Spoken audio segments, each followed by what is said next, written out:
which truths were grounded before they even ever had wings. If you've ever buckled a seatbelt at 30,000 feet, if you've ever stared out of that tiny window and wondered who's really in control of the skies, it isn't just flight, it's power, it's politics, it's pressure sealed in steel. We're peeling back the clouds from runway risks to sky-high secrets. We're diving deep where most dare not to look. Aviation Scope, every Sunday at 7 p.m. only on Voice of the People TV. We don't just report, we reveal. We don't just ask, we uncover. Because when it comes to the skies, ignorance is turbulence. Aviation Scope, the sky isn't the limit, it's just the beginning. On Edu Dialogue, we bring you fresh ideas and conversations, shaping the future of learning in Nigeria and beyond.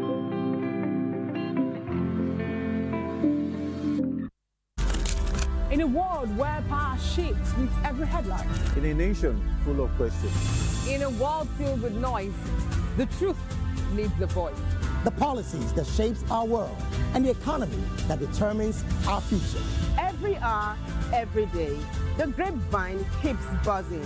And together, we are committed to telling the stories that shape our world, because your voice is our focus. Don't forget, our voice matters the most. Let us come together and share our concerns.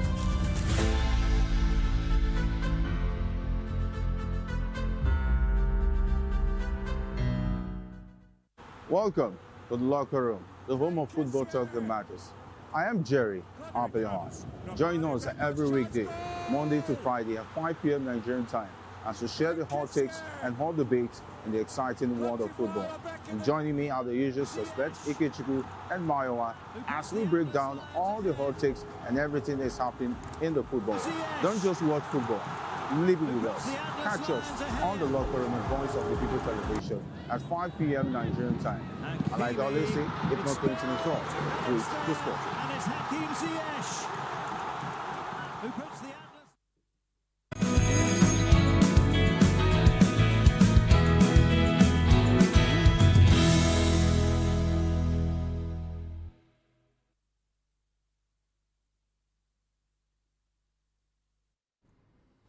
It's a beautiful Friday morning, and Fridays are usually very colorful right here on VOP television. I'm Moses Humphrey, welcoming you to the program. Now let's take you through the lineup of topics for today. Well, we'll start our show with insecurity, talking about how insecurity is ravaging the country and what can and should be done to ensure it is put to a stop. Well, Boko Haram kills soldiers and civilians as bandits also kill some policemen across Nigeria. Now that is a very disturbing report, I must say. And anyway, we'll move away from that one. We'll go to worshippers, looters in power will be to Nigerians, as Shetima says, tax revolution will end suffering. Well, you chose poverty by worshipping looters in power. That's coming from Peter Obi to Nigerians. And this is as Vice President Kashim Shettima says tax revolution will end sufferings.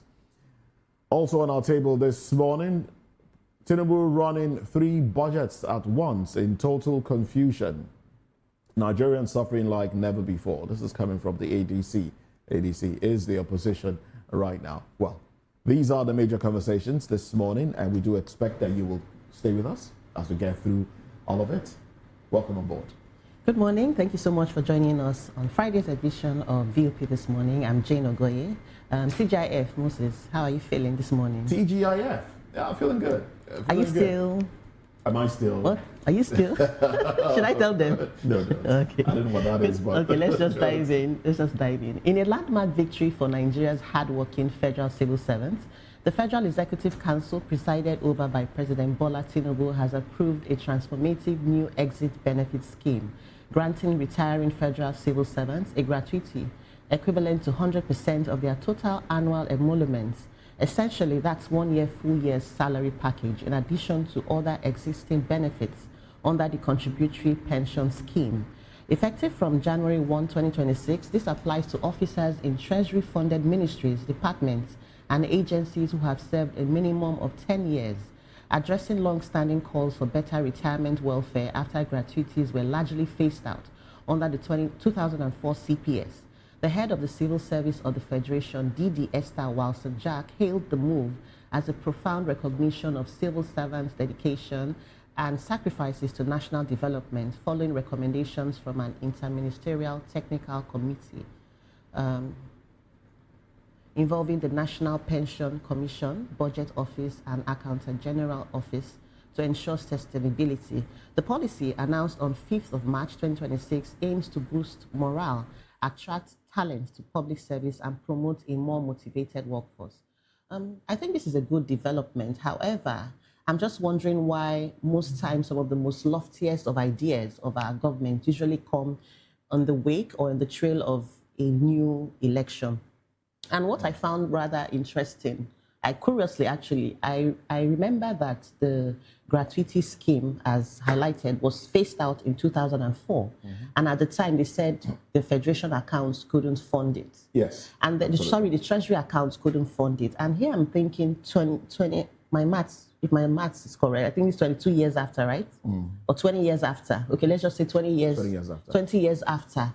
We still have a treasury, we still have an economy. 22 years after, yeah. We still have an economy that is very largely borrowing driven.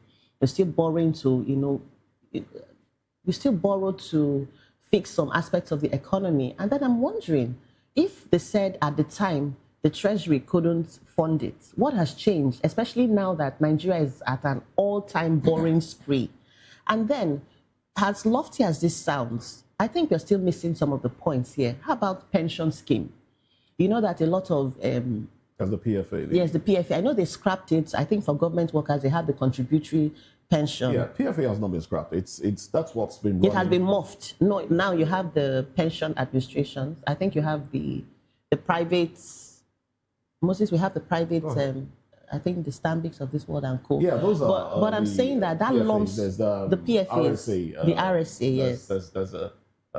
is it revenue savings account? Yes, the scheme. That's what we've been operating since 2004. Yes. Which basically means that when one retires, you have that lump sum. You don't get the lump sum. You wait until you get a certain amount, and then when you are a certain age, you start getting bits of what you have contributed. So basically, it's on the civil servant. They take from what you earn, monthly, set aside. When you've done 35 years or when you're 60 years of age, then they start paying you back. But largely, for civil servants, that has not served the purpose, because I know a lot of civil servants have died without having to collect anything. Yes. And one thing I felt they should have addressed is the repetition in collation of data. You'll find government agencies asking civil servants to come for verification, and then you see people come in, in wheelchairs, with walking aids, because they are old and fickle. Yeah. But they are made to go through that rigorous process of updating their information. So I'm told, sorry Moses, I'm told that most times is to mitigate against the whole ghost retirees. They're not workers anymore. Even if the bottom line is, a lot of civil servants pass away without getting the benefits. Now, gratuity, it's good, like you said. It's a lofty idea, because you get, I think you get like a year's pay together, which can help you start business or start something. It gives you a leap, a head start into life outside the usual work, and then later you start getting bit by bit. But obviously, it was stopped because government could not fund it. All right, government could not fund it. And now government is going back to it. Will government be able to fund it this time around? That's the big question. Personally, the issue of savings, RSA, pension fund administrators, I think that's a scam. Why do you say so? Oh, don't worry. That's a big scam. It's a big scam. These monies are taken from your salary, put somewhere. Traded with. When whatever they do with it. When you now need it, you can't get it. Now they tell you that you can get some 25%. If you've been out of work for like 6 months. No. That's what I'm saying. You can get some 25% even while you're still working. No, Moses. Are you sure? Because I know someone who recently, got it. You have to be out of work. Let me land on my thoughts. Oh, yeah. You can get 25%. Yes. While you're still working. All right? That they help you do something, say, okay, you're getting mortgage and all of that. Okay. So they give you 25%. And which, of course, if you still have years in service, if you still have like 10 years in service or 15 years in service, you get that one. But even that, by the time you go through the process of getting that, a lot of your money is gone because I don't want to go pressing out here, but I know people who apply to get that percentage, and by the time the agency who is helping to facilitate it will take some service charge and everything, you find out that what you are getting is very small. Very minute, very small, and it's your money still. Yeah. It's your money. Let's say you're getting, let's say your 25% comes up to about 3 million. Yeah. 3 million naira, which is from some years in service. Yes. By the time they take processing fee and a few other things, you'll be getting like 2.5. Wow. A lot of the money is gone. Okay. Gone. But you see, that's on one side. That's on one side. This, like we've said before, it's a boost. It's a good one for civil servants. It starts from 2026, January 1, 2026. It's a good one for civil servants, but government prior to 2024 were owing civil servants, and that's why it was stopped, because government couldn't pay. Government couldn't continue paying, gratuity. But this time around, government is saying they want to take this up again. Will they be able to pay? That's the big question. And for civil servants that have done 10 years and above, you can take advantage of this and start something. But the most importantly, what government should be thinking about is providing an avenue where people can have something to fall back on. Yes. An avenue where civil servants can have accommodation. Yes. Because one of the things that take up whatever savings you have is the fact that you need to pay rent. Yes. All right. Feeding, you can manage with feeding if you have a roof over your head. That's so true. basically, government should ensure that civil servants can get a roof over their heads. These are the things that government, the federal government now, I know state governments, sometimes they do, they have schemes where they sell land to workers and workers are able to build over time. Lagos is doing that. Yes. I think they have Lagos homes and a few other things. But at the federal level, that is one thing I think government should do. Another thing government should do in Nigeria, and I say government, I know that individuals are doing it. We have, and I'm talking about some sort of, I don't want to call it old people's home now. Okay. We have old people's home, a few of them. Yeah. Government supports, Lagos State government supports in some areas, because I visited a few last year. Okay. But there should be a program for the aged, 65 and above, 70 and above, where healthcare is provided. I totally agree with you. Some sort of care is also provided. Whatever they are collecting from civil servants and the rest can be put into that. That's why I really love what the Abia State Governor is that way, doing. when they leave service, they can go into an old people's home if they feel like, okay, maybe if they get to a certain age, if you're leaving service at the age of 60 and you're still strong, you can still work a little. Then maybe when you're 70, if God spares your life, you're 70, 75, you cannot go into 75, you cannot go into old people's home if the family will allow. I just wanted to say that because the old people's home is not a Nigerian thing. It's not a Nigerian thing. But then it helps the aged to get some care. To have people care for them, especially, to get their medication and the rest. I agree with you, especially in a society like ours where, it gets to a point where it seems as though the old people, your aged relatives or even parents are like a liability. I'm careful not to use that word. So a lot of people will just go and dump them there. But I liked what you said about housing being, covered, and health. Yeah. Because those are the two major things. Because I find that a lot of civil servants, especially those that were not, I don't know how to say this without sounding controversial, who were not, should I say, who were not controversial, who were not, let me leave it. But what I just trying to say that those who did not have enough money in their kitty, you know, when others were doing some things, you find that a lot of them, when they retire, they go back to the village. Yes. They go back to their villages, and what kills a lot of them is health, poor health. Lack of access to healthcare, because at that age, most times people come down with old age sicknesses. Well, you know, the going back to the village thing is more of a traditional thing. Those from the eastern parts of Nigeria would always want to retire home. Even because, from the because it's best, I mean, you should be buried at home. Yeah. Not many would want to be buried outside home. And you also know when you go back home, how many people actually build houses home? I'm just saying. How many people built houses when they were in service? So it's just a whole lot of things. And let's just hope, like you said, that the government follows through and not just say this because 2027 is here, but sustains it. Sustains it. Yeah. Oh, well, let's move away from that conversation to another. The Police Service Commission, working hand in hand with the Nigeria Police Force, has kicked off the next critical phase of President Bola Tinubu's plan to recruit 50,000 new constables with nationwide physical and credential screening commencing on Monday, March 9, which is next Monday, 2026, and running through April 18, 2026. At designated centers across the 36 states and the Federal Capital Territory.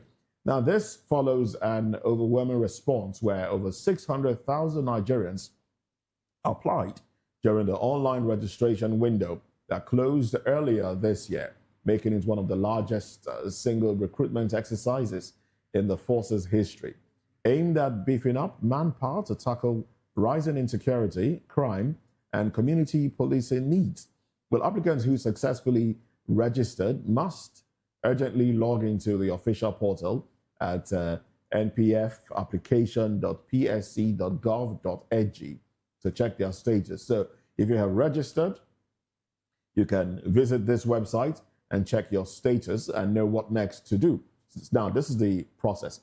So you go to the portal, npfapplication.psc.gov.ng. You check your status, you print key documents like invitation slip, guarantor's form, credential screening form, physical screening form, your NIN printout. Those are some of the things that you need. O-level certificate, birth certificate, and local government identification. And then you get to, you arrive at the assigned venue in white t-shirts, white shorts as well, and white canvas shoes with originals and duplicates neatly filed. And this is to ensure fairness and transparency. Well, the PSC, the Police Service Commission, has partnered with the Police Community Relationship Committee as independent observers, while officials warn that the process is completely free, no payment required, and any attempt at bribery or fraud will lead to disqualification or prosecution. Okay, well, successful candidates will move on to computer-based tests, and other stages will follow. And this is promising a life-changing opportunity for young Nigerians to join the police force and contribute to national safety.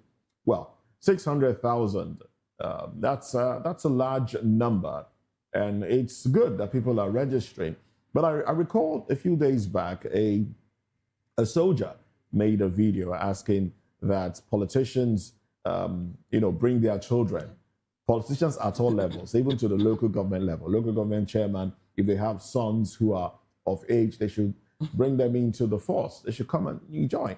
We see politicians, we see people like Yesam Wike attend every event with his son. I mean, obviously, he's teaching him the ropes. Yeah. And in other climes in the Western world, every young person, I think that was at the time, I think it's changing now. Young persons will have to do some sort of service in the military, even if it's 2 years. 2 years service on the military, you do something with the military, and then you can come out, go do your business, and join politics later. All right? I think that's what our youth service tries to mimic, but I don't think that's enough. Now, I am for the soldier that calls for politicians to bring their young people, because we see how our officers, soldiers, policemen are treated badly, not properly taken care of. If they are children, if children of politicians are part of the force, the military, the police force, maybe then policies will be drafted in such a way that their welfare will be top notch, will be top on the agenda. Maybe then. But if we just want people, if it's an avenue for people to just get a job, people who have been out of work, people who don't have anything doing, or people who have served one politician in one capacity or the other, just put them in there and let them continue to serve you, this time legally, if you know the service I'm talking about, then we are not ready yet. But as far as numbers are increasing, I do hope that we'll be able to increase our police force. We have about over 300,000 of them, 370-something thousand of them. Now, it would be nice to see an increase, especially as we are talking about state policing, because of course that will need more employment in that area. So kudos to the government, kudos to the Nigerian police force. Let's see the numbers, not just on paper. Let's see, and then proper training. Proper training should be given to these officers when they do job. We know how the police college is, not somewhere anybody wants to go to. Already they have been told to bring their T-shirts and all of that, but we should see a proper structure where when you go in to be trained, you're properly taken care of. You're properly trained. There are stories about Nigerian police that you don't want to get into. Yeah. We're having a conversation about it the other day somewhere around here, and it wasn't palatable. If everyone on the table had something not pleasant to say about the Nigerian police, so there should be some rejigging of that institution. I agree with you, Moses, but I also want to look at the figures, look at the numbers. They are really startling. 600,000 people jostling for a role, for roles that are just meant for 50,000 people. What does that tell you? That there's hunger and the unemployment fever is really rife? Because I know that growing up, what we are usually being told about the police at the time, people who joined the police, it was because it was seen as a boy's job. At the time, I recall my dad saying that you either had to have a letter from a traditional ruler or some big uncle that will help you get into the police force, because it seemed like a job for... It was prestigious. It was prestigious, but also for young guys who had that energy. But here we are many years after, the image of the police is still, the police force, I don't know how many parents would readily want their children to break up with people just because they join the police. That's how bad the image, and I'm just thinking about the new IGP, because boy, he has a lot of work, a lot of things to do. And then I'm thinking about the fact that here in 2026, you still have a lot of police stations who have dilapidated vans. There are some police stations you will walk into and you tell them, oh, you've just been boggled or you've just been robbed or there's an issue, and they're telling you to bring money to fuel the vans before they can come. And so are we going to bring these 50,000 people into a system that is still grappling, that is, severely rotten, a system where people have even lost trust in the police, a system where the police, majority of the police who should be on the road safeguarding the lives of properties, are safeguarding the lives of the rich? A society where the police is being used. So a lot of work needs to be done. A lot of work needs to be done, because the image of the police needs an overhauling. So yeah, it sounds good. I also love the introduction of the PCRC, the committee that will oversee, so that at least to an extent, we know that we cannot totally eradicate the slot system in Nigeria. Slots for the north, slots for the west, the Igbos, the Yorubas, the Jebus, but maybe to an extent it will limit it, and then people who are really qualified would get these roles. Yeah.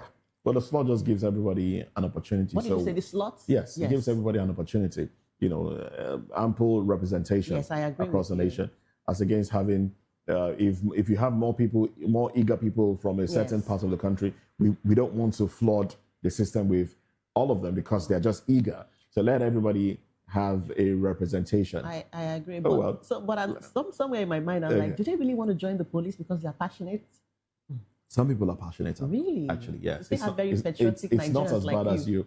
It's not as bad as you think. Okay. Oh, well, let's run to the papers now. Let's look at the headlines. The Guardian has these headlines.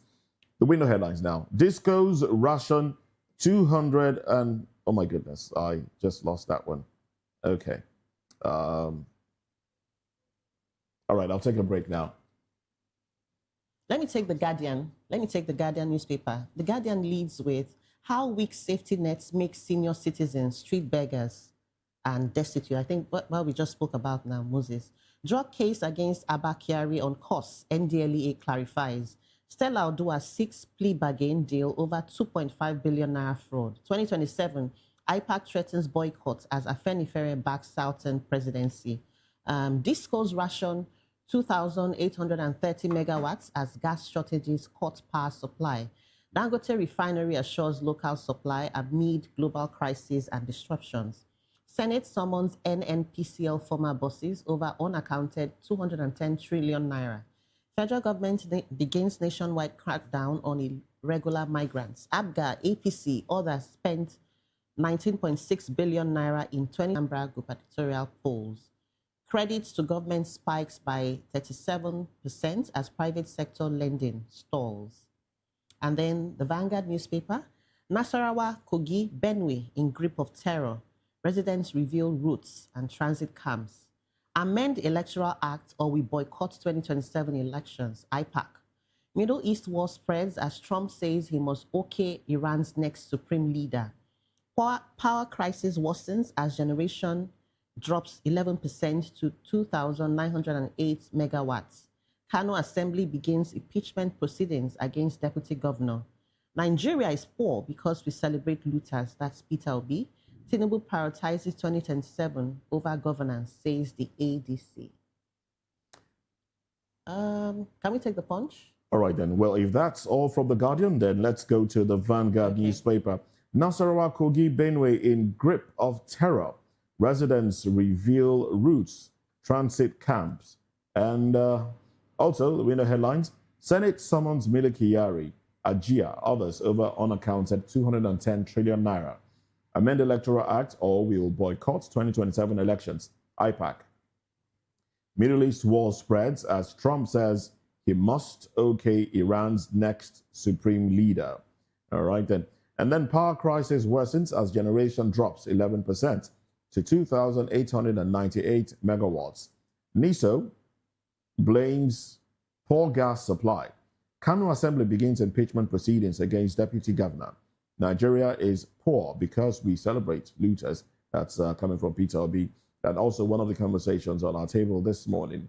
Tinubu prioritizes 2027 over governance, says ADC. Well, those are the headlines from the Vanguard newspaper, and that's how far we can go on newspaper headlines. At 10 o'clock, we'll go into reviewing these headlines. In the meantime, let's get into the conversation. Boko Haram kills soldiers, civilians, as bandits also kill policemen across Nigeria. The numbers are increasing and it is disturbing. Well, let's talk about this in hope that we will find a way forward. Join us after this break.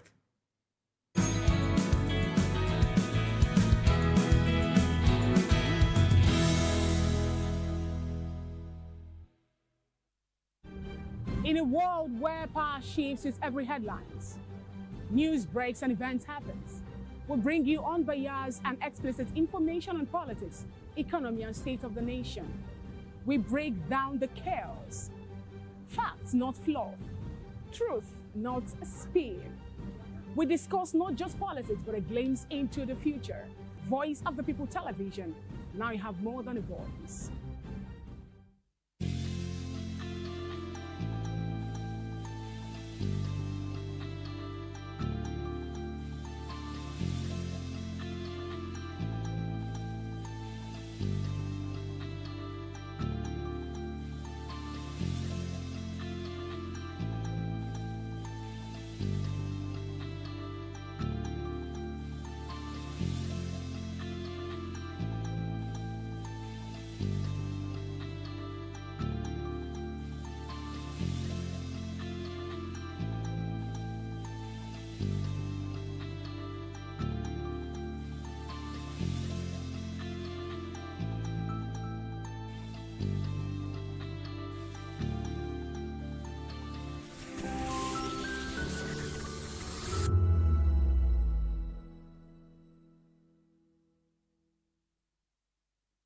From the views on the street, we go to bed empty hunger, to the blaring horns of a hustling city, the loudest voices of the common man got a medium to be heard. This particular administration, they were coming unprepared. It's not a bad thing to renovate the president's lodge. Through top-notch programming, unbiased reportage of news, sports, business, entertainment, and cultural documentaries, Voice of the People 90.3 FM became a symbol for 21st century media.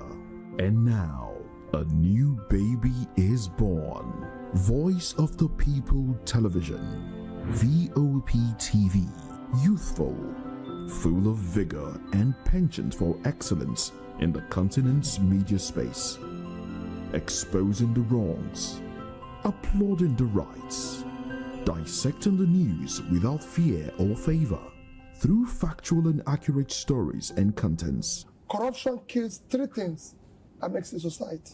Representing the interests of the people and giving them a voice. Voice of the People TV is here to stay towards building a fair society. Voptv, Voice of the People Television, truly a voice for the people. Africa is on the move, a continent of rising voices, untold stories, and powerful transformations. From the streets of Lagos to the heart of Nairobi, from the mines of Congo to the tech labs of Cape Town, the African story is being written every day. Bold, dynamic, unstoppable. This is Africa News on Voice of the People Television. We don't just bring you the news. We analyze and bring you Africa's heartbeat, the politics that shapes our nations, the economies that drives our future, the cultures that defines who we are, the voice that must be heard. Africa News, Africa's voice, Africa's future. Where Africa speaks, the world listens.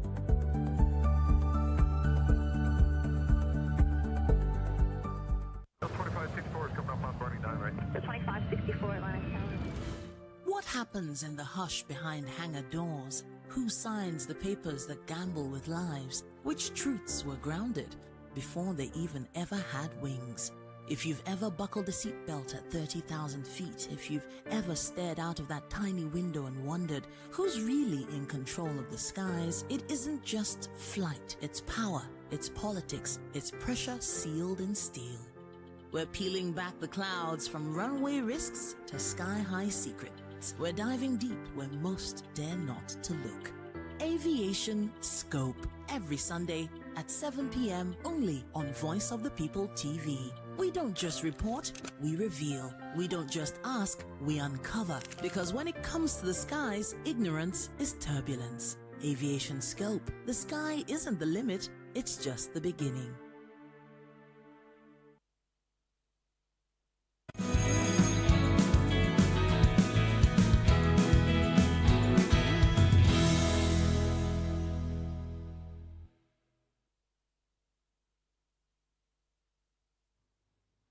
Well, thank you very much for staying with us. Now, let's get into the conversation this morning. Nigeria is facing relentless wave of violence and insecurity, with fresh attacks highlighting the nation's deepening crisis.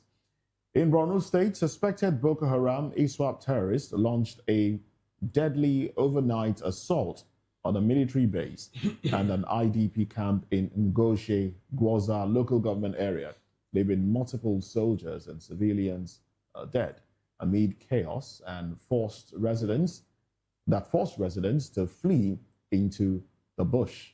Now, this comes amid separate gunmen killings of 2 police officers at a border checkpoint in Kebbi's Bagudu area, where attackers burned the post and bandits struck a civil protection checkpoint in Benue, Katsina-Ala, claiming 1 life and injuring others before security forces arrested the suspects. Now, these incidents have compounded Nigeria's grim ranking as one of the world's top 15 most dangerous countries per global indices, driven by persistent terrorism, banditry, kidnappings, and violent crime issues, critics say have worsened despite official efforts. Now, well, it doesn't stop there. A controversial video from an Oyo-based Muslim cleric, the Grand Chief Imam of the Ogbomoso land, declared that there will never be peace unless everyone accepts Islamization. Now, this has sparked outrage and calls for his arrest in Nigeria's diverse religious landscape. Meanwhile, a widely shared security alert video from a woman in Kano State was warning of potential threats, amplifying a widespread anxiety across communities as attacks spread from the northeast to the northwest to the north central and other parts of the country as well. Oh well, that is the video. I would like for us to take a listen God bless you, to this one. God bless you all, dearly beloved brothers and sisters. If you are staying, God bless you all, dearly beloved brothers and sisters in Christ. If you are staying in Kano, Sabongari, any Christian vicinity, please, I want you to be very careful. So I woke up to a voice note and a video on my phone concerning these people that they are planning an attack. I don't know how true that is, but let's not sweep it under the carpet and let's not take it as though it is a joke. It will not be nice that I did not call your attention to this, especially our Igbo brothers, our Igbo sisters staying in Sabongari, those staying in Christian communities. You are doing businesses there. Please be careful. I want you to watch this video and listen to the voice note. I'm also using this opportunity to call on the security agencies in Kano State. Please and please help us, sir. Help us, ma, to look out for our people.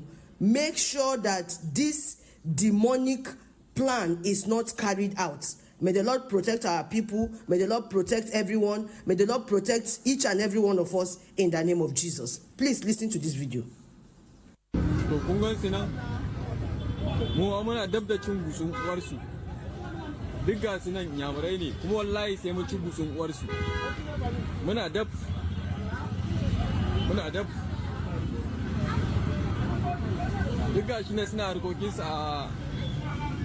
ga su suna harkokin su a nan muna dab da cin gusun uwarsu mu wallahi Allah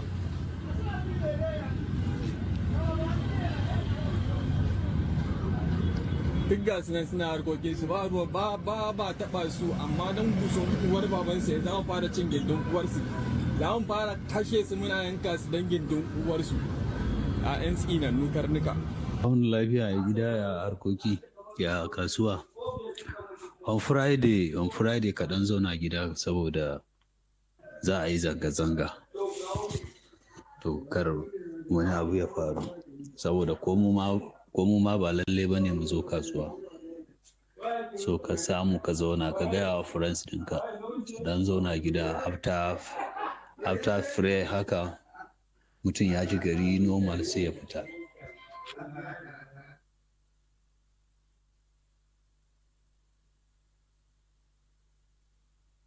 God bless you all, dearly beloved brothers and sisters in Christ.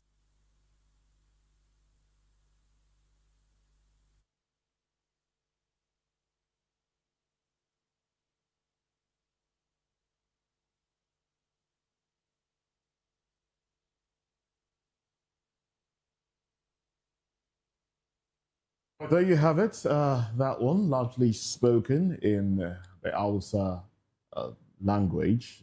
Difficult for me to interpret, but well, basically we'll take the warning from this video. Just goes to amplify statements that were made on this platform and other platforms. We had Sheikh Gumi here, and then he said something at that time that look, if the U.S. comes to Nigeria, if the U.S. actually attacks Nigeria, Muslims will pick up arms against Christians, and So does this seem like this is amplifying this? What we have with us in the studio, Jelly Fanimo, who is a reporter and a public affairs commentator. We'll also be joined in the course of the program by Mr. Eze Eluchie, a lawyer and also a public affairs commentator. Also, Chief Asim Adams, who is also a lawyer and a public affairs commentator. And from Benin, Frank Ehioshun joins the conversation as well. Now, gentlemen, I do welcome to the conversation, but let me start off with Jelly Fanimo, who is with us in the studio. Now, what do you make of all of this? Is this putting credence to that statement? We have seen, we must admit that there's been an increase in attacks, yes, of individuals in Nigeria. There's banditry. I don't even know which one to call them. Is it ISIS, ISWAP, Boko Haram, Lakurawa, the many names, the many groups that are in Nigeria. We've seen an increase in attacks, but how does this make you feel?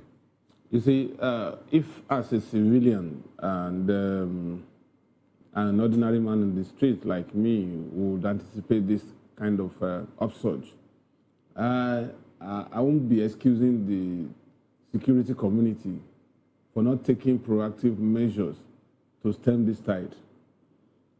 Since that attack in Sokoto, December 25th, Christmas Day, I knew that these people are likely going to disperse and want to make statements that if you think we are cowards, no, we're not. We're going to show you that we are capable of wreaking havoc across the country. And because their intent and purpose is to make this country ungovernable, make everybody run to their enclave, make people abandon their homelands, and so this is instilling fear, really. Yes. What is terror? Terror is about instilling fear, and that's why when you talk about different names, different modus operandi, no, generally they have a generic name. They are terrorists. Anybody that comes around to instill fear in you is a terrorist. So they are there. And unfortunately, they are coming southwards. They are now in Ondo State, full time. An occasional foray into Kwara, Kogi, Niger. Niger is almost becoming their base. Nasarawa is their usual take-off point now.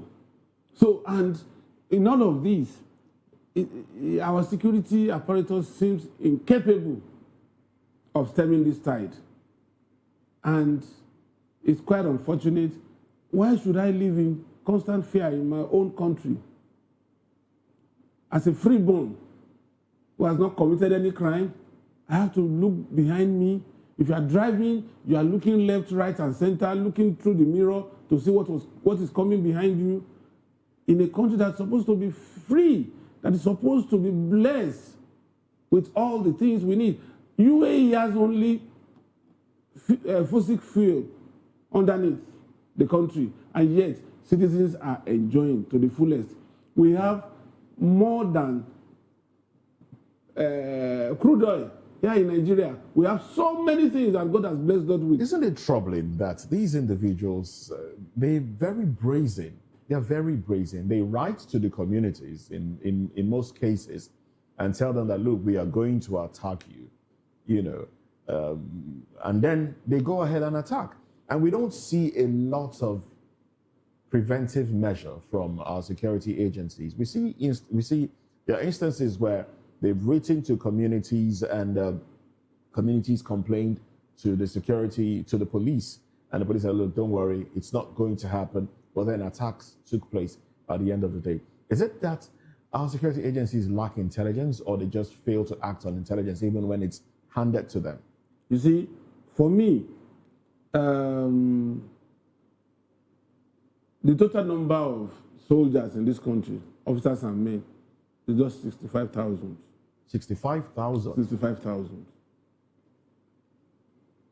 To protect over 200 million Nigerians.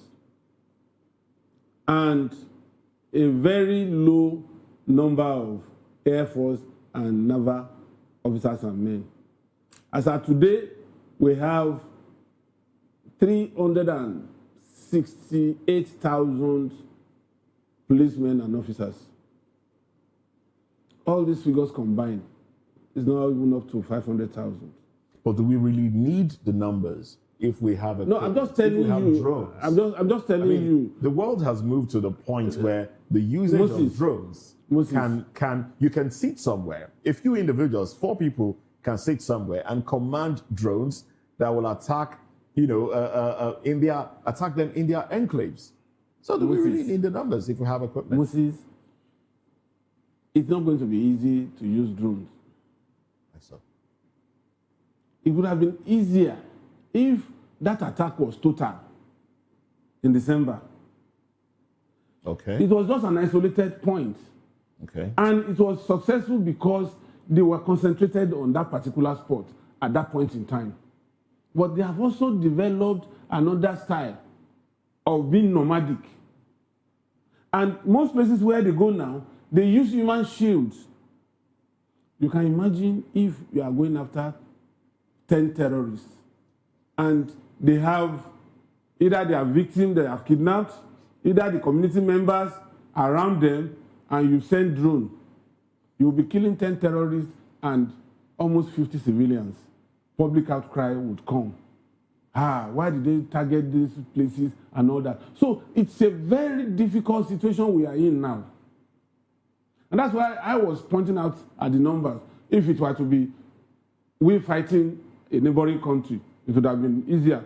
You can say, well, if you are targeting another country that is trying to compromise your sovereignty, anything that happens is collateral damage. But here, they are embedded in the country with us. Well, there's a pattern I've noticed since the Christmas Day bombing in Sokoto. Anytime the military celebrates disintegrating the Boko Haram and the bandits, they go and strike Goza. In fact, it seems as though since 2014, when Goza became the caliphate headquarters of, it seems as though the military was able to capture Goza, but has not been able to secure it, because it still appears as though they still have a very strong foothold there. So is this a lack of intelligence? I know we always ask this question because it seems like this is a pattern that should have been studied. You see, the curious question is, why would bandits be festering in Goza? Yes. Do you know why I asked this question? Goza is the first and foremost training facility for mobile policemen in this country. So are they going to be there while undergoing training and another non-state actor is pretending over that particular local government? I mean, it's unexplainable. Because these are guys that have been trained as regular policemen before they were drafted to the mobile force. And they are supposed to repel these people. Something is not adding up. Okay, we see a situation whereby a government is calling for Nigerians to join the police force. And this morning, we're just talking about the numbers. From what we have, from the information available to us, that the website has seen a lot of about 600,000 people have applied. And we're looking for 50,000. 50,000. Yeah. About 600,000 have applied to join the police force. Doesn't that give you the impression that Nigerians are willing to... Is it that Nigerians are willing to fight for their land against terrorists, or Nigerians just want a job? Some Nigerians just want what puts food on the table. In most cases, it is the latter. Everybody wants a job, no matter the level of risk, at least to survive, to meet societal expectations. Just the other day, in fact, I think you were here when we played the video of the soldier, and I talked about it in the morning. Yeah. The soldier who called for politicians to bring their children into the military and have them fight, so that they can feel the impact. So our politicians can feel the impact. Do you think, what would make government and politicians feel what the people are going through? Because if you go to Benue and some other parts, houses are looted, burned, people are killed, children and women and children are killed. But yet it feels like it's largely being politicized. Our politicians don't see what the ordinary man is crying over. What do you think will make government now, not government in Nigeria, be committed to fighting off insurgents that have invaded this country, different parts of the country? You see, at the height of the irresponsibility on the part of government is the politicization of this devil that is tormenting us in this country as of today. Now, I don't want to touch a particular area because I know that I'm expecting some appreciable number of votes there. I don't want to injure the interest of somebody because it's a force to reckon with in a particular environment. And to what end? And people are dying in droves. Those who you even expect that will vote for you cannot even eke out a living. They are not stable. Today, they are in the IDP camp. Tomorrow, they are chased out of the IDP camp with casualties. Then, what is the essence of? Look, I was watching Trump yesterday night, and this man was saying that he swore to take back America for Americans. And anything that will injure the interest of America anywhere in the world is ready to take it on. He said, why Iran festered to this level was as a result of the lackadaisical attitude of his predecessors. When Americans were held hostage for 447 days, a sitting president didn't do anything. When Americans were killed, they didn't do anything. Now, he said, this is the time. If we miss this opportunity, we may not get it right. If we allow these people to expand their nuclear weapon sites, we are not going to get it right. And he went all the way. That is statesmanship. That is taking back America for Americans. Why should we condone these elements? And I keep saying something here that it's very difficult to believe, but it is the truth. Our soldiers are capable of fighting these guys.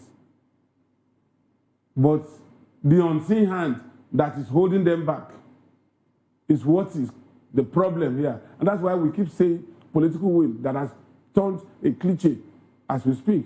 So it's really,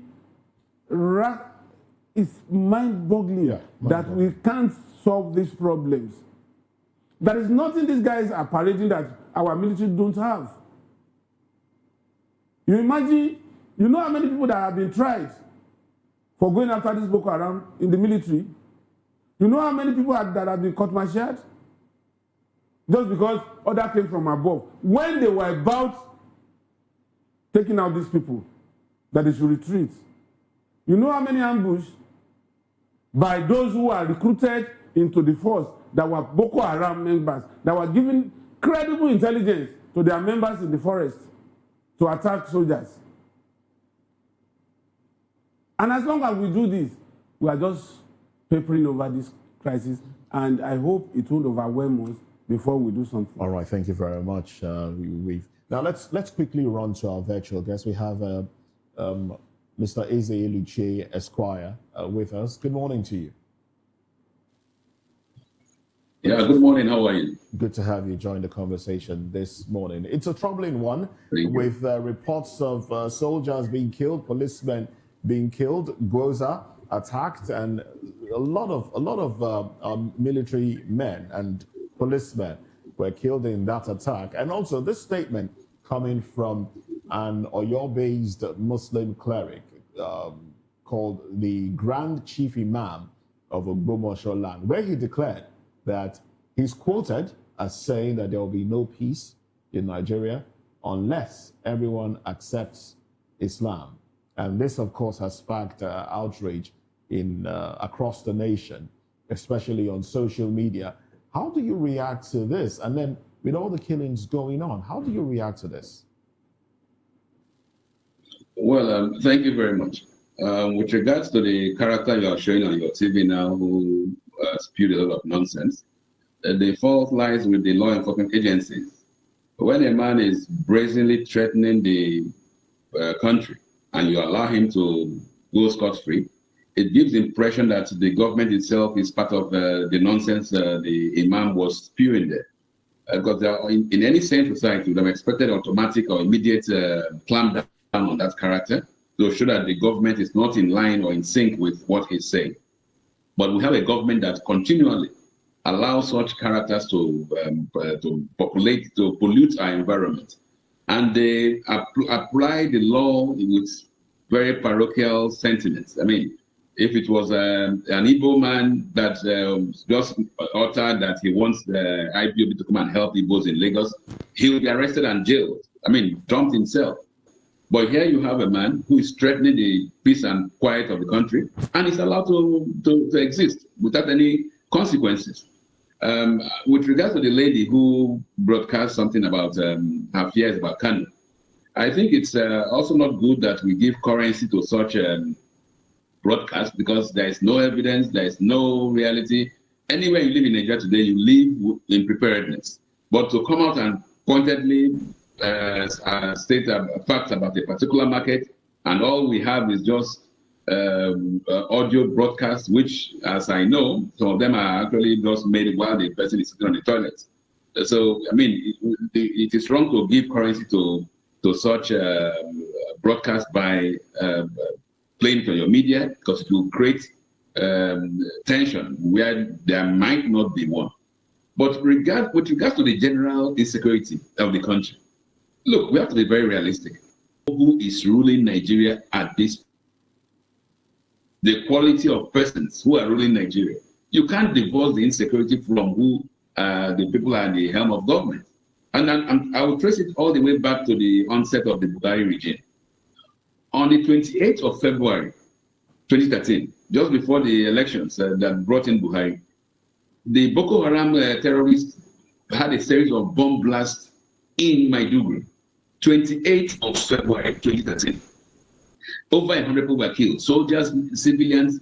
On that same day, that 28th of February, a group of APC leaders, including Oshiomhole, including the governor of the state and of Nasarawa State and several governors, had a victory walk, a victory rally in Maiduguri on 28th of February to show that, yes, these are our boys, we are in control and nothing will happen. The equivalent, the practical and moral equivalent, was for the opposition party in the United States and the streets of New York. So people who are in bed with Boko Haram, who are in bed with terrorists, who keep on telling us every day, like the Muhu Rivali, the national secretary said, these are his brothers. His brothers. Do you want him to go and arrest his brother? I mean, these are his words. In any serious country, when a kind of high office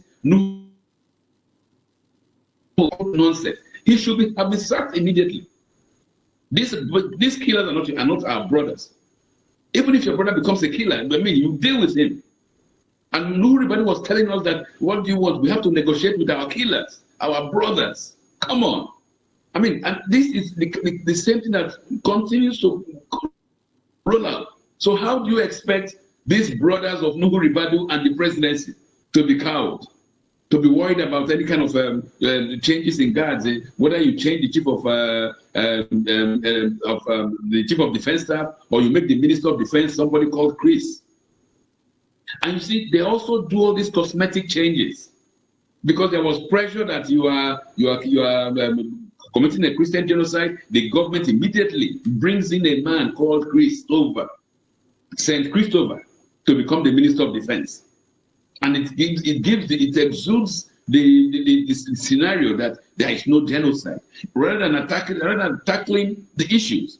Meanwhile, at the same time, this Chris fellow was being made a Minister of Defense, a Muslim general who was against these killers was set up and killed.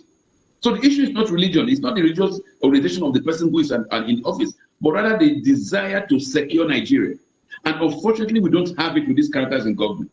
And as long as they remain in government, I mean, this kind of nonsense will continue. We've had confessions by people who have held high offices in the APC that they invited these terrorists from across West Africa into Nigeria to ensure that they helped them to win the elections. And after the elections were won, rather than pay off these characters, they allowed them to remain. So for goodness sake, how can you pursue your brothers or pursue those who you brought in? That is the reality Nigerians are not facing.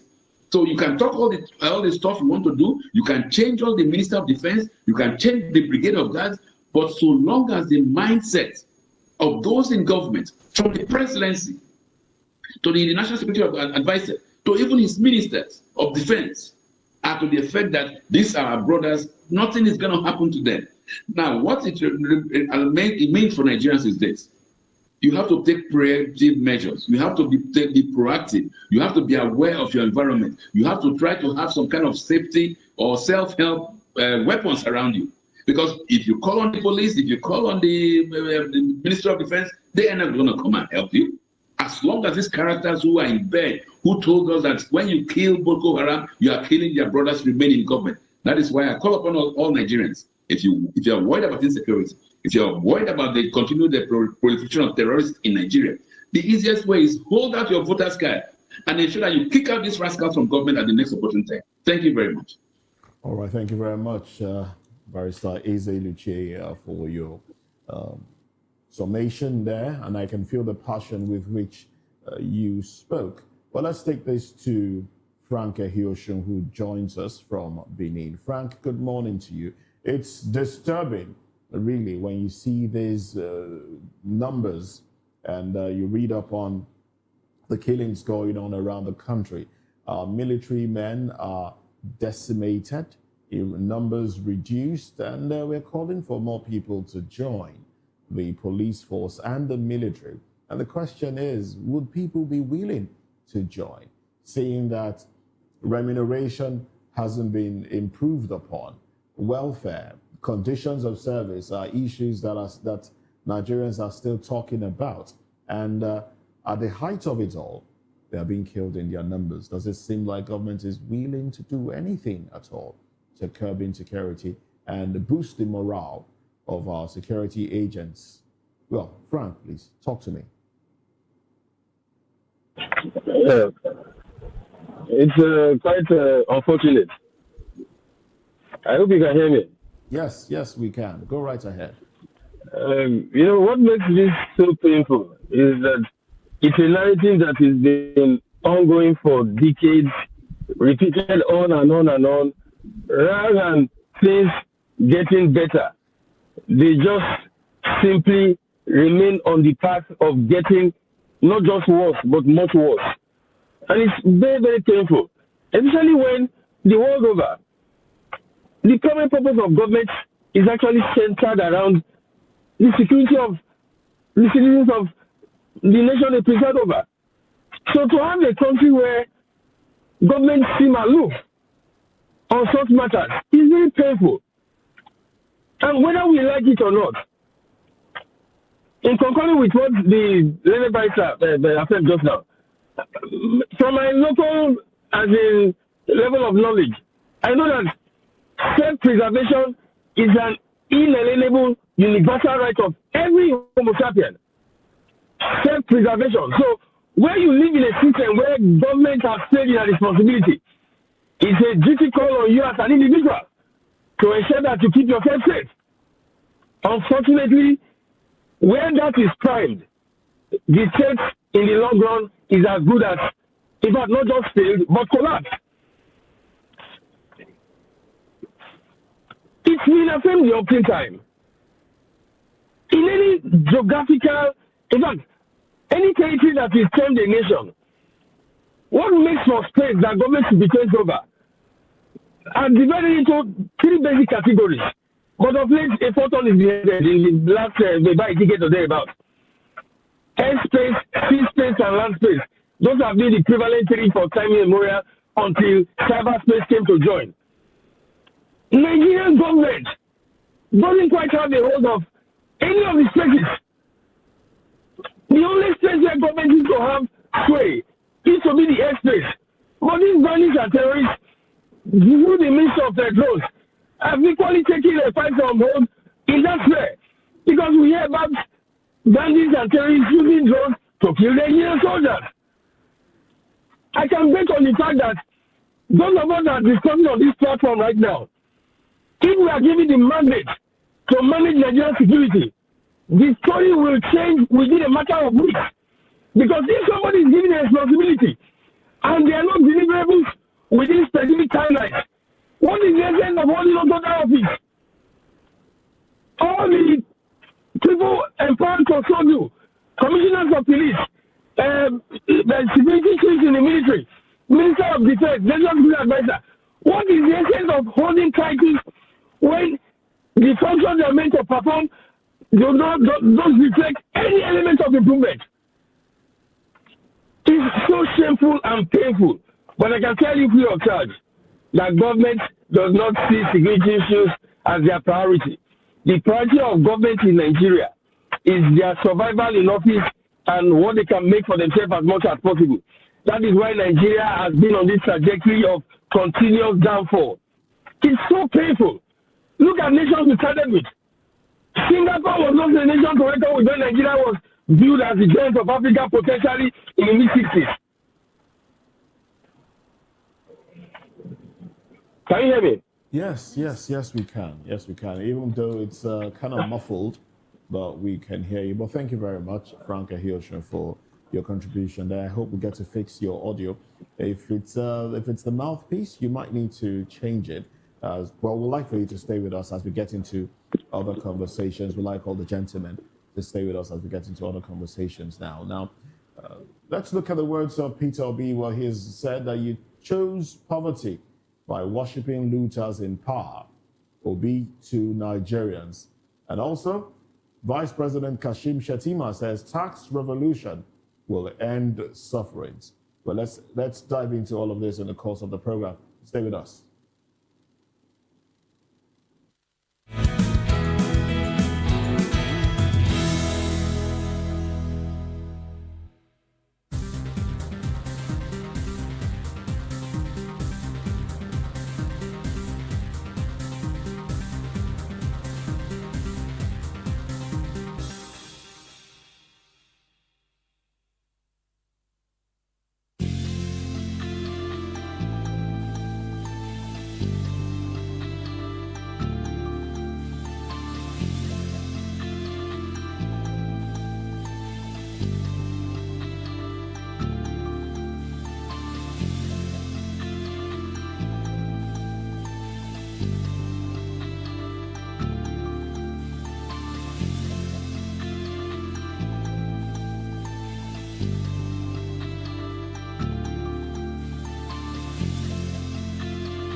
From the views on the street, we go to bed empty hunger, to the blaring horns of a hustling city, the loudest voices of the common man got a medium to be heard. This particular administration, they were coming unprepared. It's not a bad thing to renovate the president's lodge. Through top-notch programming, unbiased reportage of news, sports, business, entertainment, and cultural documentaries, Voice of the People 90.3 FM became a symbol for 21st century media.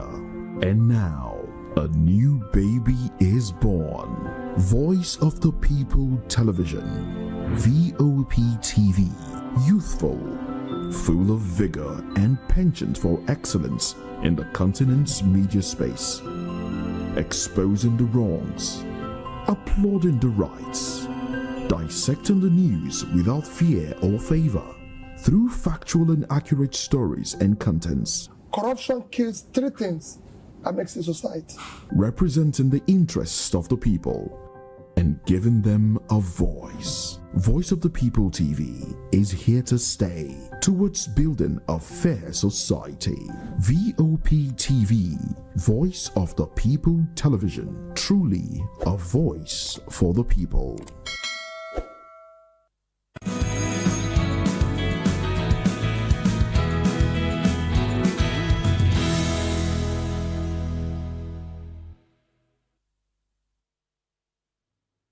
Thank you for sticking with us. This is still VOP this morning. Vice President Kashim Shettima has declared that the fresh tax reforms will finally kill multiple levies, crushing small businesses and spare poor families from extra taxes, directly cutting poverty for everyday people. Speaking for President Bola Tinubu at an interfaith breaking of fast in Abuja, Shettima slammed critics who said the changes will only hurt the weak, urging government officials to hit the streets, explain the truth, and fight lies spread by opponents. He pointed to real gains already showing up bigger foreign reserves, one steady exchange rate, and the end of fuel subsidies that only benefited a few rich people for years, saying that after 3 tough years, the economy is bouncing back and ordinary Nigerians will soon feel the relief in their pockets and daily lives. But on the very same day in Abuja, former Labour Party presidential candidate Peter Obi fired back at a meeting with skilled artisans, warning that Nigerians stay poor because too many of us choose to worship and honor corrupt politicians who steal our money. He said we are poor because we have chosen to be poor. We have titles and front row seats to those who loot public funds, yet we expect to grow. He called on citizens to stop the madness, invest properly in schools and hospitals, support small businesses like successful countries do, and vote wisely, and also reject looters. We still have Mr. Dele Fanimo here in the studio with us. Mr. Fanimo, what do you think about this?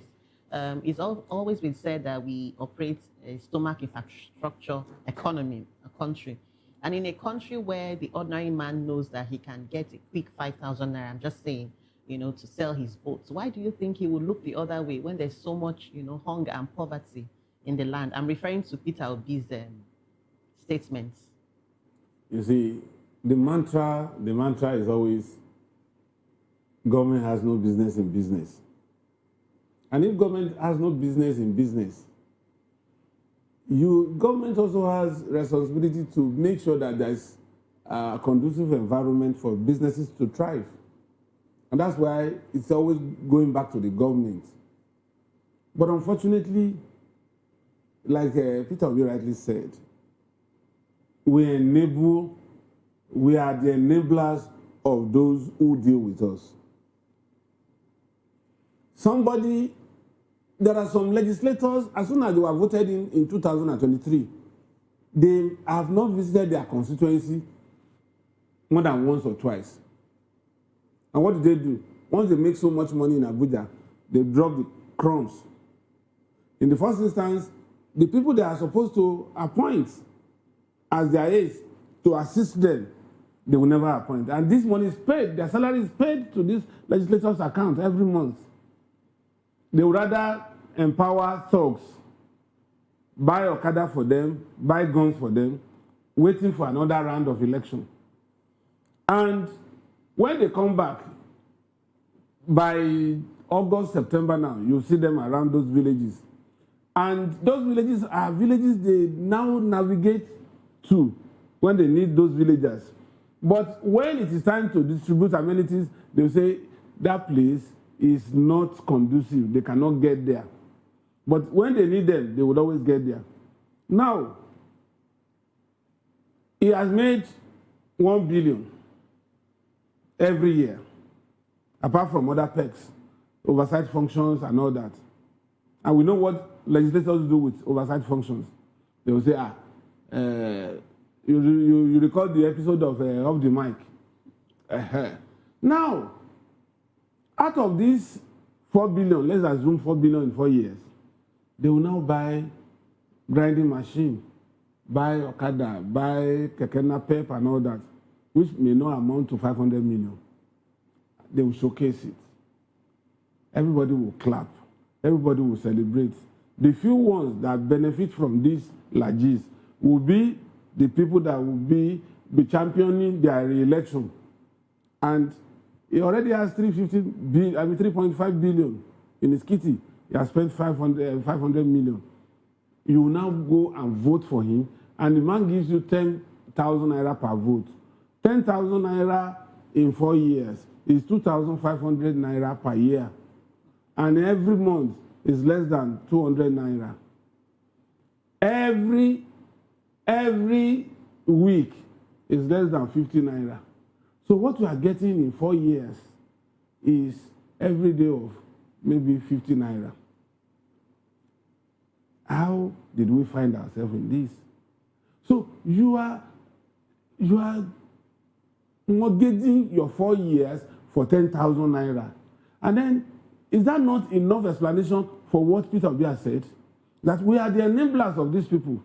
If we reject their 10,000 and say, look, this man has been with us, he has lived in this community, he has empathized with us, he has done so well with his little resources, let us try him up there.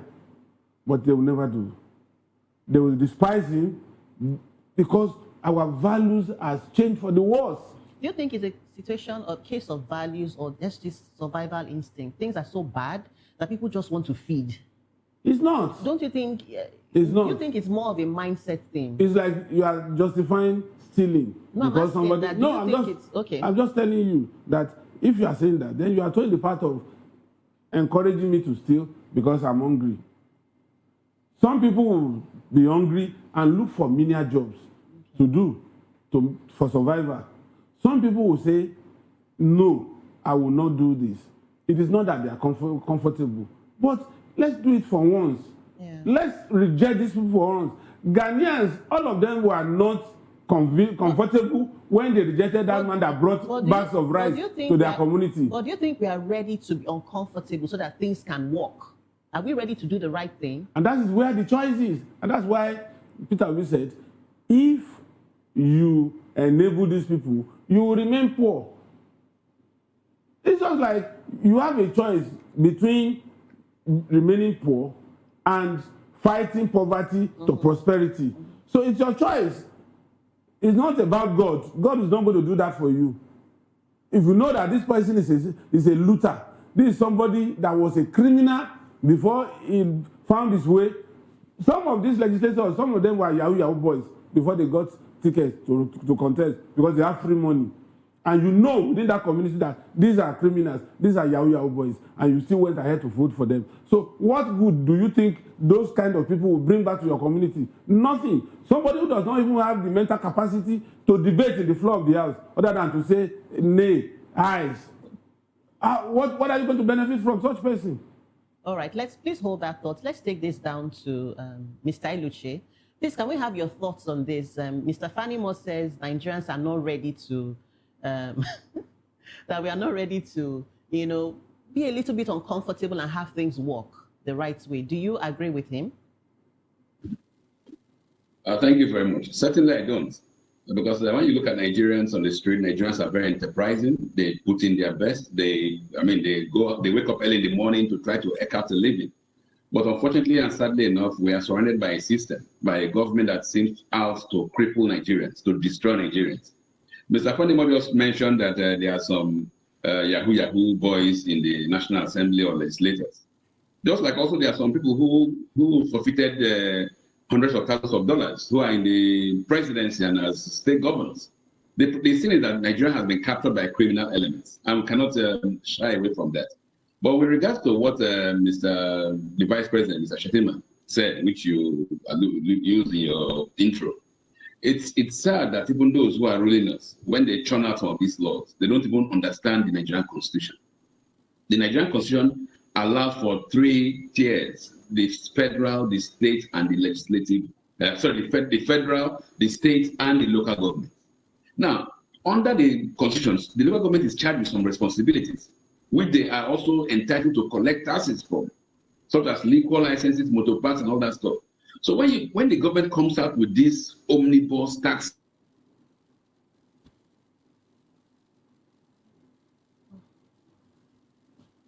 law, that Nigeria is a federal, we run a federal system. We're not unity. So I don't know where this mind-blowing idea of passing this tax law that is now going to hang as a noose on the necks of Nigerians in the very coming, soon after the elections. Yeah.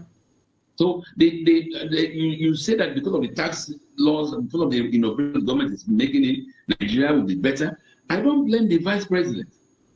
He's in an office. They have built new houses for him in Lagos, in Abuja. They have given him cars, which after 3 or 4 years they will be sold as scrap to him.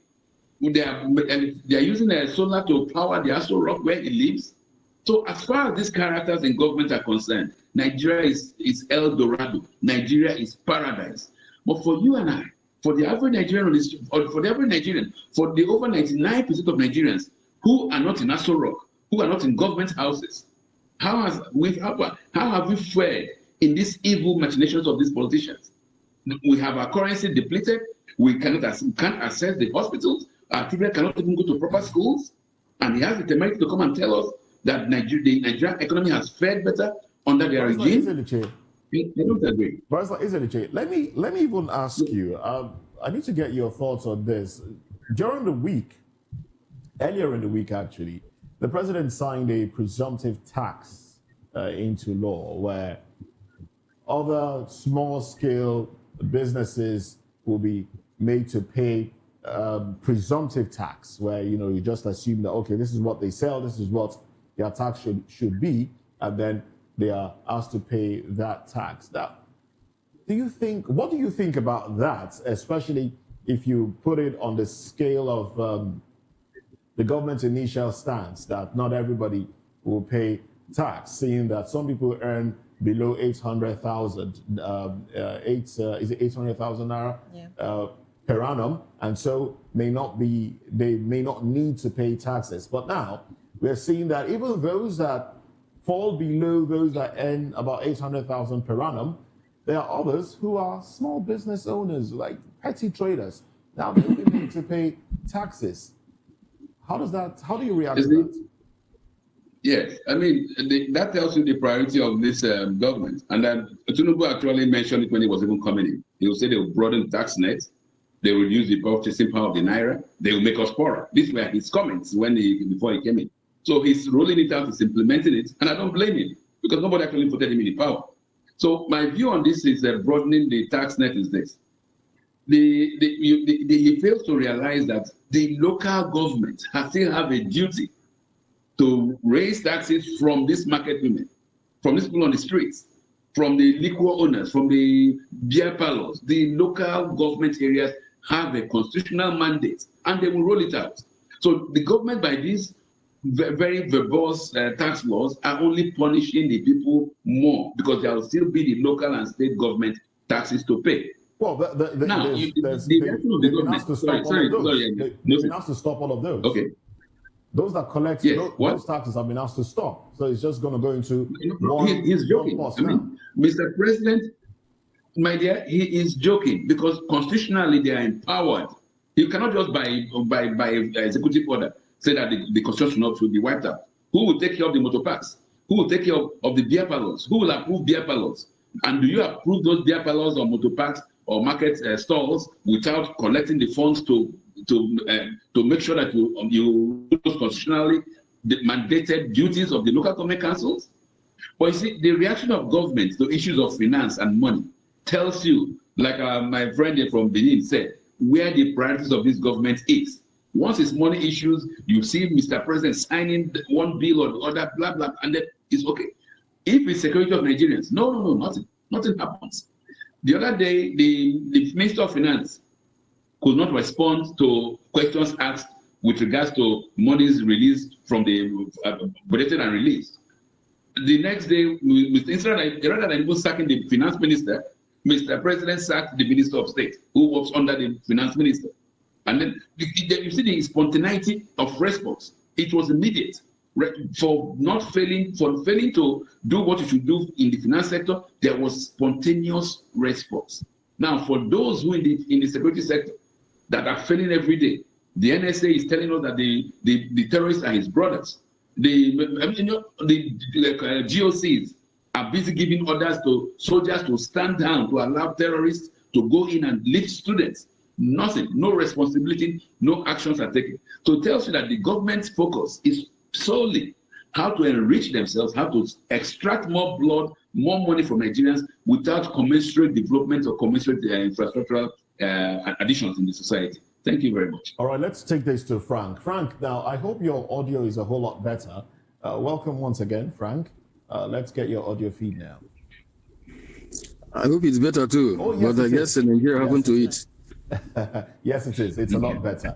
Now let's talk about the fact that Nigerians sell their votes, Nigerians vote, corrupt people into power.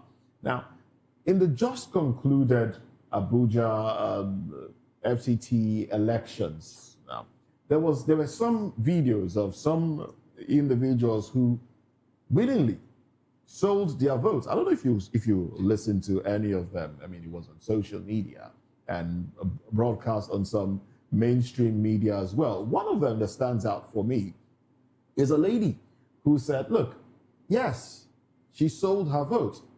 I wonder why she wasn't arrested, because I know vote selling and buying is a crime. But she said, yes, she sold her vote. And why would she stand in the sun from morning till night only to go home and not see food to eat?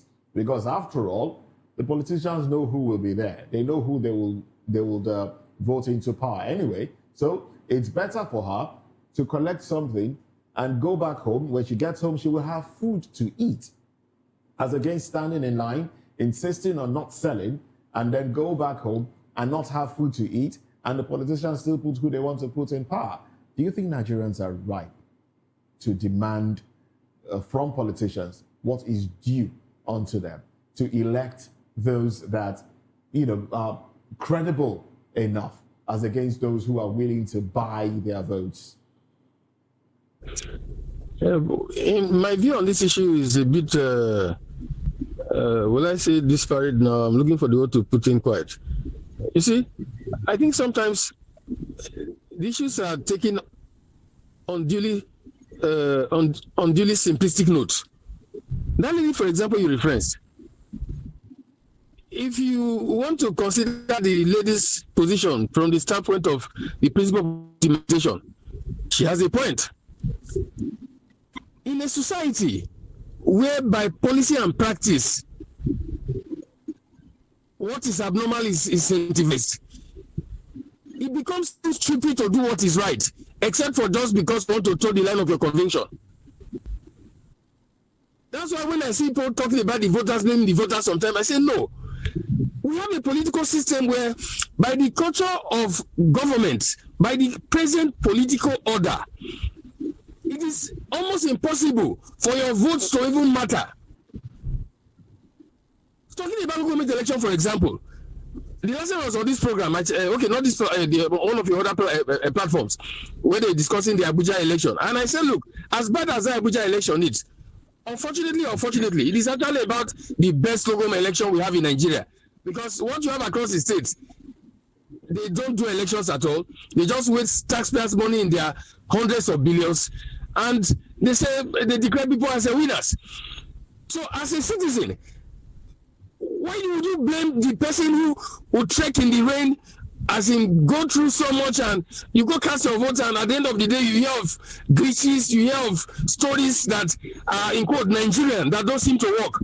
So the system, unfortunately, is structured to disincentivize people from doing the right thing. And it's normal. The sociological principle that guides society is that of conformity.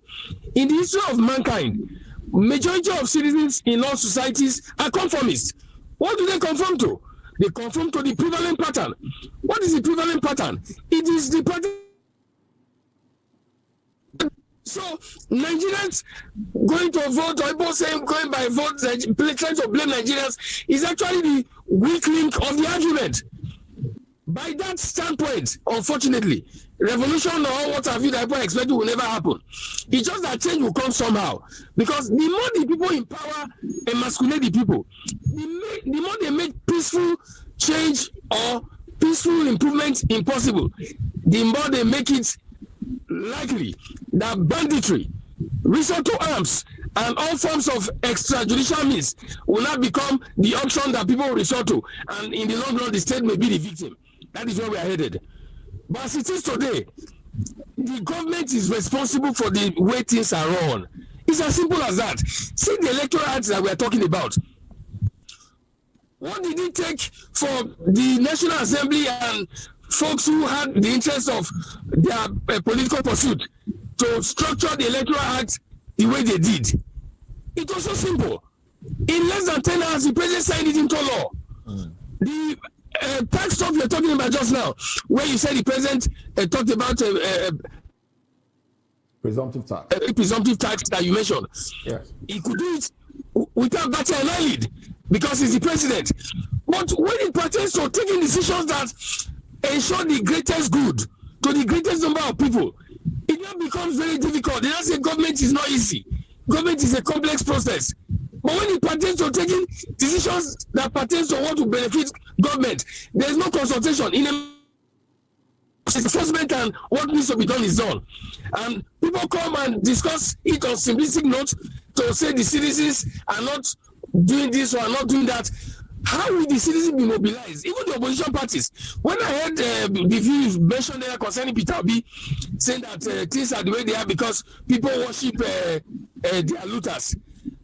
For Christ's sake, in Nigeria right now, those that don't worship the looters, they look like fools. And the reason why some of us do not toe the line of worshiping looters is not because it's for the good of Nigeria. It's just because we believe in it. Because that is the part we want to toe. Because the system has been so structured that incentivizing bad behavior has now made bad behavior appear more appropriate than good behavior. And it's a natural principle. Whatever you incentivize as a leader becomes what the people will follow over time. That is the danger of the teams over time. And that is where we are. All right, then. Thank you very much, Frank. All right, Mr. Frank, we keep talking about corruption, street corruption, but I think to an extent, Nigerians may be overlooking policy corruption because what we have now, it appears as though what we have now is that we are operating 3 budgets at the same time. What do you think about that? See, operating this budget at the same time is a function of the Nigerian system. You know, when abnormalities have been celebrated and elevated to statecraft, nothing else comes as a surprise. Before the law, I'm not sure. I'm sure the law will be able to throw light on that.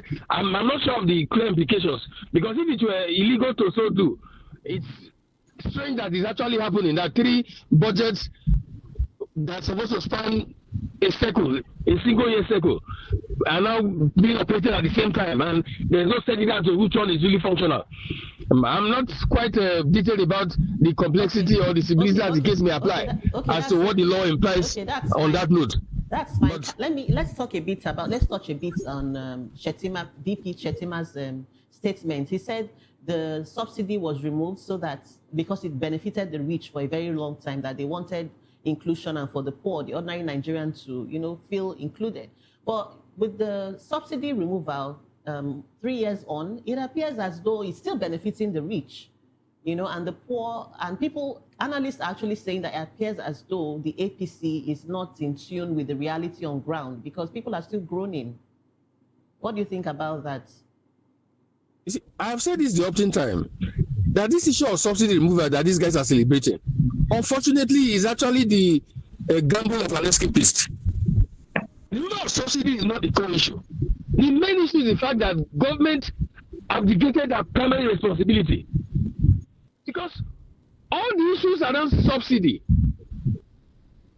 don't have the effrontery to address them. All those who stole and made subsidy the controversy that it has become, most of them are part of the government. In fact, they are part of those who are making policies as it pertains to this subsidy removal. So it's an insult to Nigerians that government is coming to boast and talk about subsidy removal. When the billions upon billions of dollars that were stolen, nobody is held to account. The few people who were indicted by the same government, the few who were indicted by the same government have been rewarded in ways unimaginable. So I hate to even reference it.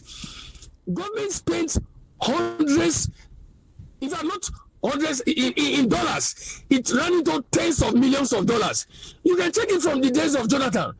The number of committees they set up forensic, they employ the most expensive international auditors, forensic auditors on this subsidy issue. They pay them with millions of dollars of taxpayers' money. What came out of it till today? Rather than hold to account those who contravene the trust of policy of a subsidy as the case may apply, they chose to deal with the majority of Nigerians rather than deal with the few people who make subsidy a cause of abuse. So on the issue of subsidy is a sure shame. If we are to do proper audit across board, government is supposed to be held to account with some of the officials sent to prison for abdicating responsibility. That is the truth. All right. Thank you, Mr. Frank. Let's bring the conversation back to the studio. Mr. Fanimo, let's touch a bit on the budget. The defense security seems to take the largest chunk, while health and education seems to be starving. So is it that we are basically saying that we are having a forever war and that the human capital may be allowed to rot? What is really happening? You see, it's a pattern over the years. Defense takes almost a quarter or more of annual budget. And it is so because, one, acquiring military hardware is not a joke. For instance, to acquire a missile, sometimes when I look at this current war between Iran and the US and Israel, I marvel at the way they throw missiles. Because the cheapest of this missile is about $11 million. Now convert it. So if you are firing like 100 a day, you are dispensing like almost 1 trillion, you know. And in some days they fire as much as 200. So do we have the capacity to acquire such? No. But still, even when we were not assailed by Boko Haram, Lakurawa and all that, defense took the larger, because to even have a frigate, our Navy, it's a huge resource. So, but then, I think that where I am worried is we have had series of allegations against military hierarchy that these monies were not spent on what it was intended to be spent on when these monies were released. And this is part of the corruption we are talking about in this country. We need, and as a matter of fact, if not for the Boko Haram and the terrorist groups, other terrorist groups that are giving us problems in this country, I think we should channel our resources to education and health. Today, India, with 1.4 million citizens, they rely more on the brain and not on the soil. They have a lot. Today, if Modi decides to bring back Indians from Silicon Valley will be shut down. Because for every 3 person you see in Silicon Valley, Indian is 2. So that is to tell you that conscious effort as promoting education can also take us out of the woods. Then on health, what individuals keep for themselves in their pocket is enough to have more than 10 world-class hospitals in this country. Look at Malami. Look at the expose on what they acquired in late years. 10 generations may not be able to exhaust it. If you are talking about 212 billion naira, you don't need more than 50 billion to establish a world-class hospital. So which means he has pocketed the world-class hospitals of 3 or 4 geopolitical zones. Look at Yaya Bello. Look at how much people are saying he has stolen from Kogi. That money is enough to raise 3 other hospitals. So together, within this space, just 4 people that are politically exposed, that have stolen so much, they are holding on to our various hospitals. Governors also have their own field day. They pocket local government money, and you cry that primary health care is suffering. How will it not suffer when you are not releasing money for these people to buy medical equipment, to fund the staffing, and to also buy other things and renovate the hospital, sink boreholes to make. After all, a local government chairman that was deliberate in Lagos State transformed a primary health center to a world-class hospital without taking loan. That is to show you that if corruption is taken out of our equation, all these things that we're talking about will be a thing of the past. All right, thank you very much. Now, let's wrap it up now. Let's go to Barrister Eze Eluche. Barrister, please, let's get your concluding thoughts on the entire conversation we've had this morning. You might dwell a little longer on the issue of subsidy removal and how the economy is benefiting from it, or the budget cycle, running 3 budgets, revised 2023 budget, supplementary budget, and the rest of them. And yet, a lot of projects are uncompleted. Well, you might dwell a little on that one, but let's get your concluding thoughts. Yes, thank you very much. I think it's a misnomer. It's an error to say that Nigeria is running 3 budgets at the same time. The reality is that we're not running anything based on any budget. No budget is being run. The government pays for contracts from the pockets. Like you just put your hand in the back of the pocket and the presidency pays. For instance, and you have very practical examples. A few days after Mr. President's office, he said he had awarded a 15 trillion naira road contract to a friend of his. And that was that. Which budget? So that has been what has been on since. The monies that are released to ministries, they never get it. So the fact is, rather than say we don't run a budget, some people are now saying we run 3 budgets at the same time. It's not true. And with regards to the issue of funding the states and everything, I don't think Mr. Fanimo is not proper to be accusing states, governors, local government chairmen of malfeasance. The fish rots from the head. The head is the one that controls the police, the EFCC, the ICPC that can actually checkmate all this. So once there's a perception that the head is rotten, everything is gone. That's what we have in Nigeria. There is the reality and perception that the Mr. Tinubu, who heads the presidency, runs this opaque administration, fills everywhere with his cronies, with his ethnic persons, and not based on merit. So how do we expect anything good to come from the structures of government below? In a country like Nigeria, where insecurity is an issue, who does Mr. President appoint as his next Inspector General of Police? A man who was his ADC, who was even known to be the former notorious head of the Lagos State anti-armed robbery squad. That is the man who is now heading the Nigerian police force in the middle of insecurity issues. How do you expect Mr. DC to be anything good? I mean, when he knows he's there, not because he's been a very worthy officer or he's been a very good officer, but simply because he was Mr. Tinubu's ADC. So you see that security, economic-wise, we run no budget, and the country is in a huge mess. So let us hope that Nigerians will pick up the gauntlet and at the next opportune moment, be willing to kick out these characters from office so that we can have a hope in this country. And I think I always agree with my friends, Mr. Frank's views, because we appear to be... Well, the network there's been an interruption in the network. I hope we can... Thank you very much. All right, then. Thank you very much. Well, a few of your statements there were chopped off by the network. But let's go to Frank, and I do hope that we'll be able to get Frank's concluding thoughts on this one. Frank? Yeah, in my opinion, the bigger picture, I think, is what matters most. The minor issues may not make much difference without addressing the bigger issue of structure. This political order that we maintain will take us to Golgotha, where there's no guarantee of resurrection, and that is for certain.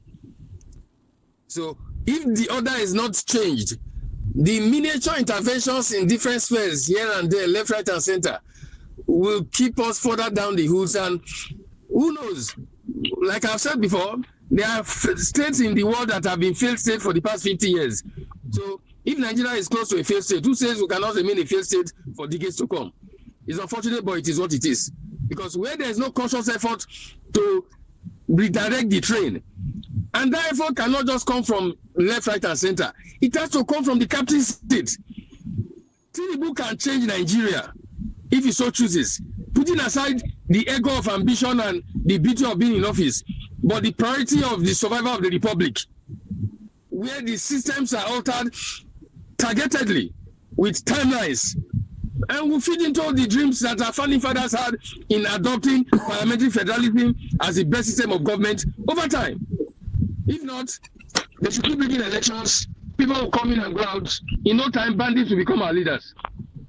All right, thank you very much, Frank Ehioshu, an author and a public affairs commentator. We must appreciate also Barrister Eze Eluchie, public affairs commentator and reporter, and also public affairs commentator, Daily Fanimo, for thoughts and contributions on the program. But that's how far we can go on VOP this morning. Newspaper review comes up next. I am Moses Humphrey. I'll see you at 10.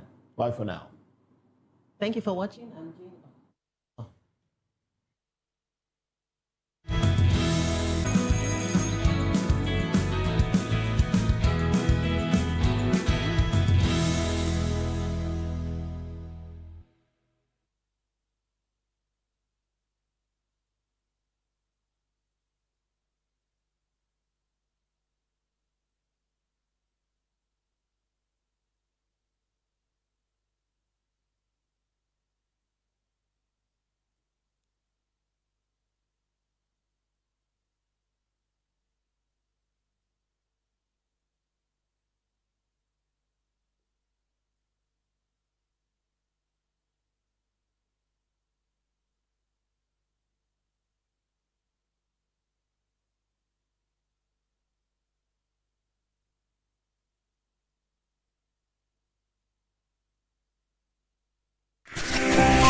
Africa is on the move, a continent of rising voices, untold stories, and powerful transformations. From the streets of Lagos to the heart of Nairobi, from the mines of Congo to the tech labs of Cape Town, the African story is being written every day.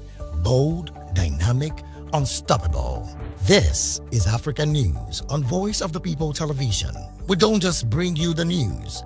We analyze and bring you Africa's heartbeat, the politics that shapes our nations, the economies that drives our future, the cultures that defines who we are, the voice that must be heard. Africa News, Africa's voice, Africa's future. Where Africa speaks, the world listens.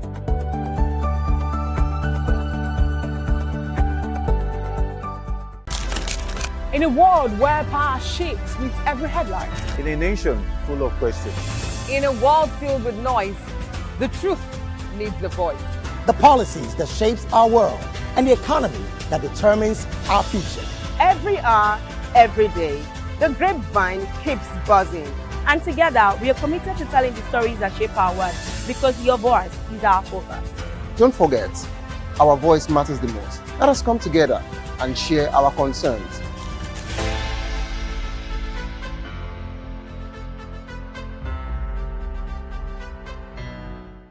Good evening, Africa. My name is Bamakore, actor, model, producer, and I'm giving a big shout out to Voptv, man. Keep watching.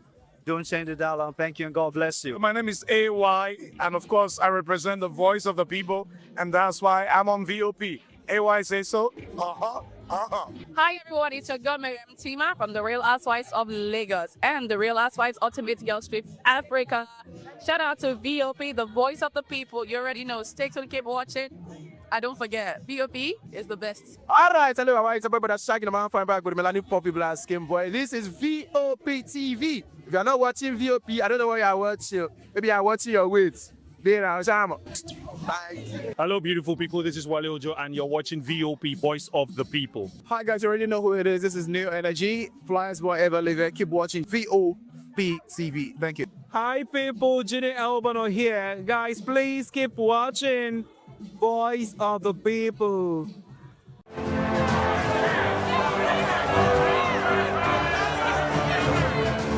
Do you want your voice to be heard?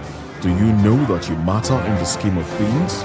The People's Voice, the show where ordinary citizens take center stage as we discuss the biggest stories that affect you and I.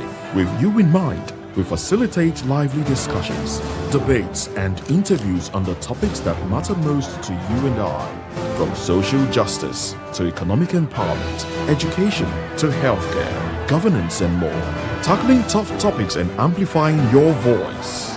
Join the conversation and make your voice count. The People's Voice. Make your voice count. To know the happenings in the maritime sector, join us on the program Maritime Frontiers on Voptv as we discuss key areas in the maritime sector, from aquaculture, maritime transportation, maritime labor regulation, oil and gas exploration, ferry and passenger insurance, marine pollution and prevention, port operations, and lots more. Maritime Frontiers, exploring Nigeria's blue economy. Are you ready for something big is happening on your screen? Introducing Familani, and here's to Voptv. Keep watching, stay tuned, do not touch that dial. Stay tuned, do not touch that dial. Arara, my name is Made Kuti and you're watching Voptv. Keep watching. Welcome, my name is Zika Davis. Distinguished ladies and gentlemen, boys, viewers, everybody, boys and girls. This is Voptv. Do you know what that means? Voice of the People TV. You don't have a voice, don't come here. You better make sure your voice is heard. This is Health Check, your weekly guide to better living, smarter choices, and trusted answers. From everyday wellness to urgent health issues, we've got you covered. Health Check, only on Voice of the People television, where your health has a voice.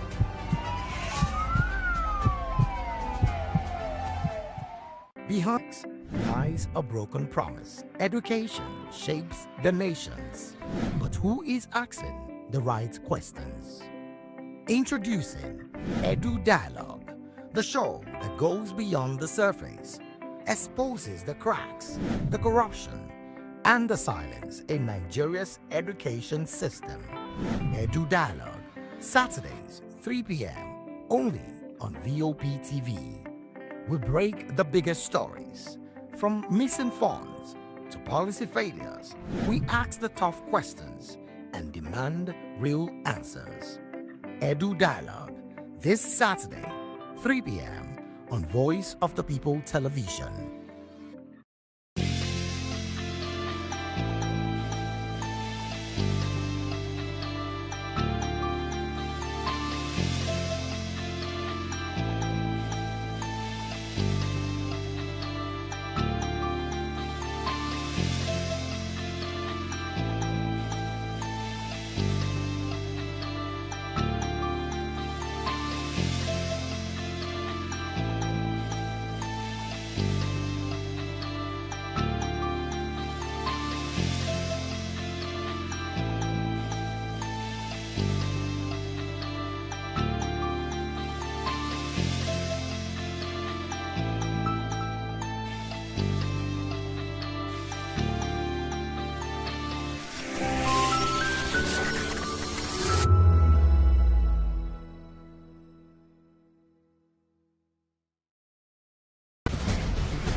Join us as we drive into the world of politics through insightful interviews with prominent political figures, both serving and former governors, ministers, senators, legislators, party chieftains, activists, and analysts. Get first-hand information into the decision-making processes that affect our daily lives. Highly engaging one-hour program that brings political discourse into focus.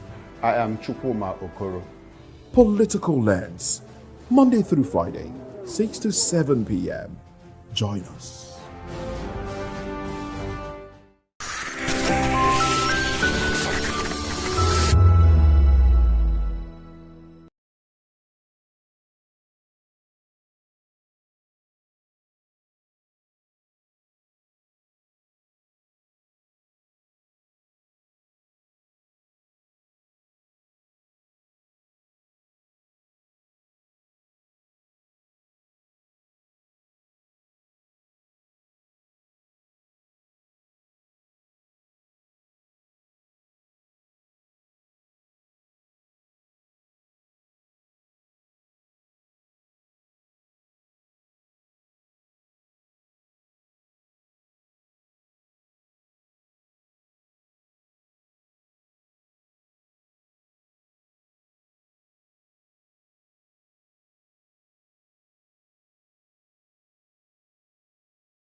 stories and conversations shaping the future of learning in Nigeria and beyond.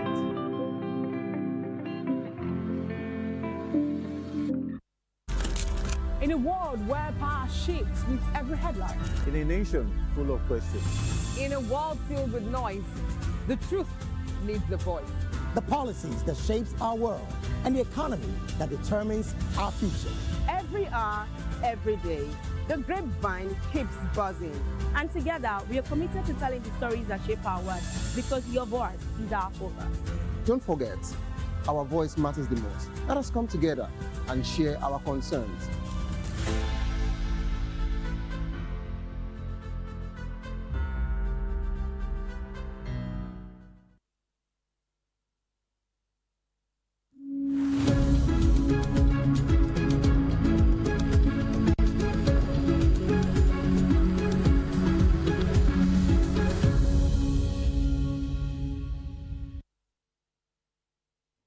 Welcome back and thank you very much for staying with us. This is Newspaper Review. I am Moses Humphrey. And I'm Jane Ogoye. Thank you for sticking with us. And yes, of course, Daily Fanimo is still very much with us. Thank you very much for staying back. My pleasure. Well, Daily Fanimo is a reporter and a public affairs commentator.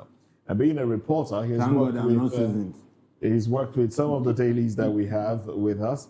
And I'm going to start off with the Guardian newspaper now. So let's take a look at these headlines. First is one of the window headlines. Disco's ration 2,830 megawatts as gas shortages cut power supply. Now,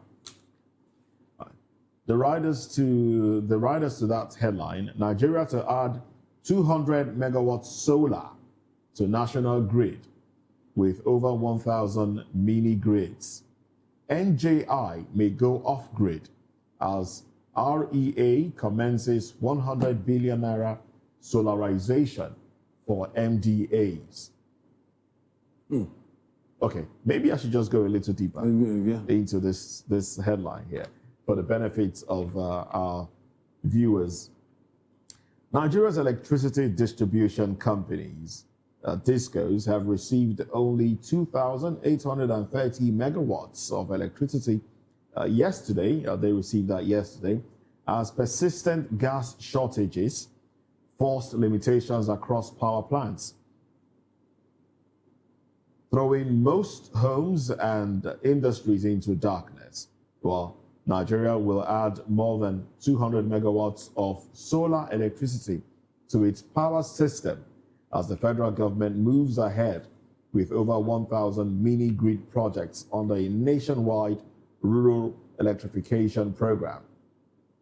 Now, between Managing Director of the Rural Electrification Agency, Abba Liu, disclosed yesterday in Abuja during a visit by the National Judicial Institute that the projects form part of a $750 million public program.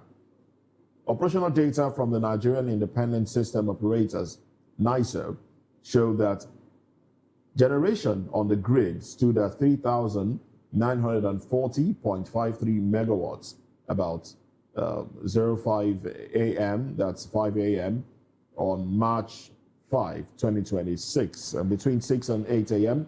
hours, many generation units were forced offline because of inadequate gas supply, resulting in an additional 292 megawatts drop in available generation. So we are losing electricity because of unavailability of gas. Meanwhile, we are flaring it. We are basically, in simple terms, burning away gas. You know, see, we have more gas reserves than fossil fuel.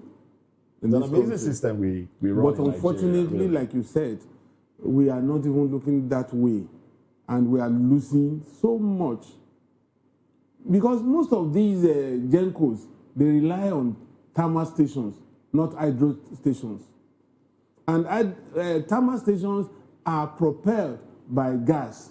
That's the main feeder for thermal stations.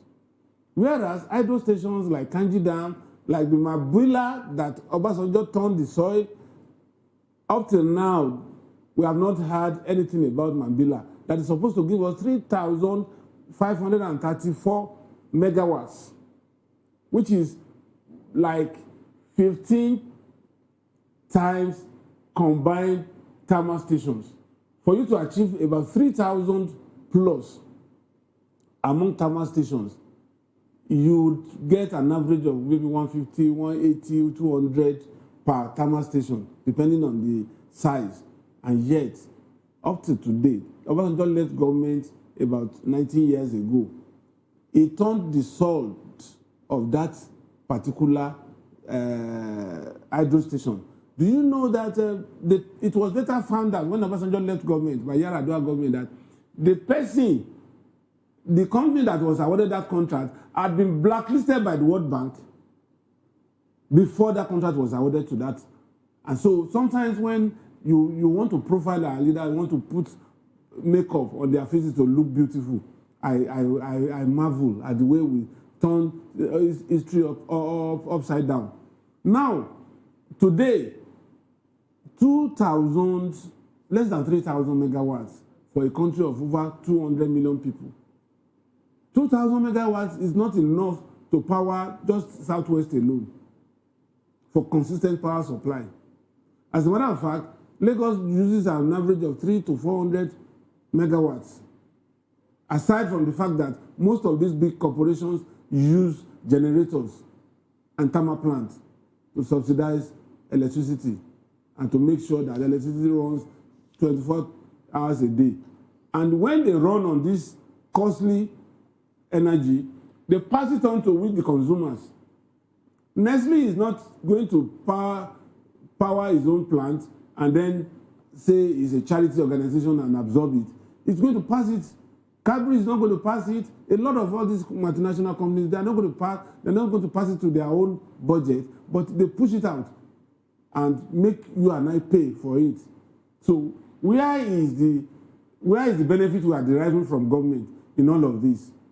Electricity that should be given at this time of our life, we are still struggling with less than 5,000 megawatts. And $16 billion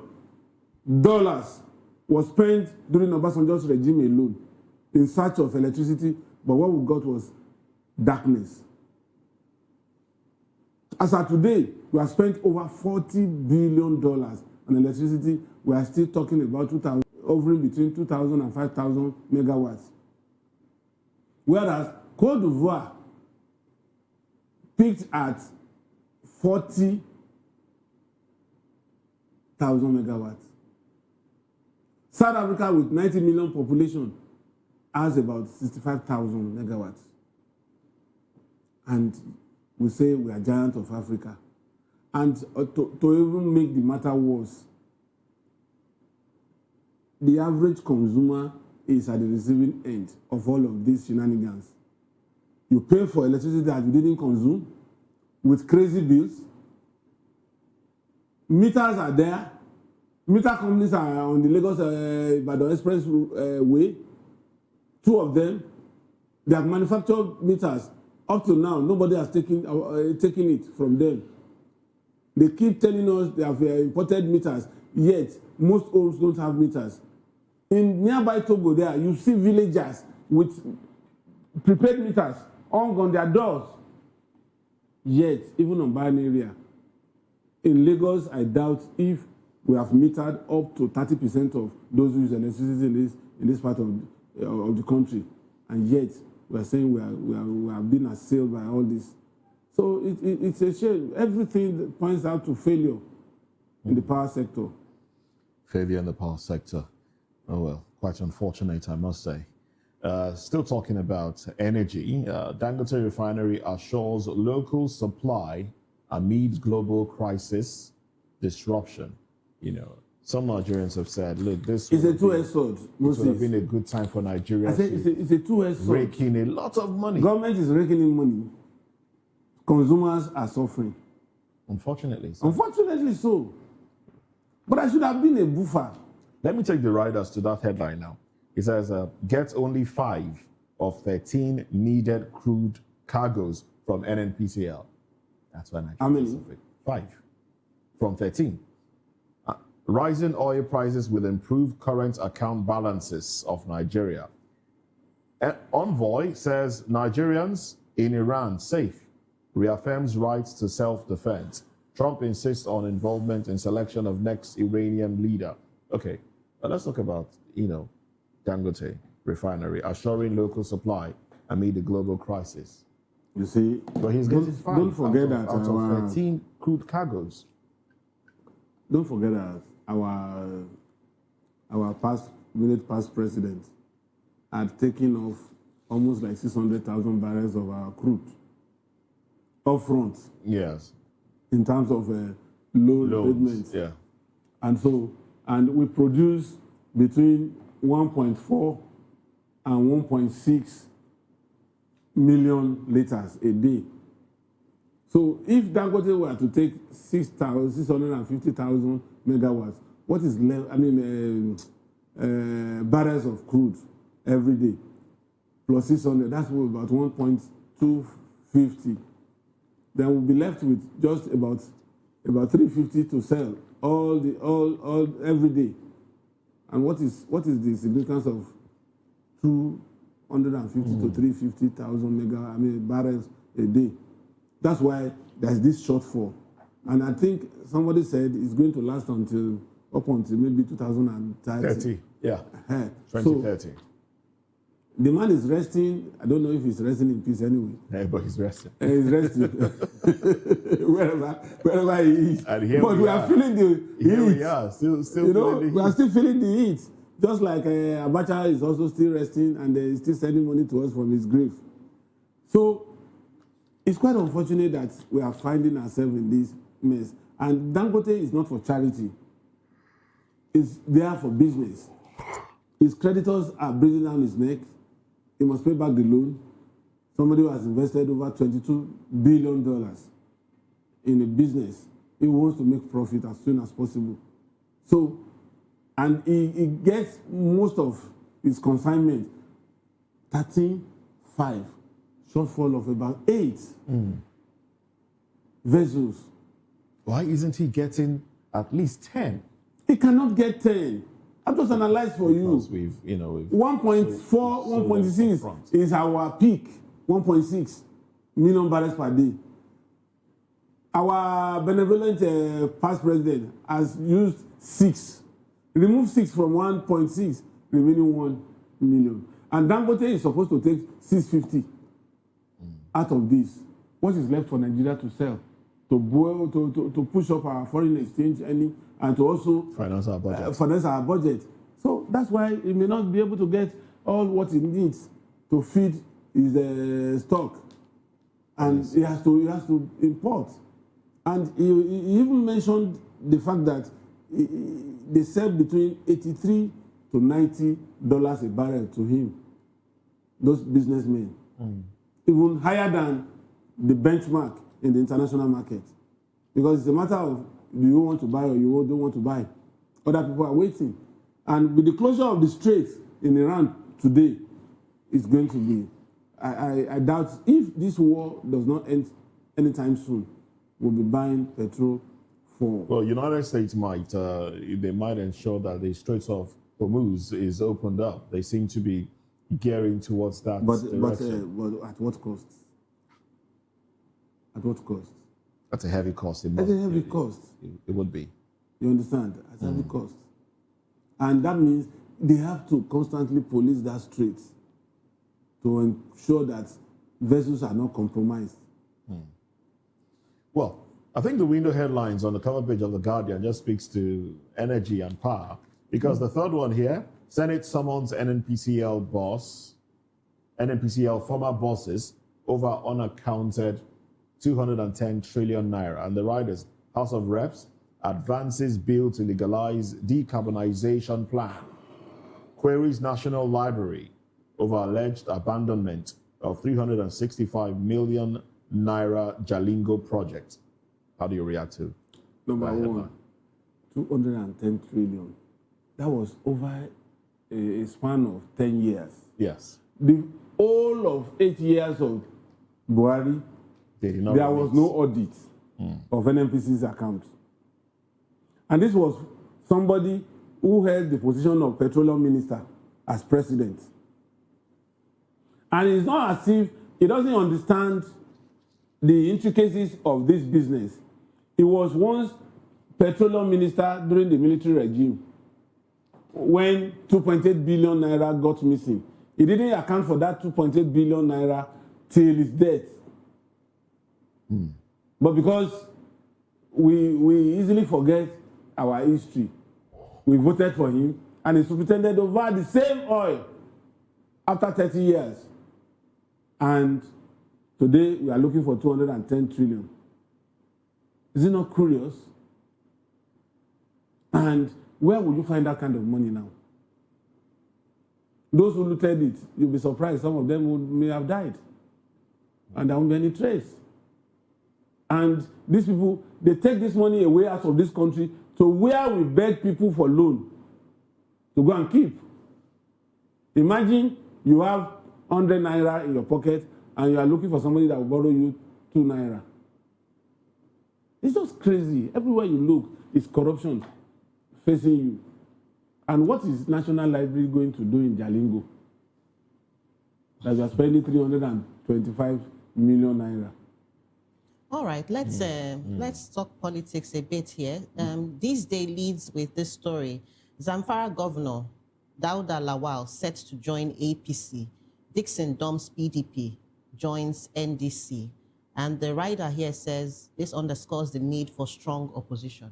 Do you even know who the big players, aside from former governor, now Senator Siraki Dixon in the NDC, Nigeria Democratic Congress? That's a new party. One of those that's newly, approved by INEC. Let me tell you, I'm not sure yet. But I like his bold move. I mean, but I have, he's not going to the he's not going to be the first person that will do that. After all, YPP was a no party before Ifeanyi took it up. And he won an election using that platform. That's why I say platform is what we have in Nigeria and not party. But he's still bold at this time. Well, at this time, he has his calculations. But what makes you think that those people that are not too sure that their party will be registered may not even go to NDC? It's just the John the Baptist of these people. Well, the way El-Rufai was John the Baptist to Atiku in SDP, and they ran him out. The best at ADC. ADC is now shaky. So there's a possibility. There's a possibility. NDC might be the rallying Please point. hold on to this party till we come. That's the game. And Zamfara governor that is porting to APC is even long overdue. Well, this issue of e-registration now, how will it be for these new parties, especially the 2 new parties that have just been registered, which NDC is one of them, to register their members? E-registration, because that's a major problem for most of the parties. They may not be able to contest this next election. Maybe they will be gearing up. Dixon would want to he wants to get into the Senate again. So I'm sure he's certain of contesting election under the maybe he has NDC. he has done his homework very well, and he feels that the party will eventually be registered. No, it has been. It has been. It's just what I mean is that they can still register it if it doesn't meet the threshold for holding on to the party. And that's what is assailing ADC now. Okay. There's a clause that you must have been represented at certain point, maybe 25% of. So I can't really figure out that law. Now, you see, like I said, even when these people started porting, I said they are not porting because they love Tinubu. They are not porting because they love APC.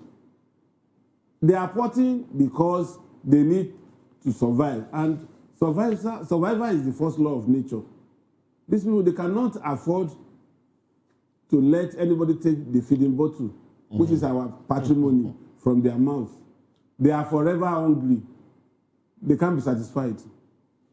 And so, whatever means possible, they must use to get to that feeding bottle. And that's why Zamfara governor is porting today. Fintri just ported. It's not as if they like Tinubu or they like. Yeah, but they keep saying this calls for strong opposition. But can the opposition? Where would the really opposition come from now? Exactly. Can they really put up a strong front? I mean, 2027 is almost here because, I mean, this is just March and almost everybody is with the APC. So are we saying that at the end of the day, we might just have one state or maybe two states that are on the other side? Those two states. Right now we have 31 states 31 in the APC, governors. Yes. But you see, the thing is, regardless of whether the governors are in the APC or not, people will still vote But where they want it's to still, vote. it's still a It plays a statement. major role. It does Yes. play Yes. a major role.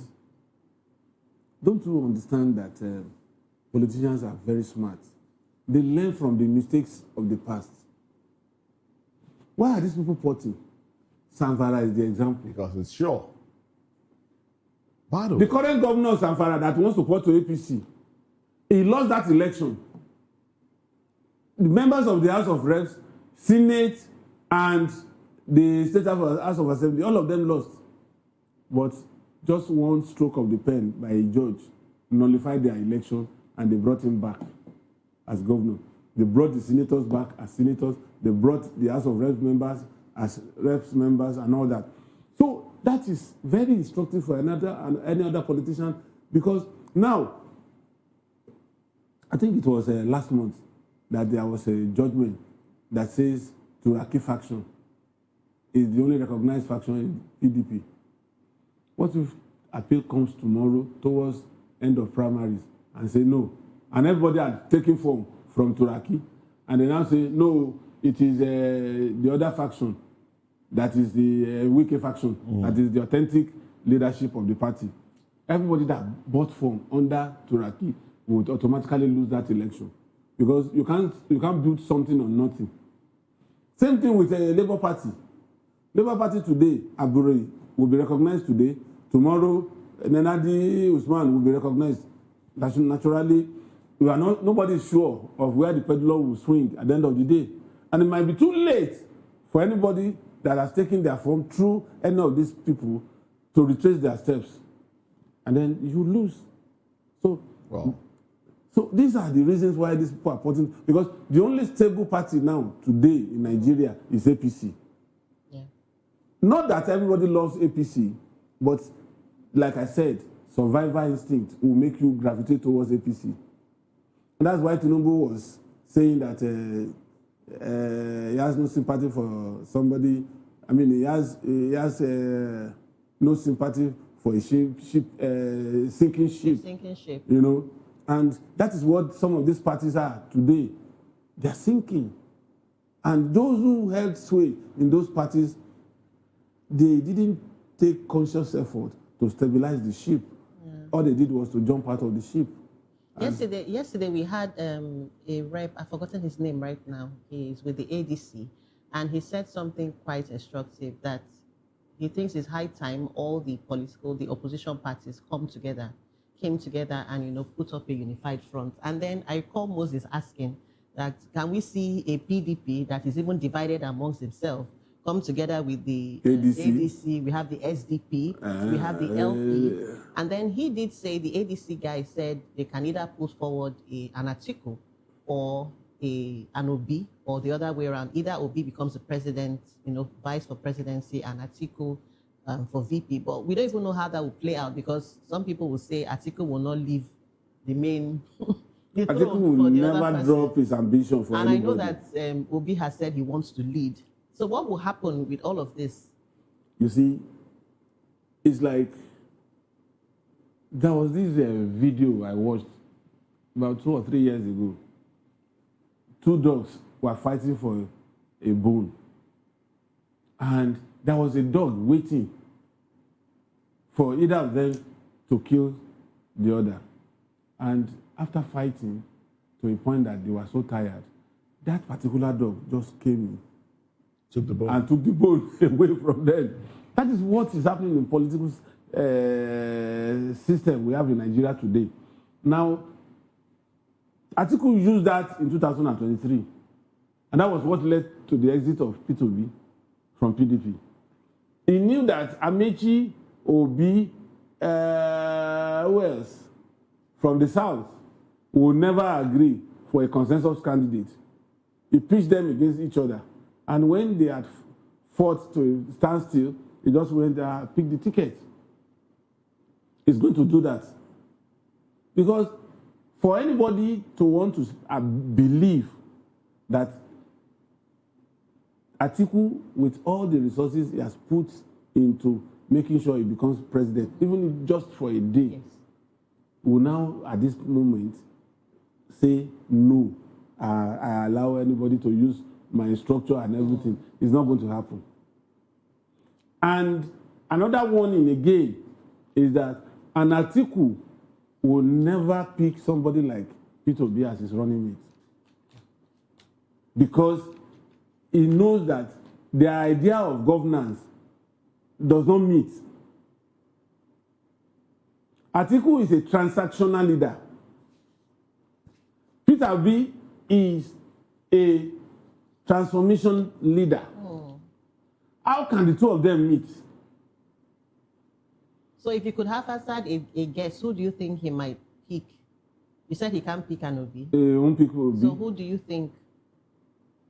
And with Syria betrayal that has dogged Amici in Rivers State, and astute politician like Atiku will not pick Amici. Okay, so who? So he's likely to pick an unknown person. Wow.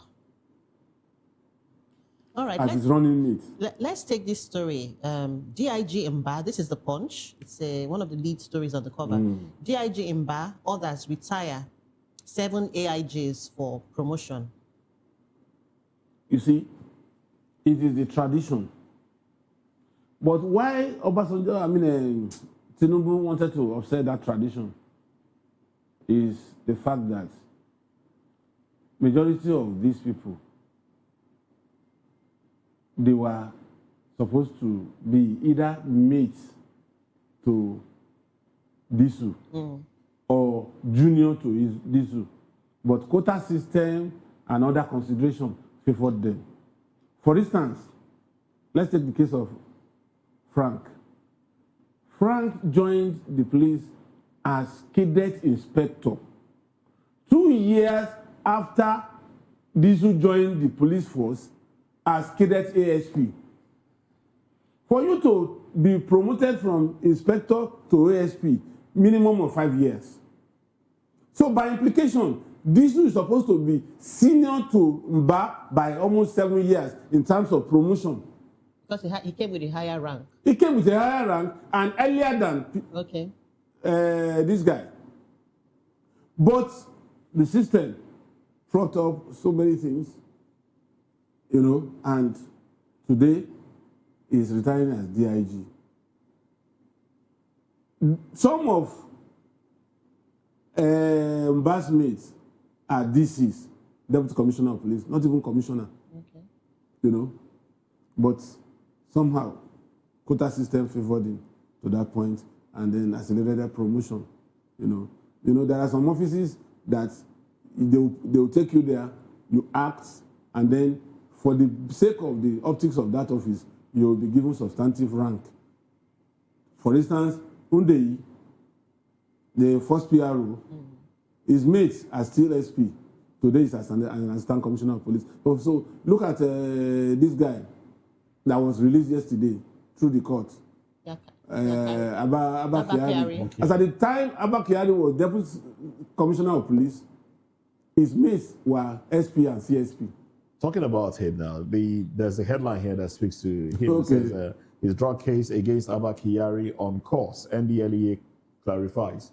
So regardless of the fact that he's... I knew that it was going to be like that because it was asset declaration that Justice Omoshosho gave judgment on and not the drug issue.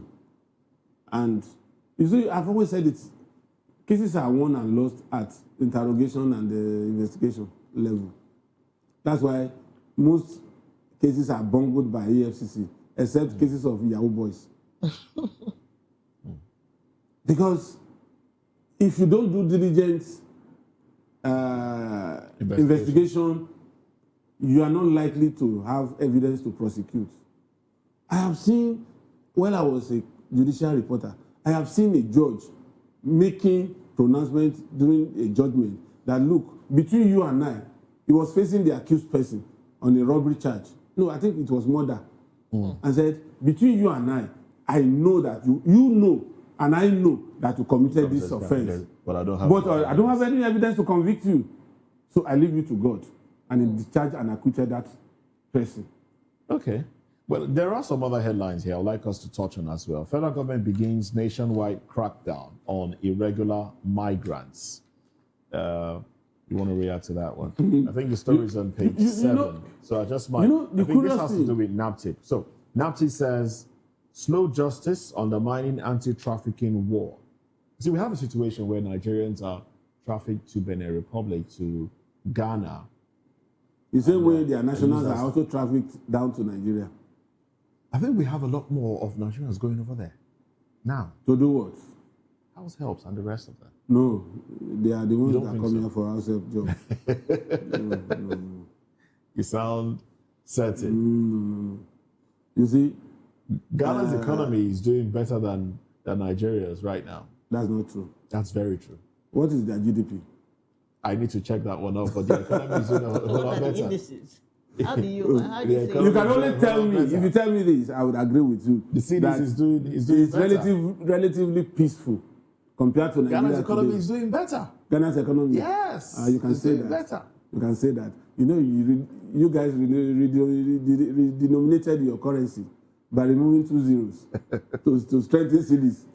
So, but in all of this, you know one curious thing, for the period I was in the north, I understood better the way our immigration officers work. I don't know the kind of training they underwent.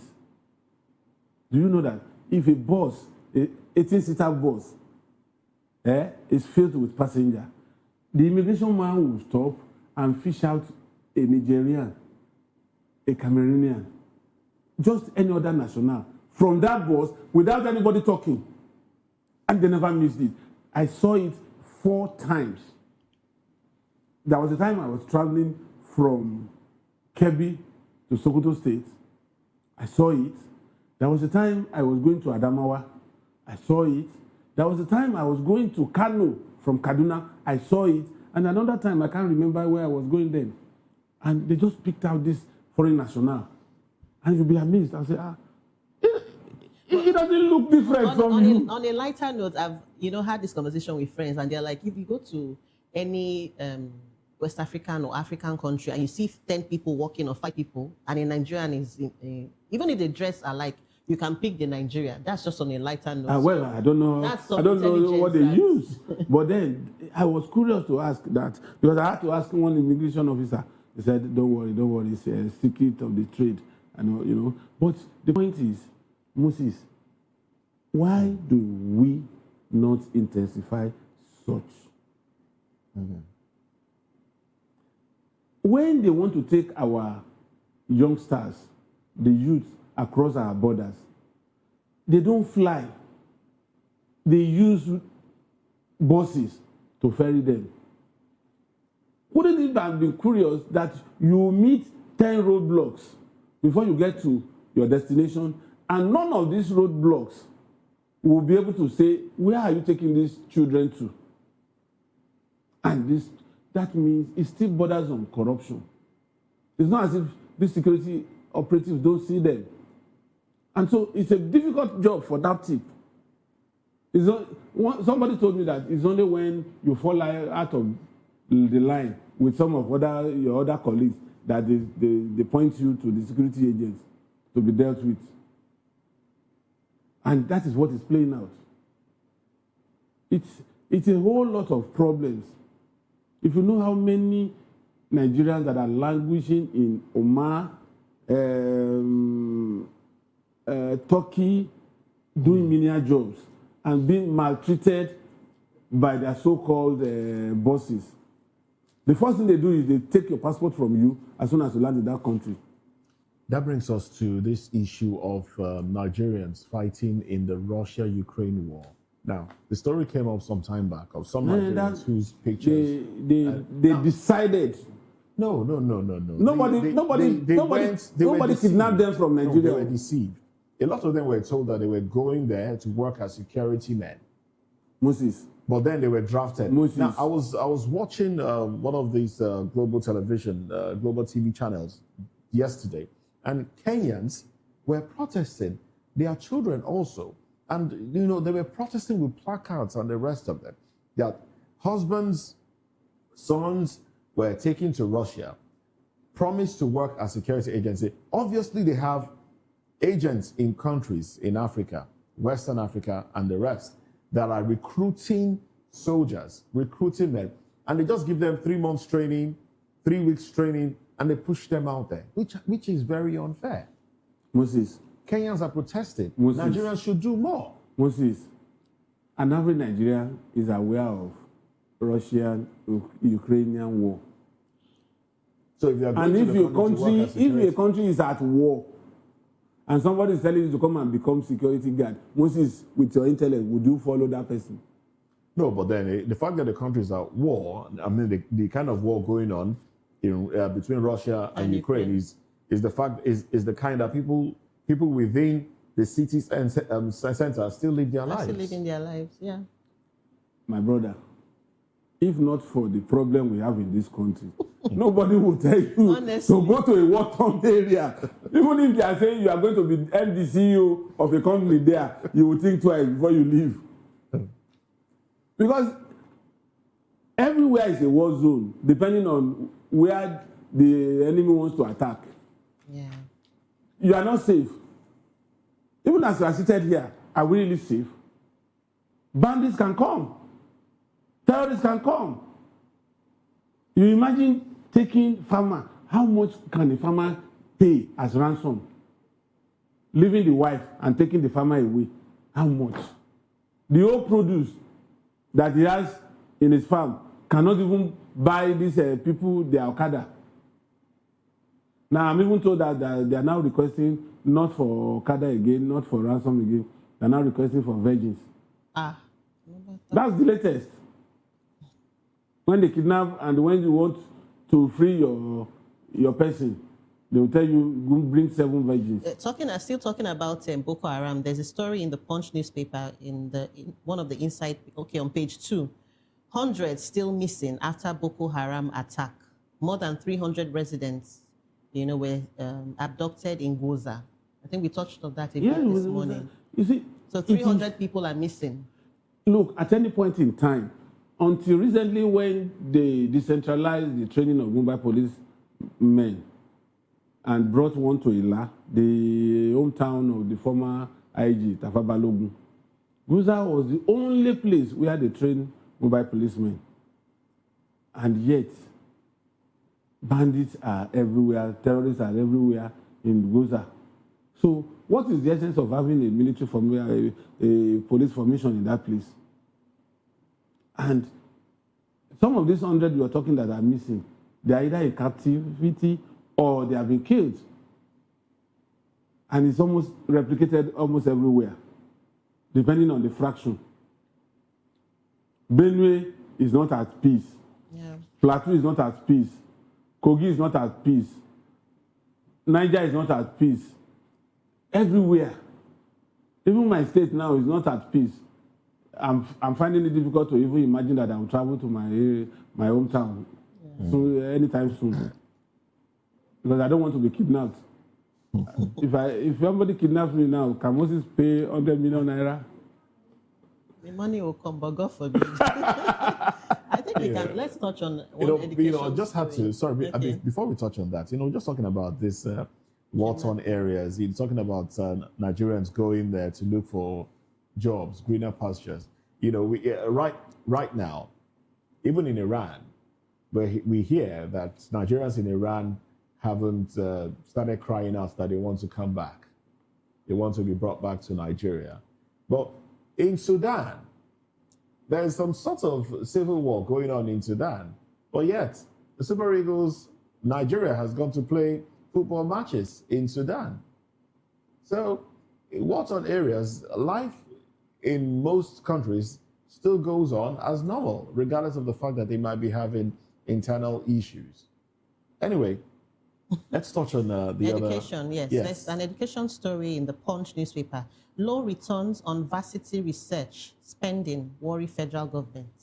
No what? Low returns on university research spending. There won't be any return. You know why?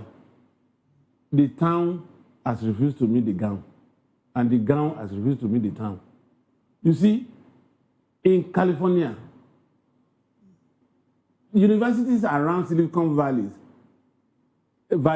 they feed that community of their graduates. They research and pass it on to that community. That is the job of a university. It's not enough for you to carry out a research and dump it and use it to get your professorship. You are supposed to take it back to the town for their use. For instance, if you know how many research findings that are just there gathering dust that would have been used even for alternative energy, even for recycling water, even in the medical field, you know, but there should be conscious effort. People should learn. The problem with the ivory tower in this nation today is every professor is only after grants. Because he wants to make it big. Because the salary is not enough for him to take him home. And then students are not willing to learn. Yeah. If you force a student to learn, you are incurring the wrath of the student because he's a potential cultist that can attack you. He's on drug and he doesn't respect you. I attempted it with the Polytechnic. I didn't finish that semester before I trying to force them to learn. I told my HOD, I said, sir, I cannot give maths to somebody who doesn't deserve it. He said, you have to, you know. I said, I don't want to know. Let me just go. I abandoned it. It was the reason why I didn't even attempt PhD. Because what is the use of my PhD if I cannot use it to impart knowledge? And these people are not ready to take this knowledge. Somebody who is ready to settle lecturer with brand new tires, 4 tires, to pass. How would you now say that person should go and carry out a research? He doesn't even know the tools of research. There was a time I asked a fresh graduate of mass communication to go and do VOSPOP. He was asking around, what is VOSPOP? Oh my goodness. Mass communication graduate. Is that the kind of person? And that person managed to graduate. That person managed to serve.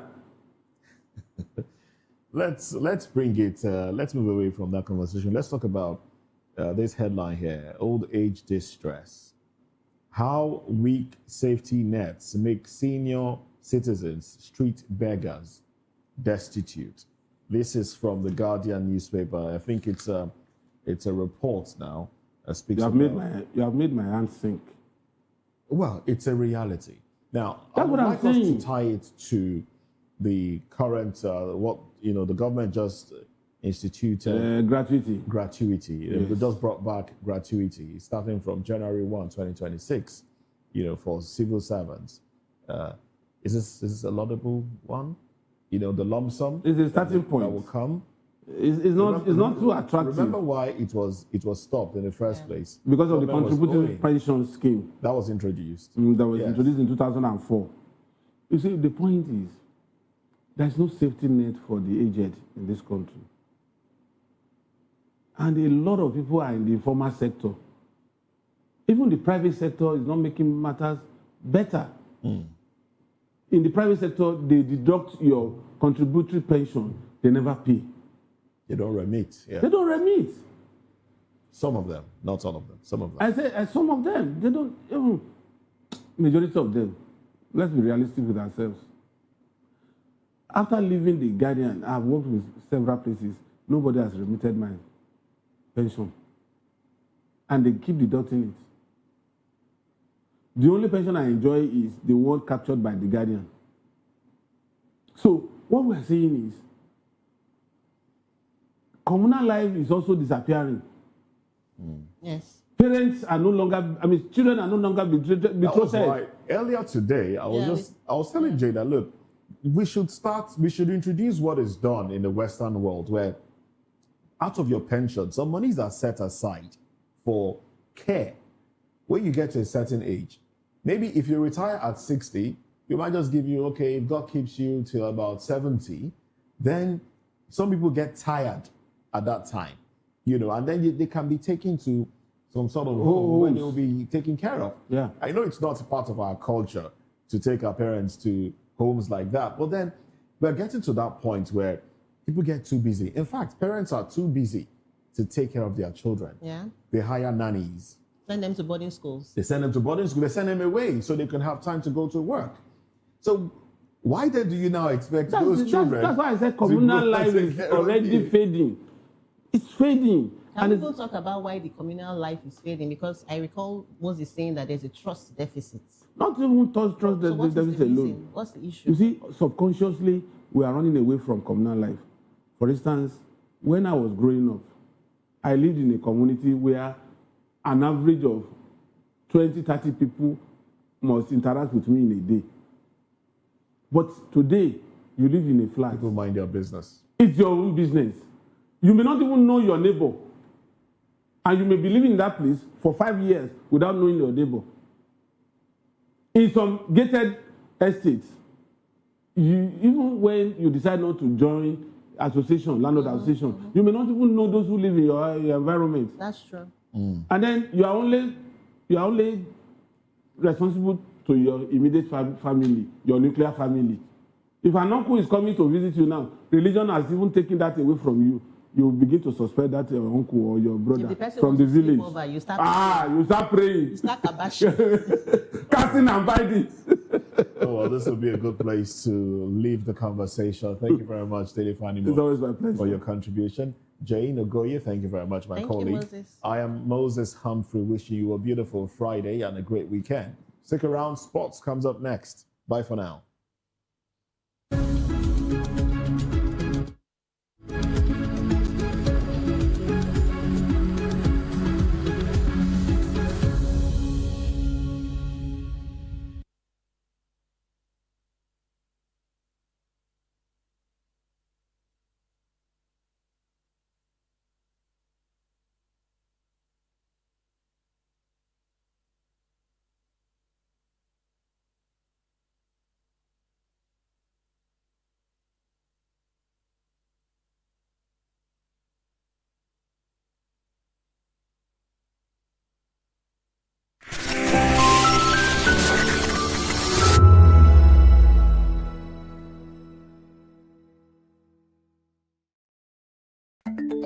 Africa is on the move, a continent of rising voices, untold stories, and powerful transformations. From the streets of Lagos to the heart of Nairobi, from the mines of Congo to the tech labs of Cape Town, the African story is being written every day.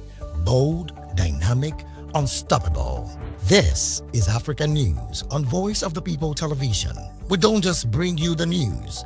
We analyze and bring you Africa's heartbeat, the politics that shapes our nations, the economies that drives our future, the cultures that defines who we are, the voice that must be heard. Africa News, Africa's voice, Africa's future. Where Africa speaks, the world listens.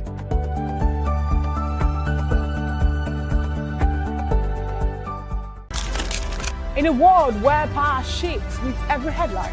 In a nation full of questions. In a world filled with noise, the truth needs a voice. The policies that shapes our world and the economy that determines our future.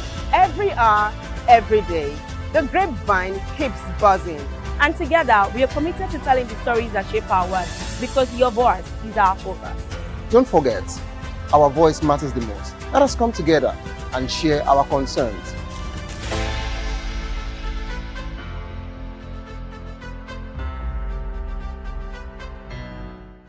Good evening, Africa. My name is Voptv, actor, model, producer, and I'm giving a big shout out to Voptv, man. Keep watching. Don't change the dial. Thank you and God bless you. My name is AY, and of course, I represent the voice of the people, and that's why I'm on VOP. AY say so. Hi everyone, it's your girl Miriam Tima from the Real Housewives of Lagos and the Real Housewives Ultimate Girls Trip Africa. Shout out to VOP, the voice of the people. You already know. Stay tuned, keep watching. And don't forget, VOP is the best. Alright, hello, it's about that Shaggy, the man from back with Melanie Poppy Black Skin Boy. This is Voptv. If you're not watching VOP, I don't know why you're watching. Maybe you're watching your weight. Hello, beautiful people. This is Wale Ojo, and you're watching VOP, Voice of the People. Hi, guys. You already know who it is. This is New Energy. Flyers boy ever living. Keep watching VOP TV. Thank you. Hi, people. Ginny Albano here. Guys, please keep watching Voice of the People.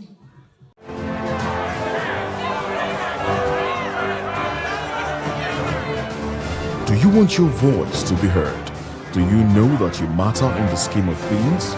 The People's Voice, the show where ordinary citizens take center stage as we discuss the biggest stories that affect you and I. With you in mind, we facilitate lively discussions, debates, and interviews on the topics that matter most to you and I, from social justice to economic empowerment, education to healthcare, governance, and more, tackling tough topics and amplifying your voice. Join the conversation and make your voice count. The People's Voice. Make your voice count.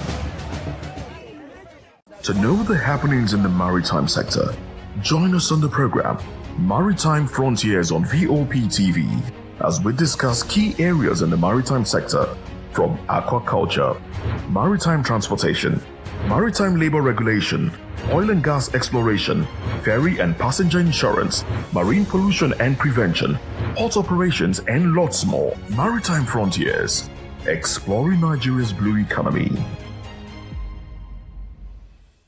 Are you ready for the extraordinary? Something big is happening on your screen. Introducing Voptv. Now streaming on SLTV channel 264. From breaking news to captivating conversations, news analysis, giving you all sides to the story. We break in-depth discussions on the issues that matter, from politics to sports, entertainment, and lifestyle. Voptv on SLTV channel 264. Join us as we redefine what television means to you. Voice of the People Television, Voptv. Now you have more than a voice.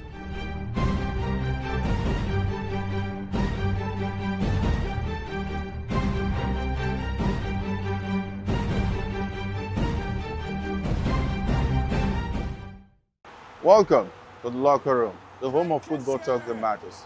I am Jerry Arpillon.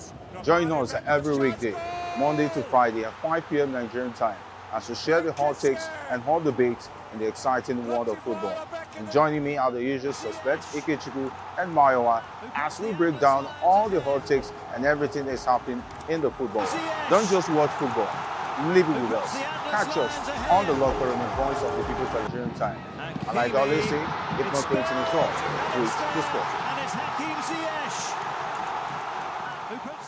My name is Tao Familoni, and here is to view PTV. Keep watching, stay tuned, do not touch that dial. My name is Made Kuti, and you're watching Voptv. Keep watching. Welcome, my name is Zika Davis. Distinguished ladies and gentlemen, boys, viewers, everybody, boys and girls. This is Voptv. Do you know what that means? Voice of the People TV. You don't have a voice, don't come here. You better make sure your voice is heard. This is Health Check, your weekly guide to better living, smarter choices, and trusted answers. From everyday wellness to urgent health issues, we've got you covered. Health Check, only on Voice of the People Television, where your health has a voice.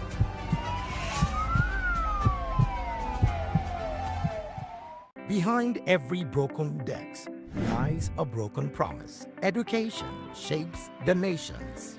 But who is asking the right questions? Introducing Edu Dialogue, the show that goes beyond the surface, exposes the cracks, the corruption, and the silence in Nigeria's education system. Edu Dialogue, Saturdays, 3 p.m., only on Voptv. We break the biggest stories, from missing funds to policy failures. We ask the tough questions and demand real answers. Edu Dialogue, this Saturday, 3 p.m. on Voice of the People Television.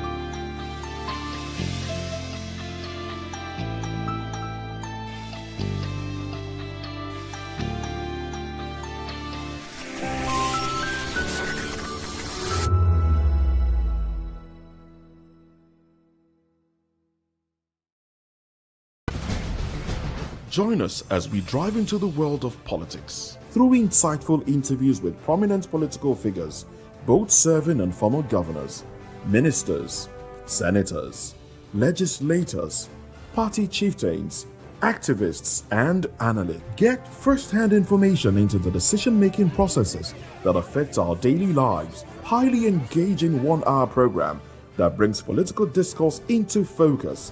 I am Chukwuma Okoro.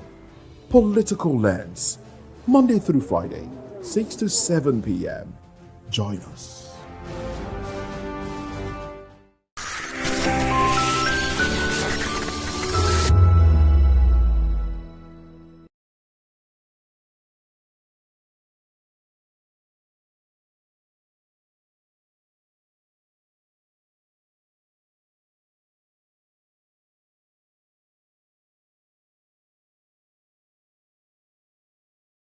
Break down all the hot takes and everything that's happening in the football.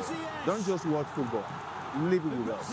Catch us on the Locker Room and Voice of the People Television at 5 p.m. Nigerian time. And like I always say, if not 20 minutes off, please discuss. And it's Hakim Ziyech, who puts the Atlas.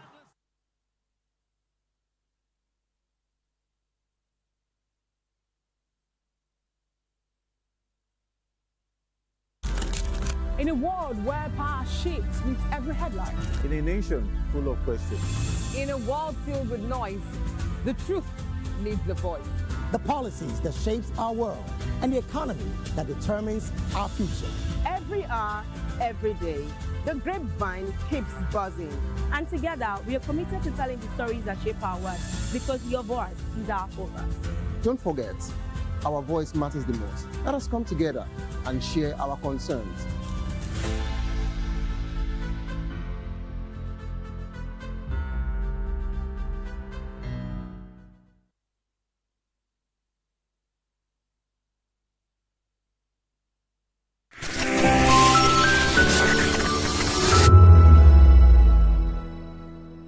Headlines.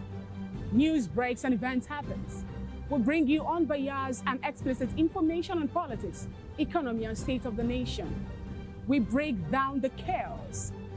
Facts, not fluff. Truth, not spin.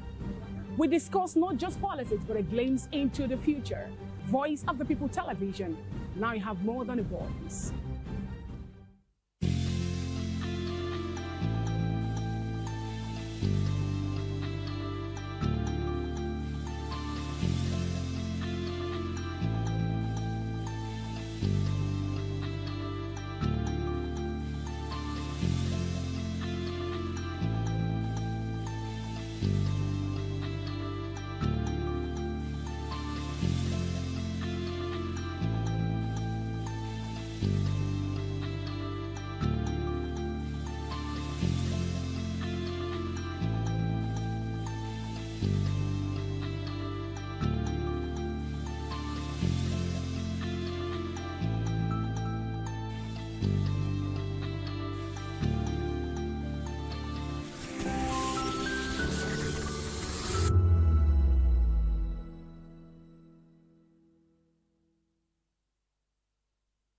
views on the street We go to bed empty hunger.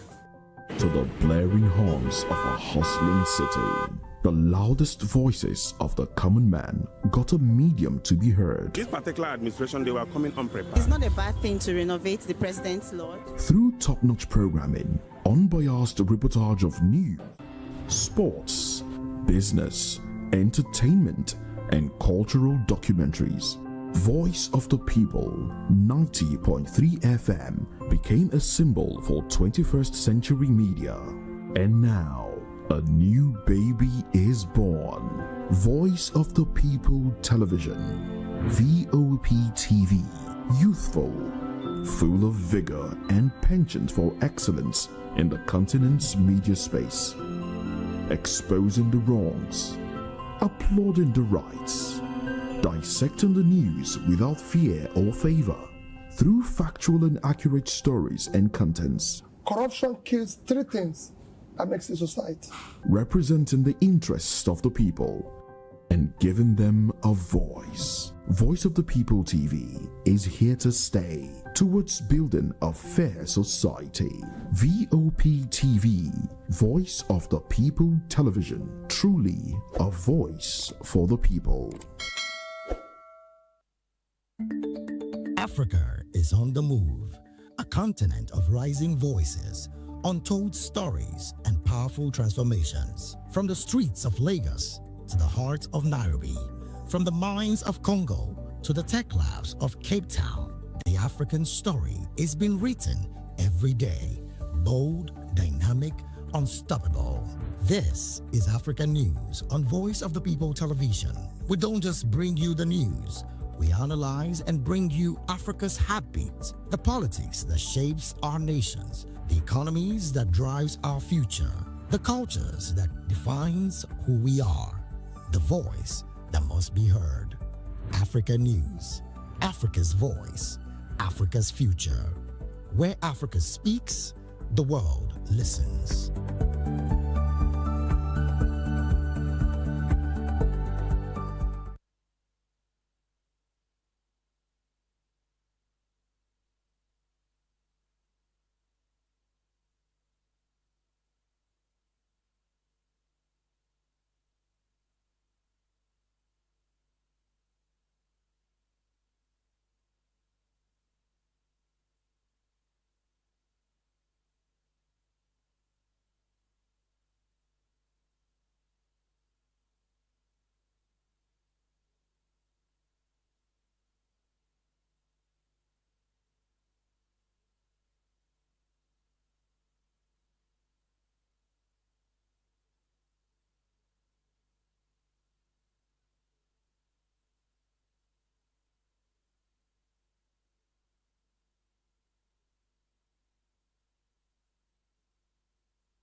What happens in the hush behind hangar doors? Who signs the papers that gamble with lives? Which truths were grounded before they even ever had wings?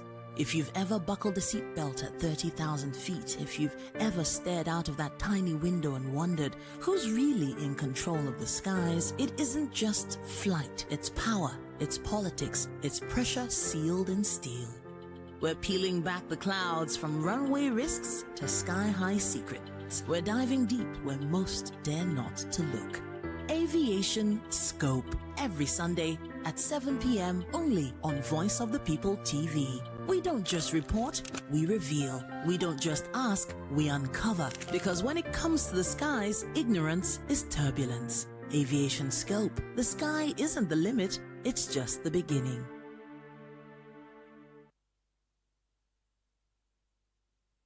On Edu Dialogue, we bring you fresh ideas and conversations shaping the future of learning in Nigeria and beyond.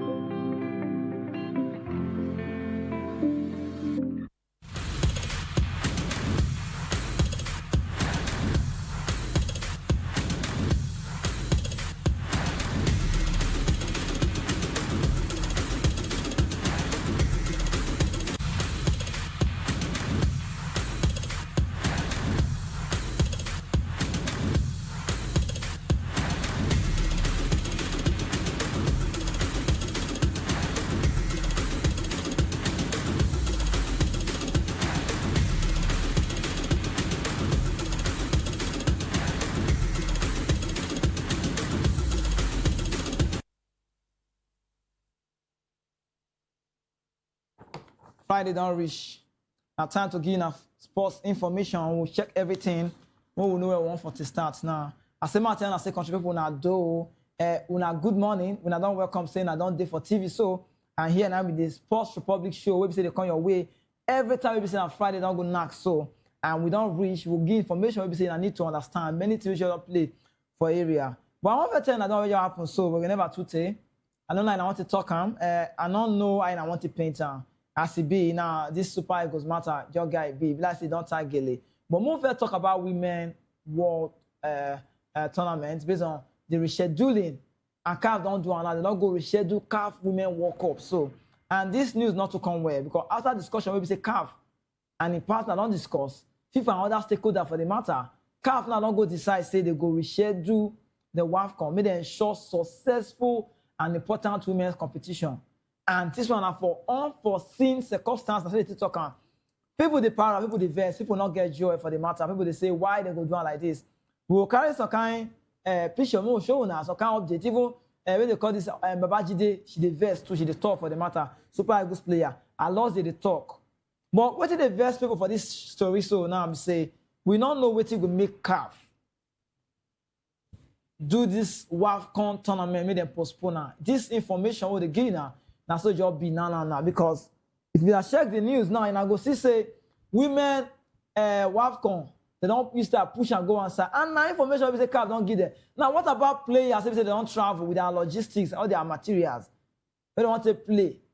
All their official, all their coach, all the media people, they don't make some kind of travel, reach that place. So now they call the tenant say, like this, you not go walk. Make them wait. Now Babajide say open mouth they talk. She dey talk say she not like the thing where CAF don't do. But now to postpone this one, so it means say we not like her. And make they go call reschedule and now can go 25 July. Because now tournament they say for don't see so just now, but we not fit see that one. And you know not say our women for Nigerian football, our women they para.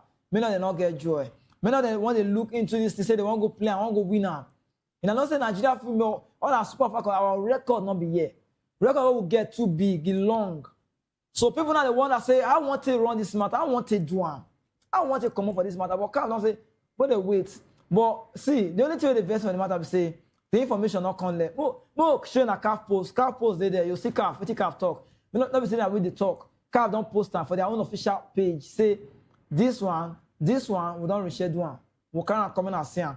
Because CAF now, and a verified page, a verified social media page, say we not fit play this tournament, we don't postpone them. But you both come and say unforeseen circumstances. And now for women football. So if you look down matter, and I will say, it's not too clear what they want to do, but not be say anything happen. Now me, go to 10 Nigerian, but I may just count down our babes, they may they just wait, may they just relax.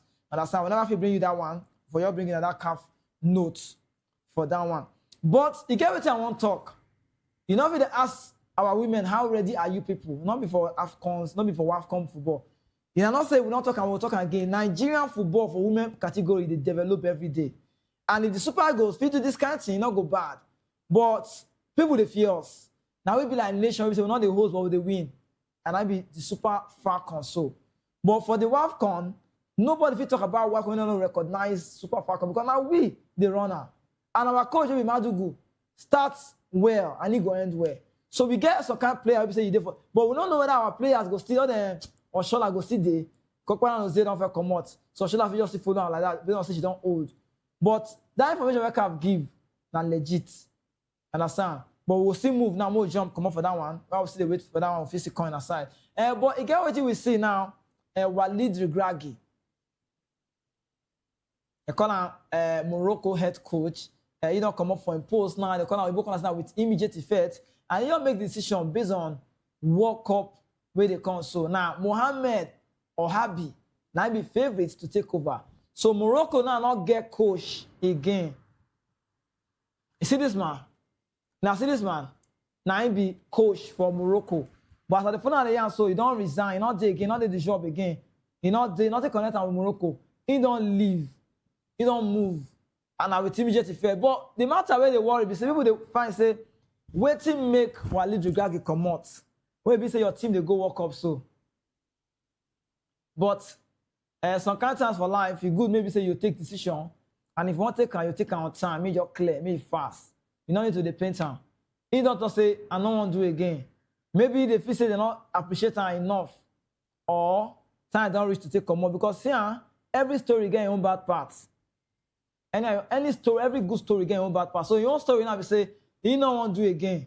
He doesn't say, I won't come. Even romanticize if their captain said, don't retire. So Morocco now different ball game. So maybe VC or Habi, you will take over that job. But you know, they ask question now, more Morocco matter. We are giving us some kind of information we just play for area of African football. But more just jump now enter Super Eagles news. Where we say with the shake, we'll kind of give now, me for see some kind of information because now the dreams are they shattered. Many dreams, things not the players who still want to make play again. Now for this one, I talk about now in accreditation. Notice on the when on circulate for social media, everybody see journalists, everybody carry what kind of look. Say competition what would they expect we not go because FIFA now don't go detail tournament format and it don't list 6 participating nations where we say go play for that playoff. Now we go check the news because they see what they talking because they see Congo see the inside. DR Congo they put them inside the news. And some footballing nations just sit inside. But we see the news say playoff, they come. But FIFA latest communication now, it should say change is not fit there.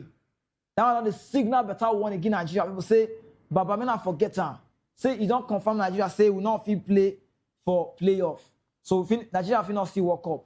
Now, for the same way FIFA draw, see, because many of them they talk, say, many of them they look the news, they say, like this, say, now so it be, say World Cup they come, Nigeria go play, men are see fixture, they don't already kind of come out. They even get rest days. You know, see them, you know, they see Congo, now they see everything I be. Men of them say we carry talk, or we just talk like that. People don't talk, say, now so they want to do one. So if you see a participating team, Congo DR, you see them there, Abi, you know, see Iraq, you know, see Jamaica, Abi, you know, don't see everybody for that place. So Bolivia they there. Suriname did there, New Caledonia did there, Jamaica did there. So now all these teams, would they shake, would they look, say, now then, go play. Understand? Because this one go stage for Mexico, Canada, USA, and across 16 host cities. This World Cup goes sweet well. And World Cup everybody, FIFA now, don't talk, say, now Bolivia, Congo DR, Iraq, Jamaica, New Caledonia, Suriname. And of course, on your for PG, it will make sense. Say they don't confirm them as qualifiers. So Nigerians, I say make a beg when I make a tell when I say time don't reach when I take command for things like this. More not to talk again. Road not there for Nigeria to play World Cup. Because if you say Nigeria go play World Cup, wait till be the fate. When I see FIFA rules, when I see them, they don't sit and say no way. So if I say Nigeria good to play, why would they see Congo? They don't put penny for Congo matter. It's the people that originality. Say Congo go play for next playoff. A playoff they come so and the date don't come out. Now this match you go shell it. So when I know that say Nigeria go feel go World Cup, no World Cup for Nigeria. All the person where they talk, no go work. That's how Nigeria matter. We need to come for and say no go work. And more just see look. Better be advice I want to give Super Eagles now. Better be the advice. Make them find what they want to do. May they forget about World Cup. May they focus on Nations Cup where they come in next time. So 2027. So with the Nations Cup they come. So more not they think about World Cup now because we not get fit for World Cup. We not fit go World Cup. So what Nigeria fit do now? Now they just to try to focus. Because when they call our general secretary come and they tell us say we get a good case. We don't table and FIFA not to see you. Nobody care about you now because. If you want to talk as your be so, no need for Nigerians to the para say yes, we want to do this one. No need. Time not again. Even the reason people they will not the work because if they wait, say me Nigeria go World Cup. You know not if force Nigeria go because FIFA don't talk and say this one don't come out. The line don't they? This team now go. This team now go. Nigeria not go. So know how when I want to talk, say Nigeria go make am enter World Cup. You know guy want to do am. Now Congo. Now, waiting they even do with the matter. We don't table matter. People they ask say, may not give us information. Waiting Congo even do. Congo use like 6 players. They say they're not eligible to play that kind of match. take play FIFA World Cup qualifiers. You know, understand? So what they do now bad say, but from their own FA, now legit. And one of the players now British born Wan-Bissaka, only before Congo. So the news they clear. Men are not the reason say Nigeria will go World Cup because if FIFA they waste, I don't feel talk before I give advice say for FIFA to they waste time like this. I don't talk before. Then I forget when I on the team World Cup don't go. You never go say support you know. See, no I want to do for FIFA to waste time talking like this. Nigeria don't go World Cup. No World Cup for Nigeria. And now it don't reach time. It's a shame going to come for our federation, Nigerian Football Federation, NFF. You know why? Because not them. People say they govern this football. 2022 Nigeria not go World Cup. 2002, sorry, maybe Korea Japan. 2002, Abi, we look Korea Japan. But now 2022 we not go. Qatar will not enter. We can't enter World Cup now. They come so 48 teams. See formats Nigeria not there. So it goes to talk say we not get better federation when they manage our football. And you'll be like that, it's bad. Because if you check the record now, if they check all the news now, you go see say the thing Nigeria they do it. See, you go say Nigeria not even rich. Because I don't check them. I don't check all the poll, I don't check all the news. And they look at check calendar. See people say no, Nigeria cannot make it to the World Cup. We don't let complain. They give us silent ears, deaf petition.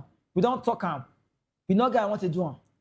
If people will go about the game not talk, we now rest. I'm not saying Nigeria they rest, now maybe they go better themselves. They know they rest to better themselves. I want to talk them. Road bend, Abi, you know me say you go bend waka put. Maybe Nigerians just forget World Cup, no World Cup for Nigeria. But na shame. Say 10 African nations go play for that one. Congo my mind to say who go enter. Nigeria not go there. The player when they get all them Bakambu, all them Wan-Bissaka, all them Mbuku, players did that team. And they're ready to struggle and they're ready to play. So any I want to tell me, you go not say the best is yet to come, but it depends on the people where they govern the game. NFF. Many people don't come and talk and say they don't know their work. People they talk and say Nigerian Football Federation, they don't know what they do. They don't know their work. Because if they know their work, this country not going to come out. But now, we need to wait. Next World Cup after this year now, June 11 will start. Go be 2030. What will be the fate of Nigeria? More jump, I beg. And more come on for that news. More give our Osimhen update because as it be now, some club the final Osimhen. Transfer saga don't boss. Bayern League the final. Bayern the final Osimhen. Which mission is Barcelona the final. Many clubs don't come. Say European giant, don't they use the high super eagle star. But you know, say player get your own time, everybody get your own pick. Everybody get your own pick. I was Osimhen at 27 years. Abi? Club the final. Now biggest boy for Turkey now they see so. See, this boy has seen a big player for Turkey. People know. But now the same many clubs say they not go rest until they sign out. We don't check which Barca the final for. They say Barca the final based on still and those on the old. They say Hurricane they in the 30s. They want to sign Victor Osimhen may enter. Victor Osimhen need to go. Abi? Osimhen need to enter. Maybe for Sian. May go big clubs. But when you go first, they think and where. Me, I want to and PSG now the latest. Where they find Osimhen. Say I'm gonna see record. When I see record.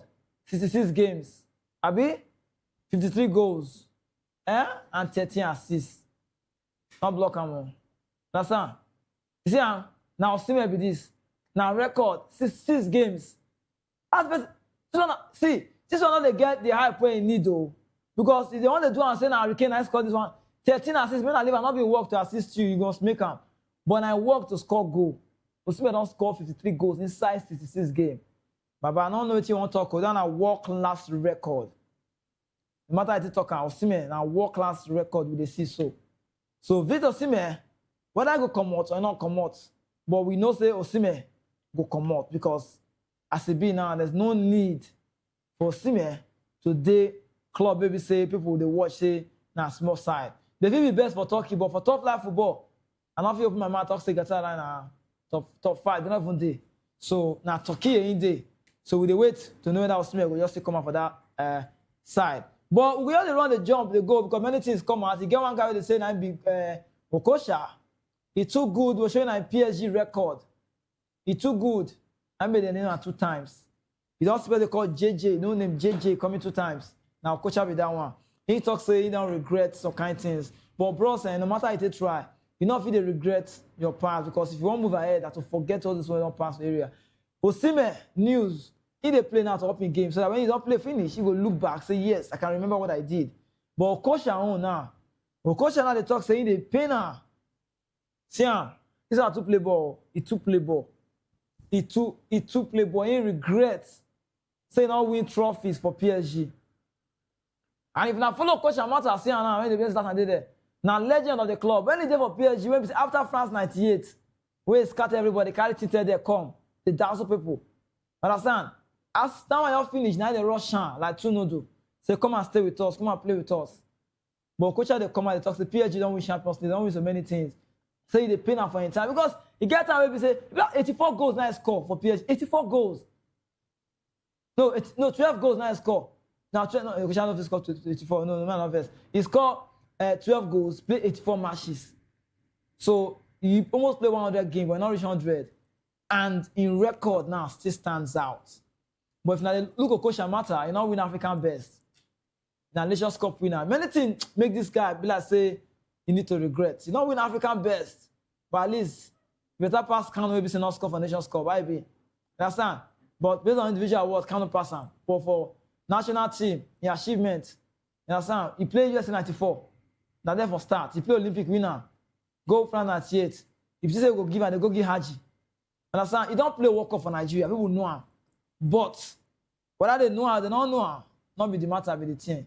The problem now be say, oh, Kosha not win better award for PSG.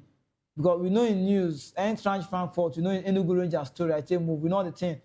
Turkey, Fenerbahce, we know the Waka. We come both in the race leg. Understand? We know all of those things, but the news we say, he don't come at 10 and say, bros, my greatest regret and undoing be say, I know play for world, I not win trophy for PSG. That be the thing. So, but from Coach now, we'll talk about Man United transfer market. Rasmus Højlund, everyone want to talk. So 80 million euro. Man United say they're optimistic. Say they must get up to 80 million euro total package for Højlund and Rashford to make their permanent exit day. But in another 6 million euro already paying for Napoli. Now that 44 million euro I can remember by clause. And they say they confident they go activate them. Now, Barca said they're in advanced talks with Man U say Rashford 30 million euros. Now, if you look all this information, I'll go see say it don't clear. Good signing, Abi. Højlund a good signing. We don't see him. We don't see it now alone. No. And our player be say come out because they struggle. He struggle where? He struggle because when they play for Man United, we not see him get chance. They make better, they not they give him pass. All their fans go the shot, say they know they give him ball. Give him ball, you know they give him ball. He can't make right move, go down to the countryside. But don't say Lukaku get injury. Now, what Rasmus don't do, people not talk less about Rasmus. He dey play. So Man United now want to use that opportunity to package him, take cash out for his head. Now Danish player be that. And he don't live up to expectation for Diego Armando Maradona stadium for Italy. Napoli respect him. They know him. They like him. He good to play. When Politano they cross, never don't even there and get injury. They come out Smith, come out Varaskelia. But you see they play. He come on loan from Man United. What enough he do for Man U, they do him for Italy. So now good signing. But for Rashford don't be say, I know say Barca go on sign now. But you need to, for me, if say my advice Rashford, I'll tell him he try to take pay cut. It not go bad if Rashford take pay cut. Because for me, road not there. But if you say he say that this carry with the see so carry for give a chance. But based on say you don't play with players, they say no disrespect to Man United players so. But players they get potential quality. All the Rafinha, all the Lamine Yamal, all the Lopez they shoot from outside, all the Pedro get eyes for back. I've been a Frankie, I've been a Lewandowski, but if not me, I not come back. In a team a clear eye for Antonio say they play second field for that Barcelona. Because now team will get potential to win you Ballon d'Or. So I don't know why this British boy not take pay cut. Understand? If you ask me, I go talk, I'll give advice. Say Rashford, it's time for you to go. not stay back for London. You want to play World Cup? We never know Carrick fate now. Whether Carrick go stay, we not stay. So if you ask me, or talk to me, you move. No doubt. You move because if you stay for the club, if they feel not give what you want, if you stay for the club, they feel not win any trophy. Say, I know the talk because Barcelona and Man United, they build something, but you not feel compare them for ratio wise. No way. Man United level don't come to high level. Say if you look, say they don't play, they don't get history. But based on recent football, we're not for the talk Man U now. Now Barca, you the talk. Players say they there, say they feel win something for themselves. So if you ask me, time down reach, maybe say some player are going to need to move, come out for the club side, maybe say, they don't want you. And so you just stay be. But before we go for a break, more than I say, London Football Award, Declan Rice don't win Premier League Player of the Year. And Declan Rice, now man will be say people know, you don't need to use stew or beans to take shop and it's sweet, it's good. Understand? In game a sweet game, new signing. Understand? £105,000. Abi, Declan Rice don't show, say, class is class. And he talks say Arsenal style of play. Since I've been at Arsenal, he said there is noise every week. Every week. 9 noise day. You understand? Every week, 9 noise day. You understand? So he will be Rice. Understand? Know what they play, and you know why I come that club. And I like him. I like player like Declan Rice. He said that is what comes to playing for Arsenal. He said people are going not to like our game. They say that they do set piece. They do this one. They do this one. They do this one everywhere. Time all day. You understand? So Declan Rice, when I get an award, accolade, you get? Because the owner of Arsenal self knows saying a good signing. Including the manager, they know.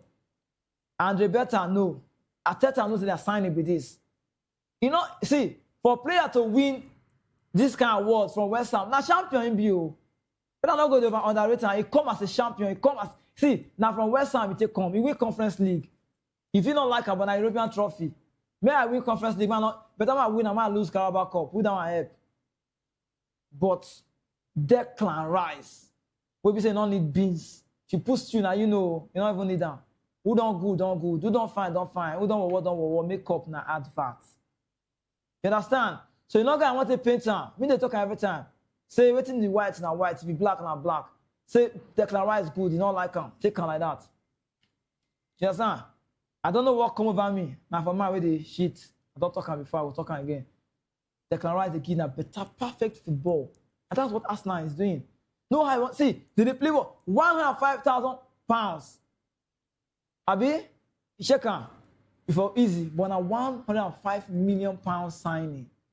When you check out now, he reach in level don't play. In a thing clear eyes, the more to sing that song, I they feel like Declan Rice. Even me, sometimes if I wake up, they feel like Declan Rice because this one don't need. I don't know the kind of say the shop, but Declan Rice, I mean the rice. That makes sense. So, but more just the enter break. More just go market, more buy 1 or 2 things. When we come back, the show will continue. Men are not to come out, we'll just still come back. When we come back, we'll and some kind of thing, say VAR. Best if you use the nose, take the offside. They don't see that thing before. When are they with us when they come?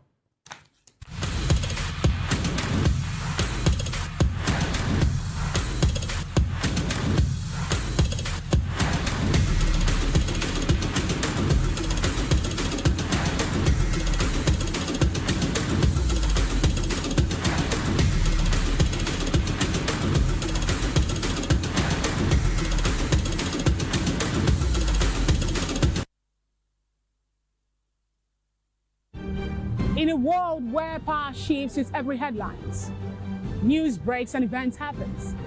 Share the hot takes and hot debate. Welcome to the locker room, the home of football talk that matters. I am Jerry Arpillon.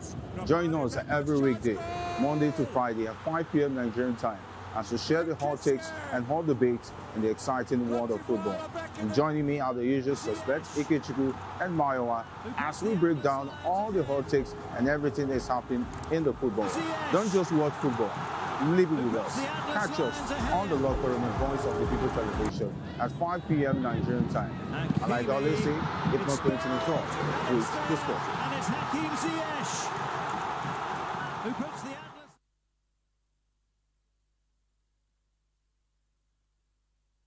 Welcome to the locker room, the home of football talk that matters. I am Jerry Arpehon. Join us every weekday, Monday to Friday at 5 p.m. Nigerian time, as we share the hot takes and hot debates in the exciting world of football. And joining me are the usual suspects, Ikechukwu and Mayowa, as we break down all the hot takes and everything that's happening in the football. Don't just watch football, live it with us. Catch us on the locker room and Voice of the People celebration at 5 p.m. Nigerian time. And like I always say, if not 20 minutes off, please just go. And it's Hakim Ziyech, who puts the Atlas.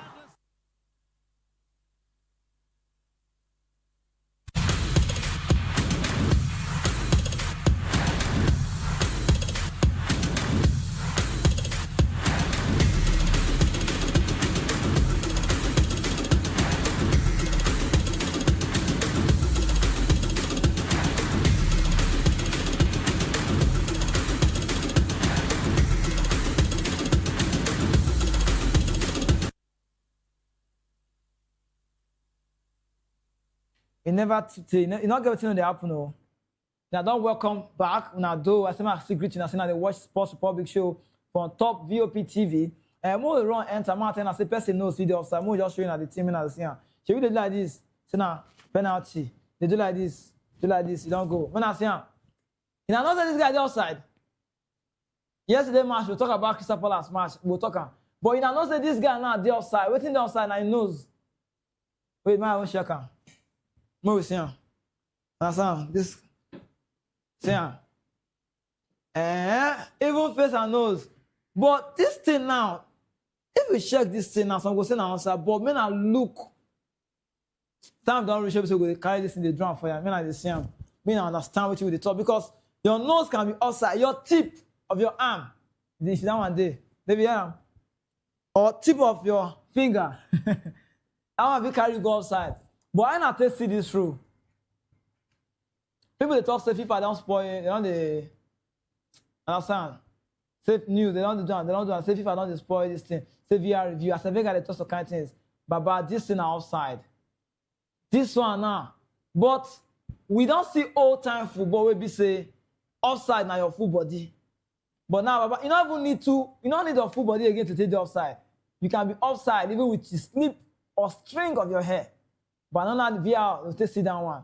But this now something where we say we never see before. It's allowing a goal because of nose. I say nose now God's creation. David did say it's part of his body. Okay? Now I'm not showing at Tottenham Hotspur. We are fit. More after the next one. Tottenham now, they're on the verge of being relegated. He got 2 doors. Your record not good. This is the result. Men are seeing. See there. Sisa, use penalty to do one. This train last thing, come up for Wolves, he run, leave Aroko Dare for that place, say I want better life. He don't come here. He don't show himself, his small self. This club, they say that they get one of the finest jerseys in the Premier League. Not be jersey with the look. Now result with the fine. Sit down and wait for back. Now I'm gonna see. See, relegation is coming. Now look at coaches who are about to face it. Now they see them. Now they see them, eh? All these coaches now they see so. Problem day. Better problem day for them. More y'all call their name and I know say we know them. Because anything can happen now.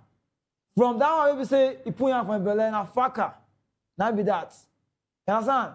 Now manager will say they try. Don't do some kind of for Leeds United, but now for Elland Road. No, you do for Norwich, because it not work. But for Elland Road now, you know they work for Leeds. He got 2 doors. We go bring some record.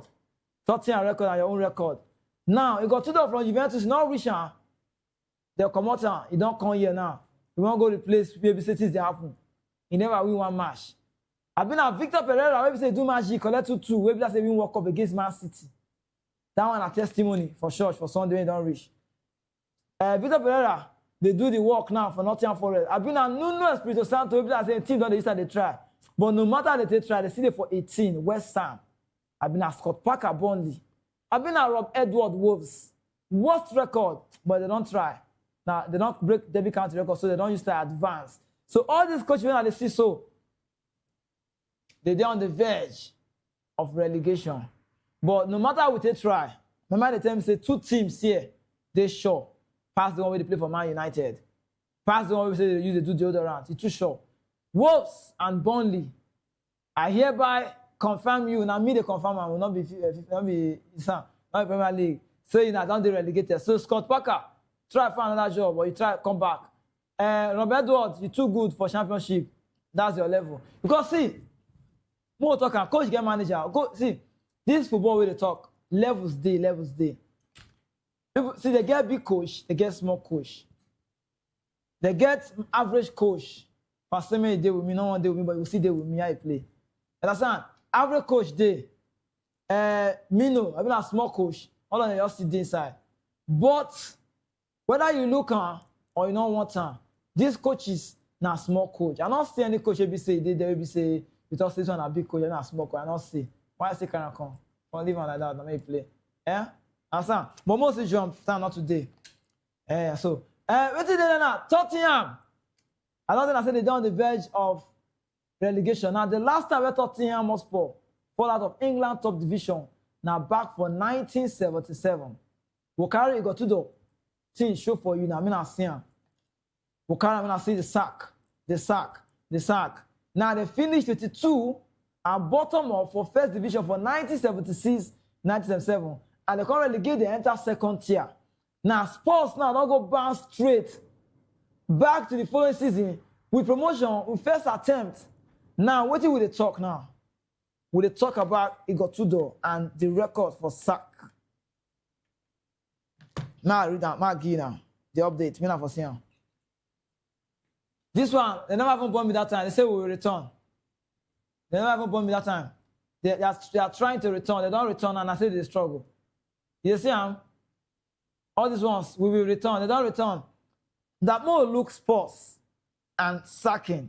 Their head coach, you got to do. You don't get turbulent track record. We cannot come for screaming and for seeing. Me not look. You got to do. You don't go lose in first 3 matches. 4-1 to Arsenal. 2-1 to Fulham. Even Crystal Palace, they just give them 3-1. Then you now can't see record. Sack. What is it now? 2018, 2015, 17, 18. That news. Because they say they sack people. When they sack them, they will just bring some kind of managers. Now, me not see sports head coach, you got to do. Now, turbulent record now you get so. Now, 2015, Abi, they sack for Greece. And they call Paul Solunica due to waiting on unsuccessful result. You know, they work for them. And based on some kind of comments from some kind of team members, you don't get the quality, you don't get the man management to manage them. And coach will be say they feel they fit enough, now be that, Abi. Now, in number 2 year 2017, Galatasaray Saka after only 10 months. He never reached 1 year. So, you don't say, and the man they travel from Greece, Greek world, you go Turkey. Now, if you like say Turkey not to work for him, not to see, not shake it, not to shop. Now you run, come on for that place, can't go for 2018. Go sign for Udinese. Now, only 6 weeks now I work, 2018. They say you are not good. Now, Udinese, because if you like say we too like you, if you like say you don't good again, no. Now they rehire and say, more give a second chance. For people they wait for second coming of Jesus Christ. They give a second chance. Now they sack again 7 months later. So 6 weeks, 7 months, it's not even they work. That means 1 month and 2 weeks. Now, 2020, Juventus Saka as manager after 1 season. But as they look, say record of this man, they turbulent. In record not good. If you not work for you, find work do. Because see, we are in this together. Understand? It's a 2020, they Saka for Juventus. Now 2022, 2 years later, Hellas Verona collecting again. After 1 season, they Saka. And it comes like say, if they get some kind of blessing to get opportunity to make a change, not be the one where they promise us for Nigeria, not be our politicians. Because one of our prayer points that make breeze blow, make their backside for open. Understand? Not be down with the talk. More leave that one. When they talk about 2022, when they Saka, now we can't jump enter 2023. He can't resign from Marseille after 1 season. When I see the news, I be say, he can't publicly slam the club. Not be every club they collect this kind of one. You know you talk. You know if you open your mouth, talk bad about management, where they manage you. How many times management come for the world? Now 2 times. It means say you not fit do and now they say, bye, it's time for you to go. And he get record, though. And the man is still job, oh. From that one, he job better. 2024. Last what? Only 3 months as Lazio coach. And lastly, they come sack him for Juventus just 2025. Abemo come on, they enter red card. Chelsea red card matter too much. Chelsea, Pedro, they don't charge her now by the FA for action. They don't charge her for improper conduct following their red card against Arsenal. And again, not be say they sack him or they give him ban or they find out like that. As the team ban Chelsea for that record, they find Chelsea come ban the player. He can't even get some kind of misconduct action. Because come out and you got the try to show yourself. See, you know if they show your small self for area. They don't give and you don't reach less than 3 minutes. When you collect first yellow card, you collect second one. This Chelsea now don't collect 7 yellow cards in the Premier League, 9 in all competition. Red card on the fly. Who knows who be next? Coach of defender, I don't know. So anybody can, as Arsenal, anybody score for Arsenal, so Chelsea be, anybody can collect red card. So now be the misconduct so for Chelsea. But more just run, come up for Chelsea news because they don't know what they want to do and red card offense not too bad. But more lastly enter the last one. It makes sense. Premier League analysis, more look the table, use the table to end the show. And everybody knows the Premier League now only for 2 clubs now. 2 clubs. Arsenal, and what do you call them? Arsenal did there. And what do you call them? Man City. See, they don't rule the line. Now only one person go feel winner. More do mass now. Time don't reach. More talk in favor of Arsenal. I beg me carry table come back. No verse. Thank you. I beg. Arsenal 67. Abi. Now table be this. Now more do mass. What be the prayer point for Arsenal? I wish I feel they do for that side. Arsenal prayer point. I mean they win the match. They go. They don't play 13 matches. Man City don't play 29. Man City get one outstanding. Now, Arsenal fans now they do prayer warrior work. Now they say even if Man City win on their match and Arsenal win their match, we get last day. So more just assume say all the club win their match. When they come reach last day, you can't be say Arsenal still the top them with how many points? Because if Man City win their next match, now they are standing, they will enter 63 points. That's how they use 64 points. They use 4 points in the past, 4 points. So if and goal difference, they go inside the score because goal difference all the inside they grow. They don't enter 5 now. But more just look at like this, say it can't be saying the last day. Even if Man City give them 100-0, it go be 66, it go be 1 point. So that draw when Man City go get with Nottingham Forest, they say they did for 17th position. Now good one for Arsenal. It means say Arsenal need to win on their match. So that on the last day we say judgment day, we like say Jesus will come for Premier League. You understand? Arsenal will come win Man City for Etihad. But or Man City go win them for Etihad. But if Man City win them for Etihad, it go be 1 point. So person use 1 point take win. So if you check the news, you will see there's nothing that's not possible. Sit up 6. This coach, I don't talk about I will talk again. If you not win Premier League, win a second. This man with the screen, so if you not winner, may they let her go. You not get a big pass. If you not winner, they don't spend millions of pounds. They don't spend better money for this club. Better money as better cash. They don't play. Because the man will be Edu, they don't come out and now come bring Andre Beta. Andre Beta signings, they make sense. All his signings so far, and I bring Gyökeres come. You know the wash and sense. If they give player, 91 they remain go alone, go learn football. If they arrange club side, and Arsenal their structure now better structure. You know they say in Cape na win now. In Cape na winner for Leverkusen, now big winner and take come. So Mosquera, Saliba, all those boys, they know see because Arsenal be like a baby club. When I know first, I know what I'm talking. Their heart too fragile. It's too soft. You don't ever imagine say Arsenal lose this Premier League. Many things because people look down on them. The only club where they contest for 4 trophies, so big trophies. Carabao Cup, match 2 they go play. More Liverpool are the smallest. They did for Champions League, they did for Premier League, they did for FA Cup. Nobody talk about Arsenal because nobody believe in them. But you need to believe in yourself because nobody will believe if you don't believe in yourself.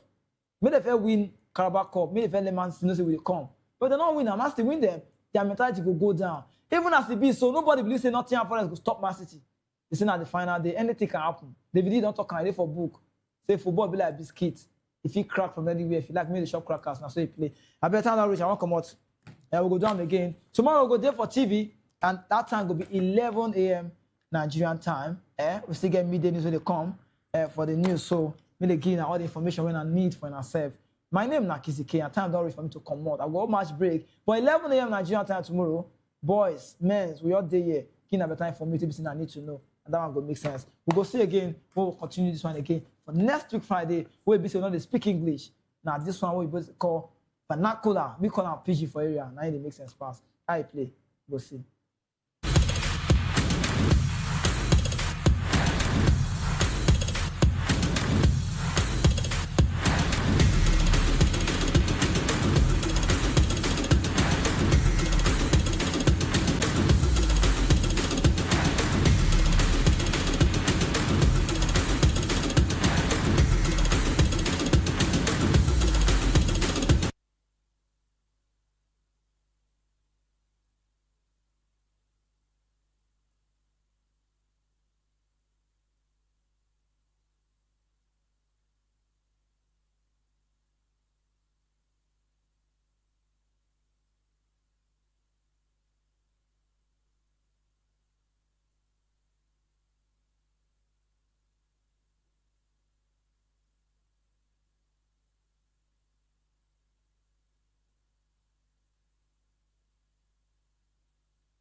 In a world where power shifts its every headlines, news breaks and events happens, we bring you unbiased and explicit information on politics, economy, and state of the nation.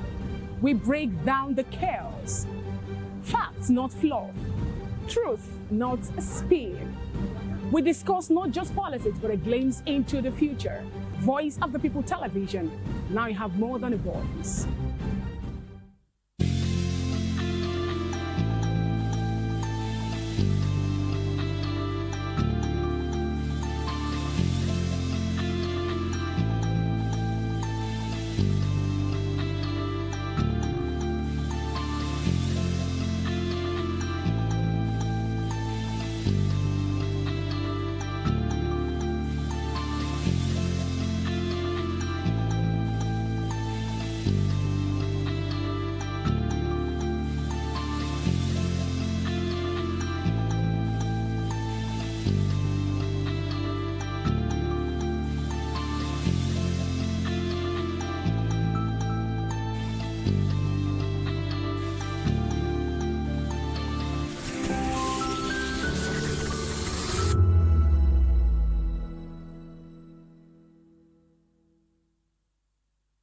From the views on the streets, we go to bed empty hunger, to the blaring horns of a hustling city, the loudest voices of the common man got a medium to be heard. This particular administration, they were coming unprepared. It's not a bad thing to renovate the president's lodge. Through top-notch programming, unbiased reportage of news, sports, business, entertainment, and cultural documentaries.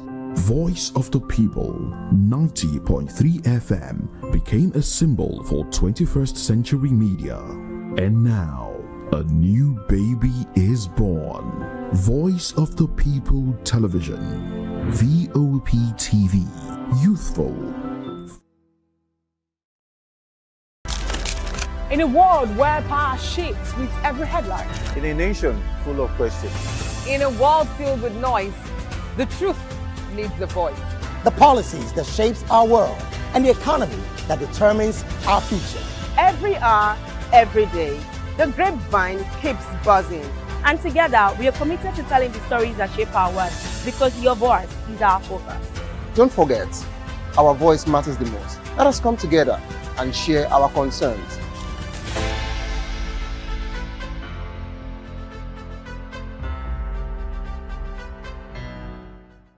To know the happenings in the maritime sector, join us on the program Maritime Frontiers on Voptv as we discuss key areas in the maritime sector from aquaculture, maritime transportation, maritime labor regulation, oil and gas exploration, ferry and passenger insurance, marine pollution and prevention, port operations and lots more. Maritime Frontiers, exploring Nigeria's blue economy. Good evening, Africa. My name is Mamakore, actor, model, producer, and I'm giving a big shout out to Voptv, man. Keep watching. Don't change the dial. Thank you and God bless you. My name is AY, and of course, I represent the voice of the people, and that's why I'm on VOP. AY say so. Hi everyone, it's your girl Miriam Tima from the Real Housewives of Lagos and the Real Housewives Ultimate Girls Trip Africa. Shout out to VOP, the voice of the people. You already know. Stay tuned, keep watching. And don't forget, VOP is the best. Alright, hello, it's a boy that's shaking the man fine back with Melanie Poppy Black Skin Boy. This is Voptv. If you're not watching VOP, I don't know what you're watching. Maybe you're watching your weight. Hello, beautiful people. This is Wale Ojo, and you're watching VOP, Voice of the People. Hi, guys. You already know who it is. This is New Energy. Flyers whatever live. Keep watching VOPTV. Thank you. Hi, people. Ginny Albano here. Guys, please keep watching Voice of the People. This is Health Check, your weekly guide to better living, smarter choices, and trusted answers. From everyday wellness to urgent health issues, we've got you covered. Health Check, only on Voice of the People television, where your health has a voice.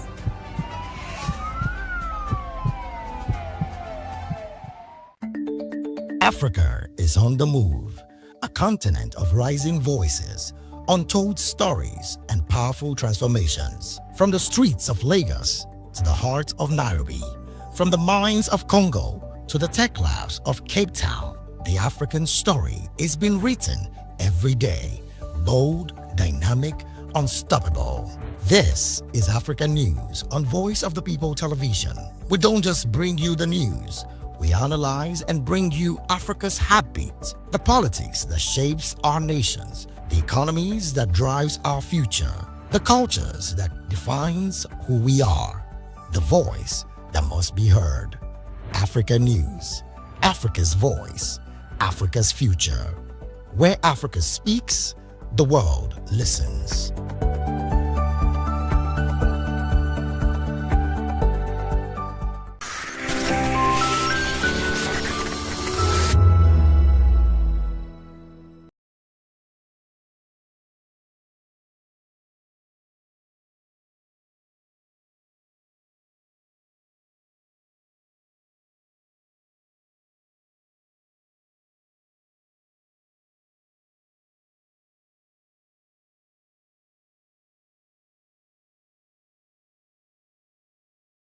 VOPTV. Now you have more than a voice.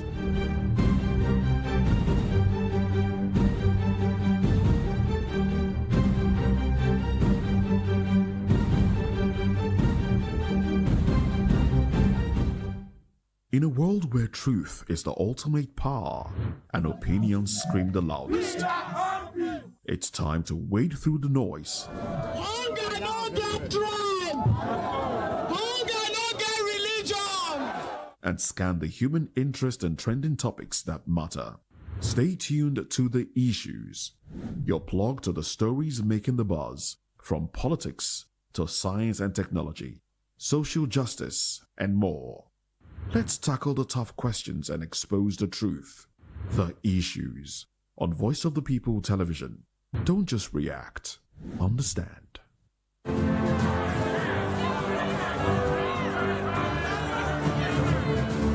Do you want your voice to be heard? Do you know that you matter in the scheme of things? The People's Voice, the show where ordinary citizens take center stage as we discuss the biggest stories that affect you and I. With you in mind, we facilitate lively discussions, debates, and interviews on the topics that matter most to you and I, from social justice to economic empowerment, education to healthcare, governance, and more, tackling tough topics and amplifying your voice. Join the conversation and make your voice count. The People's Voice. Make your voice count. Good evening, Africa. My name is Bomakore, actor, model, producer, and I'm giving a big shout out to Voptv, man. Keep watching.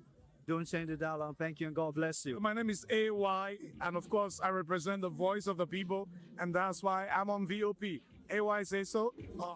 Hi everyone, it's your girl Miriam Tima from the Real Housewives of Lagos and the Real Housewives Ultimate Girls Trip Africa. Shout out to VOP, the voice of the people. You already know. Stay tuned, keep watching.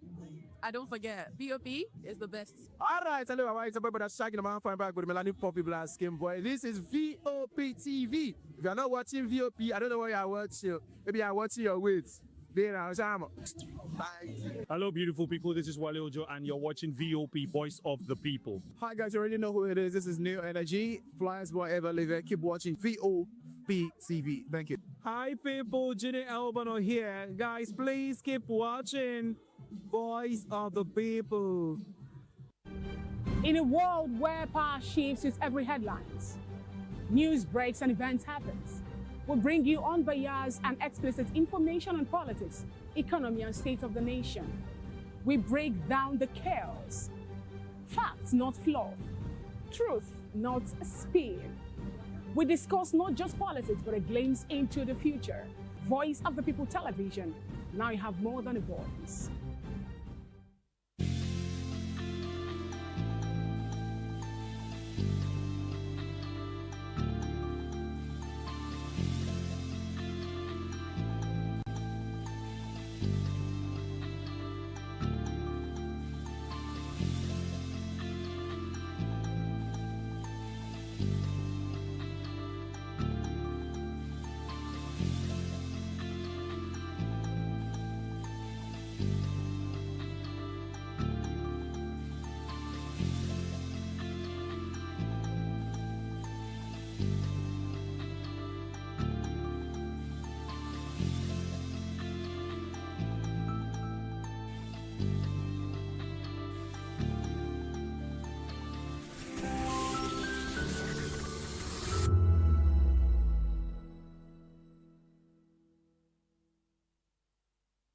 From the views on the street, we go to bed empty hunger, to the blaring horns of a hustling city, the loudest voices of the common man got a medium to be heard. This particular administration, they were coming unprepared. It's not a bad thing to renovate the president's lawn. Through top-notch programming, unbiased reportage of news, sports, business, entertainment, and cultural documentaries, Voice of the People 90.3 FM became a symbol for 21st century media. And now, a new baby is born. Voice of the People Television, Voptv, youthful, full of vigor and penchant for excellence in the continent's media space, exposing the wrongs, applauding the rights, dissecting the news without fear or favor, through factual and accurate stories and contents. Corruption kills three things that makes a society. Representing the interests of the people and giving them a voice. Voice of the People TV is here to stay. towards building a fair society. Voptv, Voice of the People Television, truly a voice for the people. Africa is on the move, a continent of rising voices, untold stories, and powerful transformations. From the streets of Lagos to the heart of Nairobi, from the mines of Congo to the tech labs of Cape Town, the African story is being written every day. Bold, dynamic, unstoppable. This is African News on Voice of the People Television. We don't just bring you the news. We analyze and bring you Africa's heartbeat, the politics that shapes our nations, the economies that drives our future, the cultures that defines who we are, the voice that must be heard. Africa News, Africa's voice, Africa's future. Where Africa speaks, the world listens.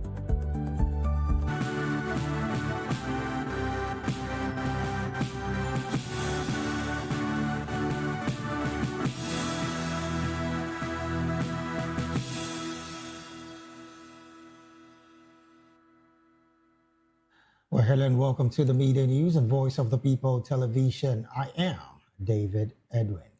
First, the headlines. Troops crush coordinated terrorist attacks in Borno State.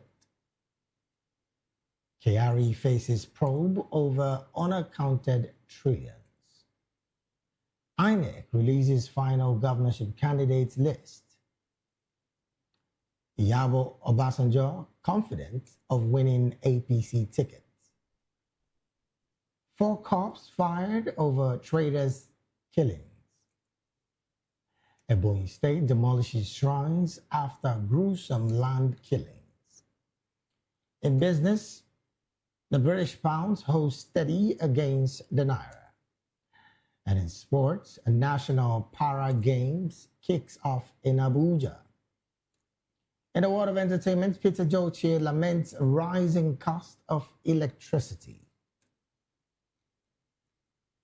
And now the news in full. Troops of Operation Hadinkai have successfully repelled a massive coordinated attack on 4 different military bases across Borno State. Between late Thursday night and the early hours of Friday morning, insurgents launched a desperate 5-hour campaign to try and overrun locations in Kudunga, Mate, Jakana, and Minok. The Joint Task Force confirms that despite the intensity of the assault, soldiers held their defensive positions and executed a series of flanking maneuvers to rout the attackers. While the terrorists did manage to temporarily breach some perimeters, troops swiftly counter-attacked and regained full control of all bases. The operation was supported by precision airstrikes that neutralized cores of fleeing insurgents, including several key emirs or leaders.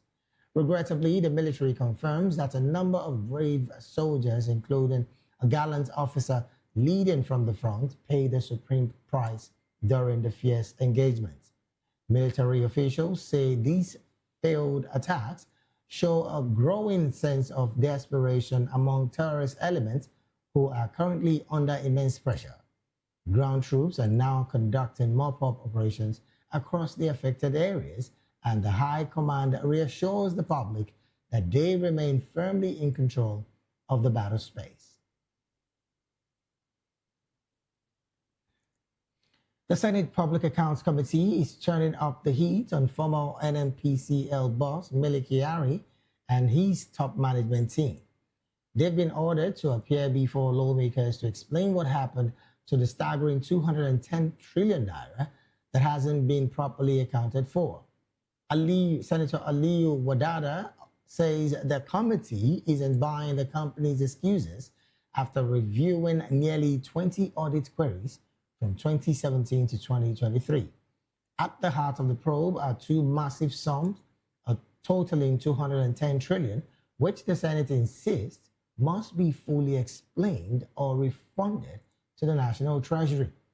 It's not just the big trillions under fire, lawmakers are also questioning a 5 billion naira bill used just to change the company's name from NNPC to NNPCL. The committee described that specific expense as completely unacceptable and is demanding a line-by-line breakdown of where that money went. The Senate has made it clear that this is not a request. If KRA and the others don't show up, an arrest warrant will be issued. A full forensic audit is now being ordered to dig through the books and ensure every cover of Nigeria's oil wealth is finally tracked down.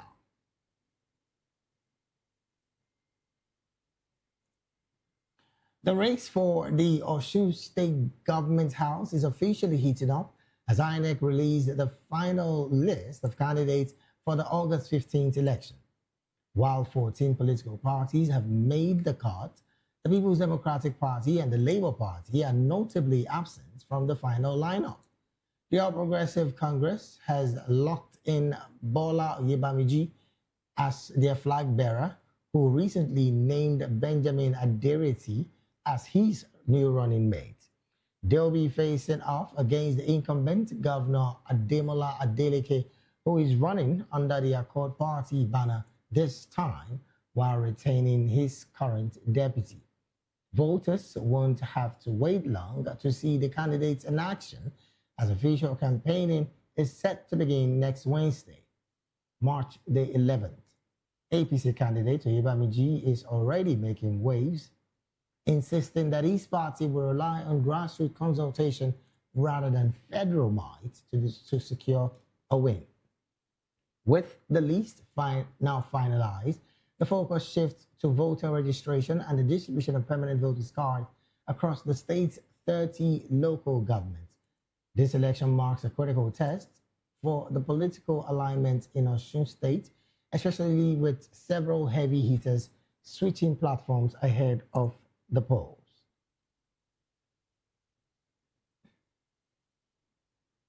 And in Ogun State, Senator Iyabo Obasanjo Bello has declared her intention to contest the 2027 Ogun State governorship race. She recently defected from the PDP to the APC, calling the party her natural home after consultation with supporters. Obasanjo Bello said she is confident of receiving the vote of her parents, including former President Olusegun Obasanjo. She described her decision to join the APC as a personal journey and emphasized her readiness to run a competitive campaign. A former senator and commissioner highlighted her track record and political experiences across Ogun State as a key advantage. She also noted that the APC has provided a level playing field for all aspirants seeking the governorship ticket. Before contesting in the 2027 election, Obasanjo Bello must first secure the APC governorship ticket through the party's primaries. Analysts say her entry adds to an evolving political landscape where women continue to seek greater representation in Ogun State politics.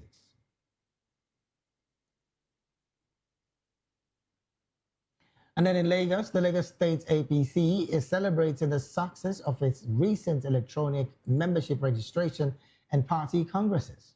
Spokesman Sheye Oladejo says the smooth rollout of these digital systems proves the party is committed to innovation and institutional discipline rather than just social media noise. Across the state's wards and local governments, officials are describing the recent congresses as a model of transparency and peaceful conduct. While other parties deal with internal factions, the Lagos APC insists its structures are growing stronger through a deliberate mix of experienced leaders and fresh youth energy. Oladejo didn't hold back in his critique of the opposition, stating that politics is not about coordination and leadership, not manufactured propaganda. He credits the party's dominance in Lagos to this culture of order, which he believes has earned the long-term trust of the state's residents. With a newly balanced executive team that includes a focus on gender inclusivity, The party says it is more cohesive than ever as they look towards future elections. The leadership maintains they are fully prepared and will not be distracted by what they call the cynicism of outsiders.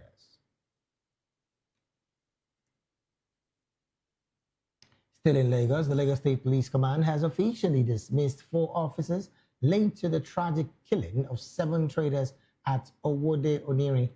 Commissioner Olorundare Jimo, who confirmed the move, revealed that the officers were allegedly brought in from Nasarawa State by a private individual. Detectives say the case is nearly closed, with about 98% of the investigations already completed. Ballistic tests and autopsy reports are now being used as the primary evidence to ensure the prosecution holds up in court. The commissioner made it clear that these cases will not be swept under the carpet despite the high-profile nature of the suspects. He vowed that the force would not be intimidated by anyone looking to obstruct the course of justice for the grieving family. The violent incident dates back to August 2025 during a chaotic clash between land grabbers and local traders. While the wheels of justice have taken time to turn, the police command insists they are committed to safeguarding all Lagos residents.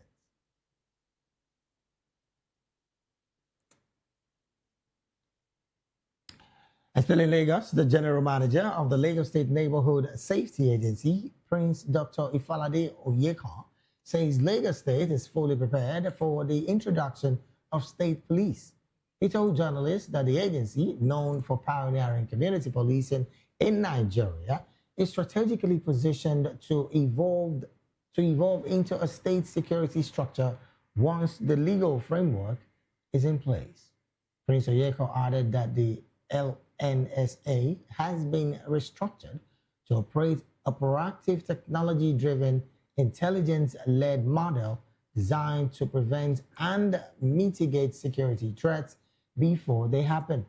He also reaffirmed the agency's commitment to strengthening grassroots security, saying that under Governor Babajide Sanwo-Olu's leadership, the LNSA, will continue to grow into a modern and responsive safety institution.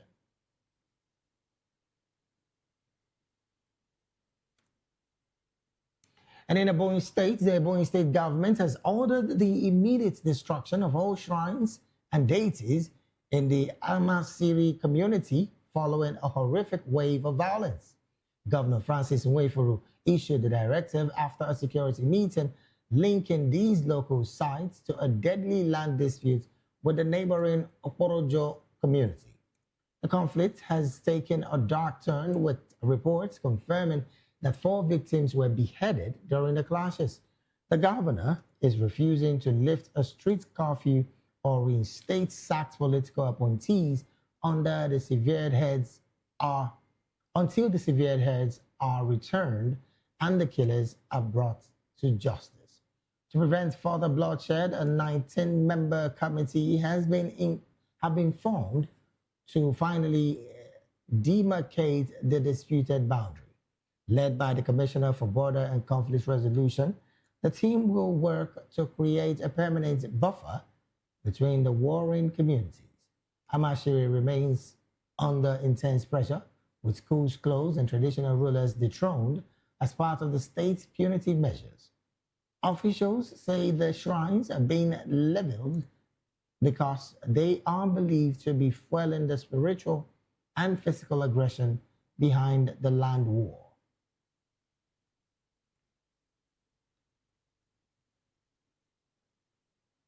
Moving on, the long-running battle over the OPL 245 oil block is finally coming to an end. Former Attorney General Mohammed Bello Adoke has finally welcomed the federal government's decision to settle the dispute with Eni and Ajib, calling the move a long overdue victory for the country. In a strong-worded statement, Adoke said the settlement proves the work he did under the Jonathan administration was always in the national interest. He's now calling for an unreserved apology from the government, claiming he suffered 9 years of humiliation and persecution over the controversial deal. The former minister didn't hold back his criticism of the previous Buhari's administration, accusing them of scandalizing his efforts in the process. He argued that if the government hadn't spent years trophy hunting for corruption, the Nigerian economy would have benefited from the massive oil assets much sooner. With the settlement now finalized, the OPL 245 block has been broken up into 4 new assets to be operated by Shell and Eni. This move is expected to finally unlock one of Nigeria's largest untapped deepwater reserve, bringing in much needed fresh investment to the energy sector.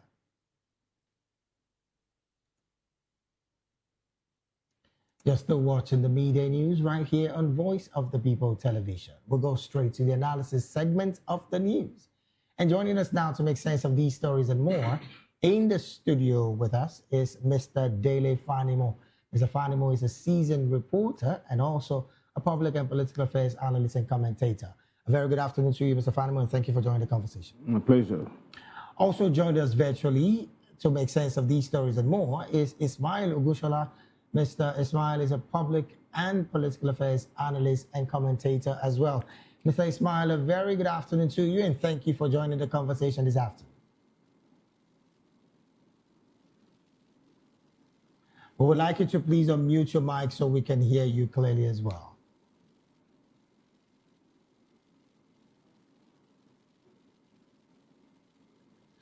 All right, then. Well, I think we're still trying to get the audio feed of Mr. Ogushola. All right. Good afternoon to you, Mr. Ismail.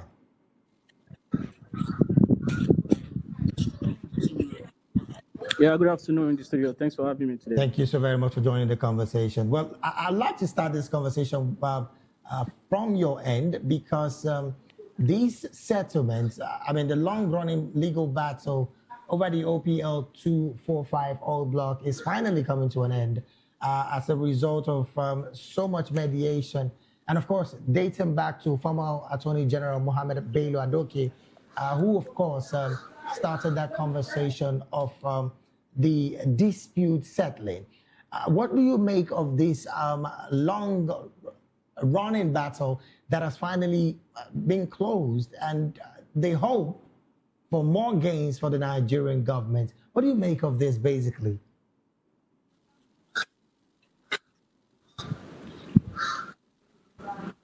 Yeah, pretty much. I actually have little updates on this matter. Well, so my comments on the matter will definitely be minimal. But I just hope that, going forward, we could start doing more of the right things, as a government. I hope they get it right as they progress. Well, it's interesting you mentioned the fact that we should start doing well as a government. The former minister did not hold back his criticism of the Buhari's administration for clearly scandalizing his efforts at the time.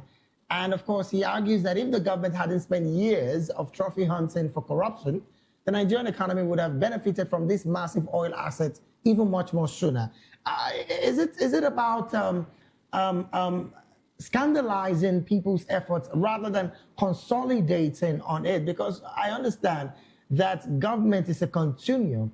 Why do you think the Buhari administration at the time did not see any major value in these conversation of settling this dispute between the government and the Eni group?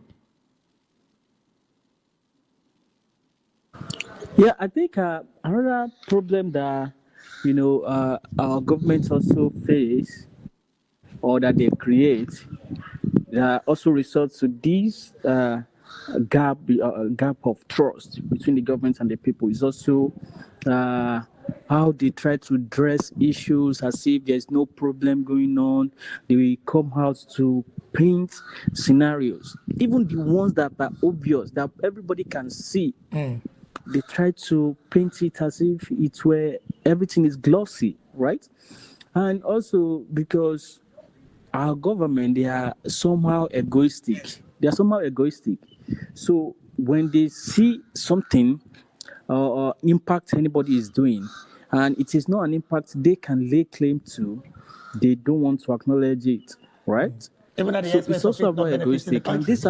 this happens with every bourgeoisie democracy in the world. This is how they parrot everything just to come out as all nice to make up for all of their deficiencies. It's quite sad.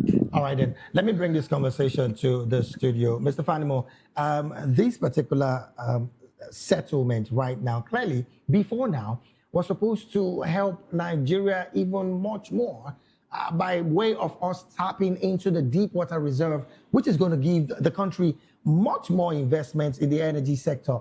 But looking at this conversation about not having a major continuum from the Jonathan administration, which again, the Buhari administration did not consolidate on. Isn't this some situation that we consistently should be having when it comes to conversations like this? Because we understand that government is a continuum. And at this point, if a government is not looking at what the previous administration was doing, that again was going to benefit the country in the economical run, why then are we talking about continuum in government?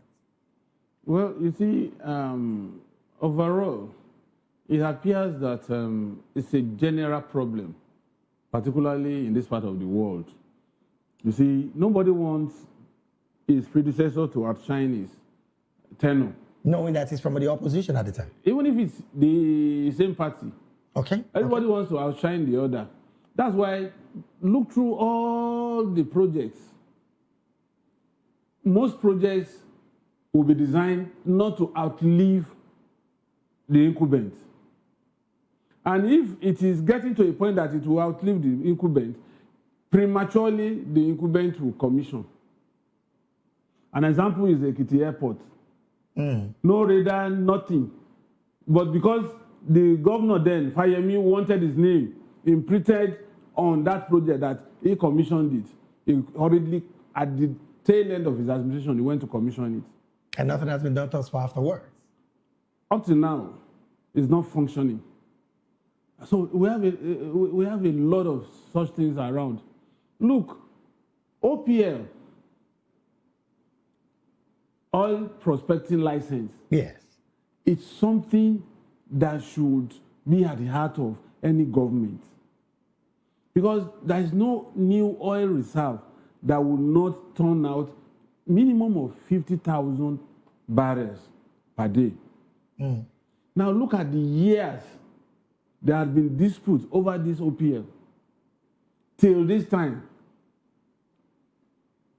you will now wonder what this man was doing as petroleum minister, as a military man, where 2.8 million naira got lost, billion naira got lost, when naira was almost at par with dollar in the 70s.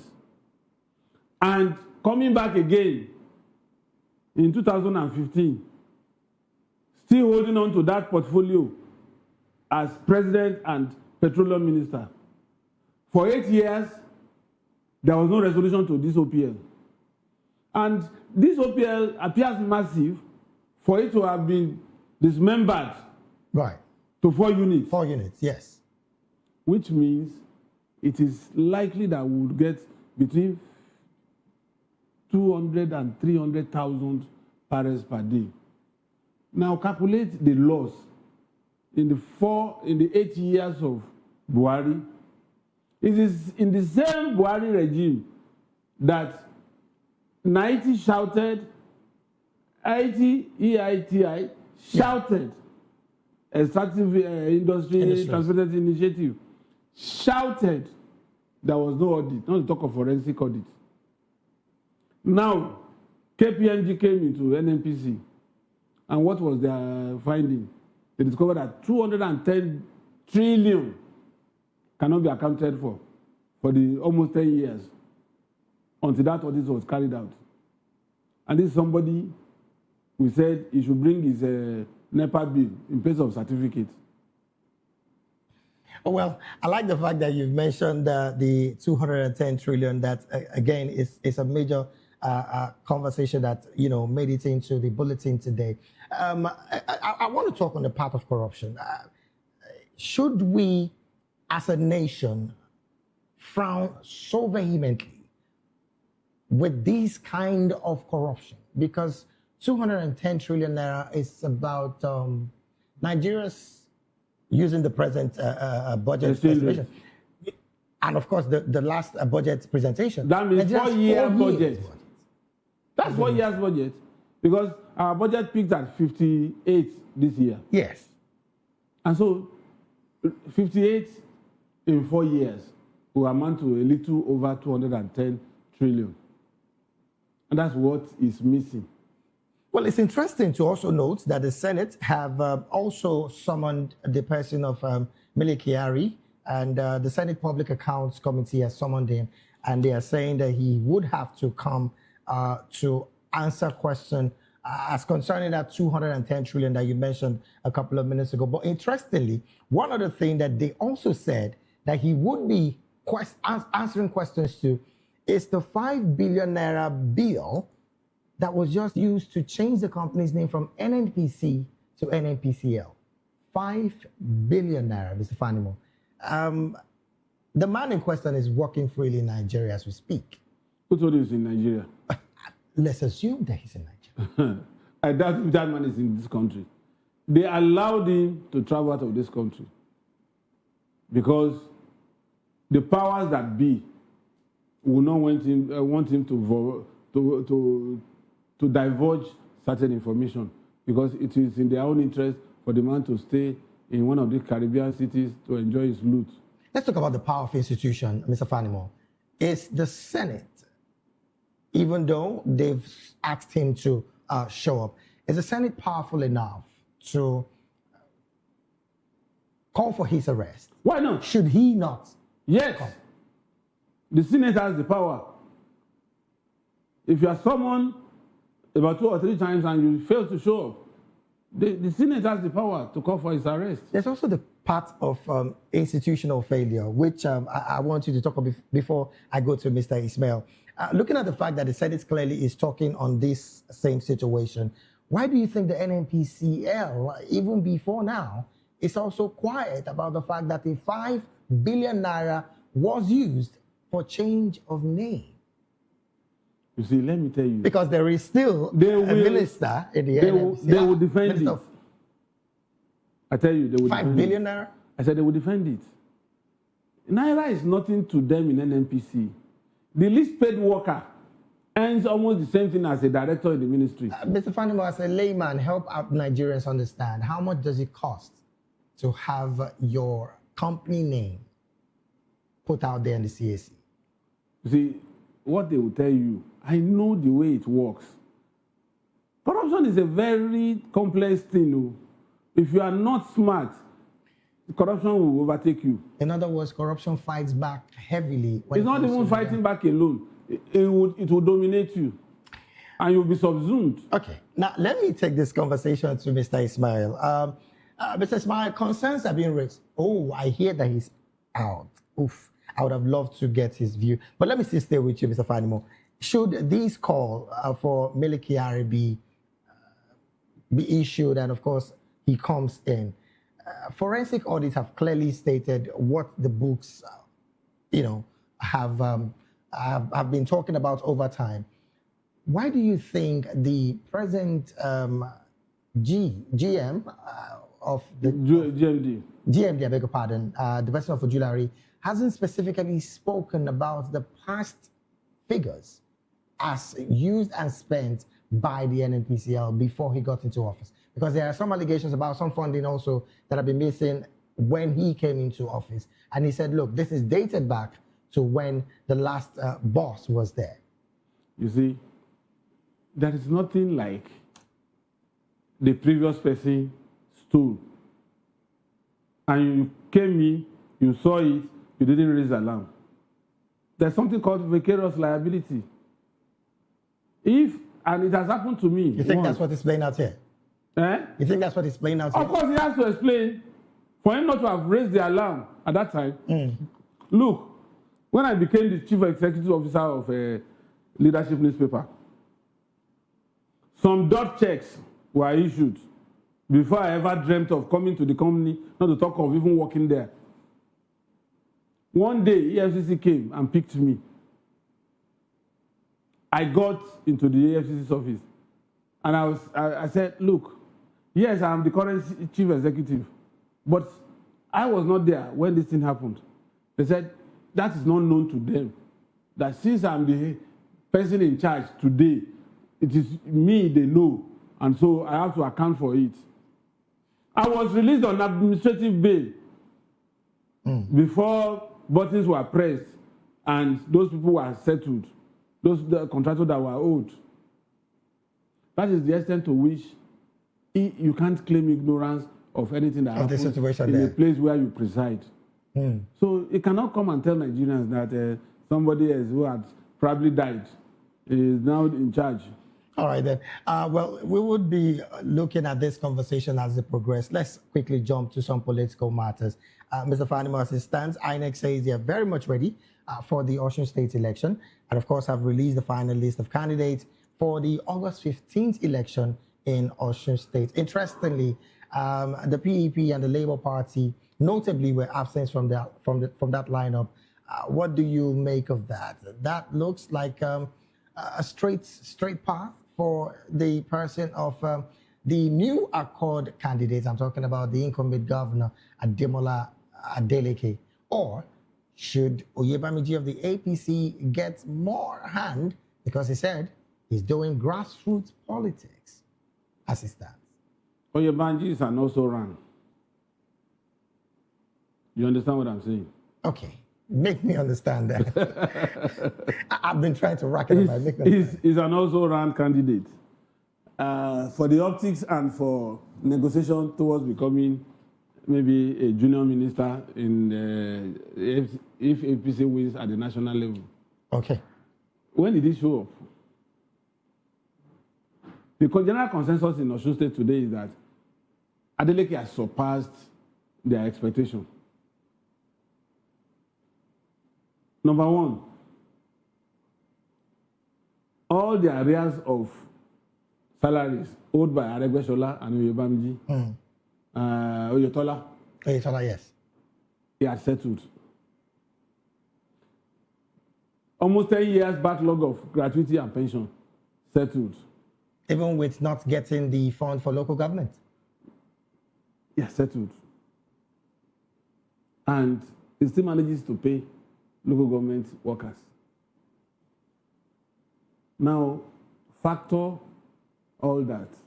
Because whatever it drops in that state revolves around everybody. The civil servant who has built his house to lintel level and is looking for money, and suddenly he gets arrears of about 3, 4, 5 months salary. The first thing that comes to his mind is, let me put roof over this. And when you put roof over that, the plank seller will eat. The nail seller will eat. The carpenter that will do the job will eat.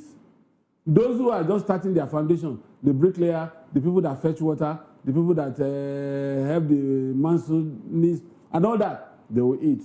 Then the market woman, they cannot eat that cash. They have to take it to the market. So it revolves around the whole state. And that's why, for the first time, without any prompting, without anybody inducing them, civil servant poured out and said, wherever you go, we are going. So how can somebody who just woke up and because the ticket is just lying fallow? So you're not also sharing the sentiment that there might just be some federal might in this election? You see? Federal might inducement. You see, it was just like when Makinde was angry for the second time. Right. After meeting with Tinubu in London, when he came back, it was a consensus that APC must win presidential in Oyo. But because APC won presidential in Oyo, the APC candidate, Teslim Folani, relaxed and said, it's a bandwagon effect. In the next 2 weeks, I become the governor. But they have forgotten that beyond him, there was a pact. And it was that pact that sent Adelabu, the current Minister of Power, to Accord Party to further decimate Teslim's rank in APC. You know, he contested with Teslim in the primaries. And are you not curious that there was no candidate in APC that could be picked as minister, that they had to go to Accord Party? I've always told you, parties in Nigeria are platforms. They are not political parties. And what did they do? They picked him from Accord. Come and take the largesse of your loyalty. And either you like it or not, that man is, because that was the agreement, is coming back to pick the ticket of APC and become the governor of Oyo State. So Adeleke has proven that against all odds. Even though he moved from Labour to Accord, he's the man. I mean, Adeleke was of PDP. Oh, yes. PDP, you know, to Accord. And so it's costing home. There is no contest. Now, before I let you go, maybe in one sentence, Iyabo Obasanjo Bello declaring that she wants to run for the Ogun State governorship race. You think that's going to happen? You know, she's popped up from PDP to the APC now. So do you think that's happening? It's a fundamental right to aspire. Even though there'll still be primaries within that? Of course, that's what I'm saying. But it's not going to get the ticket. Even with the influence of the father? His father was never APC. All right. She's not going to get the ticket. Well. But for her to have done that, maybe she's angling to come back as minister in the next dispensation. All right. She needs to throw herself up. Well, again, this conversation is what we would definitely be bringing to you as it progresses. I want to say a big thank you to Mr. Daily Fanimo, seasoned reporter and political and public affairs analyst and commentator. Thank you so very much. It's always my pleasure. Also, a big thank you to Ismail Ogunlami, another public and political affairs commentator that joined us virtually in having this conversation. I want to say a big thank you to you. We'll go on a very short break right now. When we return, more stories on the media news will be up next. Please do stay with us.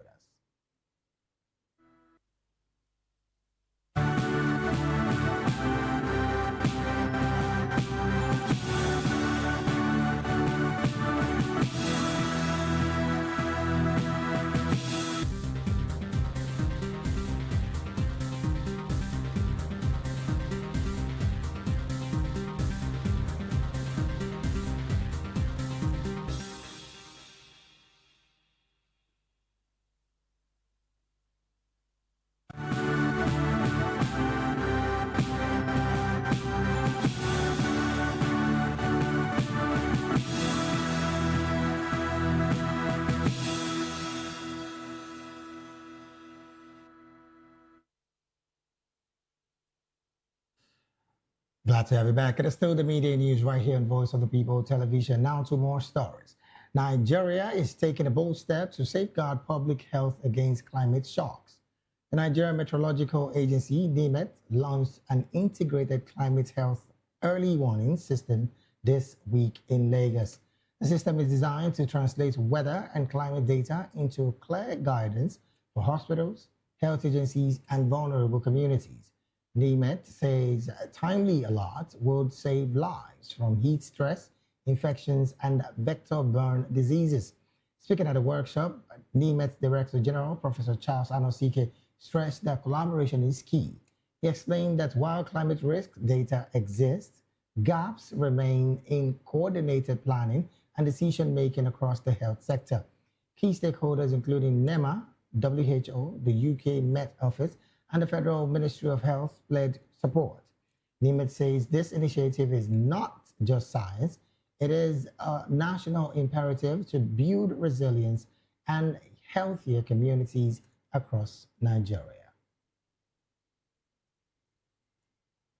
Still talking health, the Nigerian Center for Disease Control says that Nigerians should be alert to the risk of cerebral meningitis, particularly during the dry season.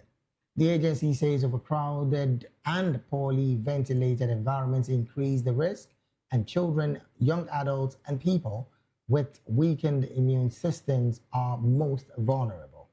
Symptoms to watch for include sudden high fever, severe headache, and neck stiffness. The NCDC warns against self-medication and urges immediate medical attention for everyone showing signs of this disease.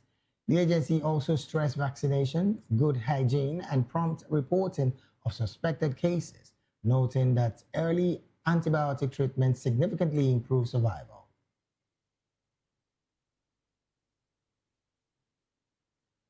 Moving on, the Federal Ministry of Education has launched a 6-week training program in poultry farming for Nigerian youths.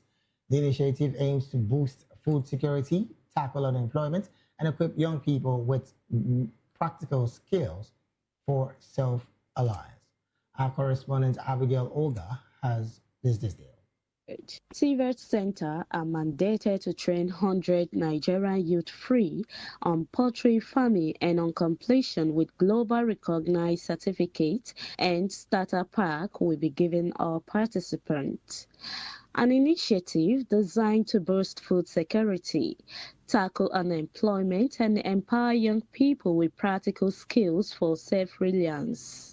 According to one of the facilitators, they have trained them and is to provide life-changing opportunities for Nigerian youth, create wealth and capacity building, set Nigerian youth up for global recognition, certification and market value, and transform artisans in various sectors. So far so good. We're able to bring communities together in this locality to teach them about poultry production, how they can actually start their own farming.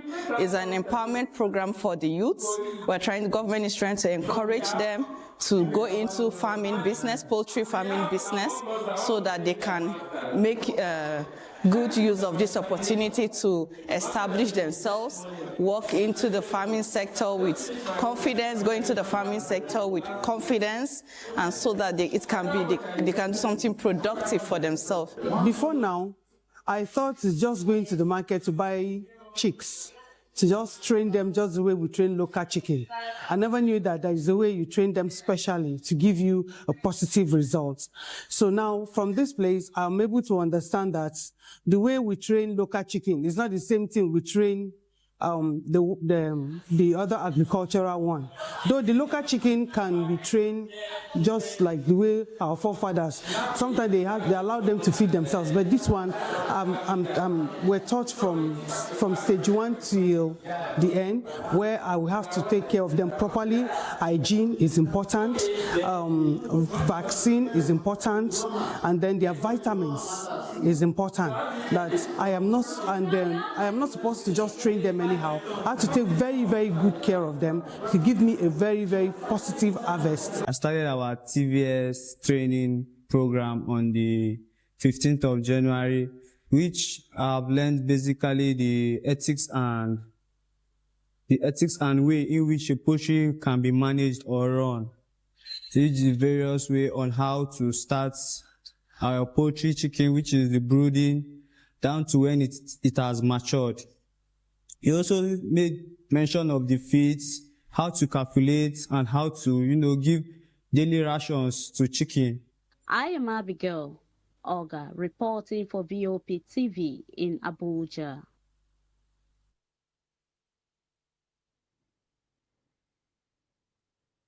Thank you so very much, Abigail, for that report. From there on, let's move to some business stories. The British pound has remained steady against the Nigerian naira as the first full trading week of March comes to a close.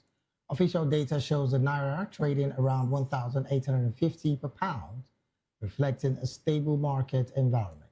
In the parallel market, the pound exchanged between 1,865 and 1,878 naira, keeping the spread narrow at about 1.2 to 1.5%. Traders report steady demand for personal travel and remittances, with no sign of speculative panic. Nigeria's foreign reserve recently hit $50.45 billion, giving the central bank significant firepower to defend the currency. Inflation continues to slow, now at 15.1%, while domestic refining has reduced the need for fuel imports. Analysts expect the pound to naira rates to trade between 1,845 to 1,860 naira for the remainder of the day. Market watchers are focusing on continued reserve growth and the impact of the central bank's stabilization process.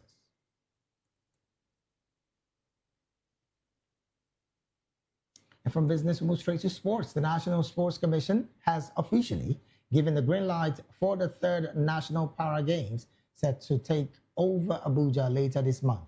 Commissioner Director General Bukola Olopade says this event isn't just a competition, it's a vital showcase for some of Nigeria's most successful global ambassadors.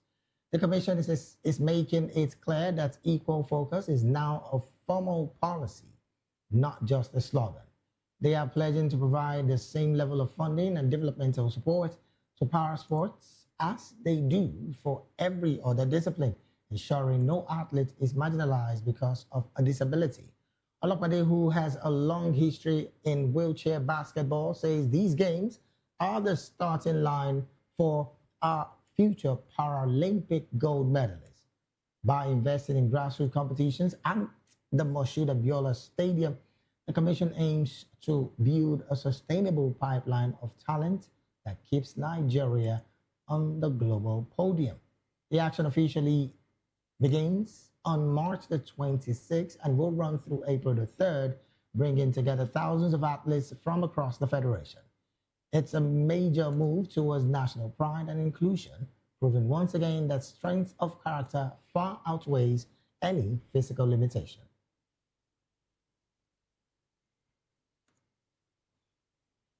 And to wrap up the media news, we'll go straight talking entertainment. Nollywood icon Pete Edochie is the latest high-profile voice to speak out against the crippling cost of electricity in Nigeria. In a candid interview with a media outlet, the veteran actor described the current power situation as a major financial burden that is becoming increasingly difficult to manage. Edochie shared a staggering breakdown of his utility bills, revealing that he spends roughly 40,000 naira every single day just to keep the lights on. This includes a 10,000 naira daily payment for public power, supplemented by heavy spending on diesel and petrol to fuel his backup generators. The Lion of Africa noted that his personal struggle is a micro-reflection of the wider hardship facing millions of ordinary Nigerians. He argued that if a person of his stature is feeling the pinch, the situation for the average citizen must be nearing a breaking point. Closing his remark, the legendary actor urged national leaders to pay closer attention to the daily struggles of the people they serve. He emphasized that reliable and affordable power is not a luxury, but a necessity that the government must prioritize to ease the sufferings of the masses.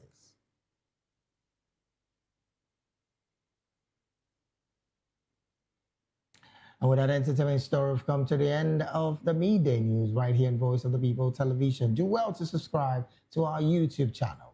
On YouTube, we're at Voice of the People TV, and on all other social media platforms, we are at Voptv Live. Thank you so very much for being a part of this broadcast. I am David Edwin. Do have a good afternoon.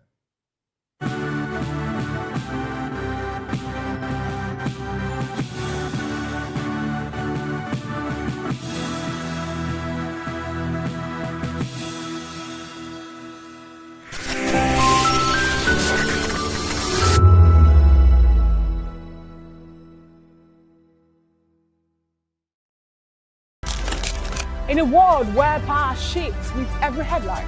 In a nation full of questions. In a world filled with noise, the truth needs a voice.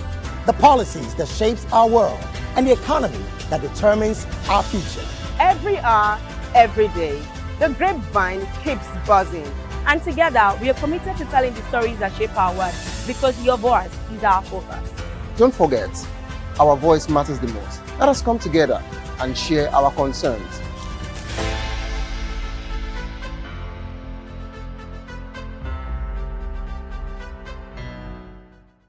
Welcome to the locker room, the home of football talk that matters. I am Jerry Arpelon. Join us every weekday, Monday to Friday at 5 p.m. Nigerian time, as we share the hot takes and hot debates in the exciting world of football. And joining me are the usual suspects, Ikechukwu and Mayowa, as we break down all the hot takes and everything that's happening in the football. Don't just watch football, live it with us.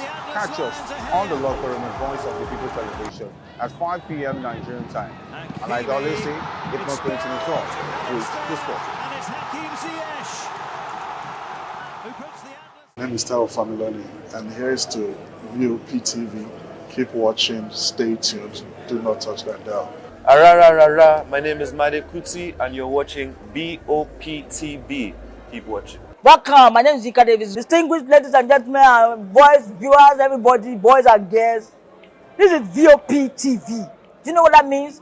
Voice of the People TV. You don't have a voice, don't come here. You better make sure your voice is heard.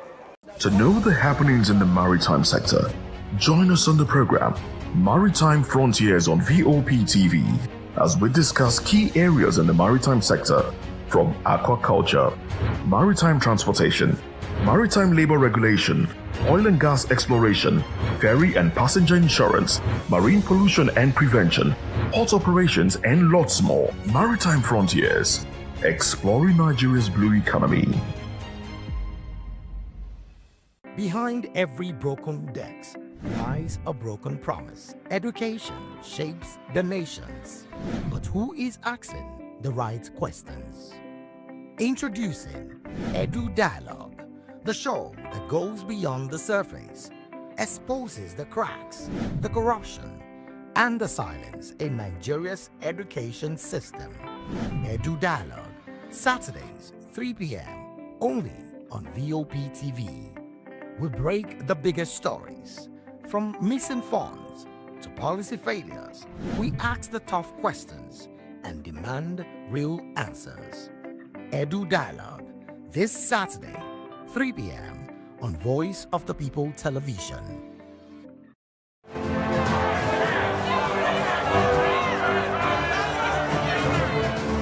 Do you want your voice to be heard? Do you know that you matter in the scheme of things? The People's Voice, the show where ordinary citizens take center stage as we discuss the biggest stories that affect you and I. With you in mind, we facilitate lively discussions, debates, and interviews on the topics that matter most to you and I, from social justice to economic empowerment, education to healthcare, governance, and more, tackling tough topics and amplifying your voice. Join the conversation and make your voice count. The People's Voice. Make your voice count. Join us as we drive into the world of politics through insightful interviews with prominent political figures, both serving and former governors, ministers, senators, legislators, party chieftains, activists, and analysts. Get first-hand information into the decision-making processes that affect our daily lives. Highly engaging one-hour program that brings political discourse into focus. I am Chukwuma Okoro. Political Lens, Monday through Friday, 6 to 7 p.m. Join us.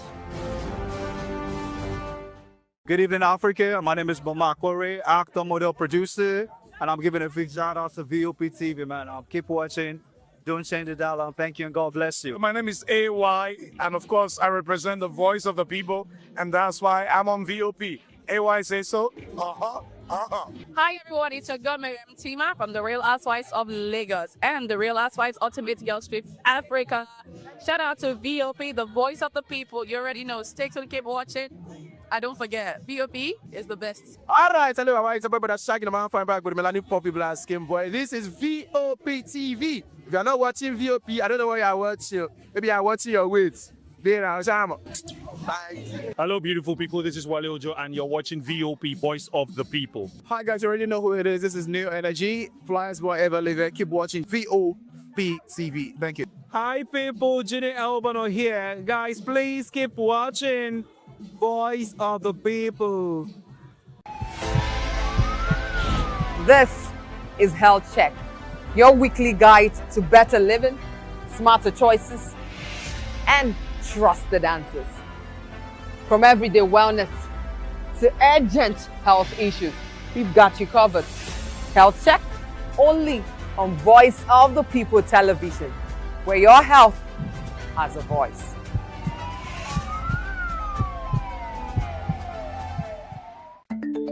Africa is on the move, a continent of rising voices, untold stories, and powerful transformations. From the streets of Lagos to the heart of Nairobi, from the mines of Congo to the tech labs of Cape Town, the African story is being written every day.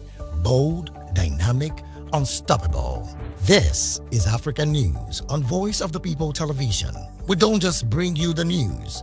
We analyze and bring you Africa's heartbeat, the politics that shapes our nations, the economies that drives our future, the cultures that defines who we are, the voice that must be heard. Africa News, Africa's voice, Africa's future. Where Africa speaks, the world listens.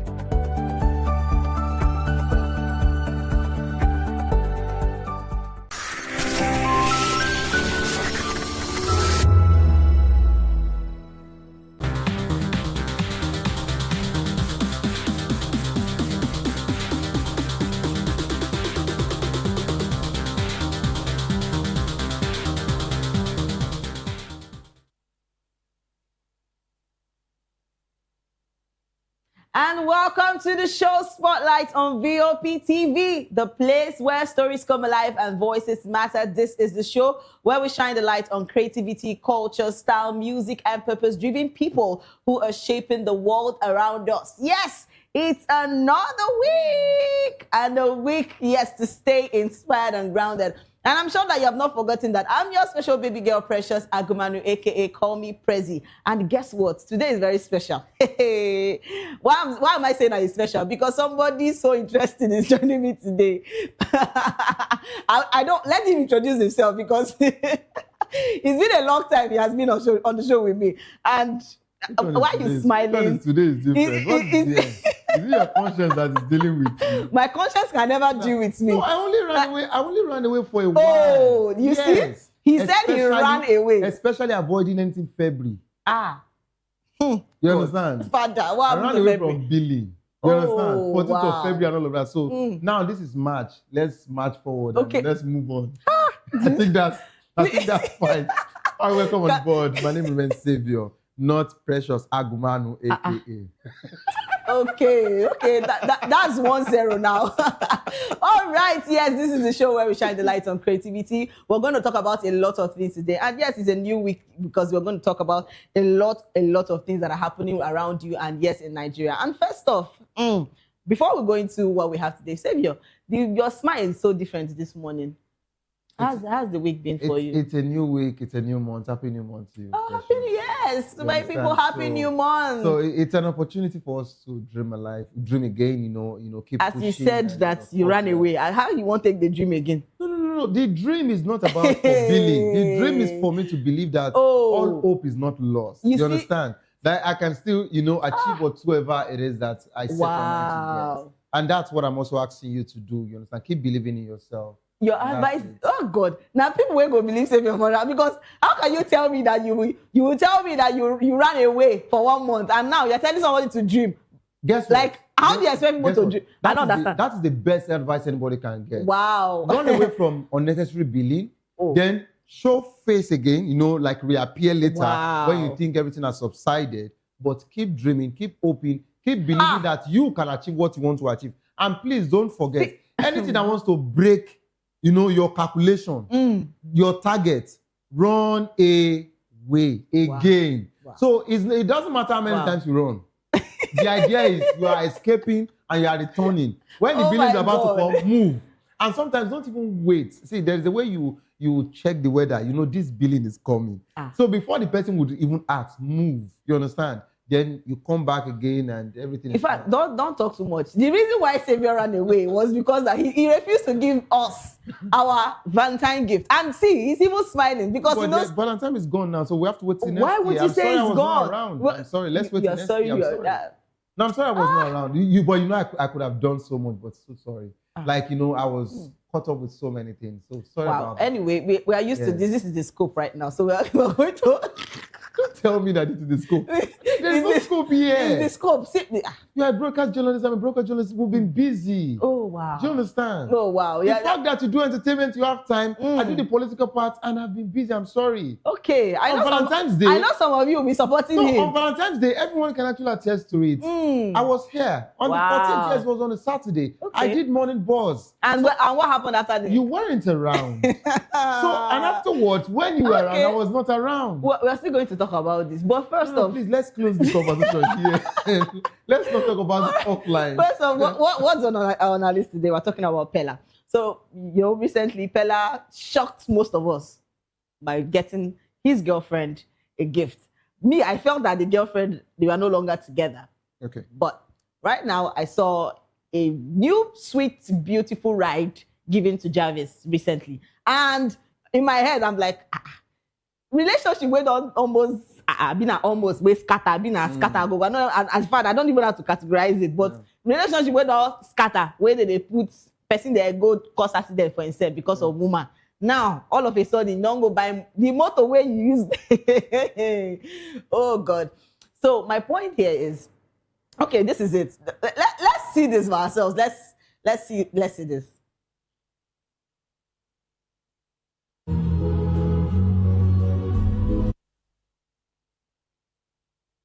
Creator Pella has reportedly gifted his girlfriend Jarvis a brand new Mercedes-Benz to celebrate her 23rd birthday.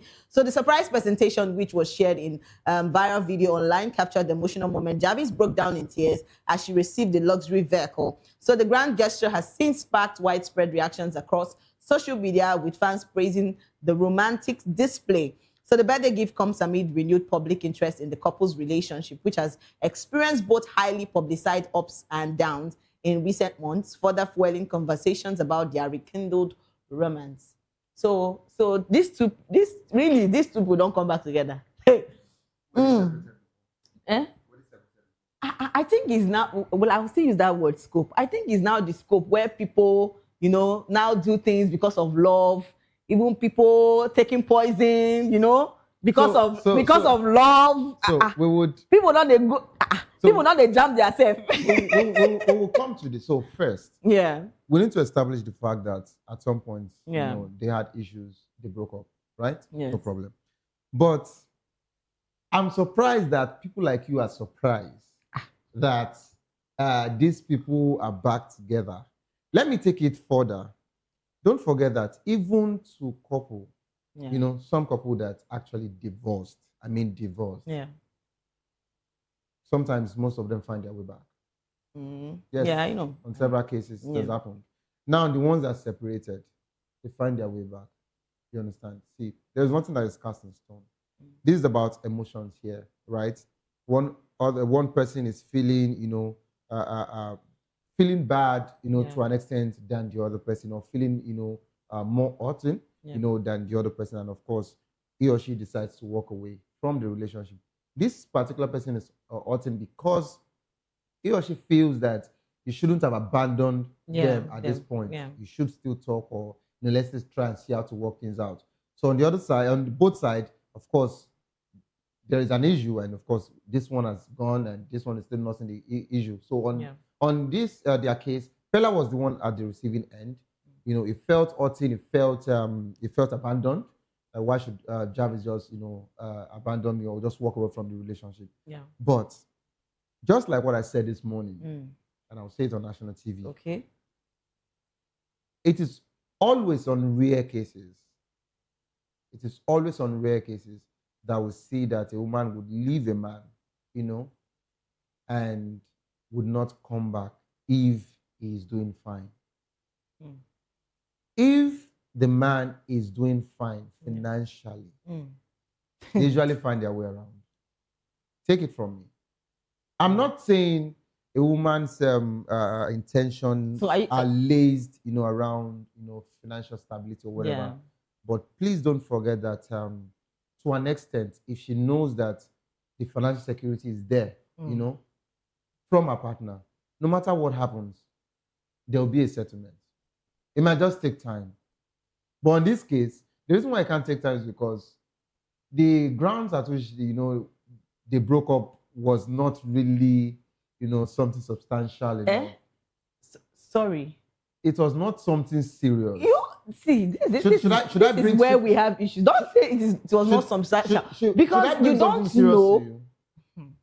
What is serious is the like of Ned and Regina. We're going to come there. No, do you know that that's more serious, right? The fact that okay, Pella had to say, "Oh, I'm going to kill myself" on TikTok. That was the only way he could react to heartbreak, and he actually did it. And that's what I'm saying. That was the only I don't understand. Guess what? Jarvis had people around her. I'm sorry, that could actually maybe it's any other person, but me basically, maybe I just get someone had to break my heart or anything. Or I don't even. Am I even sure I've been in such that breaks out, so they don't break your heart. Am I even sure I've been in such a position? But then, if I'm in such a position, I don't see I will eat very well. No, that's why I say you are the one that break the heart. But they don't break your own heart. But for someone to if you have that ever way, been in the receiving end, that issues might be very, very serious. No, let me clear this. Precious, we all have different ways, of reacting to situations. Yeah. Including our anger management, right? Okay. And that's the same way if you're hurting or you feel displeased about something, you have a way you can actually react to it. Either you like it or not. The way you would respond to heartbreak is not the way I would respond to heartbreak. Because we're two different people here. Okay. So your own might be that, oh, it don't happen. I bet what's gonna cook, right? And you eat and move on. The same way our director would also move on. If we eat, he will look for Amala or something. Yes, I just called him out. Oh my God. Do you understand? Yeah. But someone like Samuel, someone like, someone like Samuel. No, I want to be calling some names. Someone like Samuel now, who happens to be our Indians guy. Now, Samuel is an emotional person. You understand? Someone can just tell all of us, I'm not coming to work. Or he would come to work, he would tell him, someone play roll montage, he would tell you, I can't roll anything. So that's the idea. See. So we are all different. If Pella had said, this is the way I want to handle this one, I want to crash my car, I want to kill myself, whatever, because if he felt he has lost everything. See, when we actually say we are complete as a man, it's about our partner, right? Yes. So if you feel your partner is gone, and that was the only way you could handle the situation. That is a very, because I don't know why you want to kill yourself because of a woman. No, you are saying why you want to kill. I'm not the one that. Why Pella wants to. Please, direct it to Pella. This is serious. Why would you want to kill yourself because of a woman? That is not statement. Why would Pella want to? Please. And why would you? Because I actually saw a tweet recently, and someone said, "Oh, that this guy is dead. That he killed himself because of his girlfriend said she was no longer interested again." I saw it. What is this? No, I saw it. You now sat down, gulped poison. So the thing is, no matter how hurting you are feeling, it's not enough for you to actually say you want to kill yourself. Let's even get that one off, But I approve you to reach out to friends and family. You can even leave the house, go somewhere, spend time, just clear your head off. That's the only way. But I think sometimes when someone is jobless, and with due respect to whoever it is, when someone is jobless, an idle man is what? No, that's the thing. When someone is jobless, sometimes I think heartbreak works more, or the toll would actually tell on you more. Yeah. But if you really have something to do, that takes you out of your bed, in the morning, and you get back in the evening, or even if it's afternoon, you would want to step out instead of you coming back early, knowing fully well that you start feeling that particular thing. You stay more outside and get back at night and all of that. So I think if the person is going in and out, of the house, it will be better. But please just get your families around, Is it about going out? No. Just look for something to clear your head. That's what I want to bring this case to you, the case of VDM, and because I've been noticing recently that people have just been taking poison. Like they will sit down at home, turn on their cameras, and everybody's. Do you know the reason why? The reason why I'm not really cool with all of that particular I call it shenanigans, Okay. Yes. So first, I'm highly disappointed that VDM would, condescend Actually. and, indulge himself in these frivolities. Because when we're talking about suicide, it shouldn't be a thing that we should promote. You feel you speak for the people, you feel you are an advocate, blah, blah, blah, and all of that. Regardless of what, is it Michi? They call the name Yes, or King whatever. Michi, yes. Regardless of what she has done to chase clouds, to get people's attention to herself, you shouldn't toe that lane. I felt bad, I felt disappointed, but of course, I'm not expecting so much from VDM. He's also a human. He's also, a random guy. For you to also come, on your camera, and you also said you're also taking the same poison, the substance to kill yourself. I can't be giving any company any free advert here. So, you want to drink something that can kill you and all of that. Yeah. And funny enough, I heard he just woke up. From the land of the dead, having cotton wool and all of that. But see, we're trivializing what is sensitive to some people. Yes. To some people, if you say you advocate, if you say you speak for people, you shouldn't be found in a situation like this, playing with suicide in the first place.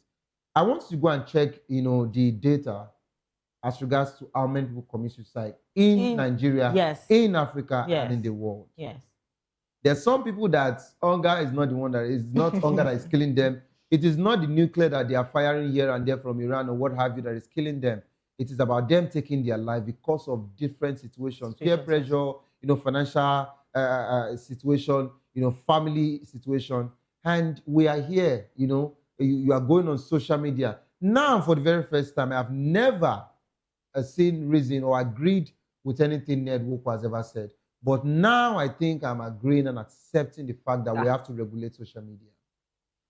And for the very first time, Precious, I can't lie to you. Because if social media was really regulated, two things I'm against on this social media. First is false information. Actually. What is not confirmed, you start sharing them, and whatever. And some would even tell you, share in your family group and all of that. Putting people under tension.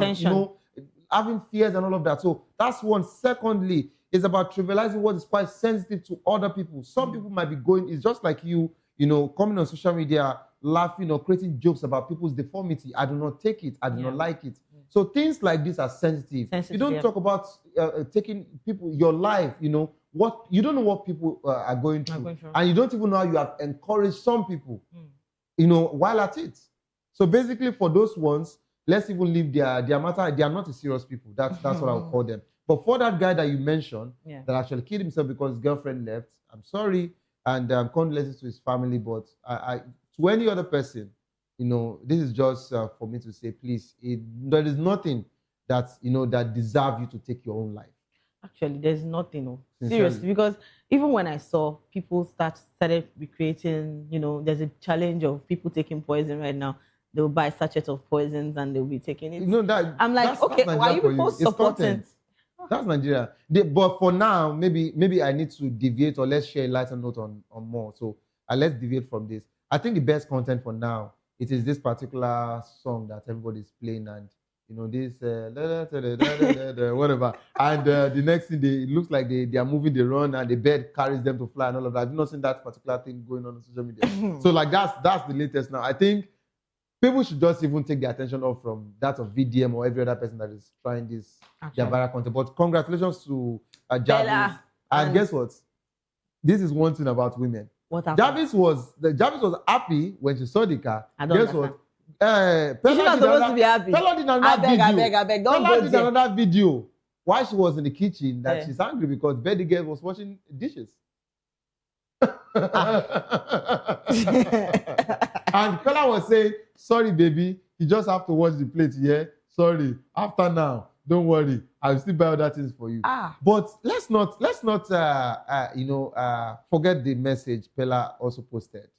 Pella said that Jarvis has been complaining. Of course, she said that her dad was not present in her life. Yes. And he is now in competition with her dad and is trying to give her or do things that her dad couldn't do for her.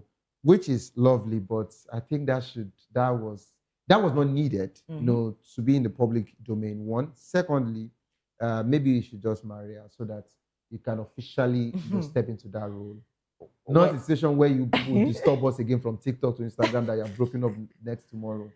See, I don't even know what's going on in Pella's life right now, but whatever that is going on, plus the recent things that has been happening with Katefe, I don't even want to go there, but it's a lot. They breaking themselves, breaking cars and all that. Wow, You know, really interesting. Maybe it be like saying get one place where they store the cars. People, because So I saw him money gifted him. Yes. No, so this is it. Precious, you have to understand that you can't own a car that is worth okay, let me start. Let me just give you a benchmark. Yeah. Any car that is worth 10 million should have a proper insurance. I'm not saying the third party that we do, not third party. Yeah. I'm talking about, you know, like the first major insurance. Meaning that if anything happens to your car, because you're paying heavily, right? So if anything happens to your car, you are actually going to give them the car and they would fix it. Okay. So for anything 10 million upward, you can't be buying a car of 20 million, 50 million, and you're telling me that they don't have insurance. So they are not the ones to fix it. No, they are not. So the insurance company would fix that car. So that's why they have the... That's why they can be doing that. And because it's content. Yeah. But let me quickly extract the name Kataife you said. I want to know, I want to give a comparison on something. Okay. When Jarvis broke up with Pella, you know, I told you, I said she had people around her, both families, both friends, and potential guys that wanted to take over from there. Which, of course, we don't know if she tested another water before. The same thing happened to Kataife's ex. Remember? Where even to your Dumodu sent a message. Oh my and God. Guess what? She screenshotted and posted it. See, in the name of consoling. One thing with this social media is that they can never forget. No, social media, no, we don't forget, we keep it. Hey! No, we keep it. And guess what? That's why I'm telling you that a man, you understand, is the enemy of another man. Now, man, they do man before. No, I don't guess know. what? You broke up with a lady or your baby mama, as Kataife, you know, would tell it. But Ojumodu did not reach out to Kataife to say, bro, sorry. And it's his friend, though. Instead, he went through the windows. Oh my God. Now he's doing Mr. Caring. Hey, my dear, how are you? Are you fine? How are you holding up? Don't worry, if you need anything. Hey, all of a sudden. So, how many more people actually told Jarvis, what do you need? But nobody told Pella. Instead, they were actually laughing at him. So the only thing he could do was... This is a reminder to every lady out there. I beg, if you get good man, hold on, more. I know what I'm saying. Precious, for you to say you know what you're saying. I don't understand. No, you have to, at this point, you have to shed more light. Let's get it. No, it's the truth now. You know, we ladies, we like to fall in love. Come on, that's natural. It's been long I heard this from you.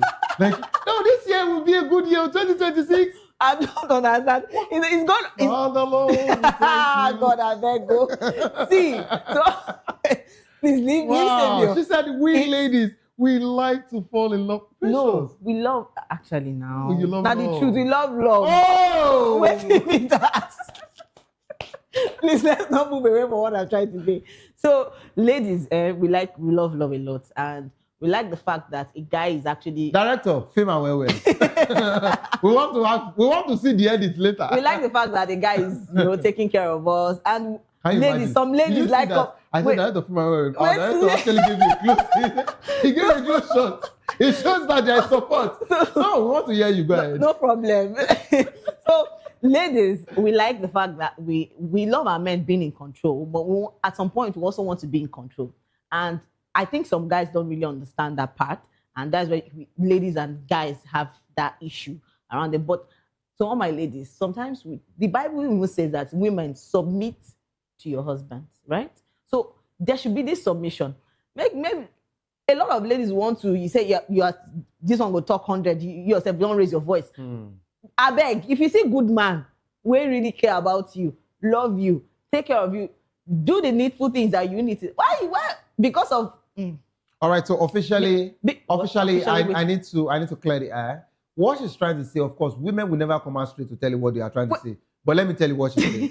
What she's just trying to tell you Let me finish that. we are really scarce outside now. You know, Wait, we are calm really down. scarce, I'm not, outside. Which one be scarce? You know, like I mean responsible men with scars. You understand? The ones that they have been seeing. You understand?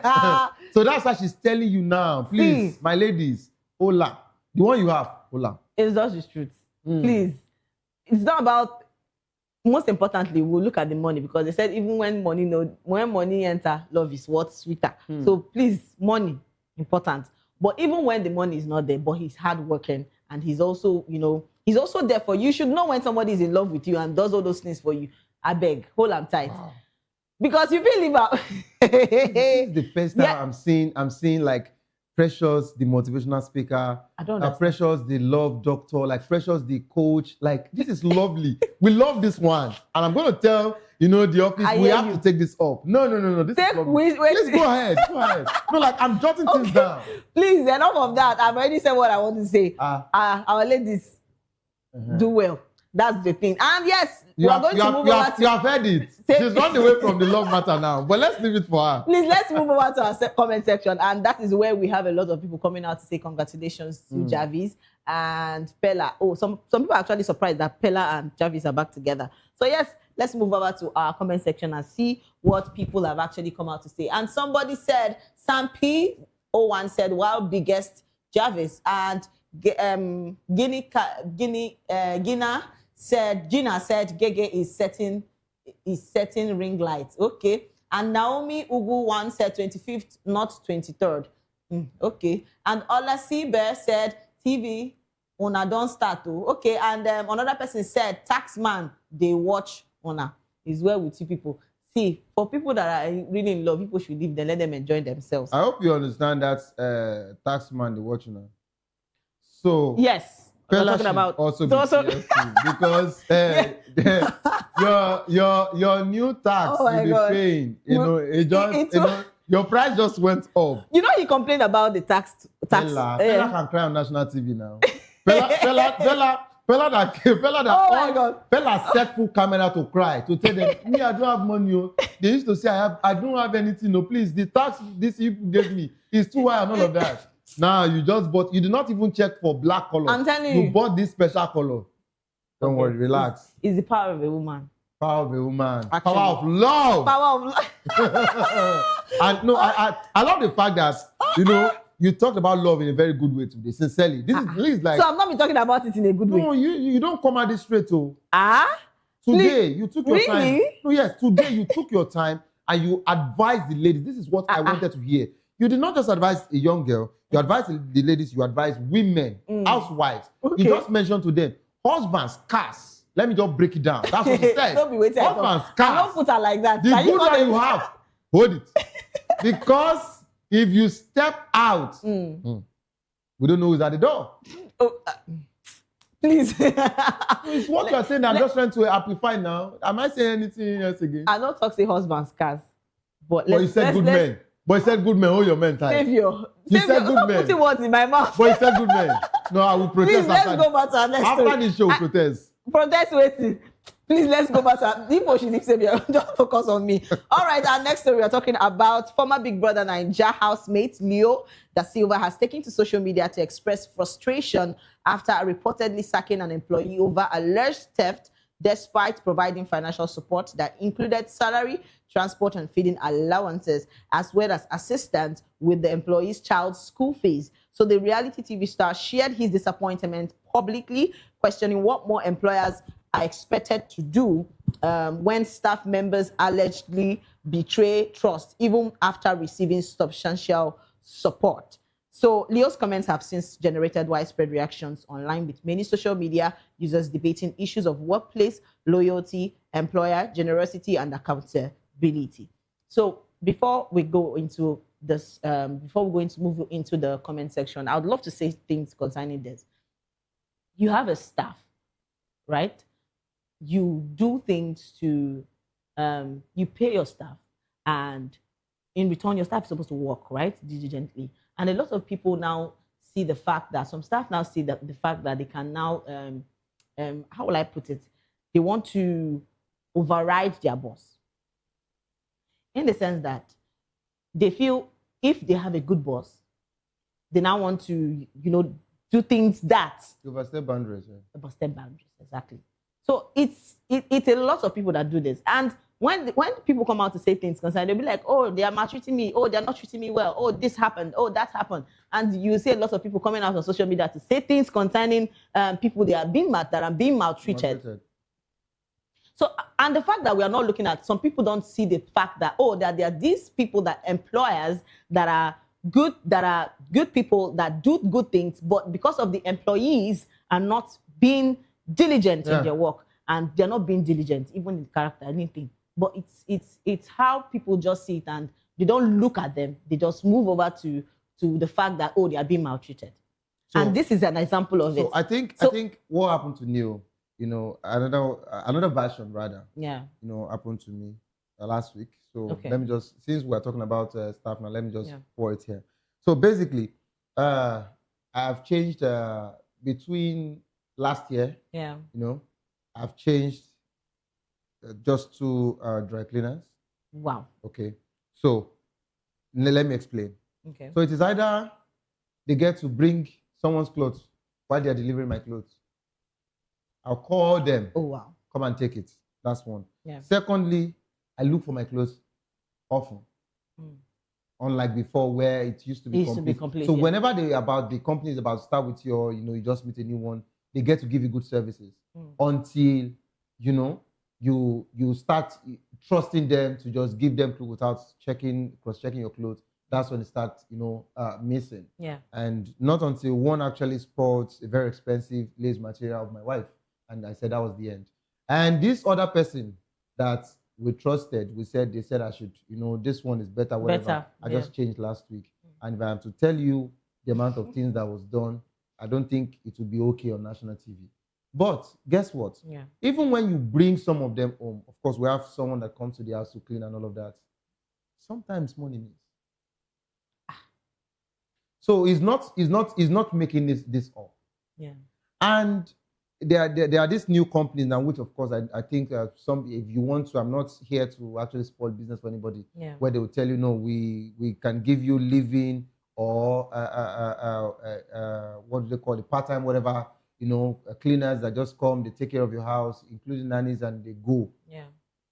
No matter how you have, no matter the information, of your staff that you have as your agency, before you deploy that person to me, before you send the person to us, no matter what, you cannot control that person's integrity. And before we would even know what the damage the person has actually caused, the person has done this thing, to a very far extent. Presently, I'm looking for a few things. And I'm not saying this to, of course, I'm not going to call names or whatever, but I'm looking for a few things which have actually raised concern. Yeah. Right? And not only that, these people, literally, you give them money, when you get new food stuff, you share theirs. Now, when you are sharing theirs, you are telling them to take to their family. Family, yes. Right? Yes. So what happens to the same food stuff after a few weeks? They still come back to the main food stuff in the store, and they still pick from that particular one. The question is why? So the thing is, okay, something happened recently. And it's not compulsory for us to now start wiring the whole house with camera. I'm telling you, you see that something happened recently, and they are saying, okay, that no more beggars. You know that there are no more beggars on the streets. When they get anyone, they are going to get them arrested and rest of them. I like that fact. But it seems that right now they're taking it into houses. The begging thing is no longer begging. It's now stealing. See, Precious, I think no matter the sensitization, right, with maybe helps or domestic workers. So people don't feel safe again getting help. This is about personal integrity. Yeah. Okay, this is about personal integrity. I've also had a woman who has been working with my family since she's working before I got married, right? So, but she's been loyal with us since 2018. I've never had any issues with her.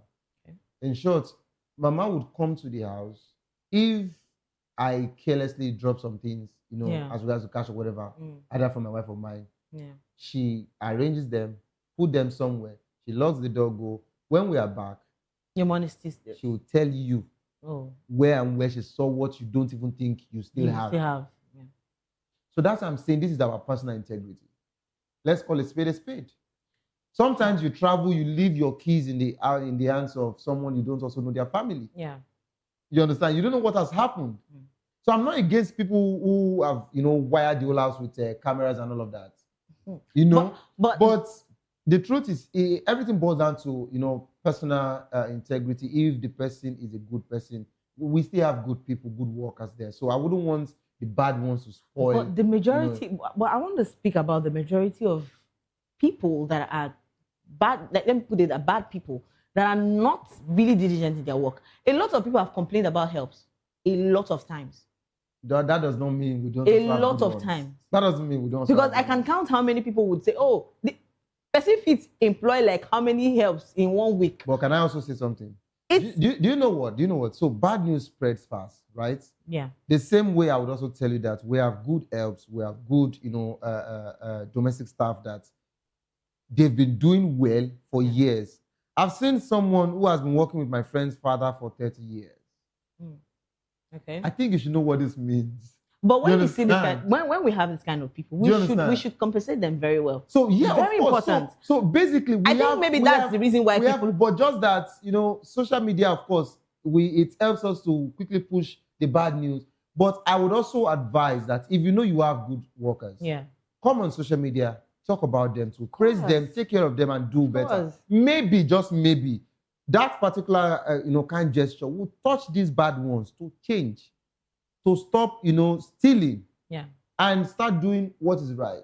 That is that seriously, because I see the reason why some people don't really take care of their helps. Maybe their help are little young children or young children, basically, and they're going to school. They don't want to put They don't want to put those children in the same school their children are actually going to. And I'm like, okay, you have somebody in your house helping you out. So why don't you put that child in same school your child is going to? So what is the difference? Okay, so let's quickly balance this conversation here. Because a lot of people do that. Let's balance. And I'm seeing the fact that your help is looking, your child is looking healthy, and your help is not. And what is all this? So it is not school that makes a child look, malnourished. No, I'm just saying. But that's what I'm saying. Let's put a balance. Okay. First, you should check the school, the said person, the boss children are going to first. I can't give any school free advert as well. So, but we know we have about top 10 schools in Nigeria. If we bring it down to Lagos alone, we have among the top 10 in Nigeria. I think about 3 of them are in Lagos. Okay. Yes, 3 of them are in Lagos. The other one, around Ogun State is going, and of course the north. Yeah. But let's come to the 3. So if the boss's child, for example, is part of the 3, I know those schools, the list of them for their for the primary class, which is primary 1, but I think they call it basic 1 now, is about 1.5 million. Okay. Yes, per term. So maybe because I've been able to host some of their events and all of that, and guess what? In that situation, I can also advise that since you cannot afford that for a help, yes, but you shouldn't put the child in a government-owned school. You can also still afford another private school that is sound, that is better. Yes. That the child would also enjoy the school bus picking up and dropping. Yeah. You see, these particular things, sometimes children will just know, for example, let me just pick a random. Gabriela is going to so school. I'm going to so school. But they come to pick us at the same time. They would come to drop us at the same time. They won't have any issues. At least to an extent, that child is enjoying, some basic amenities that comes with raising a child. Yes. But when it comes to you saying that maybe the school fee is around 25,000, 15,000 and whatever, and you cannot afford for two, I should be questioning you. That's one I should be questioning. Yes. But of course, I'm not here to also say that government-owned schools are not better. Yes. I mean, because for someone like me, I told my father to take me off from private school. because I was not feeling it. I wanted a government school, and it did. So I feel that if your help is going to a government school, so why don't you also take your help to? Why don't you also take your children to government school? That's what I'm saying. That this issue is not a problem. All of this particular conversation is not a problem. But for you to save yourself from unnecessary, drama like this, that anybody will look for anything to call you out. First, hope you are not serving your child as a king-size food and giving someone else's child, seriously, as if they are slaves and all of that. So if you've been able to balance gifts, that whatsoever you get for a child, just that different colors. You understand? And sometimes for peace to reign, when you get those things in multiple colors, pour it on the floor. Everybody pick what you want. If this one say, no, I want that red, that this one won't, no problem. The place you buy things, let them already know by now that if they say they want red, red, red, I'll come and return this to green and bring red. It's as simple as that. With that, you balance all of those things. If a child is not looking, tortured, malnourished, and all of that, and it's just about school, it's not a problem for me. Do you understand? But all I'm just saying is take care of those children very well. But for you to save yourself, it is better you don't even employ or you don't get someone else's child to come and stay as living. Just get all those ones that come and they close. And they close. That's Simple. all. When you are back from work, you and your wife, you can take it off from there. But that also has some issues because of course, it's not like it's not like. But that one, you would know that this person is a mature person that is actually with your child. And I think at this point, I just have to tell him, but just Mike, why you have this camera? Because that's the only way now. And sometimes the camera you are even to use, a friend of mine just introduced me to one I never knew was camera. Oh wow! So he said these days that in as much as they know where the camera position is, and of course, every camera has a blind spot. Of course. Except the 360 and what have you. But there are these little ones that he has, dropped on so many places. He also acts like me sometimes. He's a lawyer, so even if he's actually having a case, at the court and all of that. Minutes from minutes, hours to hours, he just pick up his phone, check his house to make sure that the nanny and the kids are doing fine. So I'm not against any nanny or whatever, but all I'm just saying is let's look for a balance. Yeah. Because so much is going on in the country. Yes, of course. And I know how traumatic some people are presently, and what some children might be going through. You understand? We don't know how some children have been molested. And things like that. So please, let's just try and balance it. But I'm just surprised that Precious had to bring us to this serious part. I would have loved the love with come back in Jesus' name. All right, we're still talking about Leo da Silva that spoke about he actually sacked his help because she actually stole things from his house. And remembering where he actually helped the lady, pay school fees of the children and the rest of them. So my advice to people that always get help, please take care of your help. And if you can't stay with a help or you can't take care of a help, it's best you get the ones that can come, clean, do your house chores, and just leaves the house for you. So anything where don't come up for your house, you're supposed to be the agency to, fix that out with them. All right, this is where we're going to move over to the comment section where people have actually come out to say things concerning Leo da Silva's comments and the things that has been going on. So let's take some comments and see what people have actually come out to say concerning this. And yes, somebody said, I don't try to please anyone. Human beings no be better people. All right, Duncan said, how much you they pay her as salary? Tell us.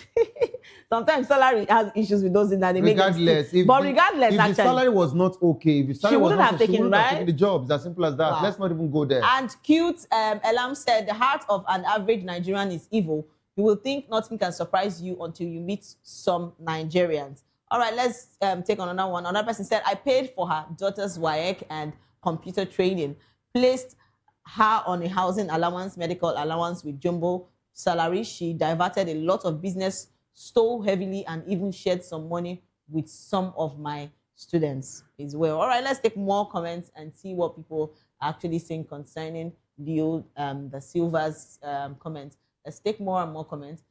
People are saying things. And yes, somebody said check and balance. And another person said, even if you give your life, they would still complain. It's as simple as that. That's true.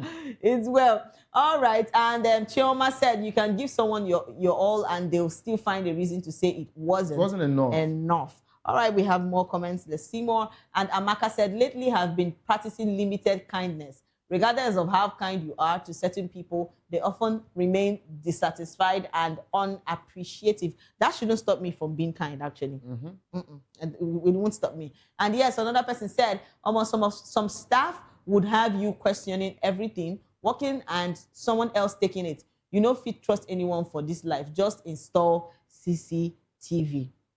I feel that I think that's the best thing now. See, guess what? Yeah. When I saw that, I shouted. Precious, I shouted when I saw this video. It was one of, so like this lady, she's into clothing and all of that. Yeah. You know, and she has enough staff. Yeah. Taking care of all of them, I believe you know what this means. Yes. And guess what? They were able to trace one of our staff. Yeah. That something is gradually missing when they are taking stock. The day they traced her to a place, a private place that she has got and all of that. Wow. Like someone that the way the boss sells lace at a co, wow, she sells her own. Separately. And guess what? And guess what? She sells, but she does not buy. So when the boss buys, that's the supplier for free. So you are just selling materials for free, making money. Some people can be heartless. Let's call a spade a spade. Do you know something like this happened recently? Of where a lady, she works with this woman that sells hairs. And it happened to be that the woman buys hairs from outside, brings it to Nigeria to sell, and people goes there to buy hairs. So what she does is that this lady picks some hairs, takes to someone that sells as second-hand use, thrift hairs. And that person sells cheaper. And those hairs are quite very expensive hairs. Because they didn't buy it. So on the day this lady, I don't know how this whole thing just got, sour, and the person that they sold to had to call the main person that has the hairs and told her that, oh, your and then they've actually fallen off from agreement. So like it's crazy. Let me deviate a little to politics. Is agreement. Something has happened somewhere. Now see what the woman did. Yeah. She actually arrested the one that came to report. No, that's my own first suspect. The fact that you have my number from day one. It's crazy. And you never called me because you went south with your client. Arrested that one partner. And then arrested the main person. As that. The lady was not like, oh, why did you arrest me? I actually came out to tell you that, that this. Have you not been buying and selling? Wow. You are a business partner. Wow. I didn't even know that I had her as a business partner. That's what I'll tell her. I didn't even know that you are also another extended business partner. And when they asked her, she said, that she didn't know that the lady was selling. That's what they would say. Wow. And the question is, Precious, can you actually account for how many hairs that they've actually sold?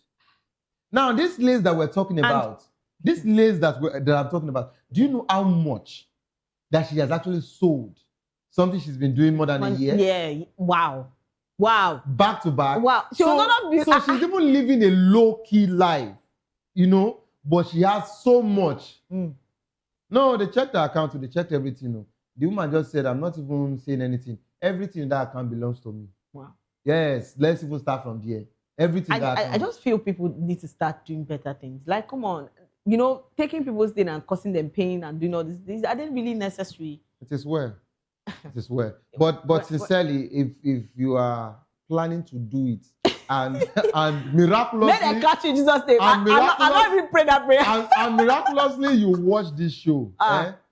See, it's a sign to give your life to Christ. My dear brother and sister, it's a sign for you to give your life. But don't become pastor. I don't know why. If you decide to still go ahead, even after we have said this, these two mature people coming in the studio telling you that theft is bad, and you still go ahead to do anything of this sort. As you are even about to move it, that's what they will tell you first. See, wait, calm down. If I be a woman of God, no, just use that one. If she be a woman of God, try and first. Just take and play first. Do you know her? Has she seen you before? I beg. Celebrate grace. All right, this is where we're going to close the curtains. And yes, thank you so much for staying with us on the Spotlight Show. Trust me, I enjoyed myself, and I'm sure you did too. So remember, if you're going viral or going global, please stay true to your stories and tell them with heart. And yes, don't forget to follow us on all our social media handle at Voptv Live and subscribe to our channels for more episodes and updates. And yes, until next time, I am Precious Agmanu, aka Call Me Prezi, and you know I didn't do this alone today. I had my special person with me. All I just want to say is peace. All right, see you next time. Bye for now.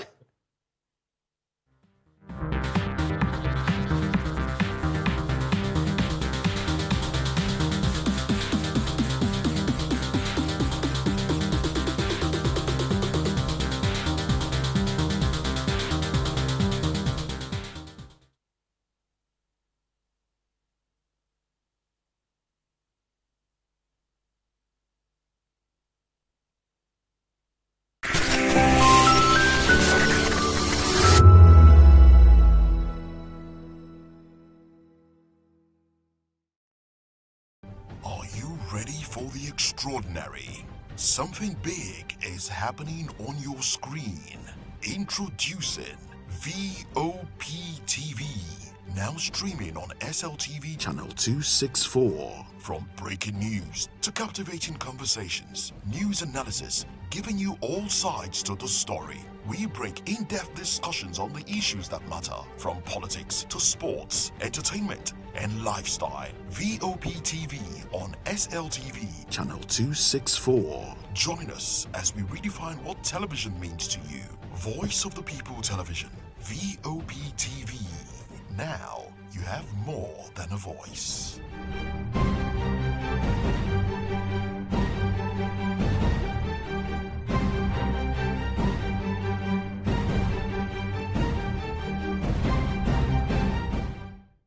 Welcome to the locker room, the home of football talk that matters. I am Jerry Ampelhon. Join us every weekday, Monday to Friday at 5 p.m. Nigerian time, as we share the hot takes and hot debates in the exciting world of football. And joining me are the usual suspects, Ikechukwu and Mayowa, as we break down all the hot takes and everything that's happening in the football. Don't just watch football, live it with us. Catch us on the locker room and Voice of the People Television at 5 p.m. Nigerian time. And like I always say, if not 20 minutes off, please the sport. This is African News on Voice of the People Television, where we don't just bring you the news, we bring you Africa's heartbeats, the policies that shapes our world, and the economy that determines our future. African News on Voice of the People Television. Stay with us. My name is Tao Familoni, and here is to view PTV. Keep watching, stay tuned, do not touch that dial. My name is Made Kuti, and you're watching Voptv. Keep watching. Welcome, my name is Zika Davis. Distinguished ladies and gentlemen, boys, viewers, everybody, boys and girls. This is Voptv. Do you know what that means? Voice of the People TV. You don't have a voice, don't come here. You better make sure your voice is heard. This is Health Check, your weekly guide to better living, smarter choices, and trusted answers. From everyday wellness to urgent health issues, we've got you covered. Health Check, only on Voice of the People Television, where your health has a voice.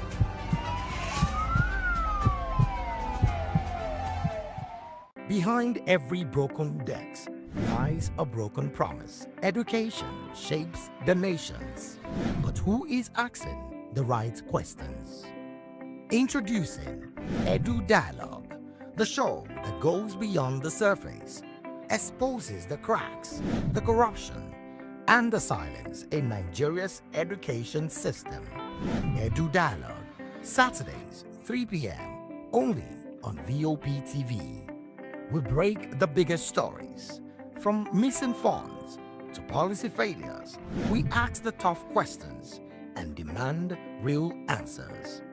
Edu Dialogue, this Saturday, 3 p.m. on Voice of the People Television. We encourage you to click on the like button and subscribe to our YouTube channel, We are Voice of the People TV. Also follow us on all our social media platforms. We are at VOPTV Live. Visit our website www.vop.ng for fresh and trending news. Also watch us live on SLTV channel 264. VOPTV, Voice of the People Television. Join us as we drive into the world of politics through insightful interviews with prominent political figures, both serving and former governors, ministers, senators, legislators, party chieftains, activists, and analysts. Get first-hand information into the decision-making processes that affect our daily lives. Highly engaging one-hour program that brings political discourse into focus.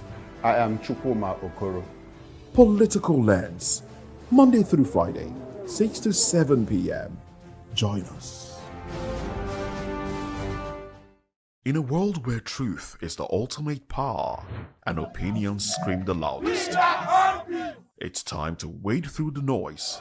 Hunger no get tribe! Hunger no get religion! And scan the human interest and trending topics that matter. Stay tuned to The Issues, your plug to the stories making the buzz, from politics to science and technology, social justice, and more. Let's tackle the tough questions and expose the truth. The Issues, on Voice of the People Television, Mondays to Fridays, 8 to 9 p.m. The Issues. Don't just react, understand. Good evening, Africa. My name is Voptv, actor, model, producer, and I'm giving a big shout out to Voptv, man. Keep watching. Don't change the dial. Thank you and God bless you. My name is AY, and of course, I represent the voice of the people, and that's why I'm on VOP. AY say so.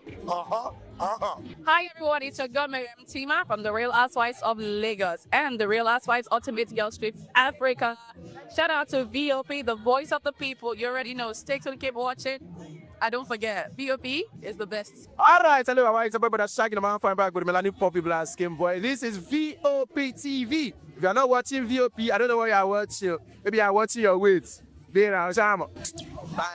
Hello, beautiful people. This is Wale Ojo, and you're watching VOP, Voice of the People. Hi, guys. You already know who it is. This is New Energy. Flyers, whatever, live it. Keep watching VOP TV. Thank you. Hi, people. Ginny Albano here. Guys, please keep watching Voice of the People.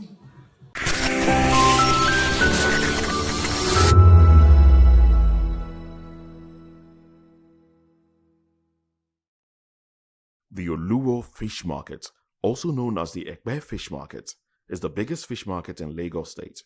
It's located in Ekpe, Lagos State, Nigeria.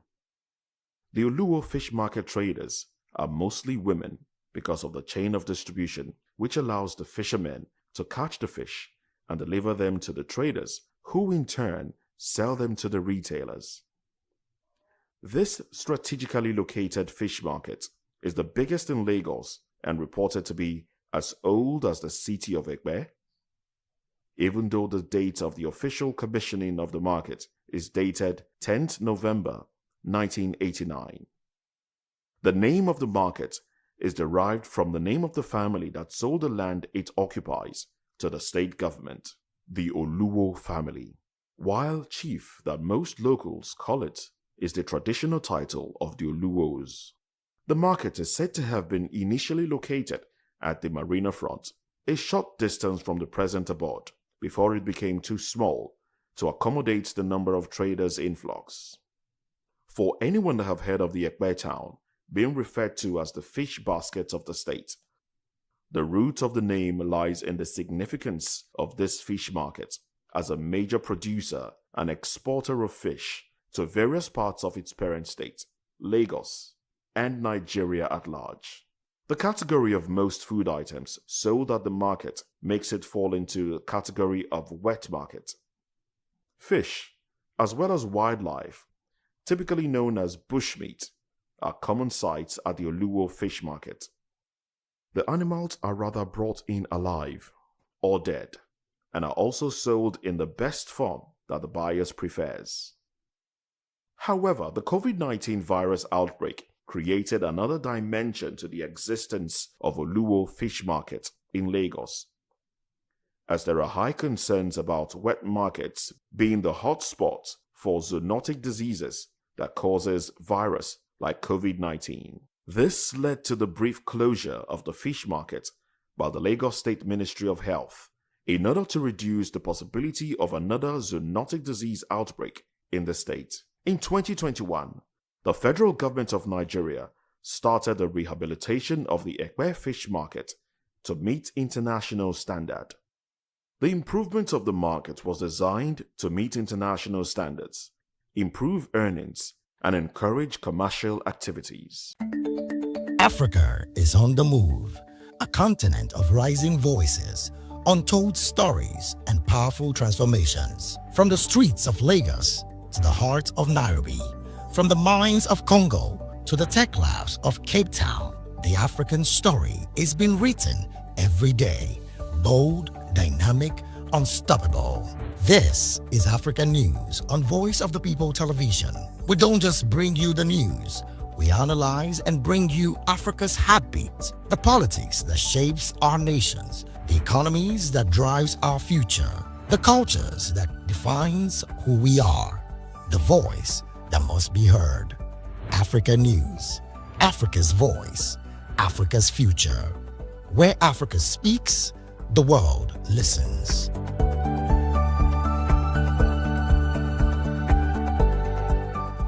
To know the happenings in the maritime sector, join us on the program Maritime Frontiers on Voptv as we discuss key areas in the maritime sector, from aquaculture, maritime transportation, maritime labor regulation, oil and gas exploration, ferry and passenger insurance, marine pollution and prevention, port operations, and lots more. Maritime Frontiers, exploring Nigeria's blue economy.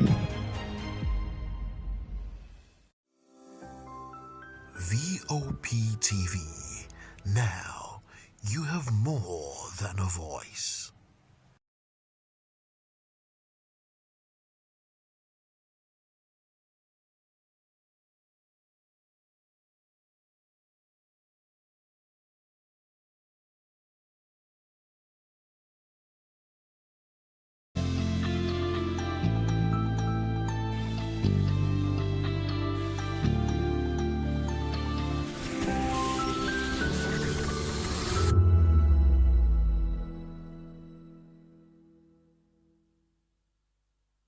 From the views on the street, we go to bed empty hunger, to the blaring horns of a hustling city, the loudest voices of the common man got a medium to be heard. This particular administration, they were coming unprepared. It's not a bad thing to renovate the president's lord. Through top-notch programming, unbiased reportage of news, sports, business, entertainment, and cultural documentaries, Voice of the People 90.3 FM became a symbol for 21st century media.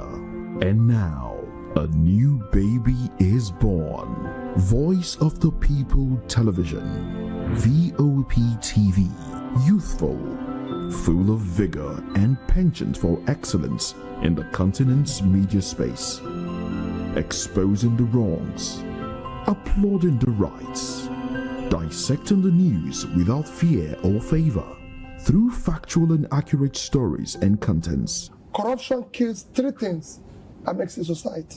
Representing the interests of the people and giving them a voice. Voice of the People TV is here to stay towards building a fair society. Voptv, Voice of the People Television, truly a voice for the people.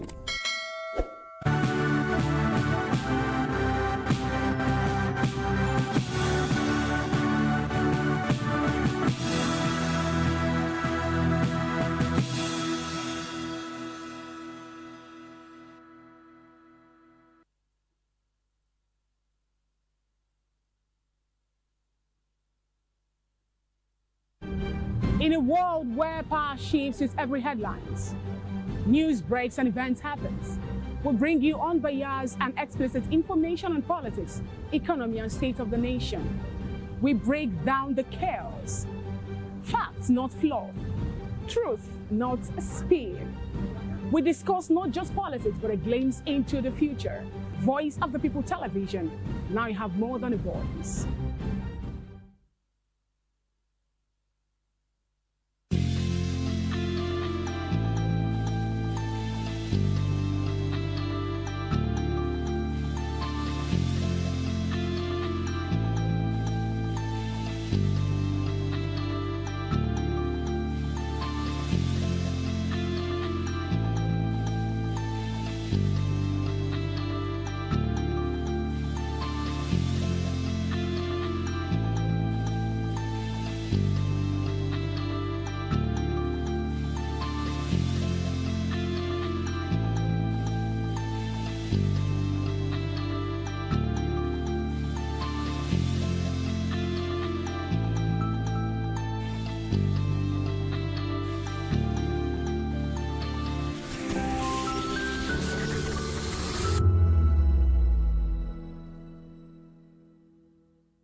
From the views on the street We go to bed empty hunger. to the blaring horns of a hustling city, the loudest voices of the common man got a medium to be heard. This particular administration, they were coming unprepared. It's not a bad thing to renovate the president's lord. Through top-notch programming, unbiased reportage of news, sports, business, entertainment, and cultural documentaries, Voice of the People 90.3 FM became a symbol for 21st century media.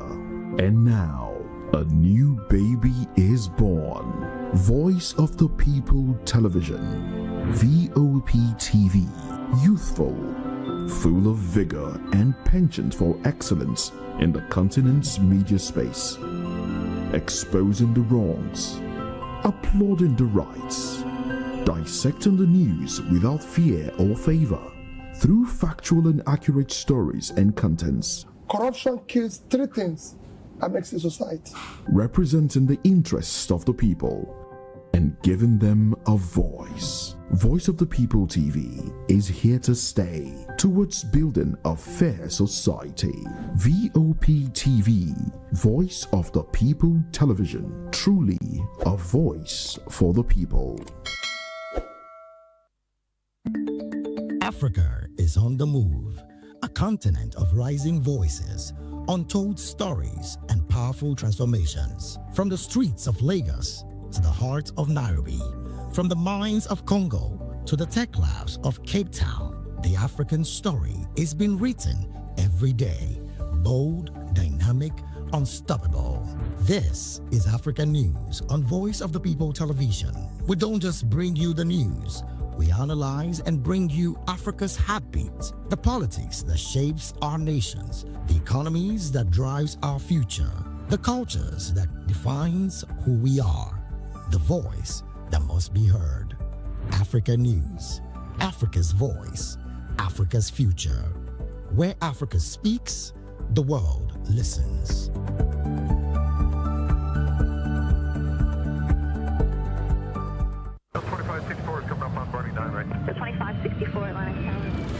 What happens in the hush behind hangar doors? Who signs the papers that gamble with lives? Which truths were grounded before they even ever had wings?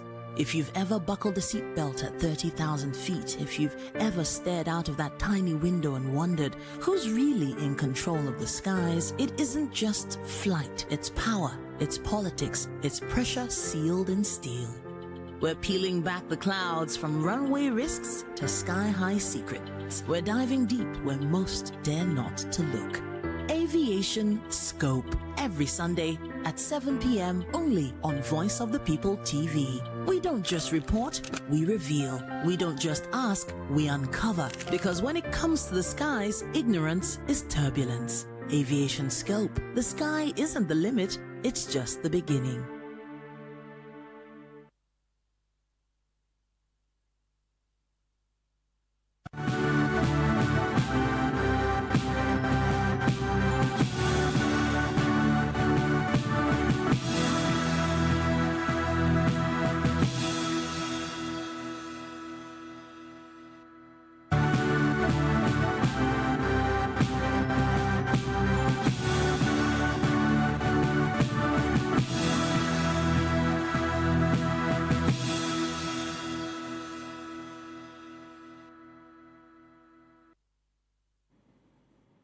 Well, hello and welcome to the African News on Voice of the People Television. I am David Edwin.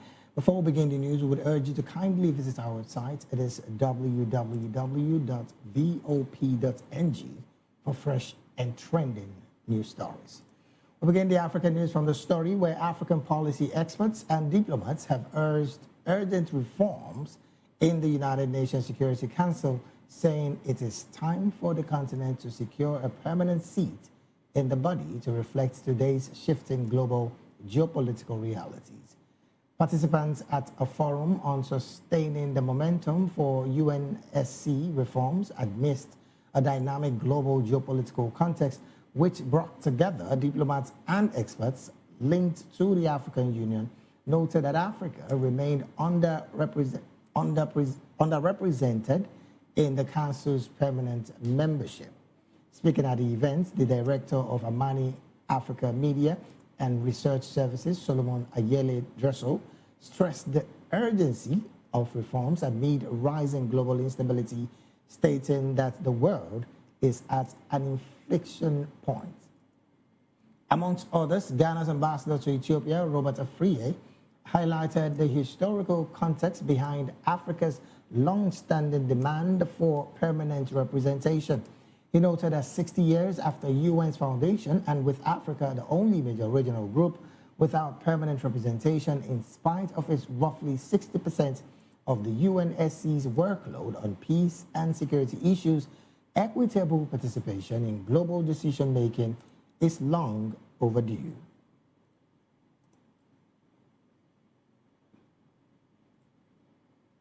In another development, the Global Anglican Future Conference, GAFCON, which is an influential group of conservative Anglicans, mainly from Africa and Asia, have announced the establishment of a new council to lead the Global Anglican Communion. GAFCON also elected Archbishop Lawrence Mbanda, a former Rwandan refugee who later studied in the United States, as chairman of the new council, which will include bishops, priests, and lay members, each with voting privileges.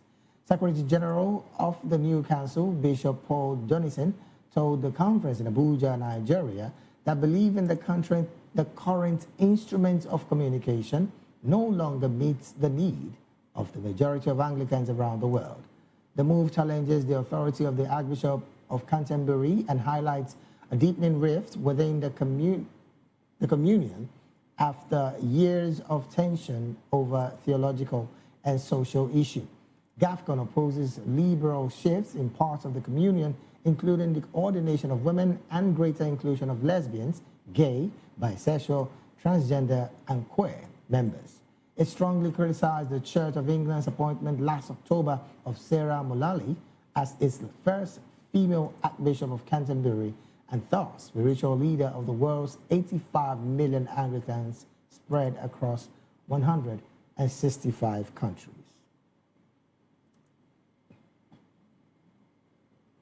Meanwhile, Justice Minister Oswald Twe has apologized to members of the Liberian Senate for instituting criminal lawsuits against the chamber. The Ministry of Justice earlier filed a subpoena seeking financial records from the Liberian Senate as part of a probe into discrepancies flagged in a Senate financial audit. The audit reportedly identified about $26 million in questionable spending or unaccounted funds, prompting the ministry to seek access to Senate accounting documents to investigate potential mismanagement or corruption. Consequently, the subpoena was issued to compel the Senate to turn over key financial records, a rare and political sensitive legal step given the legislature's constitutional independence.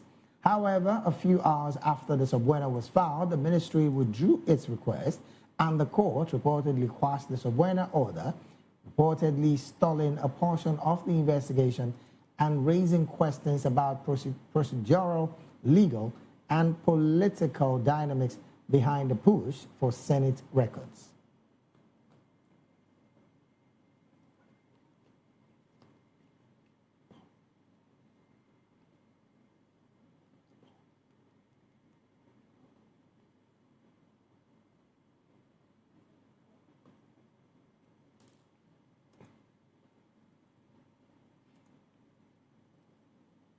Away from that report, families of young men duped into fighting for Russia on the front line of its war in Ukraine have taken to the streets of the Kenyan capital, Nairobi, demanding that the government helps to bring them back home. They also called on parliaments to ban the recruitment of Kenyans for Moscow's war. Among them, a rapid response officer at the human rights organization Vocal Africa, Odhiambo Ojiro, said they were demanding the government to end its silence on the issue. The group accused the Kenyan government of complicity, demanding that it needs the families immediately to bring back all Kenyans in Russia, dead or alive. An intelligence report presented to Parliament by Majority Leader Kimani Ichung'wah had alleged that government officials from Kenya and Russia had colluded with recruitment agencies to lure Kenyans to the front line.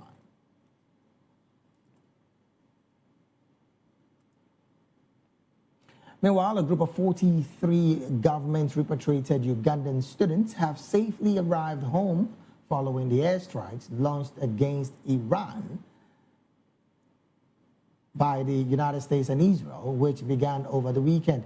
According to the reports, Ugandan ambassador in Tehran organized their escape by bus to the Turkish border and then to Istanbul, where they caught a flight home. Speaking at the Entebbe International Airport on the trauma after fleeing the bombing campaign, Sharon Twain, who was studying international relations at Ahlul Bayt International University in Tehran when the war broke out, said she was at a loss of words. She explained that the experience was scary and traumatizing, while another student, Oscar Nyengiema, said a site near their university was hit by an airstrike. According to him, they could hear the ground trembling and shaking, and they were all scared, feeling devastated, but did not really know whether they could make it out. The trauma notwithstanding, Nguema said he would return to finish his program in Iran as soon as possible.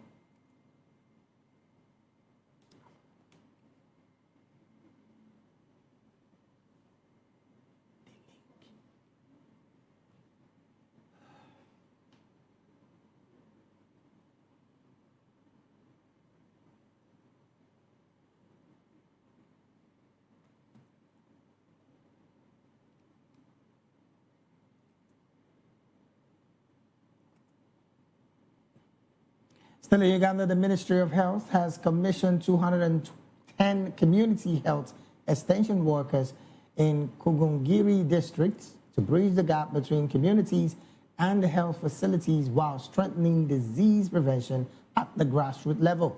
Drawn from 105 parishes across the district, the newly trained health workers completed 6 months of intensive training and are now set to begin community-based work focused on improving household health, sanitation, and disease surveillance. Speaking at their commissioning, the Minister of Health, Dr. Jane Aseng, described the program as a major national investment designed to strengthen primary health care by ensuring that health services begin at the household level. According to her, it is to ensure there is a bridge between families of the health facilities, both most important that diseases are prevented before they cure.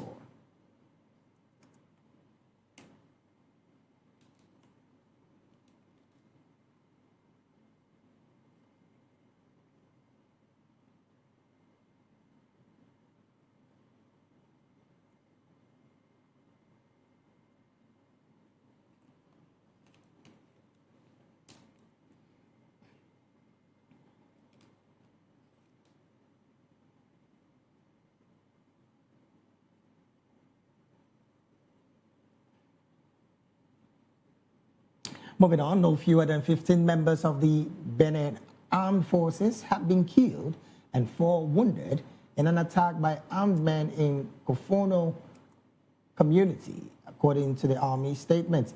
Army spokesperson Colonel James Johnson confirmed the provisional toll from Wednesday's assault, stating that the 4 wounded soldiers received medical care and their lives were out of danger. After the attack, a column of armed men reportedly attempted to withdraw from the combat zone but were spotted and targeted by military aircraft, and which neutralized 4 fighters, according to the statement. Northern Benin Republic, particularly border areas, has reportedly experienced growing security pressure in recent years due to incursion by armed groups. Authorities have increased military deployment and surveillance operation in these zones in response to attacks targeting security forces and border communities.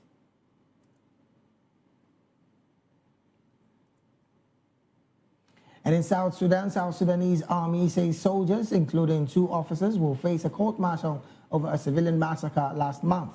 According to the United Nations, the increasingly unstable country is seeing a surge of fighting between government and opposition forces, which most of it in eastern Jogli state, where at least 280,000 persons have been displaced since December.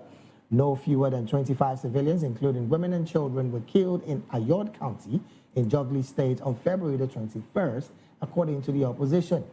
Army spokesperson Lul Rual Kwang said 2 officers, including a major and several non-commissioned officers, had been arrested and would face charges in the capital, Juba, before they are arraigned before a competent military court-martial.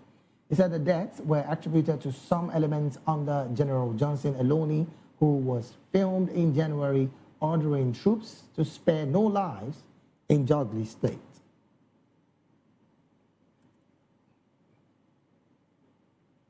And in Somalia, Somalia's President Hassan Mahmoud has hailed recent constitutional changes as a historic day for the country, saying Somalia has officially moved beyond its decade-long transitional constitutional period. In a national address, Mahmoud said the completion of the country's national constitution marks the formal end of the long-standing provisional constitution, adding that it is a day that will be remembered for achieving a national milestone that has long been awaited. According to him, completing the national constitution removed a major obstacle to the country's political security and economic stability. However, one of the main opposition leader, Abdirahman Wassami, has said changing the constitution without consensus was not reform, but a gamble with national unity and stability.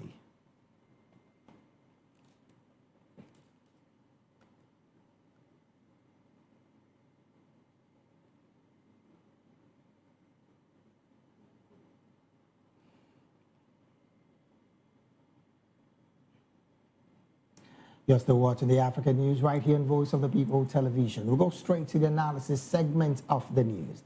And joining us now to make sense of these stories and more in the studio with us is Dr. Peter Anosike. Dr. Peter is an author and also a public and political affairs analyst and commentator. Doctor, very good afternoon and thank you for joining us. Thank you for having me. All right, also joined us from Uganda, it's a human rights activist, a lawyer, and also a business associate, Barrister Edward Okwaro Matakinye. A very good afternoon to you, Barrister. Okay, I understand that they are yet to join the conversation. We're also expecting Mr. Martin Sirere-Njue, public and political affairs analyst, and of course, the founder of Wealthgate Insurance Agency, all the way from Nairobi. We expect them to join the conversation. But let me start off from the studio here. Doctor, interestingly, the president of Somalia is excited about the constitutional change. I want to use that word. I'm talking about President Hassan Mahmoud. One of the clauses of this new constitution, as it were, is that there's a change in the stay of office for the president, and that is from, I think, 4 years to 5 years. What do you make of these constitutional changes in Somalia?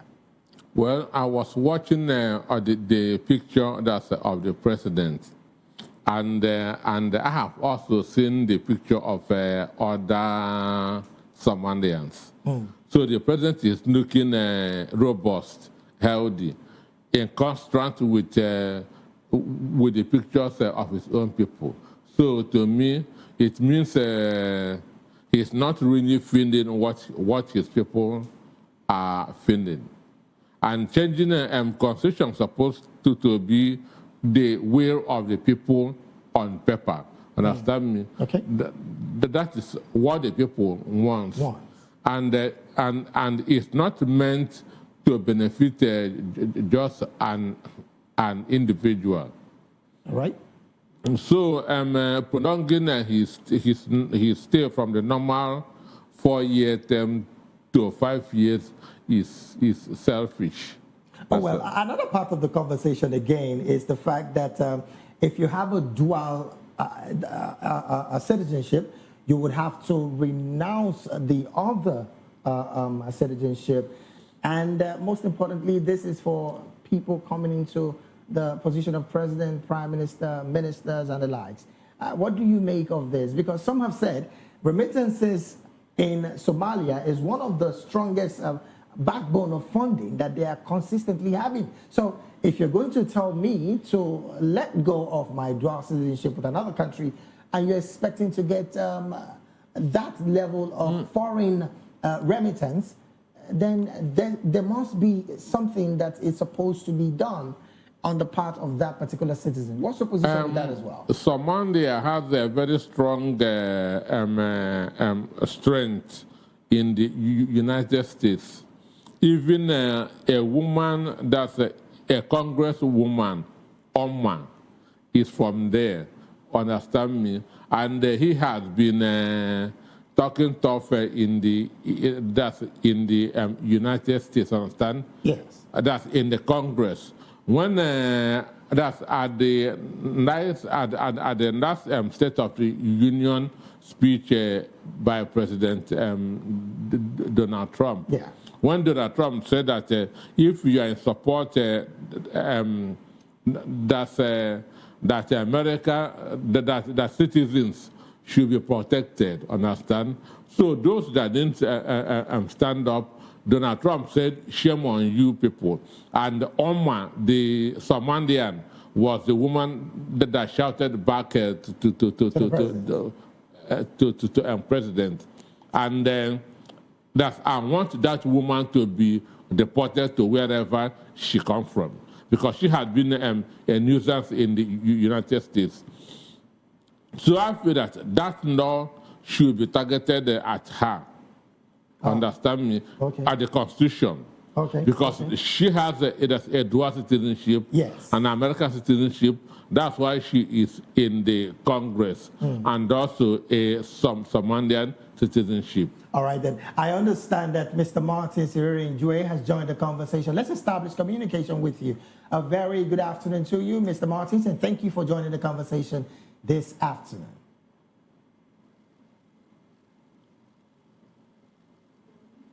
I would like you to unmute your mics over from here. the studio. Yes, good afternoon, Mr. David and Mr. Peter in the studio. Thank you so very much for joining the conversation. Well, as it stands, the constitutional review in Somalia is one that is a front burner. Now, one of the major conversations is that the new documents further provided that an individual may serve as Somalia's president for a maximum of 2 terms, but must be a Somali citizen by birth and cannot run if the mother is a foreign national. This is one part of the constitutional review that has been signed into law anyways in Somalia. What do you make of this part of the constitution on the part of one wanting to run for presidency? And like you heard Dr. Peter say in here, quite a number of Somalians are in the US right now. What's your position with that as well? Yes, thank you, David. The number of Somali citizens in the United States, it's a big margin number. And secondly, I've heard you mentioning about our constitution in Somalia. Yes. Right? Yes, the constitutional review. Thank you. Yes, the constitutional review. It is very fundamental for a country or a republic to have a constitution review And it is when it happens, there soon be what we call referendum, whereby there is participation, people's participation. Secondly, in these matters of constitutional review, we have seen that the state is capturing the institutions. Capturing institution means that you find the legislative being used by the state to pass laws, bills that are not correspondence with the will of the people. Secondly, when a country has a solid constitution, it protects the country or republic from external forces, which comes with the legal implications. This constitution will even protect the Somali citizens that are overseas, because the constitution is one of the bases that is used to evaluate the international laws. So it is very fundamental, and the constitution is a touch for any governmental institution to launch forward in matters of global issues regarding the legal frameworks. All right, then. Thank you so very much, Mr. Martins. I also understand that Barrister Edward Okwaro Matakinye from Uganda has also joined us virtually. Let's establish communication with him. Barrister, a very good afternoon to you, and thank you for joining the conversation this afternoon. Very good afternoon. Sorry for joining you late. I had some kind of technical issues. It's okay. Thank you so very much for joining the conversation. And I'm going to come to you because we have to go round with this conversation. The issue of not having a consensus, well, according to opposition leader Abdurrahman Wazemi, on the part of the government of Somalia and the parliament, is one that is a front burner. What is the implication of not having a consensus towards the reform of the constitution, as it were, right now in Somalia? Now, you would recall as well that that particular new constitution in Somalia clearly indicates that it is the people who would vote the parliament, and then the parliament would decide who the president would be. I mean, these kind of change. What's your position with this, Barrister Edward?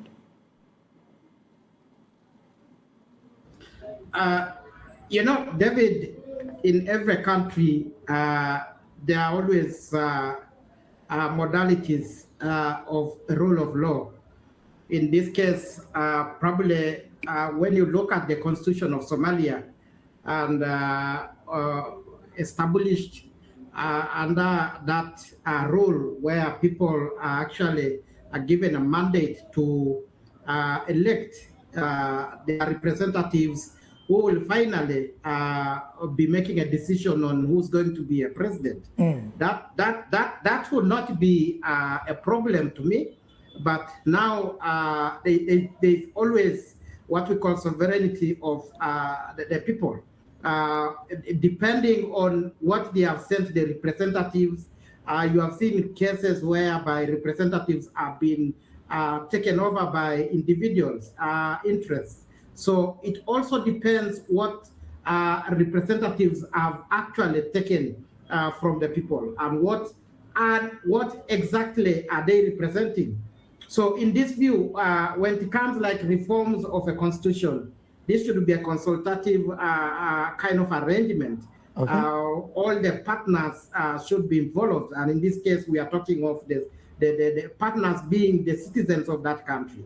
So where people are not consulted, and where there are disagreements, then there must be addressed before changes of a constitution, because the constitution is actually the eye of a nation. It is actually a constitution for that country, meaning that we should be under consensus to make sure that we do any kind of a review. And before that is done, we are all satisfied. All right, then let me bring it back to the studio here. Doctor, before I move to another conversation, the situation of the opposition clearly stating that there was no level of consensus with the opposition as concerning this new draft that has become law in the country, and of course a major constitution as well. They did say that it's a gamble on national unity and stability. What do you make of that? Plus the fact that The new constitution also states that both the Speaker of the Parliament, the Chief Justice, is banning everybody, like I told you earlier, from having dual citizenship and from having a foreign national spouse. These level of conversation of a new draft. What's your position, Doctor? Well, for me, the most important thing is the constitution. That constitution should be inclusive. Right. Understand me? It should be inclusive. Everybody should be carried along, because if everybody is not carried along, it means any day that the opposition comes to power, they will bring up another constitution. So this is going to bring instability in the country. Constitution is the mind of the people of that country. It's their thoughts. Understand me? Right. This is we speaking, not individual speaking. Understand me? Not a group speaking.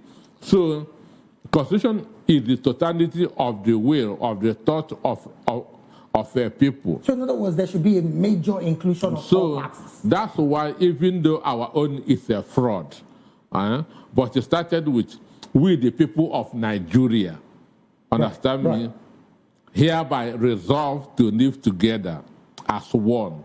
Understand? Right.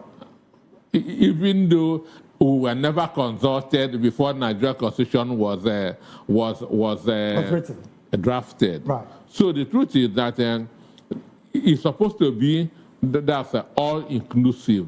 Everybody should put their own mind, their own thought into the Constitution before it is finally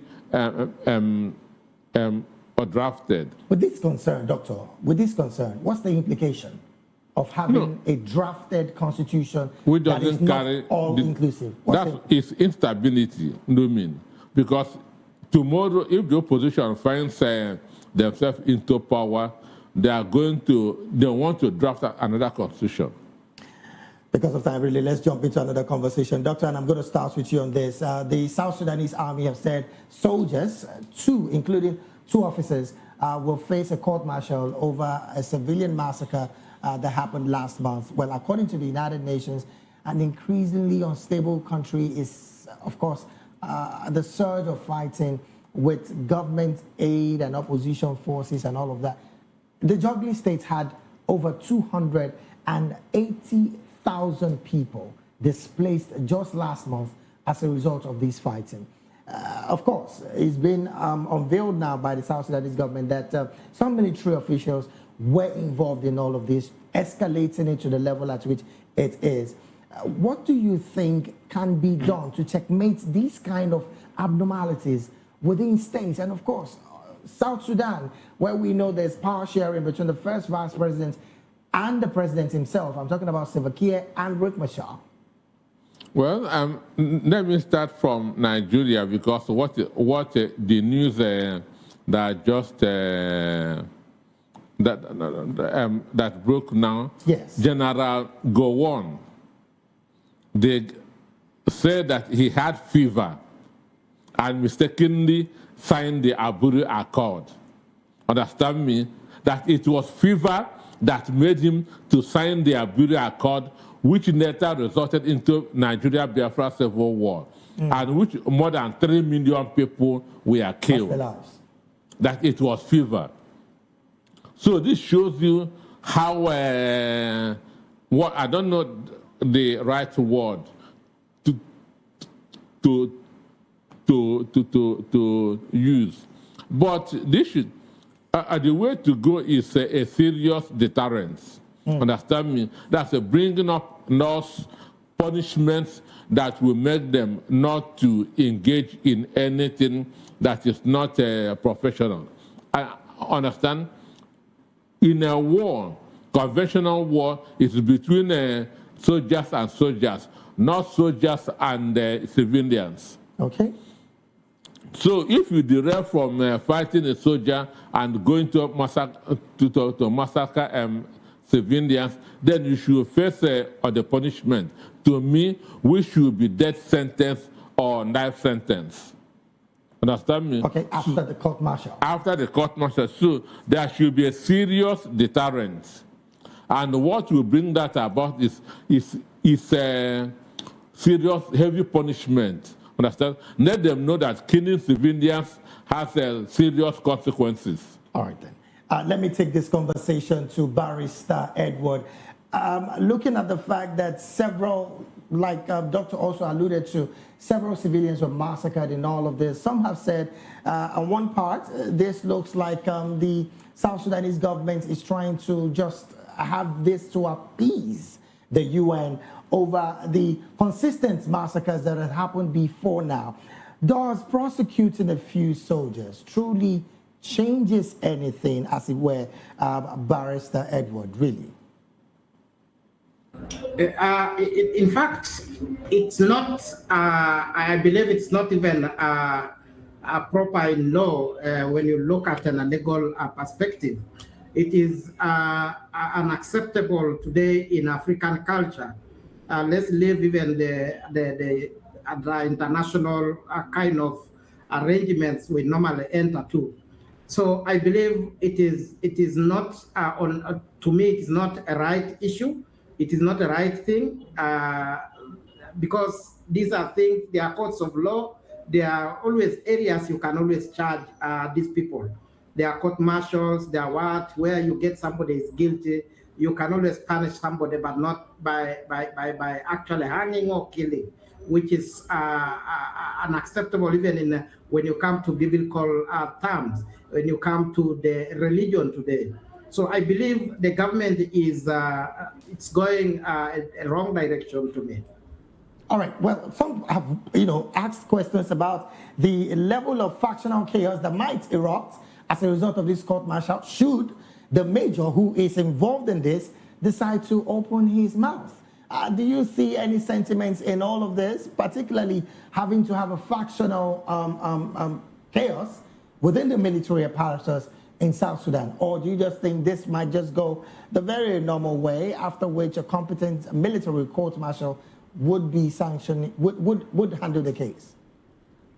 Yeah, that should be the way to go, because I don't see anything wrong with that by giving a process time. Yes. All right, then. Let me take this conversation to Kenya, where Mr. Martins is still standing by. Does this prosecution, as it stands, does it really change anything?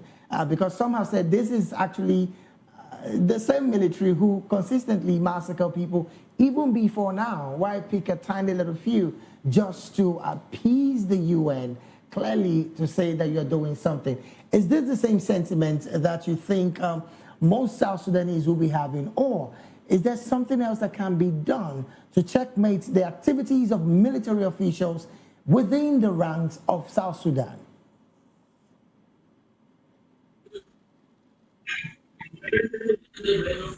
Thank you, Mr. David. Yeah, what is happening in Southern Sudan is a matter of grievance, and in accordance to humanitarian law or international law, this is a matter that should be prosecuted to International Criminal Court. Secondly, you find every Republican judiciary, when they are executing the judgment, they revert to the constitution of that country. And I understand the constitution of Southern Sudan is clear, and there are ground as to why the judiciary has chose to go to that direction. I understand there is what we call military court, and still that is one of an avenue. And there is another, the ordinary court. Right. But now, this matter of killing in Southern Sudan, it is a matter that should be taken to a notch higher, to ICC. Okay. All right.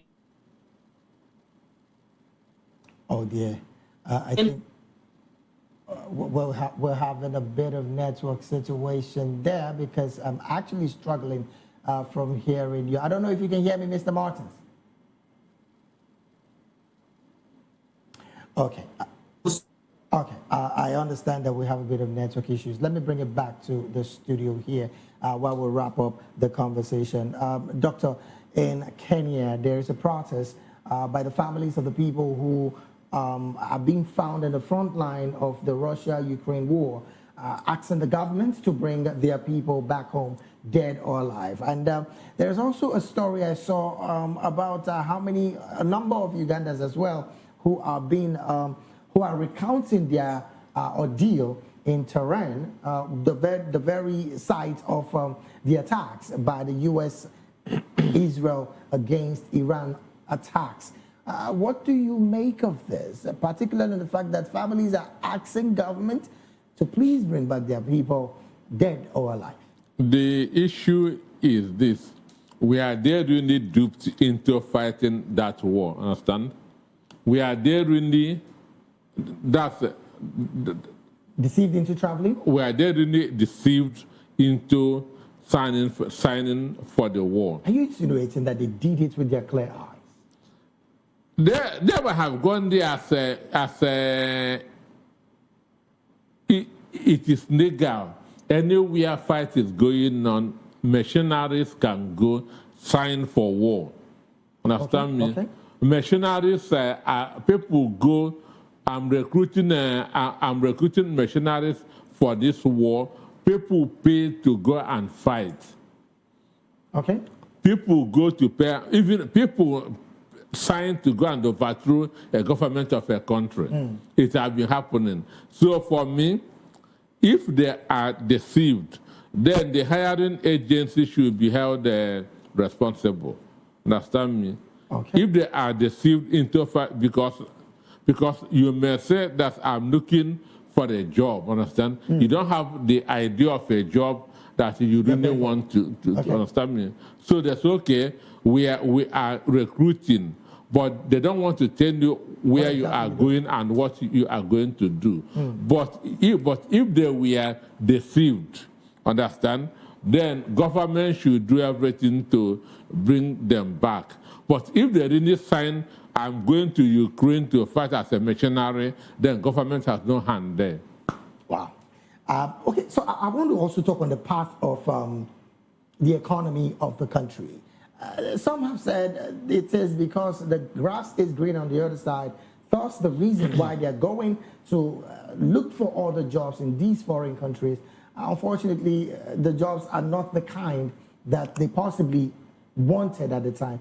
Should we blame government for allowing these people to spend their hard-earned money to travel outside the countries and get to the front line where they? We are still saying. Did they sign that they are going to Ukraine or to Russia as missionaries? If they sign that, then they know what they were signing. Understand? But if because the economy of Kenya is struggling the way the economy of other African countries are struggling. Understand? Yeah. So somebody say, I have a job in Ukraine, I have a job in Russia, then government should be held responsible because government could not provide for them. So they have that to provide for themselves. So we have to really investigate how did they get there. We are there told that they are going there to fight in Ukraine, and they signed. If they know, if they are aware of what they are signing, then government has no responsibility. That's my take. All right then. While we wrap up this conversation, Barrister, in 30 seconds, what is your take, particularly on the fact that there is a major protest in Kenya right now about these Kenyans, the families of the people who found themselves in the front line, asking that they bring back their family members, either dead or alive. What's your take? Maybe in 30 seconds. Thank you, David. You know, it's people don't cry until it is danger. I mean, until they see the danger. The first place when these people left the country, nobody talked about the individuals or their loved ones to go. I would actually say it's unfortunate whenever we now reach the calamity, we start talking. These are issues which would have been raised early enough during that moment. But I would say in Africa, we have what we call the poor migration policies. You get that the government is actually illegal people, meaning illegal arrangements are made within the government parameters, operators. So they take advantage by recruiting these young people because of the situation they are facing today. So that actually now show you how Africa is in dire need of employment. We are all dying. The young generation today are actually doing nothing. So Africa needs to address these issues. Africa needs to come together so that now we see that our children, our brothers and sisters don't go and die outside because of looking a penny to support themselves. Thank you so very much, Barrister Edward Okwaro Matakinye. Barrister is a human rights activist and also a legal practitioner in Uganda. I understand because of some audio reasons we cannot get the concluding thoughts of Mr. Martins here in Mr. Martins also is a public and political affairs analyst and also the founder of WealthGate Insurance Agency. Thank you so very much, gentlemen, for being here. Also, big thank you to Dr. Peter Anotike, an author and also a public and political affairs analyst and commentator. Thank you so very much, Doctor. Yeah, thank you for We'll take a having me. very short break right now. When we return, African business and sports news will be up next. Please do stay with us.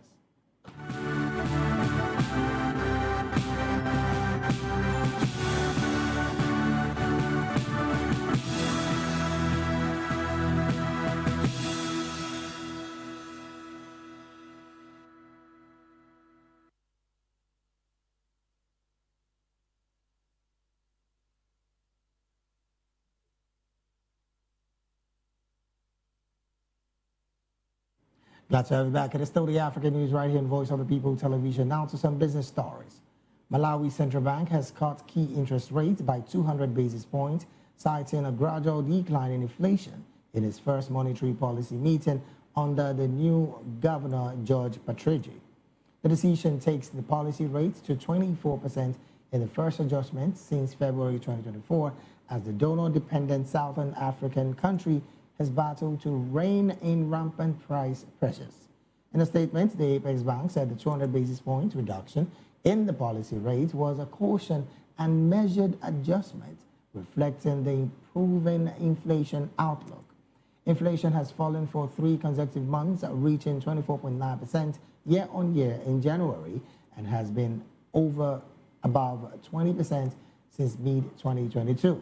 President Peter Mutharika, who was elected last year, is seeking to revitalize Malawi's fragile economy and appointed Patrici in January.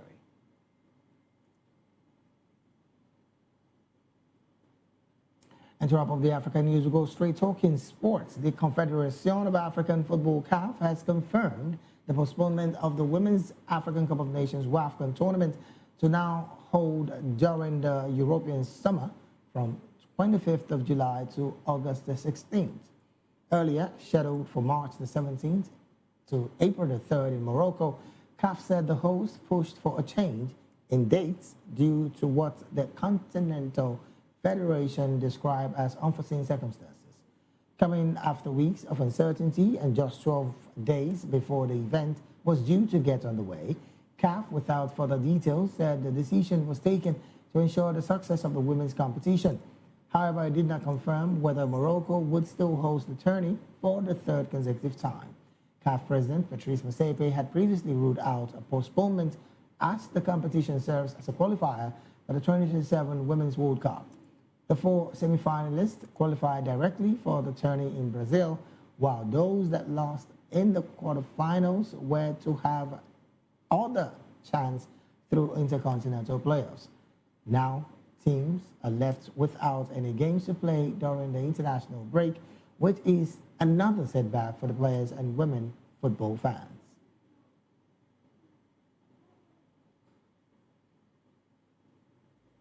And with that sports story, we've come to the end of African News right here in Voice of the People Television. Do well to subscribe to our YouTube channel. On YouTube, we're at Voice of the People TV, and on all other social media platforms, we are at Voptv Live. Thank you so very much for being a part of this broadcast. I am David Edwin. Do have a good afternoon.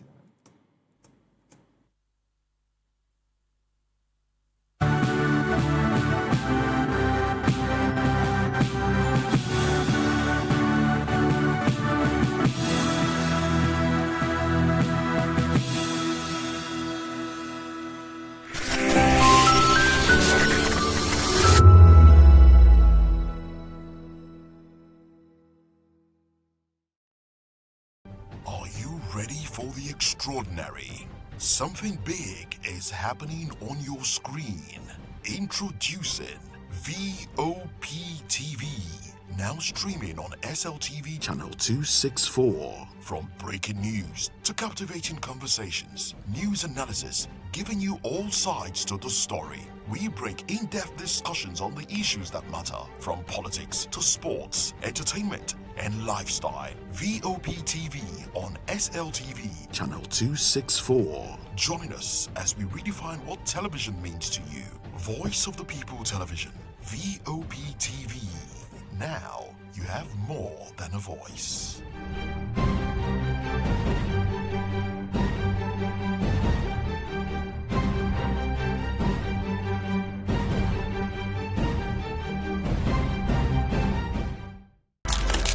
In a world where power shapes with every headline. In a nation full of questions. In a world filled with noise, the truth needs a voice. The policies that shapes our world and the economy that determines our future. Every hour, every day, the grapevine keeps buzzing. And together, we are committed to telling the stories that shape our world, because your voice is our focus. Don't forget, our voice matters the most. Let us come together and share our concerns.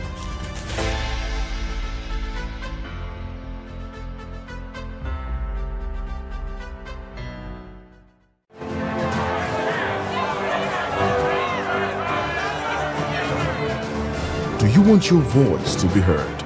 Do you know that you matter in the scheme of things? The People's Voice, the show where ordinary citizens take center stage as we discuss the biggest stories that affect you and I. With you in mind, we facilitate lively discussions, debates, and interviews on the topics that matter most to you and I, from social justice to economic empowerment, education to healthcare, governance, and more, tackling tough topics and amplifying your voice. Join the conversation and make your voice count. The People's Voice. Make your voice count. To know the happenings in the maritime sector, join us on the program Maritime Frontiers on Voptv as we discuss key areas in the maritime sector, from aquaculture, maritime transportation, maritime labor regulation, oil and gas exploration, ferry and passenger insurance, marine pollution and prevention, port operations, and lots more. Maritime Frontiers, exploring Nigeria's blue economy.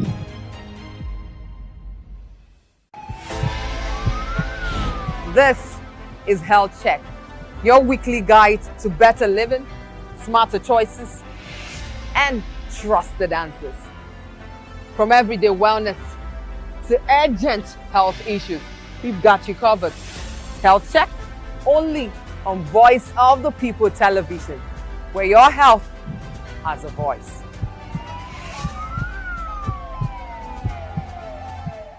My name is Tao Familoni, and here is to Voptv. Keep watching, stay tuned, do not touch that dial. Arararara, my name is Made Kuti, and you're watching Voptv. Keep watching. Welcome, my name is Zika Davis. Distinguished ladies and gentlemen, boys, viewers, everybody, boys and girls. This is Voptv. Do you know what that means? Voice of the People TV. You don't have a voice, don't come here. You better make sure your voice is heard. In a world where truth is the ultimate power and opinions scream the loudest, it's time to wade through the noise. Hunger no get tribe.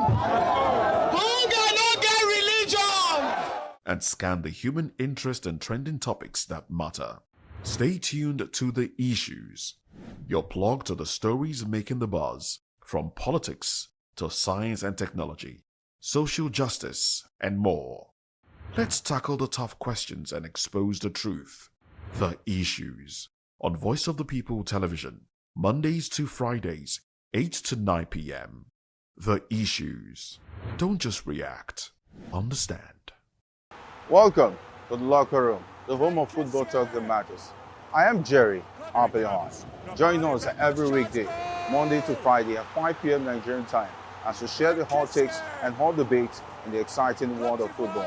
And joining me are the usual suspects, Ikechukwu and Mayowa, as we break down all the hot takes and everything that's happening in the football. Don't just watch football, live it with us. Catch us on the Locker Room and Voice of the People television at 5 p.m. Nigerian time. And like I always say, if not going to the thought, please discuss. And it's Hakim Ziyech who puts the Join us as we drive into the world of politics through insightful interviews with prominent political figures, both serving and former governors, ministers, senators, legislators, party chieftains, activists, and analysts. Get first-hand information into the decision-making processes that affect our daily lives. Highly engaging one-hour program that brings political discourse into focus. I am Chukwuma Okoro. Political Lens, Monday through Friday, 6 to 7 p.m. Join us. Behind every broken desk lies a broken promise. Education shapes the nations. But who is asking the right questions? Introducing Edu Dialogue, the show that goes beyond the surface, exposes the cracks, the corruption, and the silence in Nigeria's education system. Edu Dialogue, Saturdays, 3 p.m., only on Voptv. We break the biggest stories, from missing funds to policy failures. We ask the tough questions and demand real answers. Edu Dialogue, this Saturday, 3 p.m. on Voice of the People television. Voptv. Now, you have more than a voice.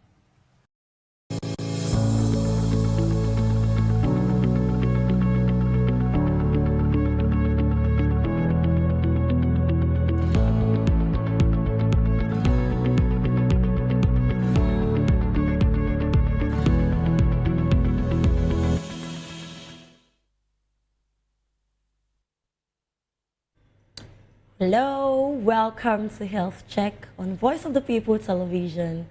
This is the show where we have honest conversations about your health so you can live better, stronger, and more informed. I'm Praise Peters, and it's always a pleasure having you join us on this show. Well, today's conversation is very important because March 1st is observed globally as Zero Discrimination Day, an initiative launched in 2014 by UNAIDS to promote equality, dignity, and fair treatment for everyone, regardless of their health status or background. And the 2026 theme is People First. And when we talk about discrimination in healthcare, one condition that still carries a lot of stigma, a whole lot of stigma, is HIV and AIDS. Despite major medical progress, this particular ailment, it carries a whole lot of stigma. And what does it mean? Human immunodeficiency virus, HIV, and acquired immunodeficiency syndrome, AIDS, right? So in Nigeria alone, about 1.9 million people are currently living with HIV, and the encouraging news is that many are receiving treatment and living healthy lives. So today, we are focusing on the facts about this whole condition, not the fear, of course. And joining me to analyze this and break this down so your understanding is Dr. Charles Adiogun, a wellness physician and public health advocate with several years of experience. Doctor, thank you so much for joining us on the show. Good afternoon. Good afternoon. Thank you very much. How's your week been? How's your day been? How's the profession been, basically? Is there something you'd like to share with us? It's been great. We keep doing our best, and this is the path we've chosen, and right, we keep giving our best. Yeah. I feel like, okay, doctors, I know that you all do this overnight jobs and all that because, of course, you cannot be home when people are in the hospital at night, right? So isn't that you also, okay, what's your coping mechanism for lack of sleep? Well, for lack of sleep, you just have to strike a healthy balance. The work is hectic. You have to work long hours, and over time, you know, you've developed this kind of sensitivity whereby your sleep is not so deep over time, because you know you can be called anytime. Even when you are home, when you think you are off work, your phones are always buzzing and messages are always coming in. Somebody still needs one advice or guidance or the other. I can't imagine. But you just try to tell yourself when you've had enough, because you can't be preaching to other people and you are not practicing what you're preaching. So you just have to tell yourself, okay, I've had enough for today. Yes, I've had enough for today. It's time to get rest. You know, even if sleep doesn't come immediately, you try to maybe listen to some soothing music, you know, and distract yourself or meditate or say a prayer, and then you get to sleep. Because you can't pour from an empty cup. You need to replenish yourself to be able to help others. Yeah. But you know, you not sleeping well at night. I really think that this sensitivity that you just talked about is not a very, very palatable place to be. Do you agree with me? Correct. Right. So it is when people are sleeping deeply, it's a good thing. It is. It is. It is healthy for your well-being, for your mind, for your emotions, for your mental health. Yes. Wow. Very essential. All right, so let's dive right into the topic of discussion today. We're talking about understanding HIV, AIDS, the stigma, and all of that. So let's start from the foundation. So many people still confuse HIV and AIDS. They really think that it's the same thing, while some people don't really know how to differentiate these two. They don't know where one comes in from and then the other. So can you just explain the difference clearly? Just break it down for us. Okay, so HIV is the human immunodeficiency virus, and that is the virus itself that a person can get infected with through unscreened blood products, through sexual intercourse, through sharing of sharps, you know, needles, manicure sets, and all those kinds of things. Manicure sets? Yes, any form of sharp, you know, can transmit HIV infection. And then a woman can also transmit it to her unborn baby. You know, so these are the main methods or modes of transmission of HIV. But it's important to mention that HIV infection, it's a viral infection. It's a retrovirus. You know, it belongs to a class of viruses called retroviruses. And what it does essentially is it infects the human cell and then disrupts the normal immune mechanism, you know, that protects the body from invaders. So that means immunodeficiency means that your immunity gets depleted. And when your immunity is depleted, it means that you are vulnerable, you are susceptible to infections. So that's why the infections that people with HIV infection ultimately have are called opportunistic infections, meaning that on a normal day, when your immune system is competent and working at its best, you're not going to have those infections. So, but because of the opportunity of that decline in immune function, these infections creep in. And these are the infections that ultimately lead to AIDS. So AIDS is actually the advanced form? Yes, that's a syndrome. So AIDS stands for acquired immune deficiency, immune deficiency syndrome. Acquired in the sense that you're not born with AIDS. You can get HIV from a mother, you know, during pregnancy, during childbirth, or during breastfeeding and all that. But AIDS is something that ultimately sets in when the opportunistic infection comes as a constellation of different illnesses. And unfortunately, when the immune system is depleted, the person becomes vulnerable to essentially a lot of illnesses, ranging from tuberculosis to diarrhea infections from cryptosporidium to even some form of cancers. Kaposi sarcoma can happen, even some form of CNS lymphomas can happen. And you just find out that the person has all sorts of pneumonia. Pneumonias are not typical to people who have a normal immune system or a normal immune function. At the end of the day, you find out that you have a lot to deal with. And each of these illnesses ultimately will cause the fatality that we see with AIDS. So the awareness we're trying to create is a lot of people should know their status, do something about it early on before it gets advanced to AIDS, where things are really out of place. Wow. You've said a whole lot, and I never imagined that it was going to get to this point.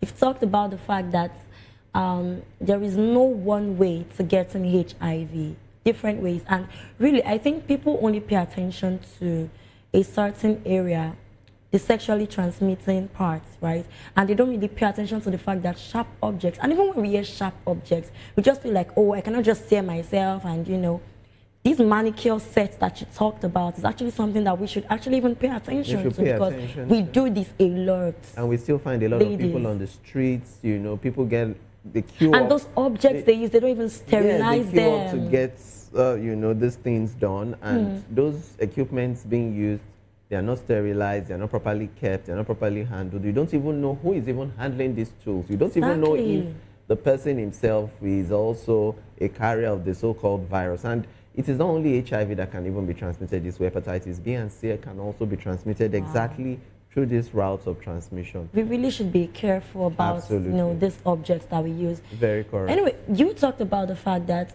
AIDS could open the doors to several other kind of conditions, right?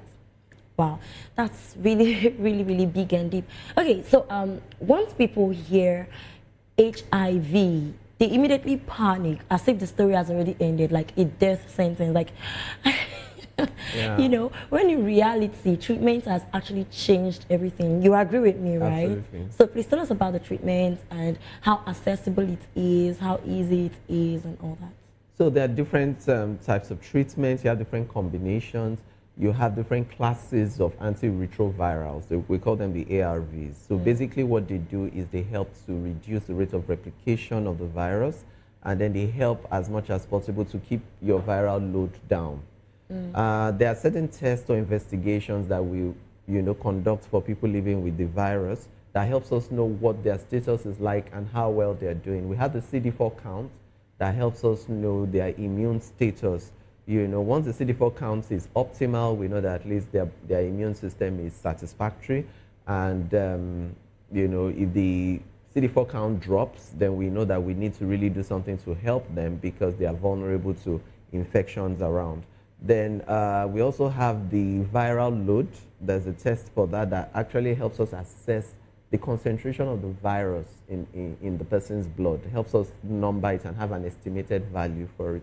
So that's also a very good measure of efficacy of treatment to monitor the progress of the patient.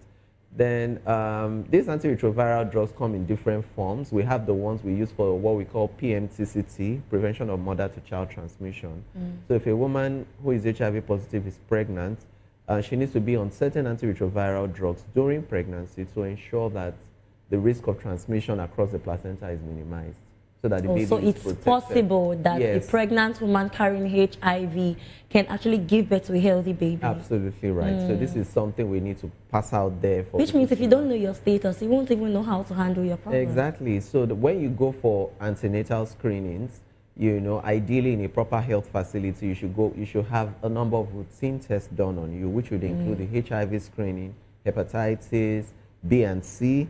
You have your VDRL for syphilis screenings, everything that is possible for a mother to transmit to her unborn child. They're going to be screened for your genotype, your blood group. All those are very essential because this can have consequences on the unborn child. And it's also important that we note here that when you are placed on ARVs, please do not discontinue on your own because these drugs are very essential and you need continuity of care for you to get the kind of outcome you want. And you must not neglect your frequent visits to the hospital. There are also other drugs apart from the ARVs that are given as supportive treatment also to make sure that you don't have the atypical pneumonia, the pneumonia that people with HIV normally have. You know, they place you on certain kind of antibiotics, you know, to make sure that you don't get those things. Then the anti-malarial prevention also. And then, of course, you have to be very careful with what you eat because you can't just eat randomly anymore. And you can't just eat from any source because your immune system is in question. We're trying as much as possible to make sure you maintain an equilibrium and you don't tip over into any certain type of infection. And ultimately, it's also very necessary for us to let people know that HIV is not a death sentence. A lot of people have been living with the virus for so many years and they've successfully managed it well because they've been on their medications. And some of them, when they come for routine checks, the levels of the viral load are actually undetected. It is that low, and their risk of even transmitting it is minimized. So it's very important that you know that listening to medical advice, following medical counsel, adherence to treatment goes a long way in maintaining your outcome, the outcome you want. And you can have a healthy baby, like you said. Wow. So that a woman is pregnant with HIV doesn't mean her baby necessarily needs to catch it if the right things are done and the right protocols are instituted. From what you've said, what I've been able to coin out is the fact that testing on time is very, very important. Very important. Early detection, really, because reports also show that many Nigerians still don't know their HIV status. Yeah. Because they, Nigerians, you'd agree with me. It's not me, God forbid. Not my portion. It's not my portion. No, but I have never ever. But they keep forgetting that there are different means to getting this stuff, and it's not like we are prophesying that you would have it, but it's just on a safer side, right? To get tested and all of that. But like, let me just quickly add. Somebody said even if there is a place where you do it for free, where you're not going to be charged, they just tell you, just come for your routine HIV checks, you'll still be amazed that though it is free, a lot of people would willingly and voluntarily avoid it. They'll keep doing the whole, if I don't know it, it's better. Yes. Ignorance is not even an excuse. Because they're always thinking the moment you find out, then death starts. Right, the fear. Yeah, and then people will start running away from you. People would avoid you. You'll be isolated. The stigma. Associated with it. So a lot of people would rather just blend into the crowd and live in denial. But the truth is, if it's there, it is still going to crop up at some point, especially when you're not getting treatment. And if it's not even treated. Yes, especially when you're not getting I think that's when it can blow up to AIDS, right? Absolutely. And so at that point in time, you would now have so much to deal with, because we also have what we call HIV-associated nephropathy, which means that this is HIV infection that now affects the kidneys, in a detrimental way, and then the kidneys start having issues. So these things will crop up at the end of the day when you're not doing anything, when you had the time to do something about it. So it's important that we get over the stigma, we get over the denial, and then we go for voluntary testing. And if you have found positive, the next thing is not just to have a mindset of saying, oh, I won't die alone. Or that's actually very dangerous. Because very dangerous. Why? Why would you have that mindset? Because humans would always be humans. Some humans, when they find themselves in situations they don't expect, and they feel maybe it was an unfair reality, they just feel no. Even though they are headed in this direction, they will drag a million people with them. Right. So it's just sad, but that's the reality. And that's absolutely wrong. We have to put that out there. But I really want you to speak on the fact that testing is really important. But the tricky part is that someone can actually still feel healthy. Yeah. While still, carrying this particular virus. Absolutely So what would you say about that? Absolutely because a notable percentage of people living with HIV might not even know their status. Absolutely. Before they get to the AIDS syndrome, where you see them looking, what we call cachexia is the medical term, where they look very lean and muscle mass wasted, they look like all bones and all that. It takes years. It takes up to 9 to 10 years before you get to that point from the initial time of infection. So the depletion of the immune system is a gradual progression. So it happens gradually over time. But in the process of it happening, the virus getting integrated into the cells, gradually damaging and depleting the immune system, the person is still normal, still functional, still doing their regular thing, no signs. I think there was an advert some time ago that they said, they show for face. You see the person still looking well, looking robust, looking fresh, you have no clue. So that's why they keep saying, unsafe sex is very risky. Because you never know. If you're going by what you see, you never know. Yes, if you're going by what you see, the person may look healthy, even maybe the healthiest person in the room, physically speaking. Physically, yes. These things can't really be judged by the outlook. You can't tell. So it's very important that abstinence first, then safe sex, then of course self-control and discipline, you know, they come to play, because a lot of people at the end of the day, they just say, oh, this person looks too good to have that kind of thing. They're gonna, you can't just put anything to chance. It's very important that you keep safe, and everything you do, you know, you have a sense of responsibility to yourself and to your future, because if anything goes wrong, that's it. So it's very important that everybody knows this, and you know, they say if you're in a relationship, mutual fidelity is also a must, because that's one of the ways in which we can curb this menace. Right, right. But you know, if someone tests positive today, what should they do next, and how effective are current medications in helping people live normal lives? So if a person gets tested, well, the first, of course, with what you have described about HIV, and which is true, there will be a sense of shock, there will be a surprise, you know, a bit of sadness, but you shake that off, and the next thing to do, the next proactive thing to do is tell your doctor what are the next steps. They may need to send you for a confirmatory test. After a confirmatory test is done, you may need to do a viral load and a CD4 count. Once you're able to do that, your doctor determines what regimen of the ARVs you'll be on, and you make sure that you stay very, very compliant to the treatment. You have to let your partner know it is a notifiable illness, because it's not something you will want to do in secrecy. And your contacts may need to get screened, because you don't know where you got it from. Whether you gave it to them or they gave it to you, you don't know. So it's very important that contact tracing, you know, is done so that we can quickly identify people in the early stages before things get advanced and they don't just keep spreading it around.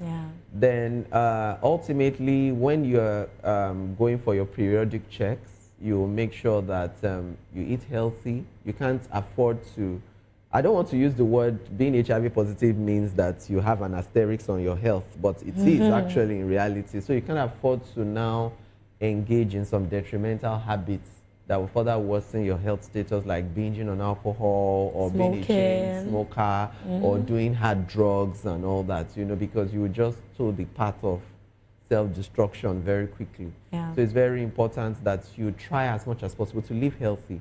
Your diet, your exercise, and make sure that you are a bit more health focused. And you work in collaboration with your medical professionals, yes, who would guide you, you know, to the path to recovery.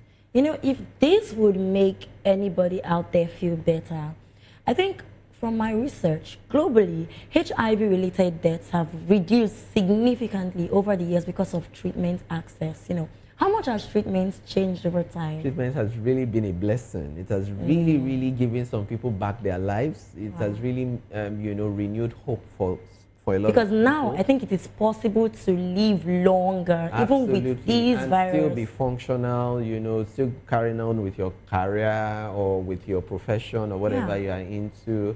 Your life is not necessarily halting because of that.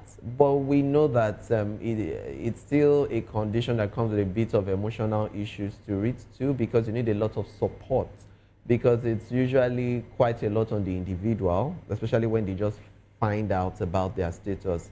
You know, they will need a lot of family support, spousal support, you know, because of the emotional factors, you know, that are involved.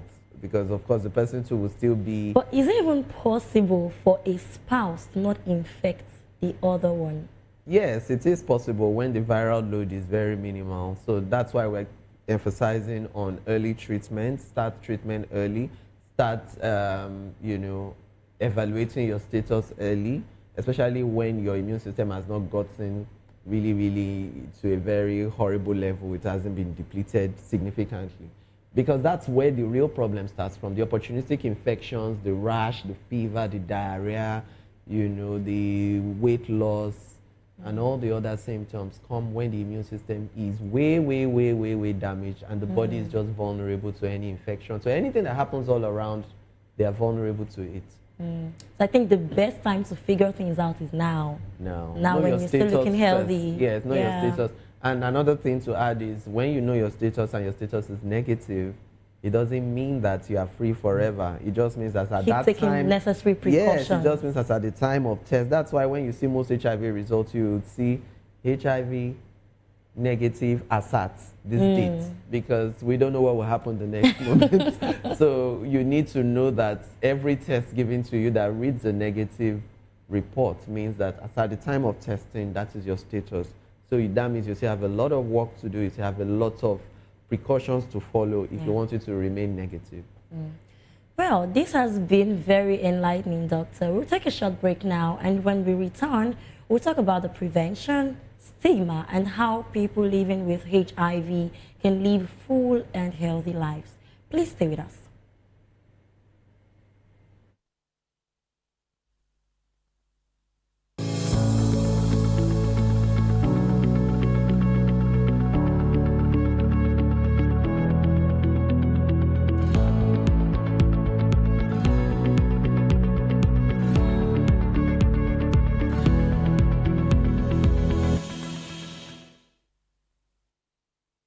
Welcome back. Thank you so much for staying with us. This is still Health Check on Voice of the People Television, and we're still discussing HIV awareness in commemoration of Zero Discrimination Day with Dr. Charles Adiogun. Well, before the break, we talked about understanding HIV and the progress in treatment. Now, let's look at the prevention and the social realities that people face. All right, doctor, let's talk prevention. So what are the most effective ways people can protect themselves from HIV? We can start with the easiest of all, which is abstinence. It doesn't jump on people. It doesn't just I love that phrase. It doesn't jump on people. Yeah, so yes, you have to have created a portal of transmission. You know, so if there is abstinence, number one, yes. So abstinence, number one. Then number two, practice safe sex always. You know, never take it for granted that you know somebody or you trust somebody. I trust you. No, love is trust. Yeah, well, yes, I agree. But you know, all it takes is just one little error and that's it. So you don't want to do just that. Be careful. So, yeah, so safe sex, number two. Then number three, if you would need blood transfusion for anything, make sure it is properly screened at a good facility and you can verify that it is from a good source.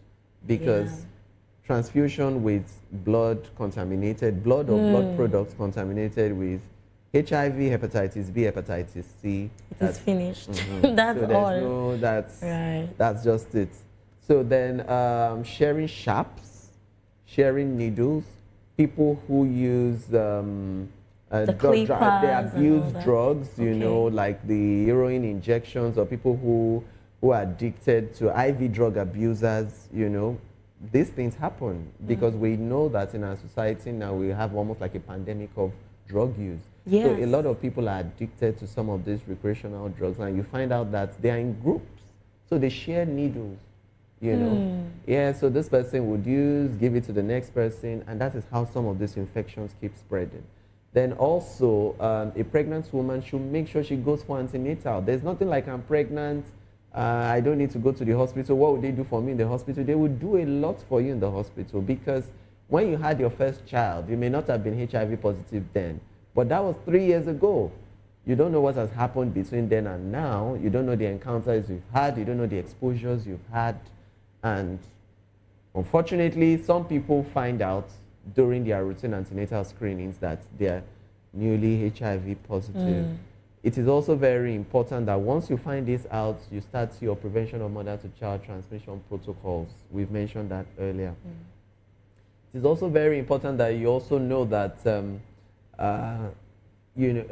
education of adolescents, of youth, reproductive health counseling is very important. A lot of teenagers who are just encountering puberty, encountering hormonal surges, and they don't know how to manage their emotions and their feelings, and maybe somebody is sweet-mouthing them or telling them something somewhere, and they feel on top of the world, and they give in to an early sexual encounter, unprotected, and you know, just Anything out of mere curiosity. Yeah. Yes, some of them, you know, end up having it, and unfortunately, the majority of the population that are HIV positive are young people. Wow. Yes, they are young. Some of them people. are just naive. Yeah, exactly. They were just naive. They were not properly tutored, they were not properly guided, Yeah. you know, on how to... And some were you know, even guided, but they just, you know, responded to hormone. Yes, and that's also a possibility. But you also know that when it comes to sexual education, a lot of parents, a lot of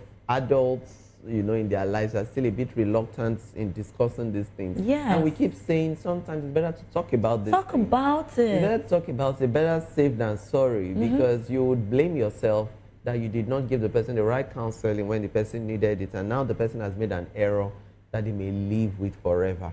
So it's very important that we create awareness, especially adolescent reproductive health, that they know that there are consequences for some of these actions. And then you also talk to them about drug use also, because some of them, when they get into institutions, they're exposed to some of these things. Because of peer pressure, they know that these things carry potential risk of HIV transmission. Very, very important. And then talking of some sexual habits that are risky too.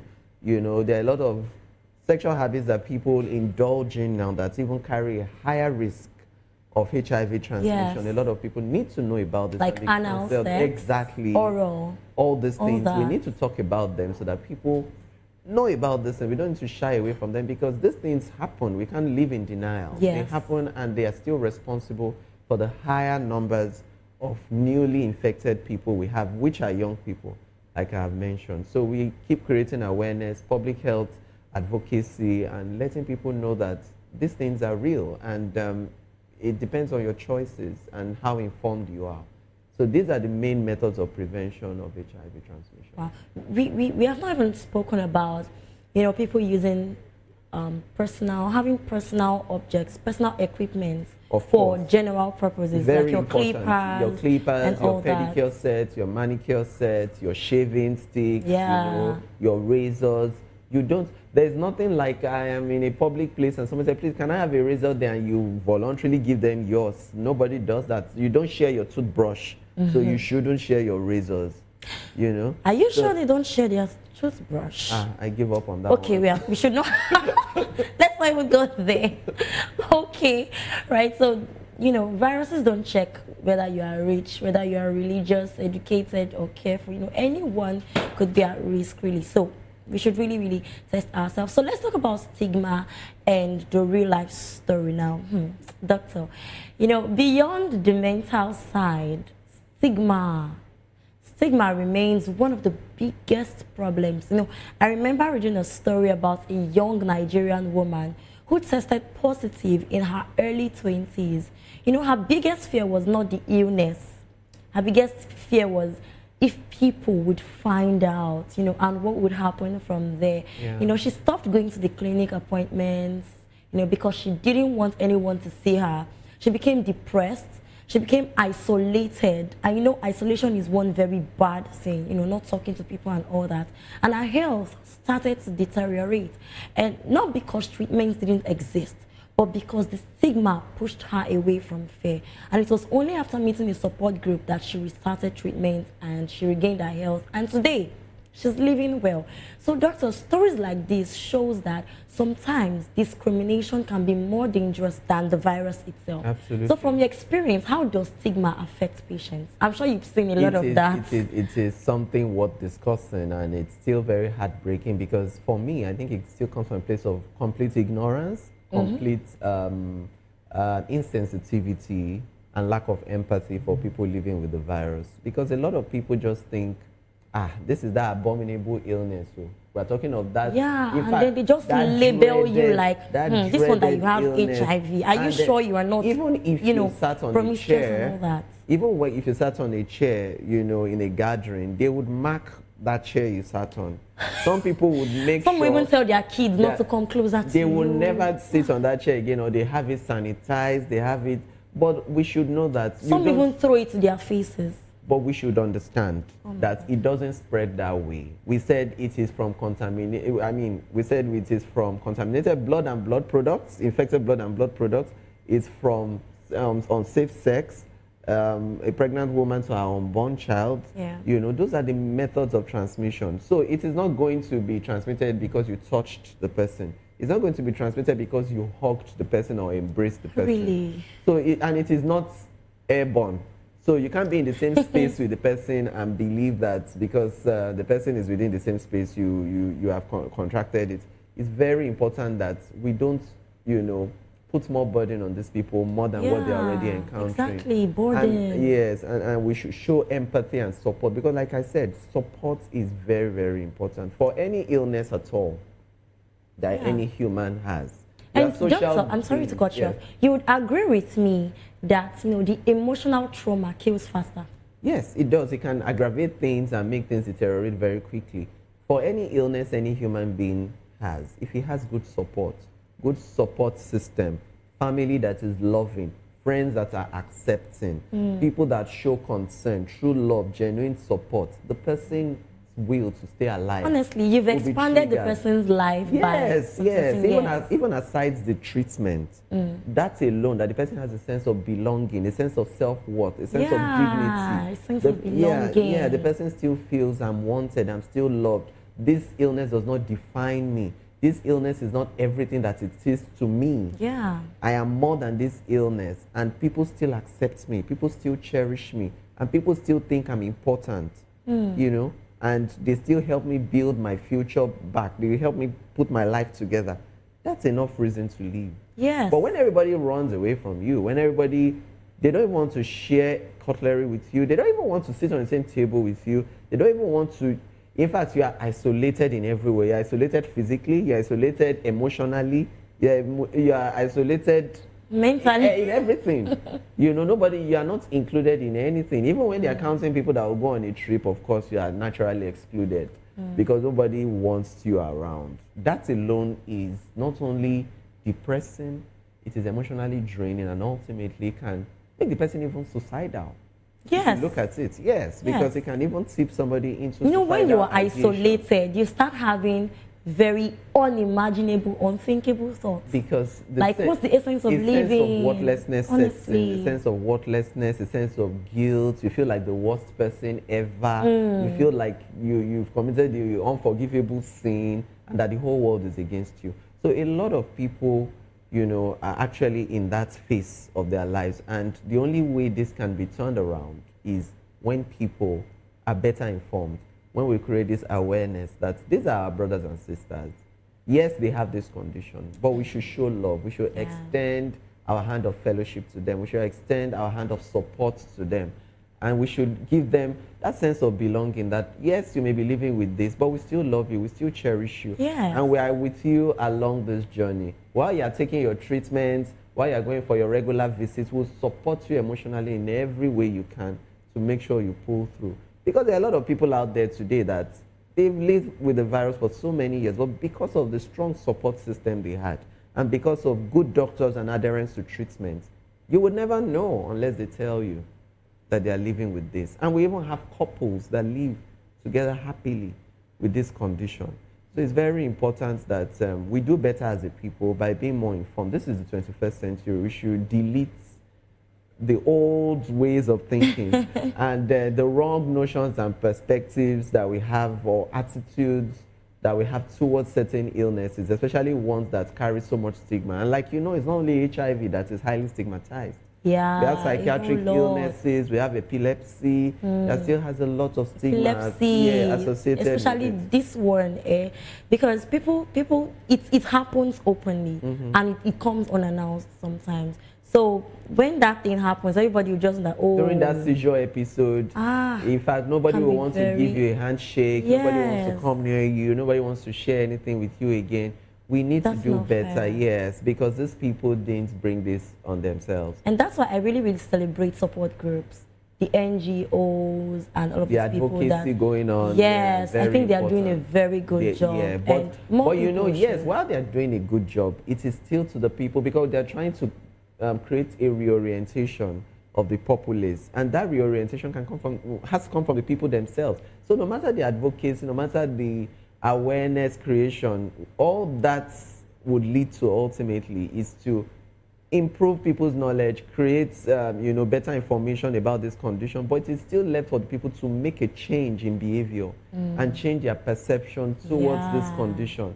You cannot compel a human being to be anything, but it's still that human being that should know for themselves learn more and be adaptable. We're created to be adaptable beings. When you have a fact or you have a new knowledge or a new skill, it is useless if you don't apply it.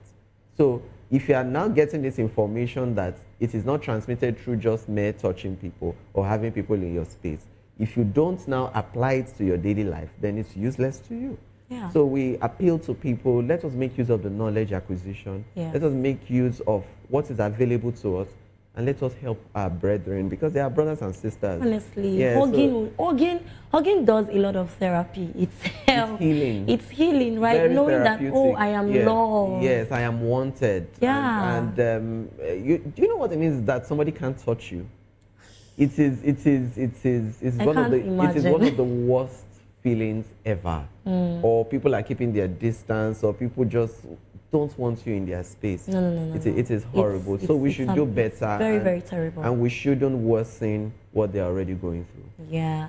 So let's talk about people already living with HIV, right? Can people living with HIV get married, have children safely for emphasis purposes? Yes, they can.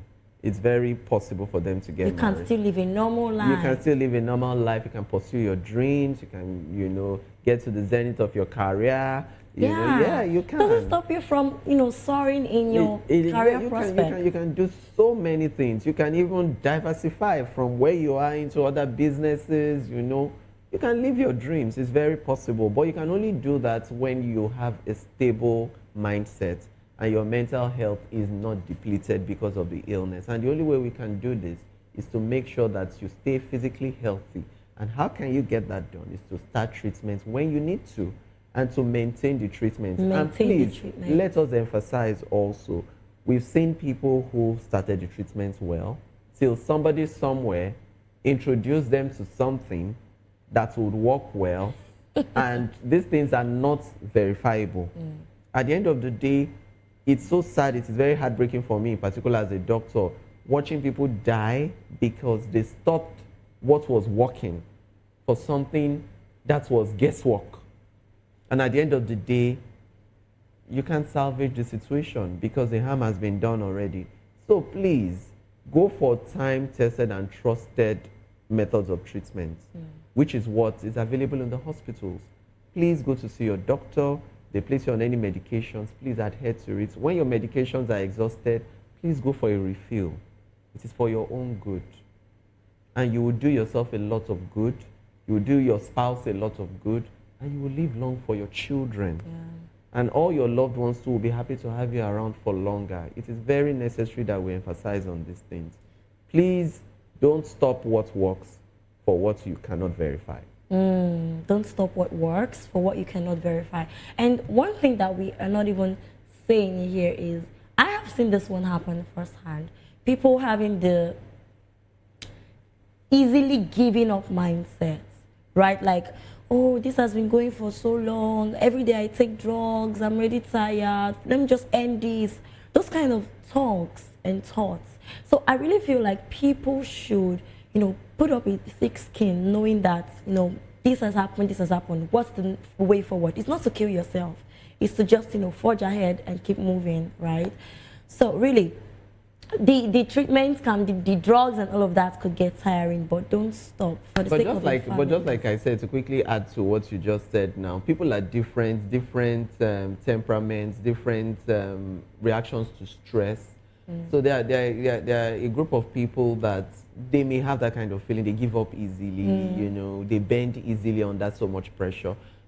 So those kind of people, maybe that's their constitutional makeup, that's how they are. So that is where the support system comes to play. They will now encourage you. Those people will tell you, you can do it. Look at this person did it successfully. You can also do it. We are here with you. You are not alone. Those reassurances go a long way. And don't be scared to even open up to the right people too, because even the support groups, who would they help if they don't know that you need help? It's not written on anybody's face, but the truth is, it's still about stigma. People are not expressive because of the stigma. That's why we're appealing to the public in general. Let us leave the knowledge we have.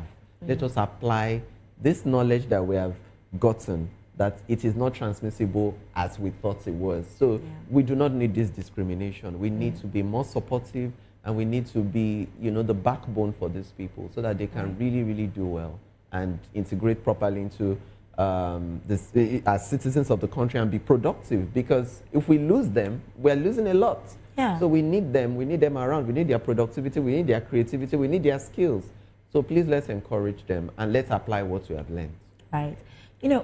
On a final note, what can families, workplaces, and communities do differently to help this whole thing?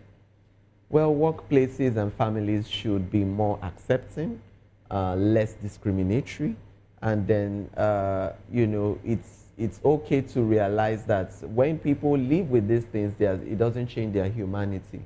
They are first and foremost humans that are deserving of love, of acceptance, a sense of belonging, and dignity must be maintained regardless of what their health status is. So we implore organizations not to discriminate in terms of employment, people who live with the virus. So these are things that you can use to encourage them to know that, look, their skills still counts, their productivity still matters, and what they are bringing to the table is valuable.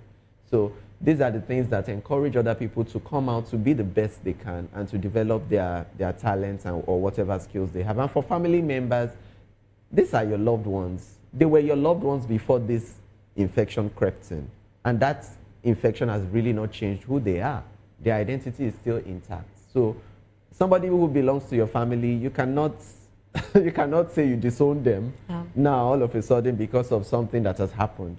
So these are part of the trials of life, and you need to stand strong for them. I'd also love to add something. Value cannot be ignored, right? So even if you have, this particular ailment or something, make yourself valuable. Exactly. In a way that people cannot help but need you. They can't ignore you because you are just a shining light. And they'll just be like, don't worry, just keep going, right? Because you are very valuable. Yeah, you are very valuable. You have a lot to give out. You have a lot of talents in you. You have a lot of things that you have not yet harnessed in you. A huge, massive potential resides in you, and you need to bring that out. And that is what will not let people ignore you, and that will make you relevant. Yeah. And that even gives you a sense of belonging, that you still have a purpose to live.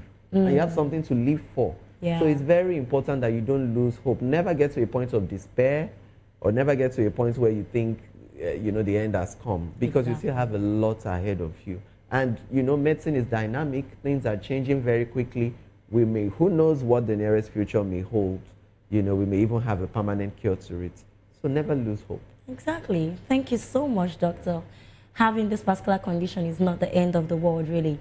In Nigeria and across the world, millions of people are living with HIV, and many are thriving because they have access to treatment and support, honestly. So HIV is preventable, it is treatable, and people living with HIV deserve respect, not rejection.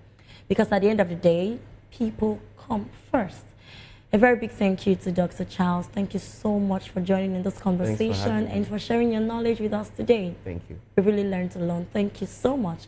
And to you, my viewers, thank you for watching Health Check. I'm still Praise Peters. Please, until next time, stay healthy, stay informed, and stay alive. Bye for now.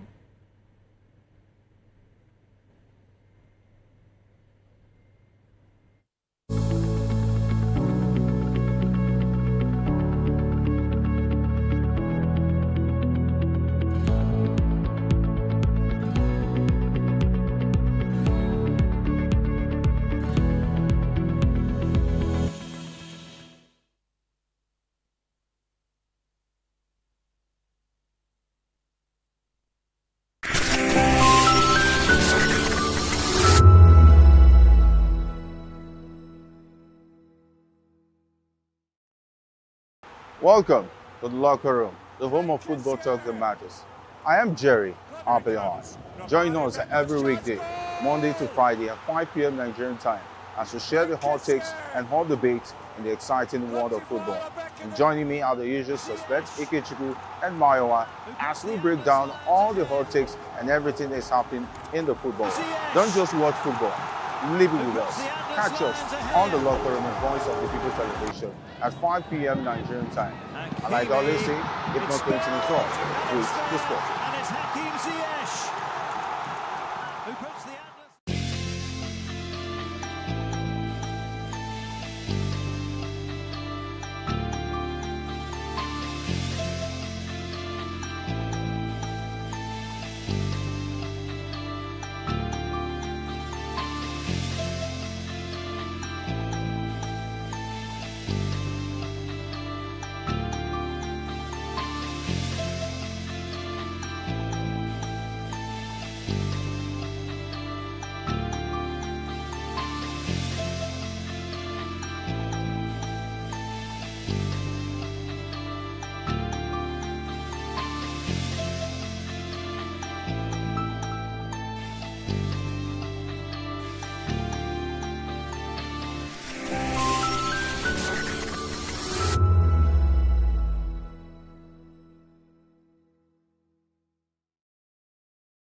We encourage you to click on the like button and subscribe to our YouTube channel. We are Voice of the People TV. Also follow us on all our social media platforms. We are at Voptv Live. Visit our website www.vop.ng for fresh and trending news. Also watch us live on SLTV channel 264. Voptv, Voice of the People Television. Join us as we drive into the world of politics through insightful interviews with prominent political figures, both serving and former governors, ministers, senators, legislators, party chieftains, activists, and analysts. Get first-hand information into the decision-making processes that affect our daily lives. Highly engaging one-hour program that brings political discourse into focus. I am Chukwuma Okoro. Political Lens, Monday through Friday, 6 to 7 p.m. Join us. To know the happenings in the maritime sector, join us on the program Maritime Frontiers on Voptv as we discuss key areas in the maritime sector from aquaculture, maritime transportation, maritime labor regulation, oil and gas exploration, ferry and passenger insurance, marine pollution and prevention, port operations, and lots more. Maritime Frontiers, exploring Nigeria's blue economy. Are you ready for the extraordinary? Something big is happening on your screen. Introducing Voptv. Now streaming on SLTV channel 264. From breaking news to captivating conversations, news analysis, giving you all sides to the story. We break in-depth discussions on the issues that matter, from politics to sports, entertainment, and lifestyle. Voptv on SLTV channel 264. Join us as we redefine what television means to you. Voice of the People Television, Voptv. Now you have more than a voice.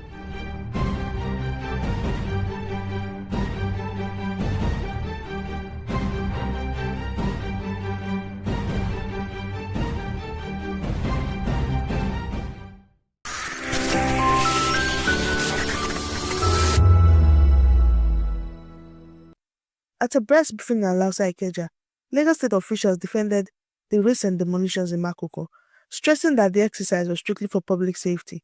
Many of the affected wooden structures were built directly under high-tension power lines, posing serious risk to residents. Was even drawing attention to Venice. As you look at a city like Venice, now Venice is a boots on water. And I thank him for drawing my attention to that. I told him that a few months ago I was in Venice, that I've been to Venice a couple of times, one of the cities that I love visiting.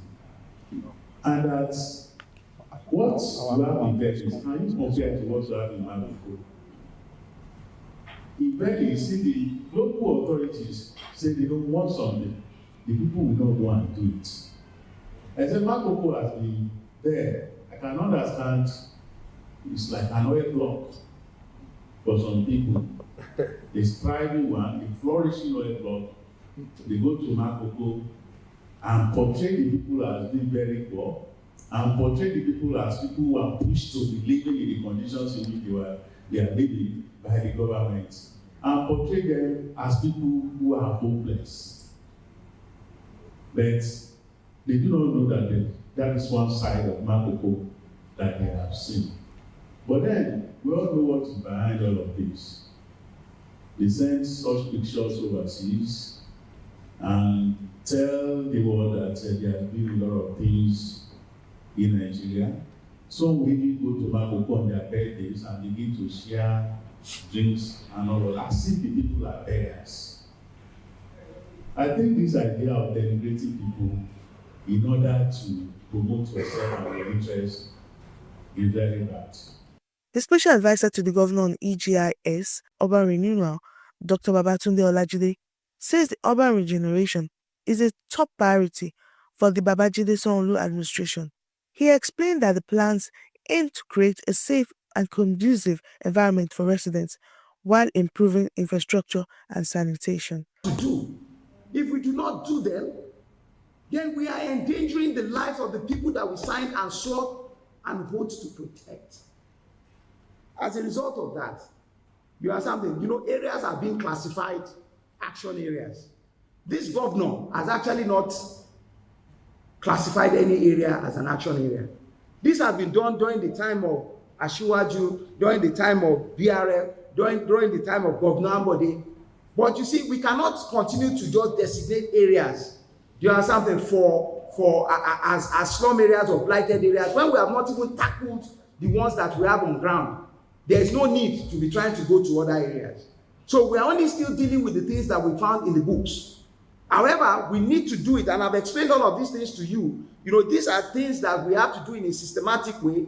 We have to do it according to international conventions. What we all signed to at the Rio de Janeiro conference in 1992 in Brazil is that everybody is entitled to adequate shelter. Adequate, not shelters that are dangerous.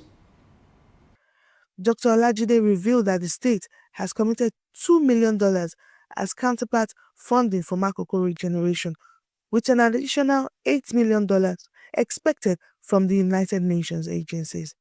Residents affected by safety-related demolitions in Palirura, Oniru, Bombata Market, and other areas have been compensated. The government confirms the core Makoko fishing settlement was untouched. Officials emphasized that the Water City project and broader regeneration of the waterfront communities will continue to design to protect lives while improving living conditions for the residents. From Alausa Ikeja, I am Monica Ogolo, reporting for Voptv. Voptv. Now, you have more than a voice. In a world where power shifts with every headlines, news breaks and events happens, we bring you unbiased and explicit information on politics, economy and state of the nation. We break down the chaos. Facts, not fluff.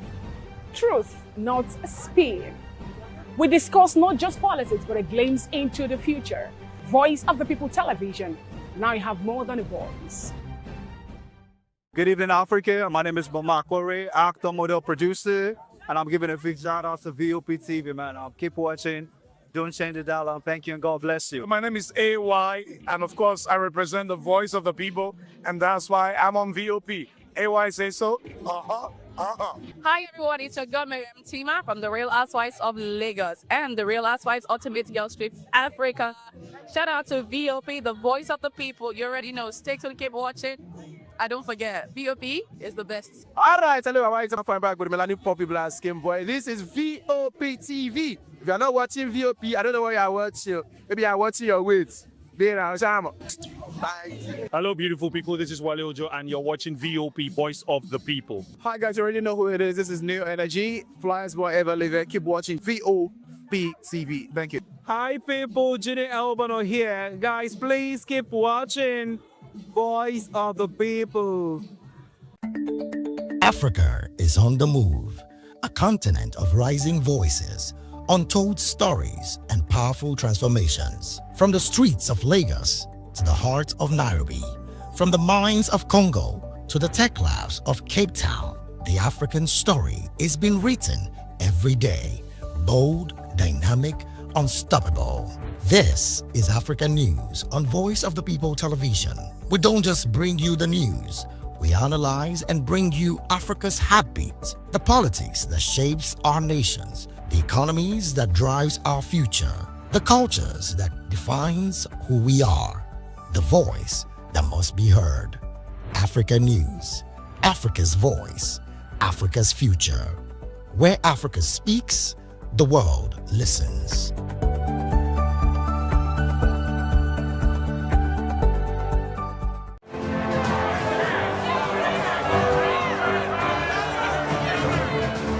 Do you want your voice to be heard? Do you know that you matter in the scheme of things?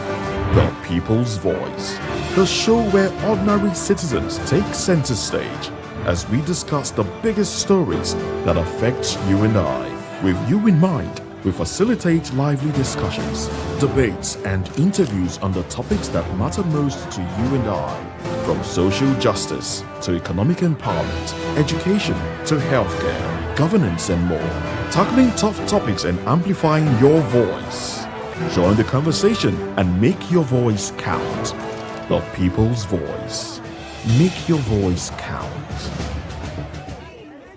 Behind every broken desk lies a broken promise. Education shapes the nations.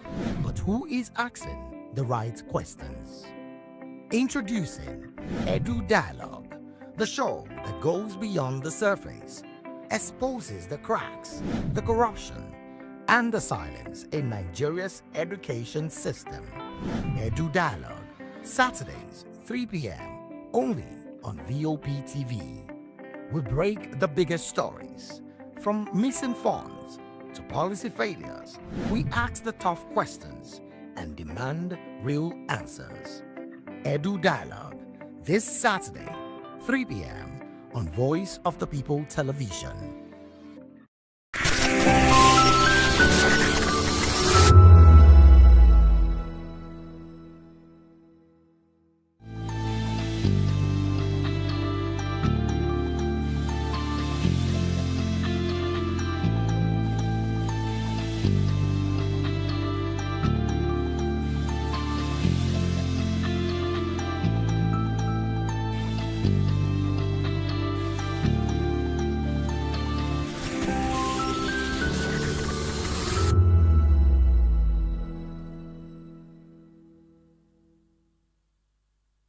From the views on the street, we go to bed empty hunger, to the blaring horns of a hustling city, the loudest voices of the common man got a medium to be heard. This particular administration, they were coming unprepared. It's not a bad thing to renovate the president's lawn. Through top-notch programming, unbiased reportage of news, sports, business, entertainment, and cultural documentaries, Voice of the People 90.3 FM became a symbol for 21st century media. And now, a new baby is born. Voice of the People Television, Voptv, youthful, full of vigor and penchant for excellence in the continent's media space, exposing the wrongs, applauding the rights, dissecting the news without fear or favor,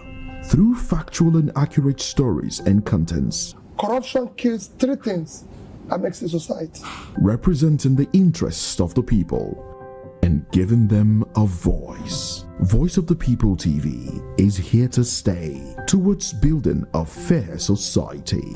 Voptv, Voice of the People Television, truly a voice for the people.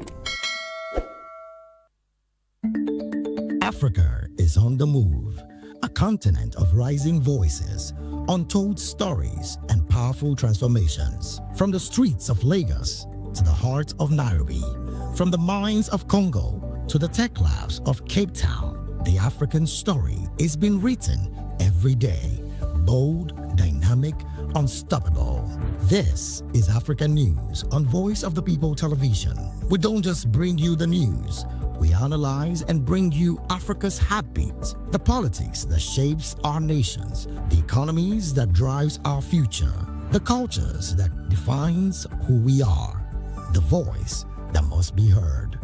Africa News, Africa's voice, Africa's future.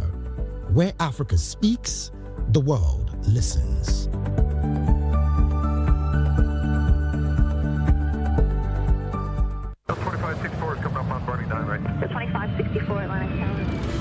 What happens in the hush behind hangar doors? Who signs the papers that gamble with lives? Which truths were grounded before they even ever had wings? If you've ever buckled a seatbelt at 30,000 feet, if you've ever... Do you want your voice to be heard? Do you know that you matter in the scheme of things? The People's Voice, the show where ordinary citizens take center stage as we discuss the biggest stories that affect you and I. With you in mind, we facilitate lively discussions, debates, and interviews on the topics that matter most to you and I, from social justice to economic empowerment, education to healthcare, governance, and more, tackling tough topics and amplifying your voice. People's Voice, Mondays through Thursdays, 4 p.m. Join the conversation and make your voice count. The People's Voice. Make your voice count.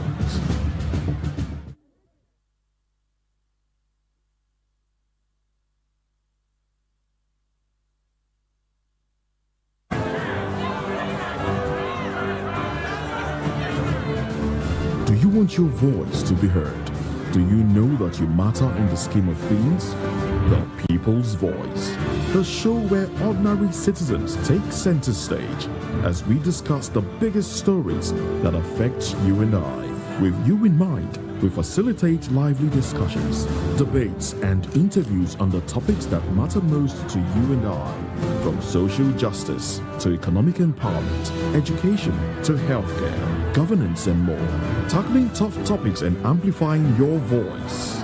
People's Voice, Mondays through Thursdays, 4 p.m. Join the conversation and make your voice count. The People's Voice. Make your voice count.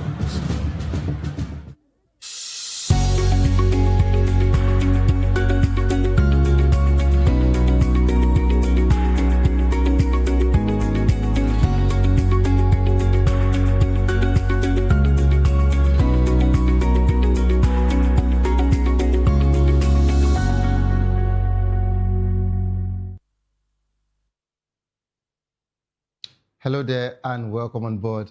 Of course, it is Friday, thank God it is Friday. Welcome to People's Voice on Voptv, where students start to shape the narrative. And today we'll be dissecting a major story that is dominating the headlines and of course sparking conversation across the nation. All eyes on NNPC. Let's add the hell for them because that's one of the situations that is actually making, this case a trending one now. Senate summoned ex-NNPCL bosses over unaccounted 210 trillion naira.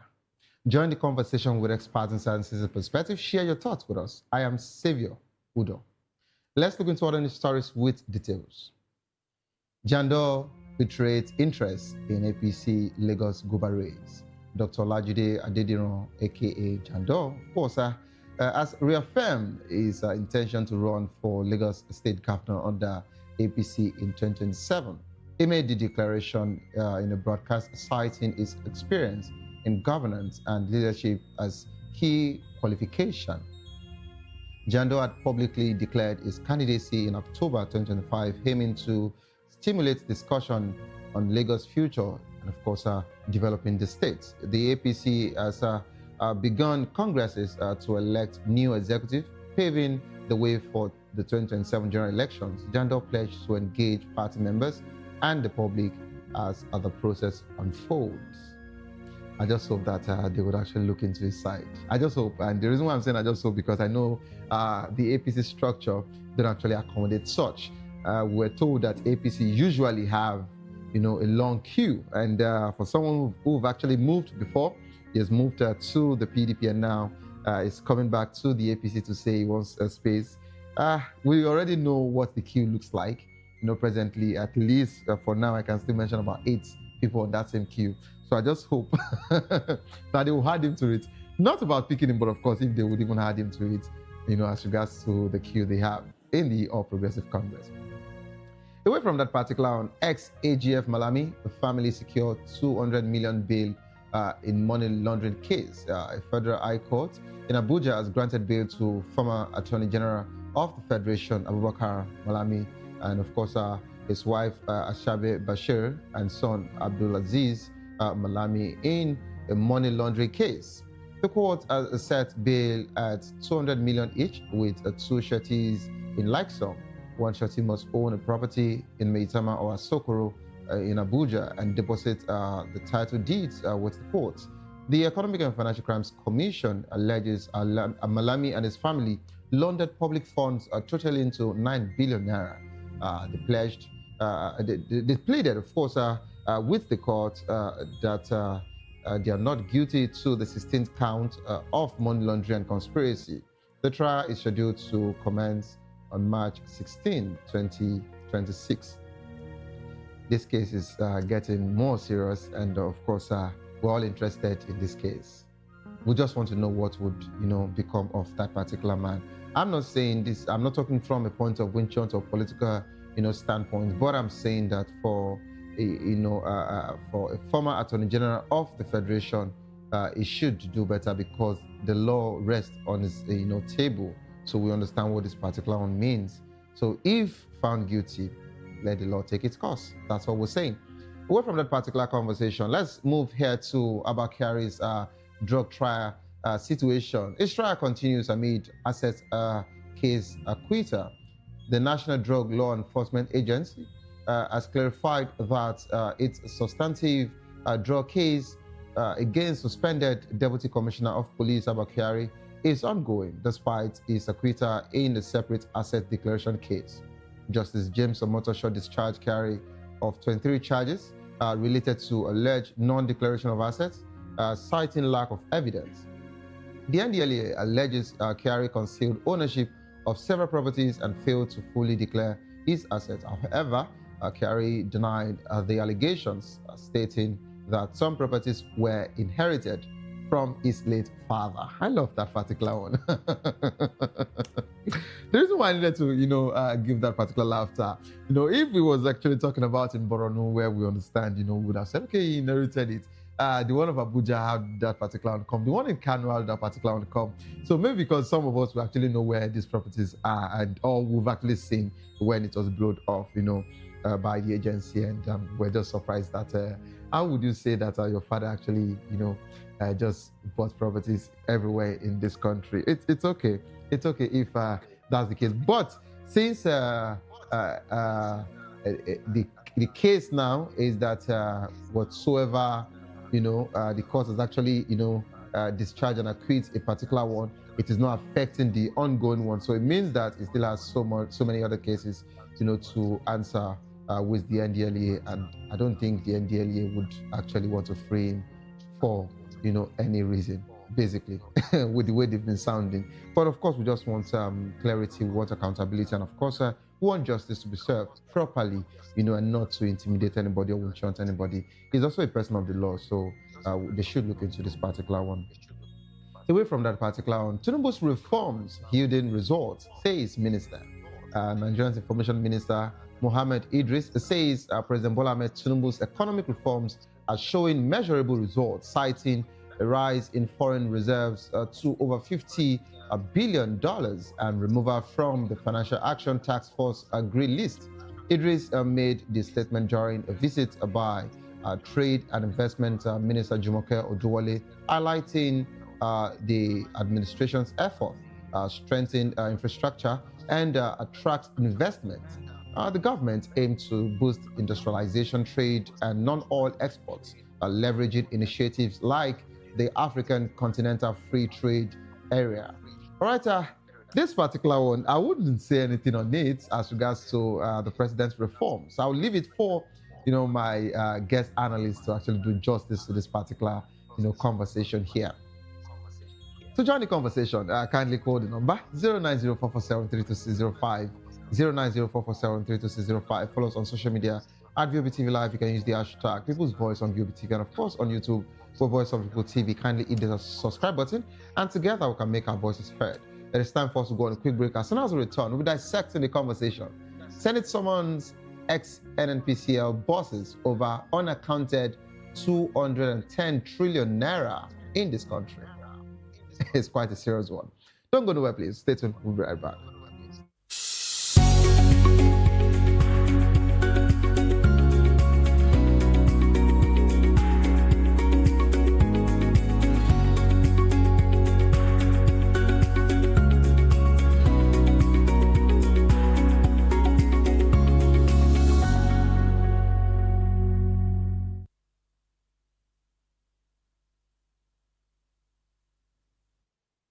All right, welcome back to the program. It is still People's Voice on Voice of People Television.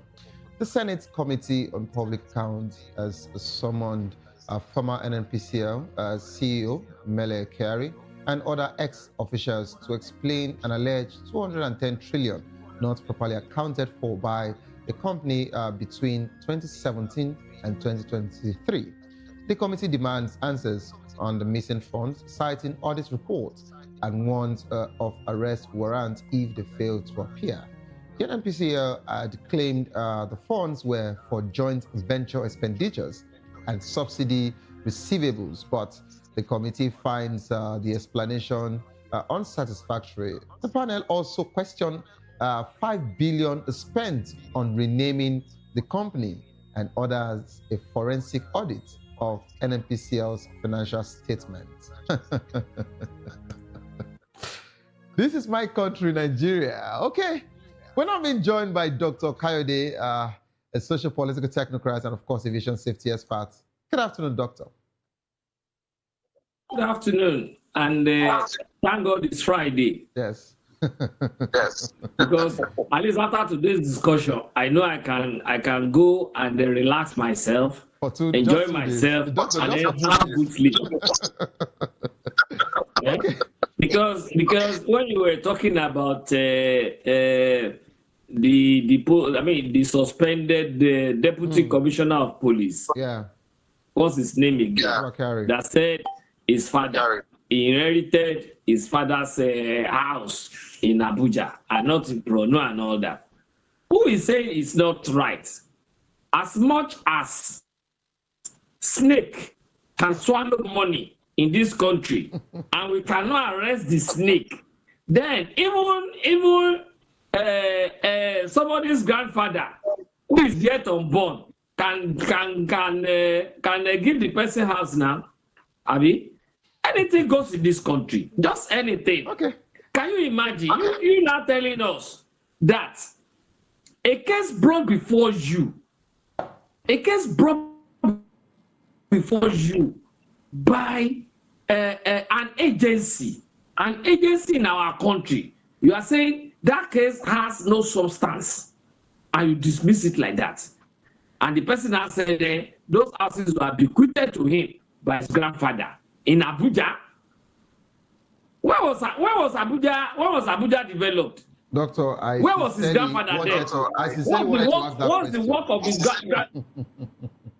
How much money was his grandfather having or father having before dying?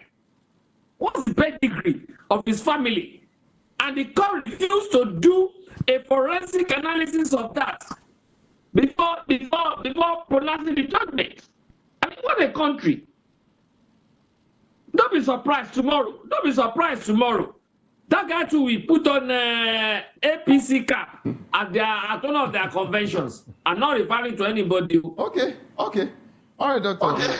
Thank you so much for that particular reaction as regards to the conversation. Let me bring it back to the studio. And of course, we've been joined live in the studio by Mr. Lawa Ekunda, a public affairs and, of course, a political analyst. You're welcome on board, sir. Yeah, thank you. So, Mr. Lawa, you've heard the doctor. I know doctor is really fuming, as regards to this Abakari's conversation. And I think you know who doctor is actually talking about. As regards to, don't be surprised, one day would actually, put on a PC cap. He's talking about Sunday Go. That's the Yoruba nation, you know. Agitator. Agitator, yes. So we saw him. We saw him recently. We saw Sunday Go, you know, at the Congress. When was that? I think it was on Tuesday. When was the Congress? Yeah, I think Lagos Congress was on Tuesday, yeah. So, yeah, we saw him. He went, he attended. And, of course, he had his APC caps on. And we're like, oh, okay, so this was the reason why he was pardoned, you know. But and, actually, let's face it, he has not done anything that warrants him. Really. Okay. So, Really? yes, because, one, what he was agitating for was a normal thing in the Constitution. You have the right to agitate for your, if you feel like your people are being marginalized, you have the right. It's even in the United Nations, it's in the African Union Charter. Okay. Second, there was no weapon found with him. So what exactly do they want to hold against him? But the thing is this, if he finds himself in that place, two things are bound to happen. Maybe he's a guest, or maybe he's declaring, I don't know, or maybe somebody will. Let's hear from him first. But I want to talk more about this Kyari case. Okay, please go ahead. What I really want to talk about in that area is EFCC itself. Please go ahead. Now, EFCC, after you have done all your investigation, you have done everything, you have done that, and you took this person to court, and the court is telling you that all your investigations are not right. How does it sound? It's a dent to the commission. No, this is about Abba Kyari is between their case is between NDLEA, you know, and of course, yeah. So but basically, even NDLEA. What I'm trying, one thing is this: any government commission, that takes somebody to court. Yeah, be it EFCC, ICPC. Yes, now you can't tell me you take somebody to court. That was what. Without That was what. Appropriate evidence. That has to do with something as simple as property ownership. That was what Dr. Kayode mentioned. So this is it. It was not only Abba Kyari, including I think two other people. Yes, two other of his brothers or what have you. That was what was stated there. Now they said that on the grounds they actually, you know, suspected them for as regards to maybe assets, you know, declaration, you know, and some other fraudulent acts. You know that courts really works with evidence, and the court said that what was presented was not substantive enough. That's what, see, I'm not talking about the court. I'm talking about the commission. Okay. It's a dent on their image. Because it looks like they don't do their due diligence. Yes. You can't take somebody to court, wasted the person's time for this long period, and then you come back and somebody now said, if it were a lawyer, you know it's going to affect his profession a lot. Of course, the lawyer is also involved. They would be represented. Yes. No. So that means it's a serious embarrassment to them, plus the lawyer. Because the lawyer must have studied the case. It's as simple as this property and that. But Mr. Lawa, I want us to actually look into, you know, a very serious, you know, area here where Doctor also mentioned. You know, I laughed when I started. Now, if Abba Kyari would say that some of the properties were inherited by his father or his grandfather, are you saying, just like Dr. asked, that as at the time your grandfather and his father were owning properties, that Abuja was existing? There was no Abuja. It was just between Gongola, which is the now Kogi State, right? Inward to Kaduna. So it's just the normal community for the Gagis. Until the capital was taken from Lagos to that place. You know one thing. So when was the city built? When was it designed? When was it built? That's why I'm saying that. It's now that of Kanu property. The property is actually the major properties that they are talking about. Those properties are in Abuja. And then you have to look at the worth too. You have to look at the worth of that property. You have to look at the income of that his grandfather. So we're talking about Abuja. We're talking about Kano State. We're talking about Borno State. That's why I said that if what I'm trying to say about the commission and those lawyers is that if they did not take this case to the appeal court and the Supreme Court and get justice, it's a slap on them. I understand your you didn't do your work. Is that the way we've been running but this they actually organization? Did. But they actually did. But you know, this is the same country that the EFCC. So I wouldn't want to say this is laced with political influence, but that's where we are all going, because now we are looking at the case from two sides. The complainant, the person. No, not the defendant, and the court. It's not the defendant now. Okay. The complainant and the court. If you put 2 plus 2, it's equals to 4 down for somebody. Everywhere you go in the world, it's always 2 plus 2. It's equals to 4. But when your court is not saying it's not equal to 4, we want to know the law. Let me bring in Dr. Kayode. I think Dr. Kayode wants to say something. Let me tell you something here. You see, this is Nigeria, our country, whereby you see Legbe dancing on top of water, but you not see the drummer underneath the water drumming for it. Who is telling you? I will take you on a small journey. Look at the issue of the mic. What has happened to it today? If the government is so sincere about it, why was that case buried? Look at the case of Magu, the former EFCC leader. What happened to that case till today? And so many like that. Let me tell you this. It's not that the court just decided to say this, and the EFCC is keeping quiet, or NDL keeping quiet. The issue is this: who owns EFCC? Who owns the court? Who did case for them? And that's what I said. As we are looking at this case, and he has been free on the first one, other ones he will be free, and tomorrow you will see him putting on APC cap at their convention. That was speaks volume. Okay, all right, doctor.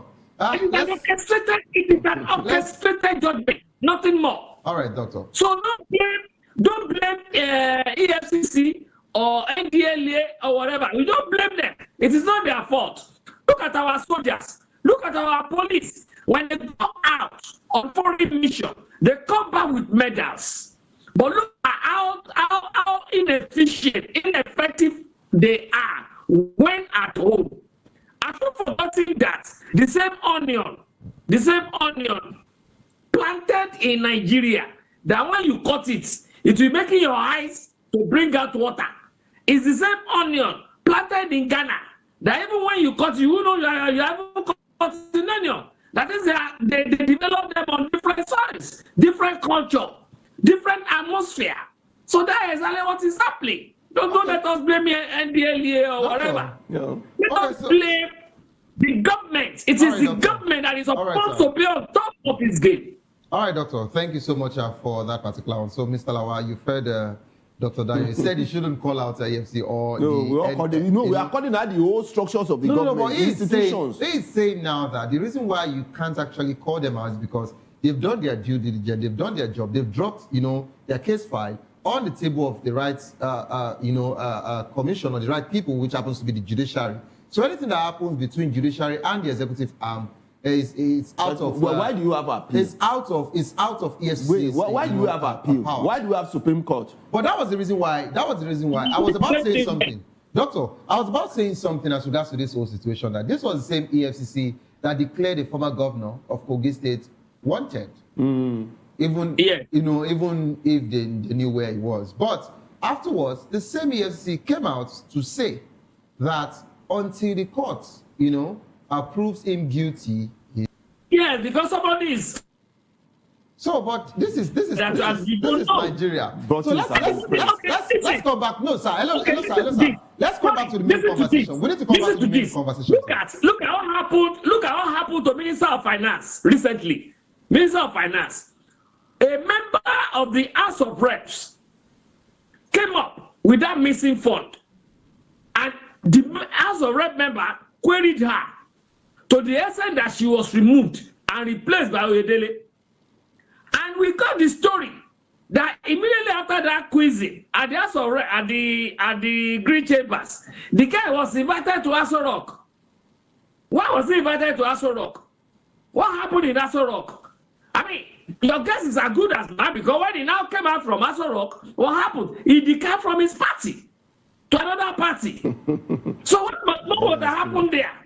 There are a lot of shenanigans that are happening in this country that people are afraid to talk about. Doctor, you must stand for something instead of living for nothing. Doctor, because of our Let us say the truth. Doctor, because of our time, I know you are also the same person that will tell us now that the time is not enough. So I would want us to go into the main conversation. Borrow time. Yes, let's, Doctor, if you want to pay for time, you meet my management. But for now, we're having this conversation, Doctor. So, Doctor, I'll be, Mr. Law, yes. So I'll be listening to the two conversations as regards to, I wanted people to respond to what Mohammed Idris, the information minister, said as regards to saying that Tinubu's reform yielding results. I would like to lace it up with the conversation here. Senate summons ex-NNPCL boss over unaccounted 210 trillion naira.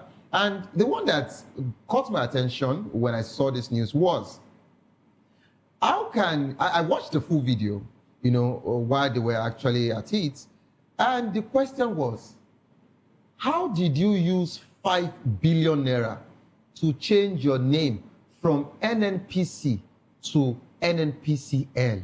So does that mean that the letter L is very expensive?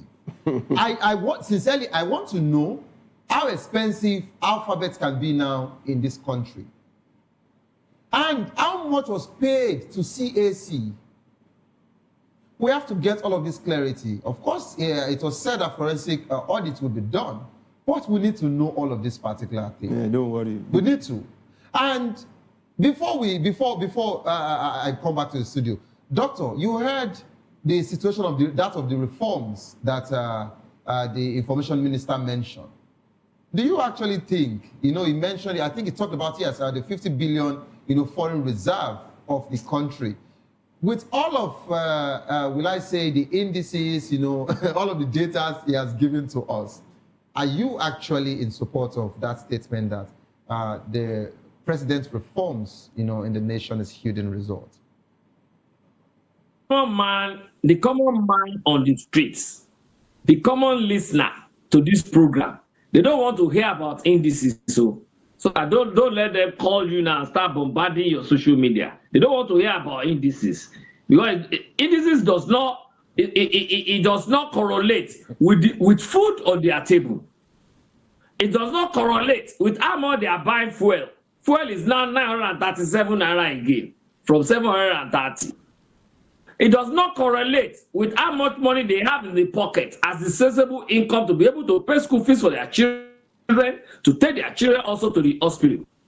Now, the only people that are now saying Tinubu's reform is yielding results are these same people that are making 210 trillion naira times 3. That is times 4 of our yearly budget missing. When you see such money missing, and you're now calling for a probe, Babe, money will still change hands. You just say us off the mic. We remember the issue of what do I call it now? Niger Delta Commission, NDDC. You remember, off the mic, and that was the end. Now look at it, 210 trillion. How much is our budget? I think 57 trillion. Now some group of people are now pocketing 210 trillion naira in a country whereby people are not eating well. In a country whereby people are paying heavily for energy, for power, for health. That is even when it is available. In a country whereby there is so many people are now complaining about even accommodation. So many people cannot live in Lagos again. Some of them are leaving Lagos for villages. Even when you still get to that village, the same thing. And then you are now saying this. I mean, imagine 5 billion for changing them alone. 5 billion. I Do they even think people are crazy? Do they even think yes? Sorry, don't even let me say that. Nigerians, it is not that we don't know what to do, but those that are supposed to lead the pack, they have eaten dodo and they cannot talk about ododomo. Okay, doctor. What is get ododomo? There's no ododomo. Table etiquette. All right, doctor. Thank you so much. And that is why we are where we are today. All right, doctor. And that's why you will now see labor. You will now see labor will come out. We are going on strike. They will now go for negotiation. When they come out, they will say, yes, we don't win. But at the end of the day, they will say, we want to go back to strike again because they did not deal with a particular issue. Why? So does that mean the water that was passing underneath the bridge was too much that you cannot even think right on what to tell the people after leaving that where you have gone for negotiation? Okay, but then in days to come, we still have this 210 trillion issue and the 5 billion naira issue will lead us to. Thank you. All right, thank you so much, doctor. Let me bring it to the studio. Mr. Lawa, sincerely, it's quite a disturbing conversation. And it's more disturbing because NNPCL happens to be our strongest, commission. Or it happens to be Nigeria's, will I say, foundation. Bread and butter. That's our bread and butter. That's what we have. That's where we know that, this is where our muscle is coming from this nation. The days of our, coal, the days of our cocoa is gone. They're all gone. We even have cassava, we're not doing so much with it. But it's oil, we know that that's what we have. How would you react to 210 trillion naira? And of course, you heard, in the news, where they said 5 billion naira was used to change name from NNPC to NNPC here. And I'm more confused. Is that how expensive letters or alphabets can be these days? Now, you see that when they were talking about the president is doing well, the economy is improving, the only thing they talk about is the reserve, 50 billion increase. That's the only thing they have to talk about. Foreign reserve. Yes, that's the only thing. That's the only, you see that when they said the economy is doing well under this administration, that's the only thing they talk about. Something that they know that Nigerians cannot actually verify. It doesn't concern you. It has nothing to do with you. You don't even know about it. That's the only thing they talk about. They should have used insecurity, as an example now. They should have used something like agriculture as an example. Oh, they used a particular one the other day. Don't forget, they said the Nigerian government actually sent cash, transfer to about 9 million. Where we can't see it. 9 million. Who verified it? You are coming to the press to tell the press that you disbursed 9 billion. I mean, they did a cash transfer to about 9 million. Poorest of the poor. 9 million. They came out. We don't even know the amount that was given to the 9 million people. Good. They came out to tell the press, but they didn't involve the press when they were doing it. So they are telling the press the end result. Like you told somebody now that I've been to London and come back today. The person you are telling knows that you are lying because it's not verifiable. We know it's not possible. So did you involve the press when you start the disbursement? The process? Yes, the process. Oh, the criteria you use in picking these people? Yes, the press were not involved. We have records of disbursement. The only thing they told the press is the number 9 million. Poorest of the poor. We don't even know what they are talking about. So you can see the way they actually use what we refer to as a Christmas light for us every time. They flash by it and it's in so and so account, by it and it's in so and so account to be used for so and so project. Nigerians will have said, yes, this admission is actually getting better. But what do we see? Every now and then, money missing. What again? A budget that is the disparity in budget, disparity in tax, the INEC reform, the electoral reform, not favoring the people. So what exactly do they want to put down as their card that the economy, this administration is performing well? But of course, some would tell you that the NNPC's conversation here, you know, they gave the year, so it's not like it started, you know, officially from, you know, how many President years? No, just give us, you know, at the time since 2017. Mm-hmm. You know, 18, 19, 20, 21, 22, 23, 6 years. That means if you use 6 years to divide 210, what are you going to get? That is a huge money, like 50, close to 40 trillion. Now, good, the administration came in, but didn't check it first year, they are sleeping. Second year, I didn't check it, that is 2024, they didn't go to it.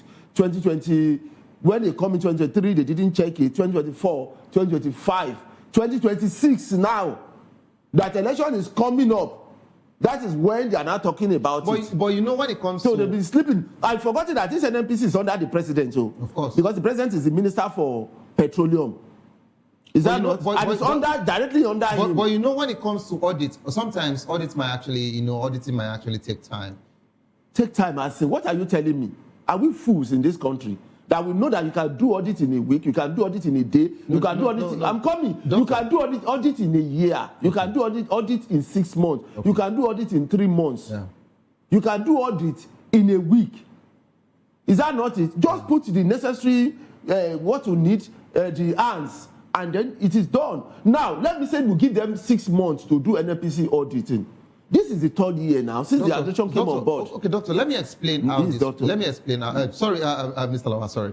I'll be coming to Doctor shortly because I want him to also respond to this. Let me explain how some audits work, especially for these firms, you know, that are quite, you know, big. Now, when we have, you know, audit being done by the internal auditors, they do their process and they get external auditors to actually to verify, you know, to also come and do that before they get through to the board, right? Now, don't forget that even at that, we have more forensic audits, which happens to be like investigation. Do you understand? So basically, over the years, are you saying that they don't do their ROI? Are you saying that they don't do their yearly performance review? Of course, when they do that every year, they will tell the people in charge or the board that this is what we are doing, and they will tell you how they've been performing. In fact, they will publish a statement of a yearly statement of account. You understand? So they've been doing all of that, but now external auditors and of course more forensic auditing is the one that is pushing all of this out. Where we're now seeing disparities, where we're now seeing irregularities as regards to, you know, amounts. No. So I wouldn't want you to literally just blame. No. But we're talking about this particular entity now, this company. See, you are coming on board. You are coming on board as a president. Okay. You want to tell me you are not aware of what is going on in the same country you live, which you have been a governor for 8 years, and you have your people there. Being a governor is different from you saying. No, what I'm saying that you already know how it works. Okay. That's what I'm telling you. Okay. We all know that a lot of disparities is happening in NNPC. It's not you tell somebody in secondary school, they know that so many. So you already, yes now. Then you now come on board. Is that not the first thing you're supposed to look at? Is that not the first thing that within the next 6 months for you to begin to bring out something for Nigerians from that area? It didn't take the president two hours or 1 hour to remove subsidy because he said he has been working on it, he has seen it as a problem of Nigeria.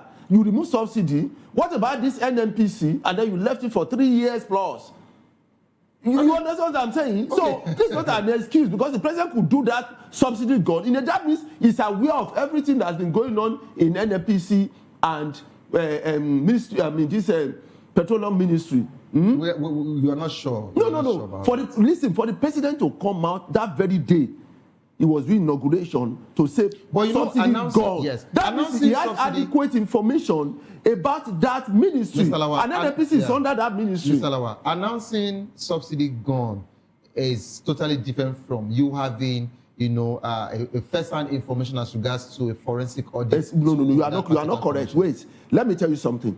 Listen to me very well. For the president to come on board that very day that he was doing inauguration, to say subsidy gone, yes. That means he has adequate information about the loopholes in that ministry. Loopholes are totally different from you seeing how money was actually disbursed. Excuse me, You know, money subsidy involves money disbursement, isn't it? Subsidy is about settlements. Wait, is it not money you use? Yes, that's what I'm saying. Is it goat and chicken? But this particular one now, these monies are totally different from that of subsidy. Wait, you don't understand what I'm saying. Listen. Okay, please go listen ahead. Listen very well. We're pressed for time. Good. This has to do with money in petroleum industry, isn't it? Okay.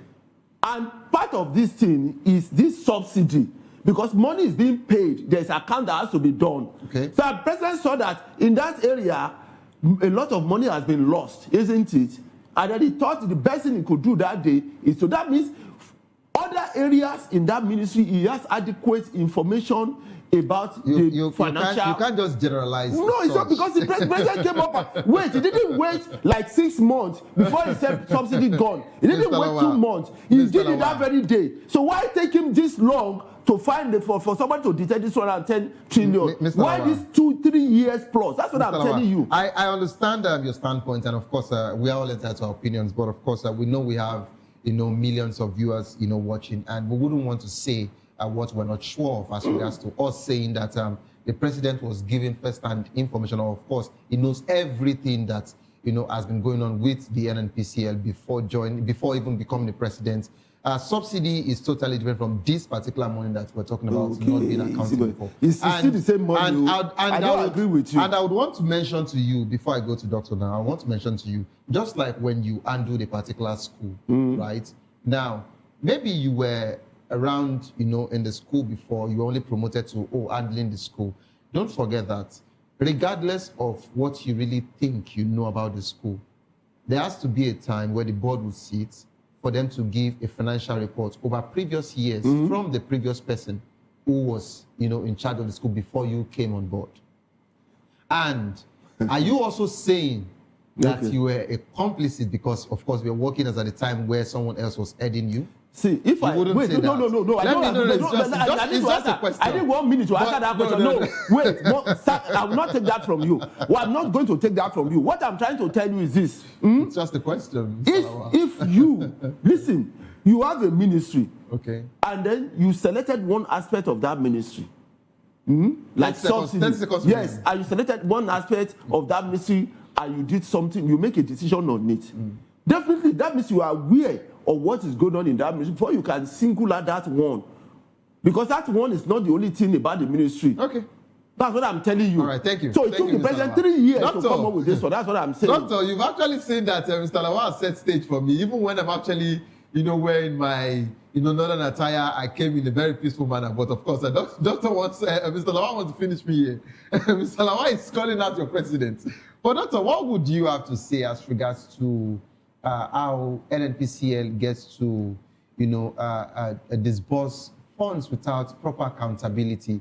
And some of them actually look untouched. They look like they can't be touched by anybody, and they feel they are too big to be accountable, to anybody. What's your take as regards to this conversation? I'd like you to, give me your take in 4 minutes as we close, please.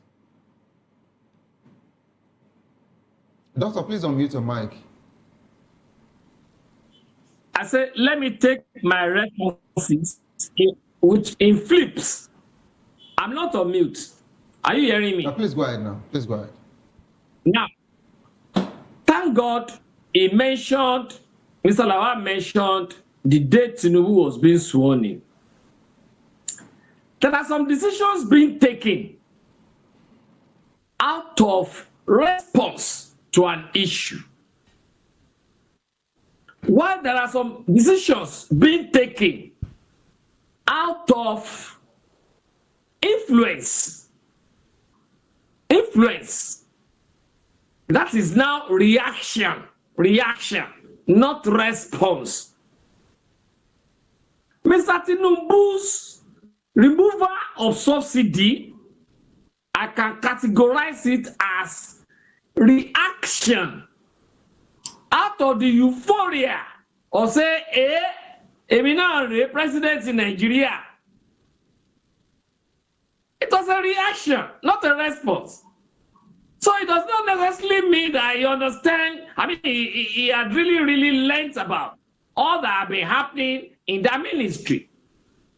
He just decided to wield the big stick Now I am the president. Let me first of all try this. That is that. 2, on the missing fund, 210 trillion.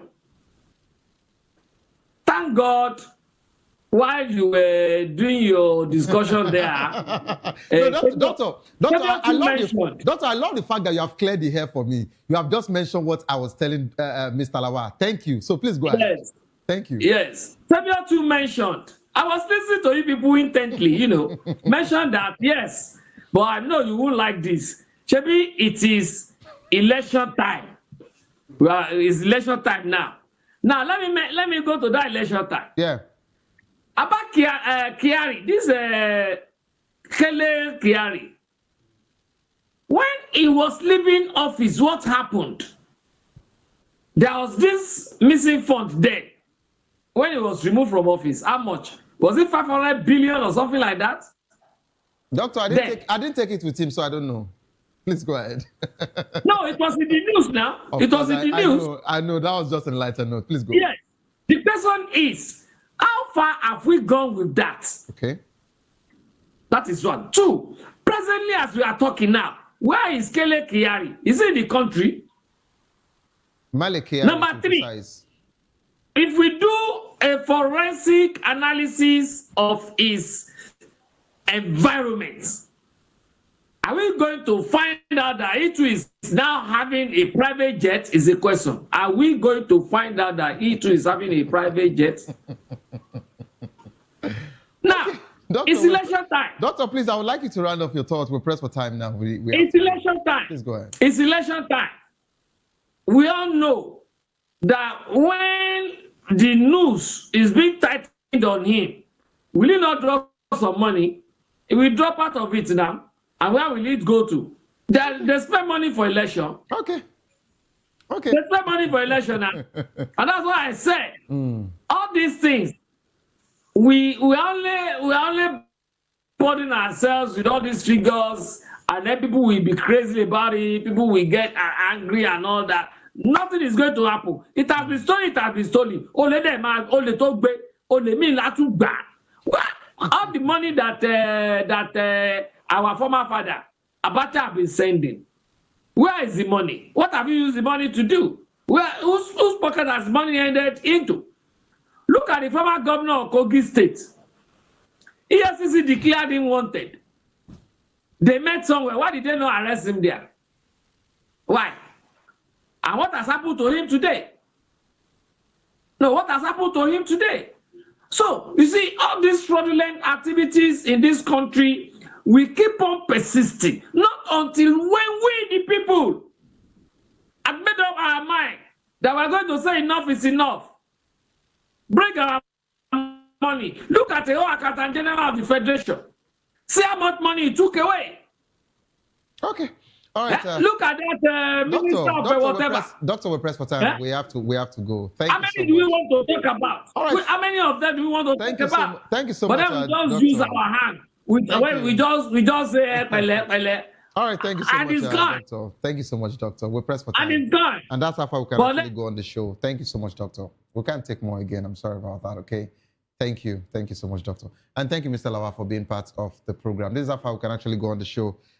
The time is not always enough, but I would keep pushing, and of course, I will keep lending our voice. Please don't forget that views and opinions expressed by our analysts are solely their own and do not reflect that of VOP Media. Coming up next is a locker room. If you love the world of football, I'd like you to stay put. Don't give up because it is not over. Tough time doesn't last, but tough will do last. Whatsoever you face from Sumbiva, and you will definitely smile again. My name remains Savior Udo. Have a good evening. Rest.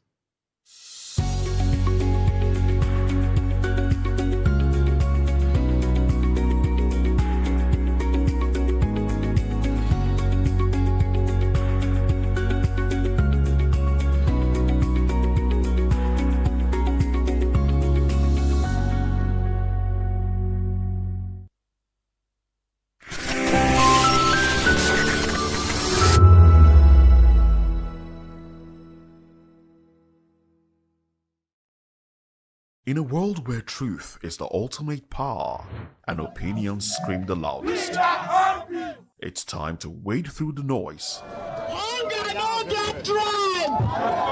Hunger no get and scan the human interest and trending topics that matter. Stay tuned to The Issues, your plug to the stories making the buzz, from politics to science and technology, social justice, and more. Let's tackle the tough questions and expose the truth. The Issues on Voice of the People Television, Mondays to Fridays, 8 to 9 p.m. The Issues. Don't just react, understand. To know the happenings in the maritime sector, join us on the program Maritime Frontiers on Voptv as we discuss key areas in the maritime sector, from aquaculture, maritime transportation, maritime labor regulation, oil and gas exploration, ferry and passenger insurance, marine pollution and prevention, port operations, and lots more. Maritime Frontiers, exploring Nigeria's blue economy.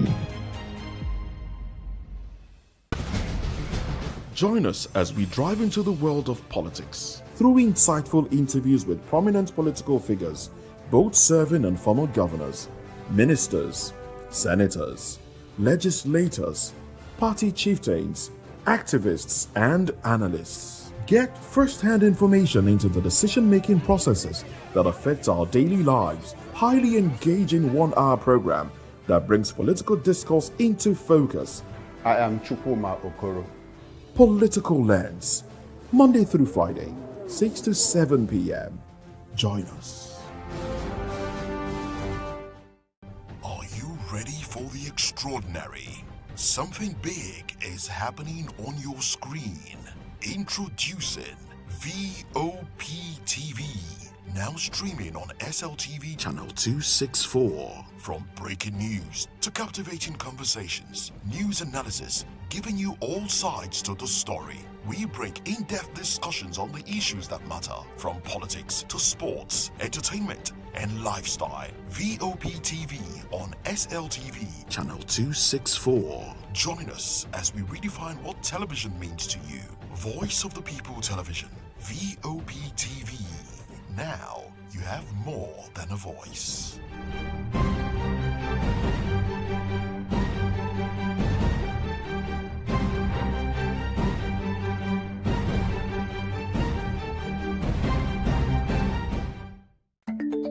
Africa is on the move, a continent of rising voices, untold stories, and powerful transformations. From the streets of Lagos to the heart of Nairobi, from the mines of Congo to the tech labs of Cape Town, the African story is being written every day. Bold, dynamic, unstoppable. This is Africa News on Voice of the People Television. We don't just bring you the news. We analyze and bring you Africa's heartbeat, the politics that shapes our nations, the economies that drives our future, the cultures that defines who we are, the voice that must be heard. Africa News, Africa's voice, Africa's future. Where Africa speaks, the world listens.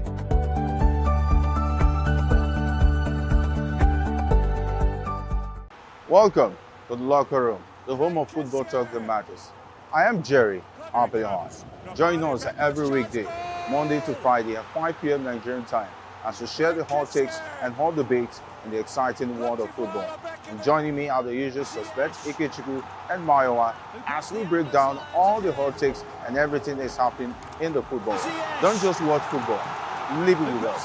Catch us on the locker room and Voice of the People Television at 5 p.m. Nigerian time. And like I always say, if not going to the talk, please the sport. And it's Hakim Ziyech who puts the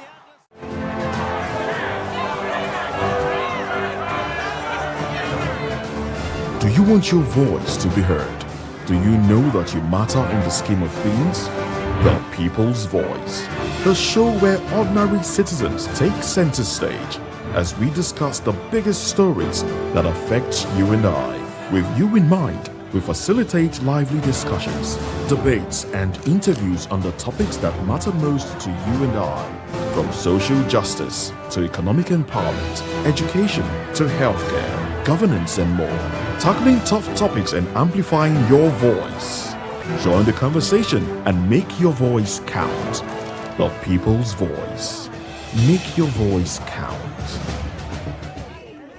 name is Tao Familoni, and here's to Voptv.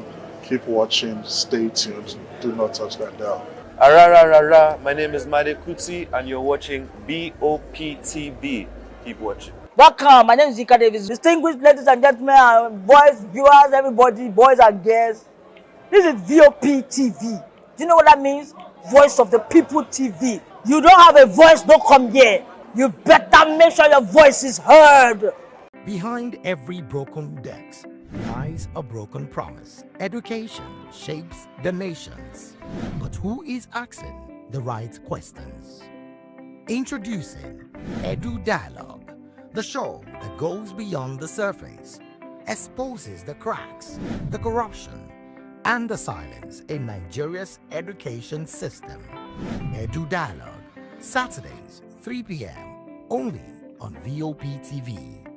We break the biggest stories, from missing funds to policy failures. We ask the tough questions and demand real answers. Edu Dialogue, this Saturday, 3 p.m. on Voice of the People Television. This is Health Check, your weekly guide to better living, smarter choices, and trusted answers. From everyday wellness to urgent health issues, we've got you covered. Health Check, only on Voice of the People Television, where your health has a voice.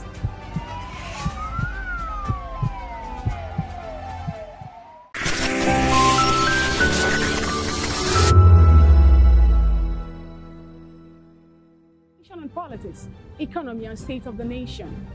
We break down the chaos. Facts, not fluff. Truth, not spin. We discuss not just politics, but a glimpse into the future. Voice of the People Television. Now you have more than a voice.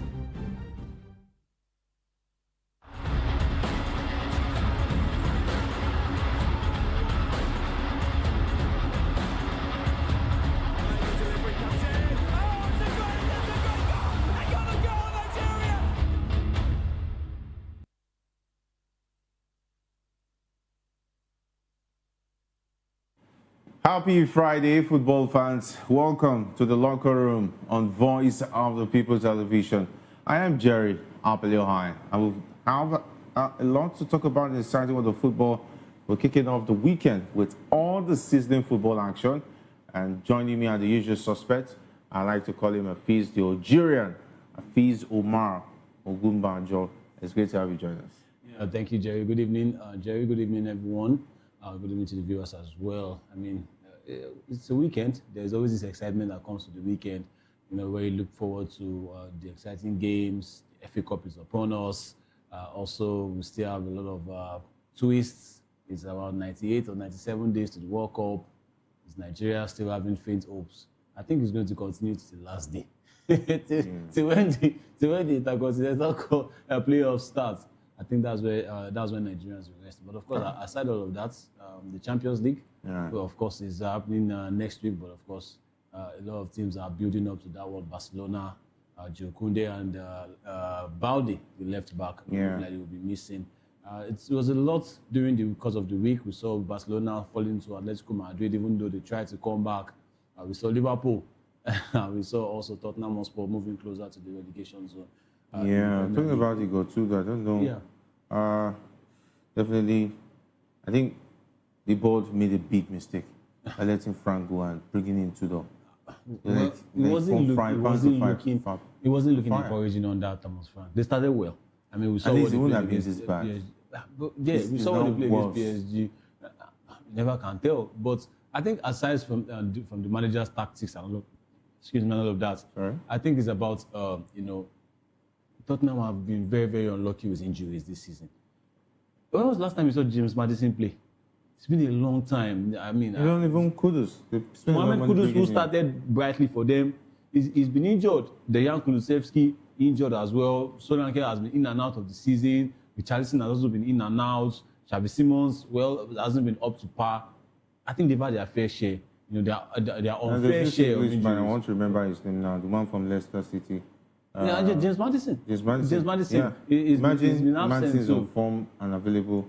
Would have been a different it would have been a better story for Tottenham this season. And of course, Igor Tudor, yes, he has the history of trying to steer clubs away from relegation, but this has been a very, very tough job. No. I mean, his first test was even the North London derby. That was where the problem was. Yeah. Playing an Arsenal team that are gunning for the title, and of course, it's that bad. 4-1 it ended, and of course, yesterday again they played Crystal Palace. And that red card. They got the lead, and the red card. Wiki van de Ven. I mean, Wiki van de Ven on. The guy may not have scored. He may not have scored. He didn't just need to do that. He didn't need to do that as an experienced defender. And of course, he got the red card and they capitulated and they crashed. So yeah, and they are playing Liverpool. I think they're playing Liverpool next. They're going to Anfield. It's looking like if West Ham should get a point now, if West Ham should get 3 points, Tottenham might be in 18th place. Ah, wow. I mean, so that's serious. It's looking bleak that next season we're seeing Tottenham going to the KC Stadium to go and play All City, or go to the Bet365 to go and play Stoke City. and for Mayowa, it looks like it's been ages we spoke already, because I'm angry to hear from him since he went to. Was it Old Trafford? Was it Old Trafford he went to? It was at St. James's Park. Oh, St. James Park. St. James Park, maybe it's not too far, but he's been finding difficult. After that game, he stayed behind to speak with William Osula if he can come and play for the Super Okay. He was scouting Osula for a chair. Yeah, exactly. Since he can cook you draw soup. Nigerian roots. Yes. Maybe he's still busy eating some draw soup from Osula because he's a good cook too. Imagine making some ogbono. And you see the way that ball curved like some ogbono soup, like he curved it. You know the funny part? He made some ogbono just before the game, but man, you don't see door. Yeah, why you were looking for? Oh my. Why you were looking for door? That was savage.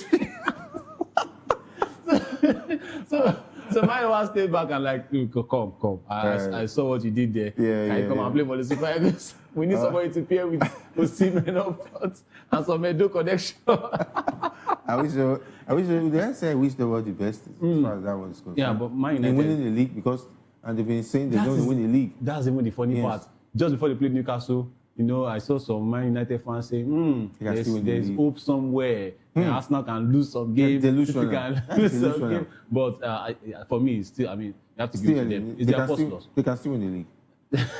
Jerry, so I don't want to do this one. And I think they should first of all concentrate on how they're going to help this guy cut his hair for thinking about winning the league. Let them help this young man. But if Manchester United, however they end this season, if they end top 4, it's a beautiful season for them.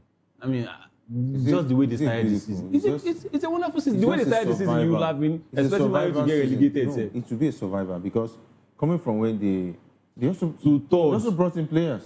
To third. They brought in players. But the players have not worked now. Okay. Uwebosa worked. The likes of Benjamin Sesko is just finding his feet on that Carrick as well. Is back on form, right? Exactly. It's the Michael Carrick effect.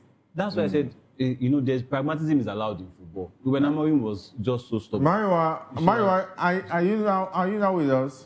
Thank God. I was Osula. Mayowa.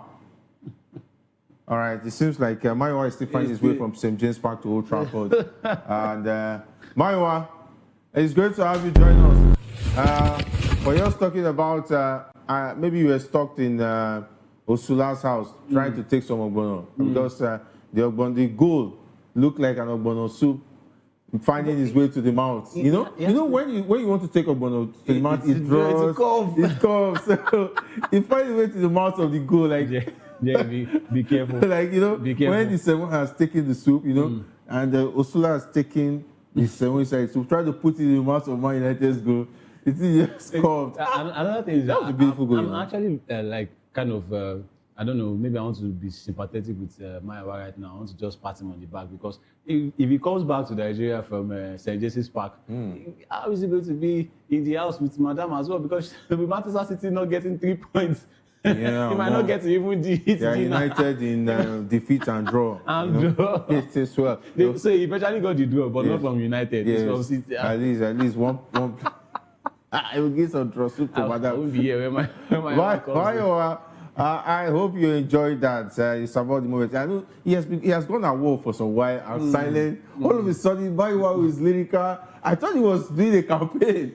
You know, I thought he was preparing for the next election campaign, showing his skills. All of a sudden, I've been chatting Baiwa. I wish I can screenshot all our chats. I won't blame Since you. that Wednesday, I won't blame he you. has not been. He has gone. It's the time zone. It's the time zone. The time zone has Yes, changed. I know when okay. he's speaking with Osula like that, you don't want any. You want anything to come between. It's great to have you. They say he will last best. Anyway. Well, I've been reminiscing on what's going to happen tonight. Wolves have done it before, and they will do it again. You know, I said I've been in the studio. Let me release, the unreleased song. Bear with me, my voice is a bit cracking. He's giving us some gospel.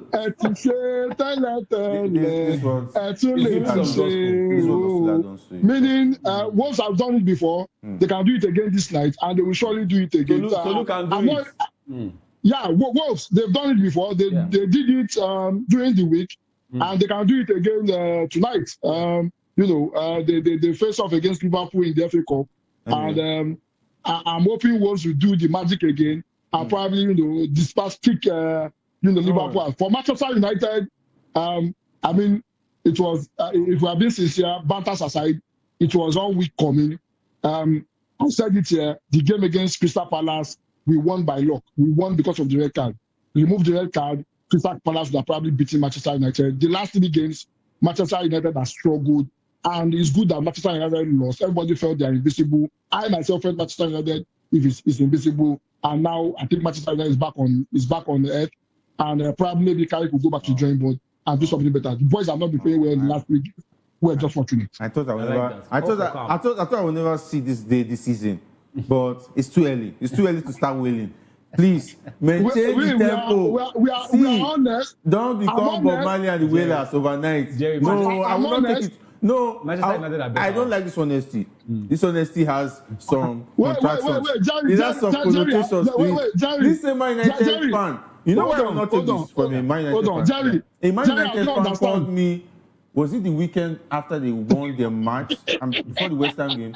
He said I was saying nonsense, that he watched my program, was saying nonsense, that I don't want to talk about how Man United is going to win the league. I've not been giving analysis towards that.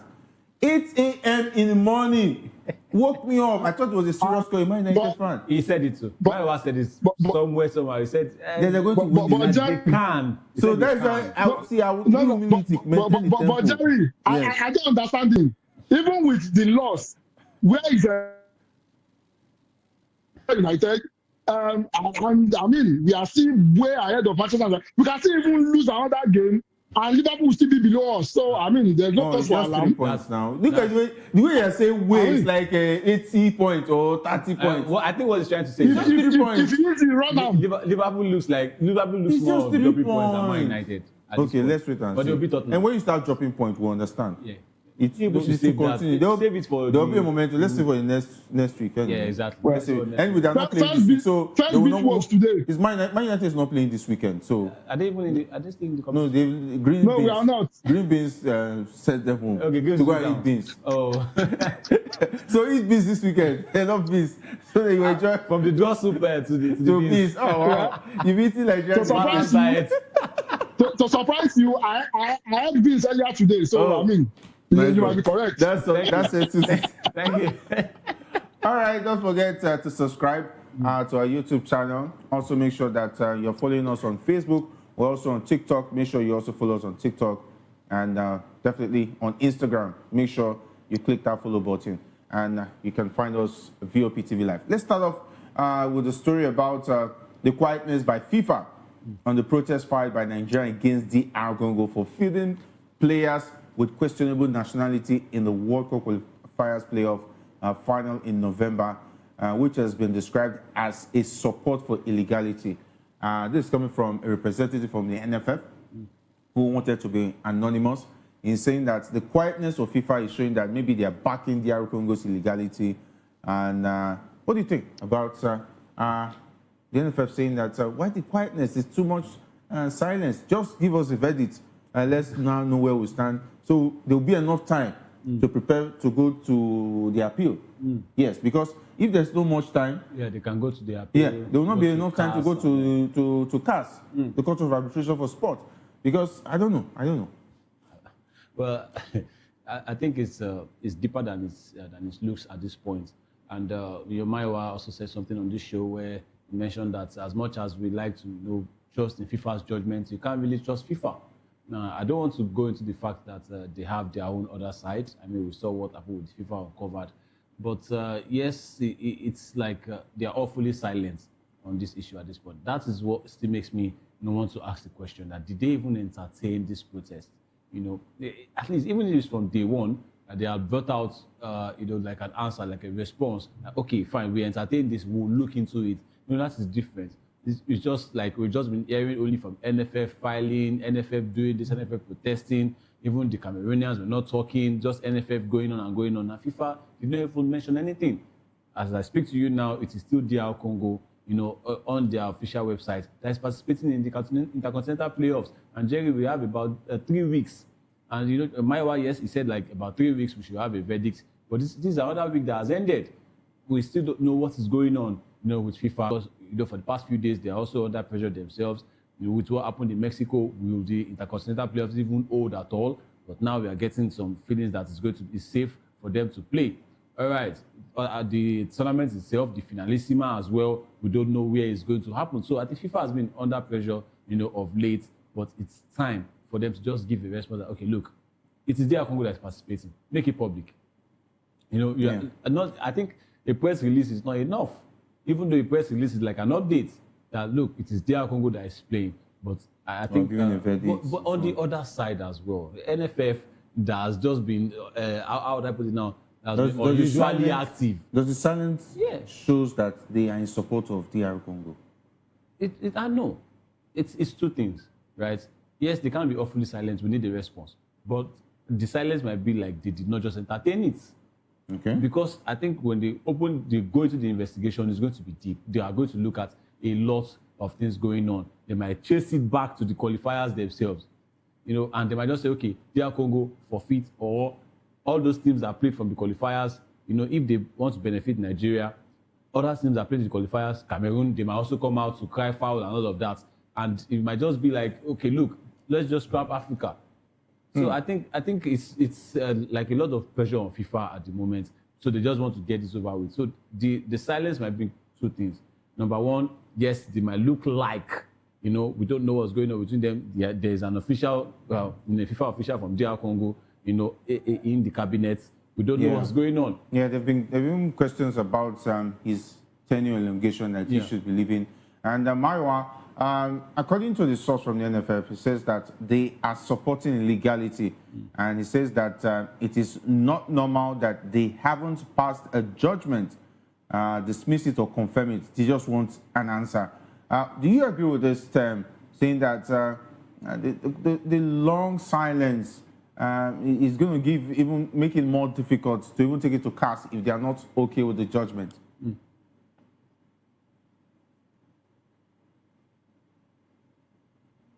Frustrating. And remember, the long silence does not only affect Nigeria also, it also affects DR Congo. Remember, before DR Congo start wasting money, camping people and the rest of that, they need to know if they will actually be part of the playoff. I think it is important that FIFA comes out to make a decision whether it's going to favor Nigeria or not. It is under their jurisdiction. A complaint has been laid, and as an impartial judge, they should be able to hear out the case and give a verdict. I will take you back to the case of Tebo Mokoena. It took a bit of time before they made the decision. I think they are probably taking their time, and that's the reason why. But definitely, there is going to be a verdict. When it will come, we don't know. But it will be so unfair if FIFA decide to hear this case and not come up with a verdict. What I expect the NFF to be doing right now, the NFF should approach CAS. Whether FIFA gives a verdict or not, they need to approach CAS to force the FIFA to be able to give a verdict. Because we might have a situation whereby FIFA decides to wait till 3 days before the Intercontinental Playoff starts, and they know that it's already late before they decide to give the decision. So if I were NFF, if I were in the legal team of the NFF, I'll be approaching CAS at the moment to lodge a complaint against FIFA and DR Congo. I don't think I don't think FIFA wants to do that to go as low as 3 days. You know, 3 days to the game. Yeah, 3 days to the intercontinental players. I think this is the right time. So, the right time. Yeah, and if they can't do it now, the complaint has been submitted like, since December. It's January, February. Since November. November. So it's been going on a long time. It's been going on a long time, and yes, with the NFF, as much as we, you know, is it that FIFA is enjoying the attention? Nah, I don't think so. They are doing the waiting game so that they know maybe the backlash. So they're trying to waste time, buy time, and do the waiting game. And at the end of the day, if you look at it on the other side, it might actually favor Nigeria too. This waiting game, because at the end of the day, normally it should be Cameroon, because these players actually play against Cameroon. It should be okay, Cameroon versus Nigeria. Let's play. Let's see who we are going to game. And if they keep waiting, they might just say, okay, who are the last people that they played? Nigeria, okay. It might actually favor Nigeria at the end of the day. So if you look at it from two sides. But Jerry, what I think want to call your attention to is, I mean, is it not somehow, doesn't it look unusual that NFF are complaining that some people are quiet? I think, is it not part of that behavior that an organization that somebody is doing better than them? Being an quiet. Organization that is known for being quiet and not addressing the main issue is complaining about another organization being they're shocked that FIFA is learning from bad behavior. So that is why they are shocked. But as it looks, it looks like it is DR Congo that is actually going to go to. You know, I know a lot of news have been coming out over the course of the week. We want to also dismiss misleading sources and all of that. Please, talking about those Banga boys, those bloggers who just want to deceive people, they came out with an outright information that FIFA has passed their verdict, that the story is that DR Congo is going. That story was actually misled a lot of people, misled a lot of Nigerians. And when I saw that story, I had to pause, make sure that the information was correct, and eventually found out that it was actually the FIFA website, still the November fixtures that was put on FIFA website. That is what is I'm surprised about FIFA. They can act fast, when they want to. So just change it. Remember the Kirby Stadium issue? They quickly went on to change their display picture. No, they was fast. They need to explain to that was fast. So this one they don't need to explain to anybody. This one too, they were called out in this one too. So they were supposed to come and say something. Yeah, FIFA different stroke for different. Let it be okay to be decided. Versus New Caledonia or Jamaica. Let's say to be decided. Maybe that one is looking not looking nice on their fixture list. So let it be DR Congo for now. I wish them all the best. Anyway, let's talk about the Super Eagles goalkeeping situation. It was all raucous here, and the last time we talked about it. And of course, at a point, I thought the Algerian was going to bring the Algerian spirit here. You know how they are. They will come for you. The Moroccans. They will come for you. And the Libyans. We can tell the story how it is when you go to Libya. You go to play a qualifier. Nice Algeria's friendly people. Until when you touch them, they don't like. No, until when you dribble their goalkeeper. Oh, especially the son of a legend. Imagine Zidane. Nigeria has gone through a lot.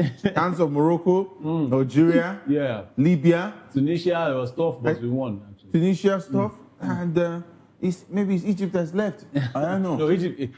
I think we have a good rapport with Egypt. No, that's until when you take what it doesn't belong. We hardly beat Egypt, by the way. So. Anyway, until when you dribble their goalkeeper, we'll find out. Anyway, talking about Mohamed Salah. Let me try that. Mohamed Salah. All right, players of the senior national team of Nigeria are reportedly backing head coach Eric Chell on his decision to leave Maduka Okoye out of the team after he decided to shun the invitation to be a part of the team for the AFCON. Okoye shunned the tournament because head coach Eric Chell refused to assure him that he would be the first choice goalkeeper of the team. In his absence, Chell decided to hand a recall to Francis Uzor, who he kept in the wilderness for more than a year. Uzor accepted the backup role to first choice, Stanley Nwabali, and he is now set to be handed the position with Nwabali inactive after terminating his contract with Chippa United after the AFCON. And of course, Chell's decision, which has generated debate after we exclusively talked about it the last time, it has drawn reaction from players of the team who feel Okoye hasn't shown enough commitment to the team lately. Maiwa, okay. Yeah. Let's start. Yeah. Okay, Maiwa, go ahead. Go ahead. Yeah, I mean, the thing is, I think the players should stay out of this. Let it be an issue between Chel and Maduka Okoye. There is no reason for the players to be going out and say they are backing the coach's decision and the rest of that. I think any of those players, if they are performing better, I decide to promote somebody that is not doing well, you will feel some type of way. Do I agree with the statement from Maduka Okoye? And also, please, let's also remember that the statement was from his club, because the club reached out to HL and said, if you are not going to guarantee these guys playing, we are battling relegation, then let him stay behind and help us with the relegation. Although I understand that, Okoye would have signed off on those kind of, communication with HL. That is the reason why the club went ahead. However, let's note that the club was one that communicated with HL. That being said, I think players should stay out of this. Where were they when Osimhen misbehaved to Finidi George? Why did they not back the fire? Why did they not back Finidi George and ensure that Osimhen did not come back to the national team? Because Osimhen suspended the head coach. Osimhen suspended the head coach, and now he's part of the team. Even the sport minister begged on his behalf. So for me, I think this will cause probably some division eating. Let the players focus on their own task and leave HL to sort out the management decision he had decided to make. I don't think it's appropriate for players to be coming out and saying they are backing the decision and just of that. As far as I'm concerned, Maduka Okoye is eligible to play for Nigeria, and it's also under the prerogative of HL whether to invite him or not. Players will stay away from this kind of controversy, because in case Maduka Okoye comes back to the national team, definitely it's going to cause a whole lot of issues between the players. We want a team that is united, not a team that is united. So I would expect the players to stay away from this kind of issue. Let HL, who is being paid to deal with this kind of issue, deal with this kind of issues. Yeah, don't you think there are different situations? Victor Osimhen's situation with Finidi George. Yeah. It could be also that the players supported what he did because they could not come out to call out Finidi George. Because let's not forget, he also had issues with the player he wanted to drag the jersey with. I'm trying to remember. Moses Simon. Moses Simon, yeah. And Moses Simon is a senior man in that team. In the team as well. Even more senior than Victor Osimhen. Yeah. Yes. Yeah, even he's a bigger player in terms of age and time he has played with the Super Eagles. Yeah. So he already has an issue with Finidi George. Yeah. And even Ademola Lookman subtly called him out, but he didn't do that on social media. Yeah. For not playing him after bringing him to play 2 friendlies. Yeah. That was also there. Even the likes of other players, they could not. But when Osimhen did, you could see that stylishly the players supported him. Yeah. On that one, Jerry. Okay. On that one, I think you've already nailed the point, right? We also saw what happened with the shed dragging with Moses Simon, and we rightfully called out Finidi for that one. Okay. Was you going on social media, just like you said, that's where you nailed it. That was the going on social media to call out your coach by name. But the height of it. Jerry, honestly, you're not supposed to play. Yes, honestly, you're supposed to be banned from the team. You're not supposed to play because they are showing that other players can do it. If other players if other players do it and they say, "Oh, you should be punished," did you punish Victor Osimhen? Yes, exactly. Definitely and not. With the way Victor Osimhen has been moving, even after that time to the last AFCON as well, has even gone to do more. Like he's even more than the players. So the players have no choice. It's like at this point you can even dictate that the let this guy play. No matter what he does. You understand what I'm saying? Osimhen might come out and say, I have a say in team selection because he does things and he gets away with it. And that being said, we cannot allow indiscipline. So, definitely. But for what Maduka Okoye did or said about his appearance, he knew that I have a competition for places and my team is struggling. Zoe is reaping the benefits of accepting to be number 2 behind. But how would you feel? How would you feel as a club owner? You're number 1, who that yes, is a dependable man between the sticks. Mm-hmm. He's not going to be number 1 for his country, and he'll be gone for like 3 weeks or close to a month, and you're surviving. You're back in relegation. It's a setback. You're for the back in club relegation. What if he comes back, not making a single appearance for the Super Eagles, and he comes back and the team is 19th or 20th? Huh? Were they really battling relegation? They were. Before then? No, okay. they were. They were at the time. Udinese, they've been doing, they were doing badly just before the AFCON, but at least their season has gotten better a little bit. Even though, Udinese themselves, not just Okoye now, Okoye has done a lot for the team, to be honest. He has. And well, I think shouldn't have Okoye overruled the club and said, don't worry, I want to go there and try do my what? Try my luck. We all know that Nwabali is the man trusted by Eric. We know. If Mandoko Okoye had come for the competition as number 2, would he not have a claim now to take number 1 since Stanley Nwabali doesn't have a club side? But Jerry, but Jerry, he was never number 2. One game against Uganda. He was never number 2. Uzor was ahead of him. Exactly. He might even be number 3. Had he been, he had come for the AFCON, he would have been number 2 ahead of Uzor. But that's what I'm saying. What's the purpose of number 2? I don't think so. Yeah. Okay. I don't think so. Okay. Uzor was ahead of him. I don't think so, because I mean, for him to have come out to release that statement, for the club to have come out to release that statement was an indication that, he was never in consideration. Exactly. Because, we saw Uzor in that particular tournament. Uzor got to play because Uzor was number 2. Exactly. The thing is that, according to the story, so Uzor was not in the plan. So. They didn't want to invite Uzor. They were trying to make it 2 international goalkeepers and 1 player based at home, And because Maduka Okoye did not turn up, he did not agree to turn up. That's why they had to call Uzor. Uzor was not supposed to be called at all. No, I don't think they selected Amas Obasuge before Uzor. I think Uzor was selected. Amas Obasuge was going to be selected based on the fact that they needed a player that has an MPFL look. Okay. Yeah, he has the MPFL look. He is now in Tanzania. He's in Tanzania. Yeah, he still has some bit of NPFL local goalkeeper look. So they were going to at least 2 international goalkeepers. Yeah. Of course, it's South Africa really international. But Jerry, just like I said, it's Africa. Just like I said the last time we had this conversation, I mentioned that, if you look at the quality of goalkeepers, it can not demand forcefully. I won't support you demanding something forcefully, but it can demand that, look, am I going to start? No, we're not saying... Look at the goalkeepers ahead of me. I should be able to start. So, he might not have demanded... He doesn't need to demand forcefully. Could he just say, okay, you're inviting me, am I going to be there? The club said... my club said I shouldn't be going to the competition if I'm not going to be number 1. Yes. And the coach will say, I can guarantee you that Stanley Nwabali is my number 1. And for these players that are talking, Jerry, this thing can actually happen to anybody. Yeah. If you imagine Calvin Bassey, did he get to play immediately when he got back to Fulham?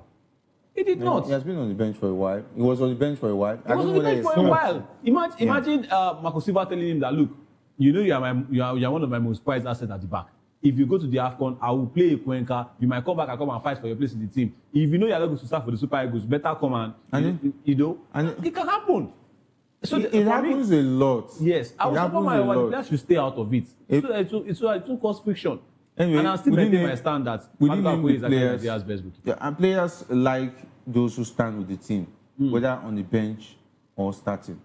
There's this camaraderie that it brings to the team. Whether you are going to come and play on the bench or start, you should be with the team. Don't believe that because you are not starting, you are not part of the team. But we all know that you are eventually going to go back to your club. And of course, I know you want to come and represent your team. You want to come and represent your team. Play for national team, mostly when it comes to Africa. It's all about sacrifice. Because it affects a lot of players leaving during the season to come and play the AFCON. And it's good now that the state of Nigerian football, with the NFF that we have, would you risk your club football to come and play for the NFF? Players have done it before anyway. Players have done it before. They've done it before. Did he end well? Anyway, some do end well. At least Kami Bassey will still get his playing time. But at least he was looking like he was not going to get back into the team. No, he was looking like they can't afford to leave Kami Bassey. What if they were getting results? You and I know that you don't change the winning formula. What if they were getting results? Exactly. He might not get his place back in the team. It will be very when was the last time you saw Chukwueze? Leave Kami Bassey. Has Chukwueze been playing? Anyway. Exactly. So it can happen. You will not want to risk it. So I won't blame Maduka. At least he gets his weekly pay, that's all. But my question is this, Jerry, before we move on. What is going on with Ato Okonkwo's situation? This man is doing well for exam. No, and we've been reporting that he is coming. It's time for him to come and show up. Why is not the major conversation is because his clearance is not 100%. Had it been his clearance is 100%, of course, Uzo might be number 2 for us to see what he can do. If you play him, for instance, and his clearance is still not done, it will just be as if he wasted that spot. Yeah. Because at least leave Uzo, because now we know that Nwabali, I think I saw a picture of Nwabali training with Daniel Akpeyi and Greg Etafia. Yeah, I mean South Africa connection. Yes, South Africa connection, putting himself in shape. Because he knows, the coach must have discussed to him that you have to find a club if you want to make and take that number one. Which is actually good, Jerry. At least to challenge him. I like this conversation because actually moving on to a lot of things, which is good if there were to be other coaches and other systems in the NFF that we know, and unattached Nwabali will still be Nigeria's number 1. Yes. But this time, this man in the 19-point agenda, I want to control my team. I want to control my team, and if you want to play for me, you have to be serious. Maybe it's because Nwabali also have a godfather that speaks now. Because I know Eric Chell would have been. It might still end up that way. Well, that's also true. This game is not competitive, so maybe that is why the godfathers are not saying anything. Exactly. Just have your way. It's a friendly. So when it's a tournament, hey, we will now know who's the boss. Anyway, recent report that Premier South African League side Kaizer Chiefs are interested in a deal for Stanley Nwabali has been dismissed. Reports claim that Nwabali, who left Chippa United by mutual consent after the AFCON, is the top choice to replace Fraser Mtwari, who is expected to leave the PSL Giants at the end of the season. Those reports have now been quashed as inaccurate and misleading by sources close to the 27-year-old goalkeeper and a member of his representative. And of course, he said that it's fake news. There is nothing from Kaizer Chiefs, and I don't think anything will happen anytime soon. I think this guy should just allow things just flow. I don't know. I think the agents are quick in a hurry to bring out. If Chippa United had it at the back of their mind, would you have known? Maybe they've not released. Maybe somebody got the rumor. So allow the news to fly. Even telling him to leave his club side. Yeah. Okay, yes, I know the club side refused to send him to Simba because they were demanding a lot of money. Yeah. Cancelling his contract was really a bad idea. With nothing even said. They're saying yes, with nothing said. Exactly. And I think Nwabali needs to do something about his management team. I don't know, Nigerian players selecting management team it's somehow really... I think he just got the shocking news. He thought maybe if I'm leaving Chippa United, I should be getting the club almost immediately. Yeah. And I'm even surprised that the Simba that were bidding for him while he was at the club could not even get him when he tore up the contract. So I think Nwabali, with his agents, I don't think they thought it through really well. And should just leave the news to just be flying so that he will be in the news. Yeah, for the fact that Kaizer Chiefs are not even looking his way. Untwari is not available at the moment. They are still going on with I think their second or third choice. And they suffered a heavy defeat over the weekend. I mean, Orlando Pirates did them really dirty, and they haven't even won. You know, even after that game, they haven't won. That's talking about Kaizer Chiefs. We should just allow this news to fly. Let's see what happens. Chiefs, they have an experience with a Nigerian goalkeeper before. Daniel Akpeyi used to for them. It was awesome. I'm even surprised that he's not recommending Nwabali to them. Maybe, I don't know. Maybe it's not a godfather. Maybe it's not. He should be getting the club. Mayo, I don't know about the situation of Nwabali as far as his contractual situation is concerned, but I don't know whether there was any need for the agent to be issuing memo. You want to show that he's working. Yeah. Busy doing nothing. That's what I call it. Well, the Yorubas will say, a young man fish, you see no what Benny. Meaning, while you are looking for a knife, you don't take away the yam from the fire. You don't just take away the yam because you are looking for a knife. You leave the yam there, then you go and look for a knife. I think Nwabali miscalculated. You don't a bird in your hand is better than 1 million in the bush. I think he miscalculated and now he's paying for it. How do you move from being number one? Yes, you are considering goals with reckless abandon. The club was not doing well, but you were still part of the club and you are playing regular football. How do you move from that to cancelling your own contract by mutual consent and now you are jobless? It doesn't make any logical sense. And I think, it was ill-advised by his management team. And, we've hammered this on this show multiple times. Majority of our players, they don't invest in their management team. Right. How does the number one Nigeria goalkeeper that has a bronze medal, he has a silver medal, he has a bronze medal, back-to-back AFCON, is going to... I know this, and, we are not seeing him, in various clubs doing trials. He's busy training with us. He's good at his training with Daniel. We've seen Mwabali signing up for top clubs because of the kind of reputation he has been able to build for himself. But because he has not invested in management team, in a proper management setting, that is the reason why he's struggling at the moment. I really hope, it turns around very fast because as it is right now, if he doesn't secure himself a club, probably that might be the end of Nwabali in the national. Just about reservations about his performance, I think he's still decent enough if he can get a club to be part of the national team. Jerry, is this not pointing to the fact that if you look at it, for just like Maiwa said, for Nigeria's #1 goalkeeper, to even be keeping for Chippa United, much respect to them, but yes, they were conceding goals and it was there. Does this show like a sign or like an indication that maybe Stanley Nwabali is not really him like that? Maybe it's not really. Maybe it's just to Nigerians that we think he's that good. Maybe it's not because he should be talking to clubs now. Is that the evidence are clear that he's a good goalkeeper. Okay. It's just sometimes that's how they say it's not about your talent alone. A lot of things make up a great player. Yeah. Take a look at Ronaldo. He has Mendes. That's he's not the best agent right now. Among the agents, when it comes to agents in world football. Yeah. And take a look at Messi. He's back up.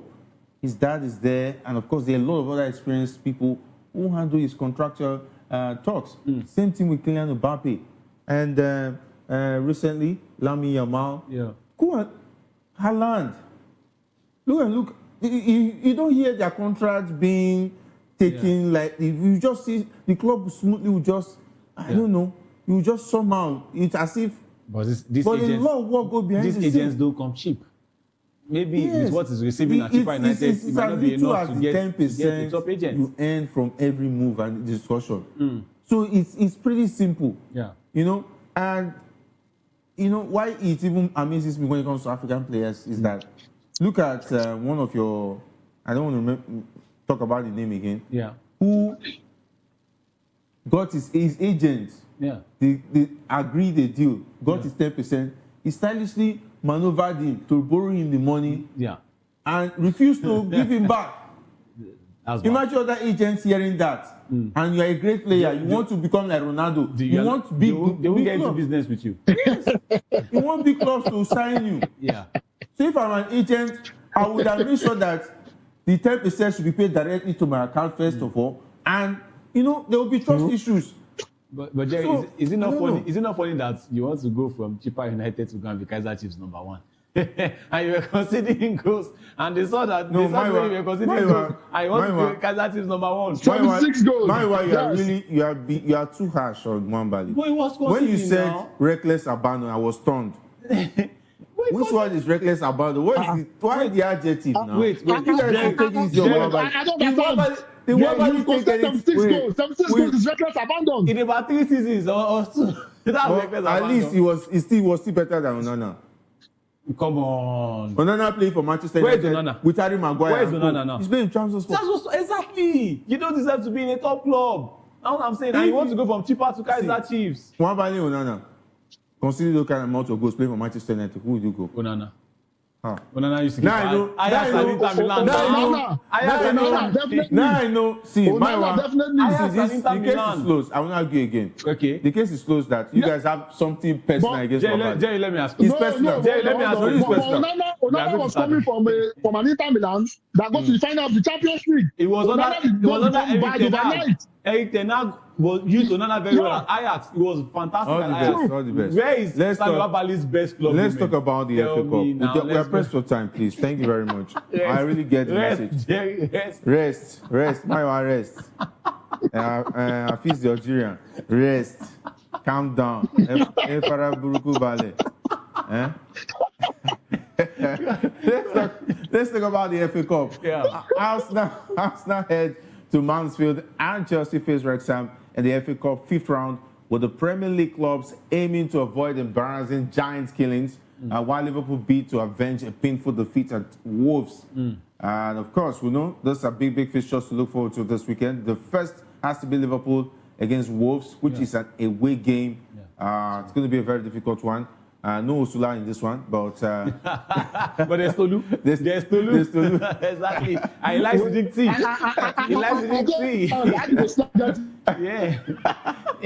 No Usula because there's no Man United anymore. Don't worry. There's no Man United, but there's Mansfield. Yeah, but I'm here for you. Don't worry. There's Tolu. Let's remind him that there's Tolu. There's Mansfield, Arsenal. It's no Man United. Well, for me, these fixtures is going to give the clubs at least a breather. I mean, Arsenal, for example, at least this should be the time to call on the fringe players. And I think it was an away game. Yeah, Mikel Arteta should tell the players that look, you guys have not been able to break into the first team. This is your chance. This is your own cup. So go and play your best. I need to rest, the first 11 because of 8 more finals to come in the Premier League. So I think we are expecting to see the likes of Kepa Arrizabalaga, Noni Madueke, Gabriel Jesus and the likes. The Mansfield is supposed to be. Yes, there's no easy fixture, but of course you don't expect Mansfield to trouble Arsenal the way they've been moving this season. As for West Ham and Chelsea, you don't know the kind of Chelsea you have. You might see a Chelsea today that will play Arsenal and lose. Ready to fight. And of course, Chelsea went on to Aston Villa 4-1. This will boil them, but West Ham as well. It's time to see what Arthur Okonkwo can really do. It's a club now. Let's see, how he's going to come, in his own against Chelsea. But Chelsea West Ham, I expect it to be a much more closer fixture. Newcastle Manchester City, I think that's the fixture of the round. Of course, St. James's Park. Maybe it's time for Sula to do it on another Manchester. On another Manchester. If you can do it against Manchester United, you can do it against Manchester City. But of course, it's going to be a much tougher fixture. They made at the Carabao Cup, and of course, this will be the fifth time this season that they will play. Fifth time. They are going to play 5 times this season, and this might be the 5th time. I don't know if they play the second leg in the Premier League, of course. So Newcastle must be Sunderland, Wolves against Liverpool. We saw what Tolu did to Van Dijk. Steven Gerrard came out and they said, look, that was fair. There are 2 big men, and they won the challenge 50-50. And Jerry, I think it's a reminder that, look, I think Liverpool needs to invest on their defense. I think Van Dijk, the time is ticking. It's time for them to get a new partner for Konate, or maybe a new partner for Van Dijk. Somebody has to step up. I was amazed when I saw the stats of Van Dijk this season. He's still, I don't know, somehow. He's the lead passer in the Premier League. So I'm surprised. Lead passer. He passes from the back. He's passing to Konate, he will get the ball back, pass to maybe a midfielder, even get some the ball stats back. that shocked me. How can the centre back be the leading passer in the Premier League? But out of your job as a defender, have you been doing it well? That's the question. Yeah, the lead handball defender. Anyway, the fixtures are there, Maiwa. The pick of the bunch for you. It's going to be Liverpool Wolves.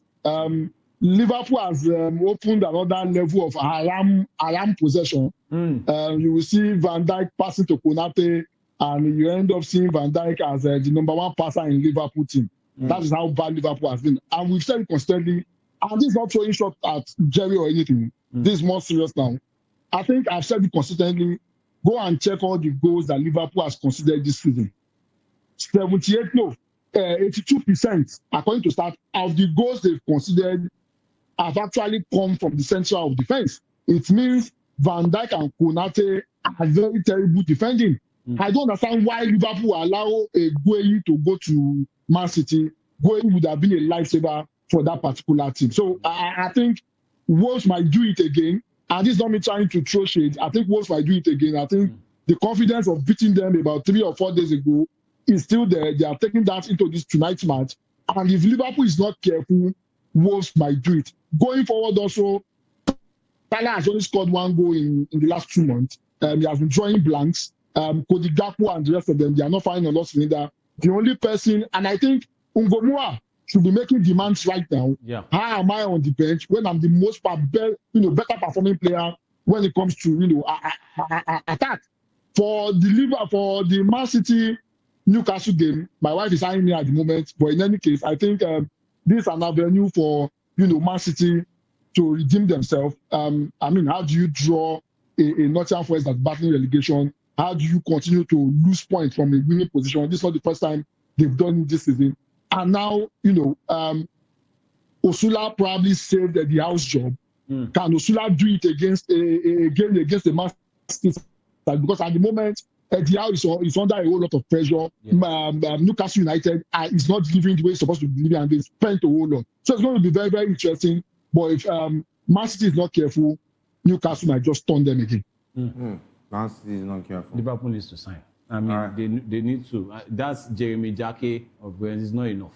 I mean, I look at Arsenal, right? And I'm not trying to compare. Arsenal bought in a Pierre Nkapie on loan just to come and become a backup to Saliba and Gabriel, even though he's getting his chance as a left back. But where is Liverpool in this situation? They should be signing centre backs like that. Liverpool in a very difficult situation too at some point in time before Klopp brought in Virgil van Dijk. And they started winning titles.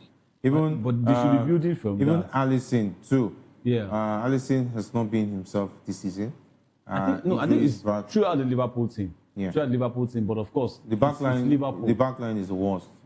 I think that's the worst backline for the top 6 side. Absolutely. Ever. Maybe battling with Tottenham. Because Tottenham is not even top 6. Come on, from behind or is it from down below? I just from down below. Please come on, give me a break. Okay, top 6. That includes Manchester United, right? Yes. It includes Manchester United. Man United. If you want to hear. But we're not talking about teams who are not playing the FA Cup.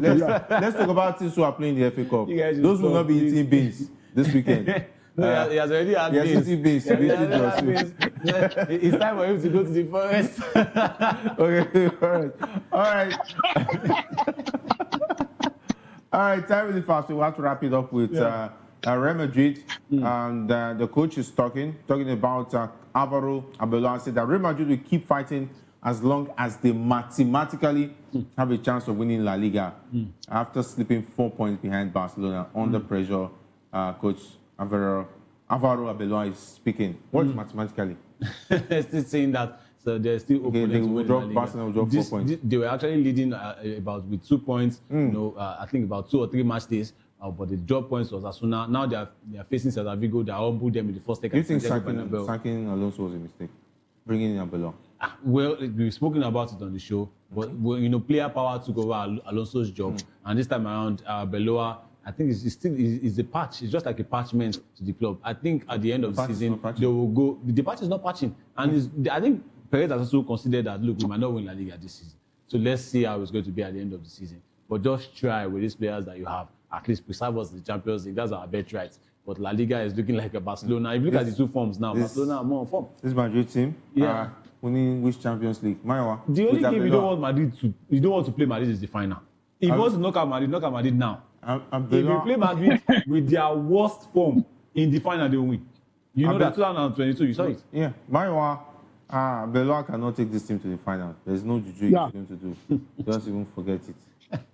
No, I don't think so. Arbeloa appointment was a mistake. I don't think they're going to win the league. Neither are they going to win the Champions League. He doesn't have the quality to deliver both. So I think he's just a makeshift, coach. Probably at the end of the season, they will go for the actual coach that they want. Arbeloa is not the man for them. Yeah. All right, that's how we'll wrap it up. And of course, Barcelona, though with the injuries, they'll be coming strong this weekend as well. It's going to be a very difficult fixture. They prepare to visit Athletic Club as well. San Mames, they can get a win there. Yeah, get a win there. It's Barcelona. They know how to do their of course. On the back of that Copa del Rey miss, they tried. If that game had gone on 10 more minutes, I think they would have gotten a goal. But let's go Madrid. Right. You know how they can be defending one goal. All right. Thanks very much, Maiwa. All the best in the draw soup and the green beans this weekend. The beats.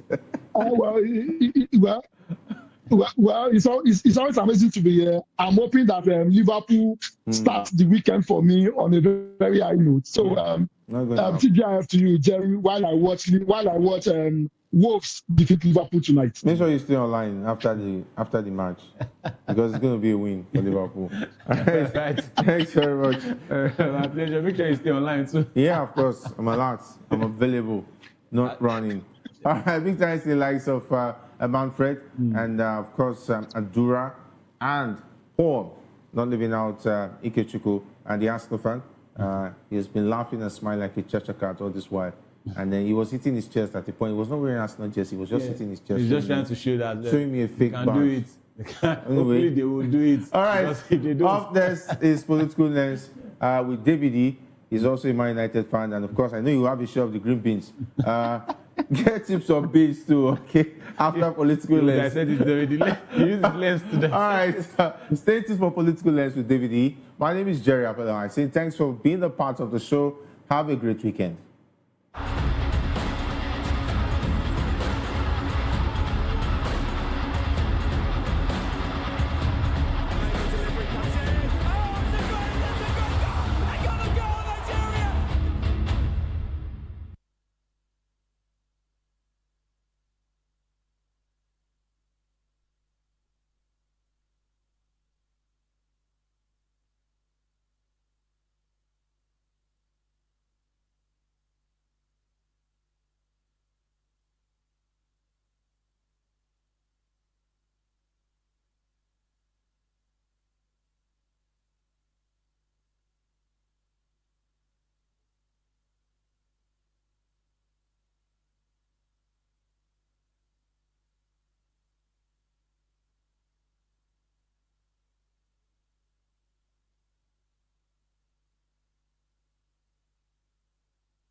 In a world where truth is the ultimate power and opinions scream the loudest, it's time to wade through the noise.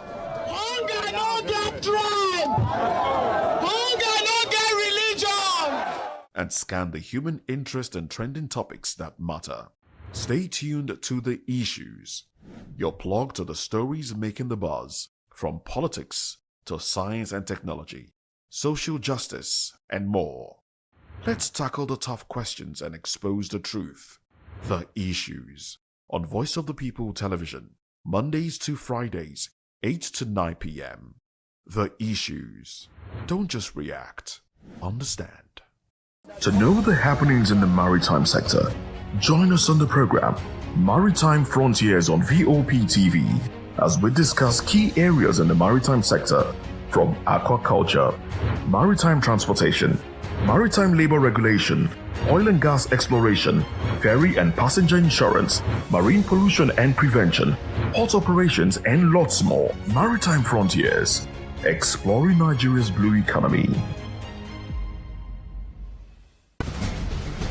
Join us as we drive into the world of politics through insightful interviews with prominent political figures, both serving and former governors, ministers, senators, legislators, party chieftains, activists, and analysts. Get first-hand information into the decision-making processes that affect our daily lives. Highly engaging one-hour program that brings political discourse into focus. I am Chukwuma Okoro. Political Lens, Monday through Friday, 6 to 7 p.m. Join us. Welcome to the Locker Room, the home of football talk that matters. Today, Monday to Friday at 5 p.m. Nigerian time, as we share the hot takes and hot debates in the exciting world of football. And joining me are the usual suspects, Ikechukwu and Mayowa, as we break down all the hot takes and everything that's happening in the football. Don't just watch football, live it with us. Catch us on the Locker Room and Voice of the People Television at 5 p.m. Nigerian time. And like I always say, if not 20 minutes off, please discuss. And it's Hakim Ziyech who puts the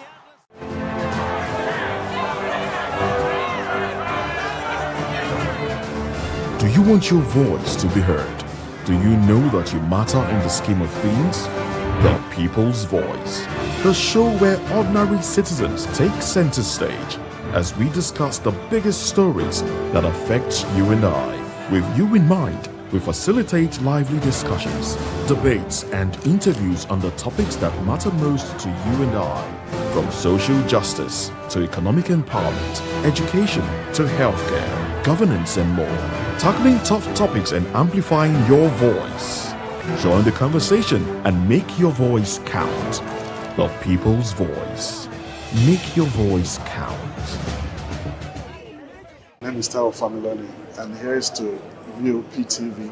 Keep watching, stay tuned, do not touch that dial. Arararara, my name is Made Kuti and you're watching Voptv. Keep watching. Welcome, my name is Zika Davis. Distinguished ladies and gentlemen, boys, viewers, everybody, boys and girls. This is Voptv. Do you know what that means? Voice of the People TV. You don't have a voice, don't come here. You better make sure your voice is heard. Behind every broken desk lies a broken promise. Education shapes the nations. But who is asking the right questions? Introducing Edu Dialogue, the show that goes beyond the surface, exposes the cracks, the corruption, and the silence in Nigeria's education system. Edu Dialogue, Saturdays, 3 p.m., only on Voptv. We break the biggest stories, from missing funds to policy failures. We ask the tough questions and demand real answers. Edu Dialogue, this Saturday, 3 p.m. on Voice of the People Television. This is Health Check, your weekly guide to better living, smarter choices, and trusted answers. From everyday wellness to urgent health issues, we've got you covered. Health Check, only on Voice of the People Television, where your health has a voice.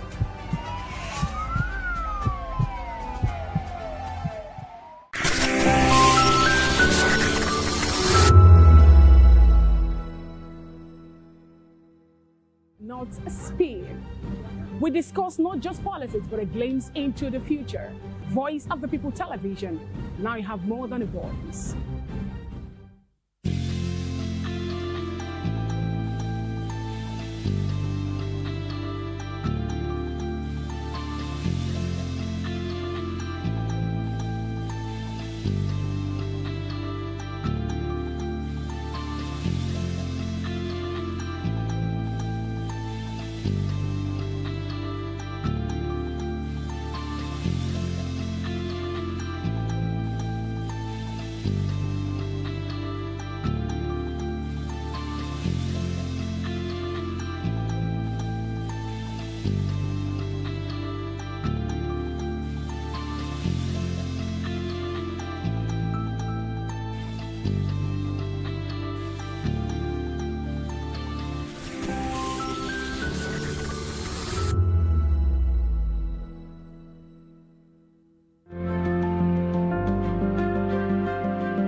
Well, hello and welcome to another exciting edition of Political Lens.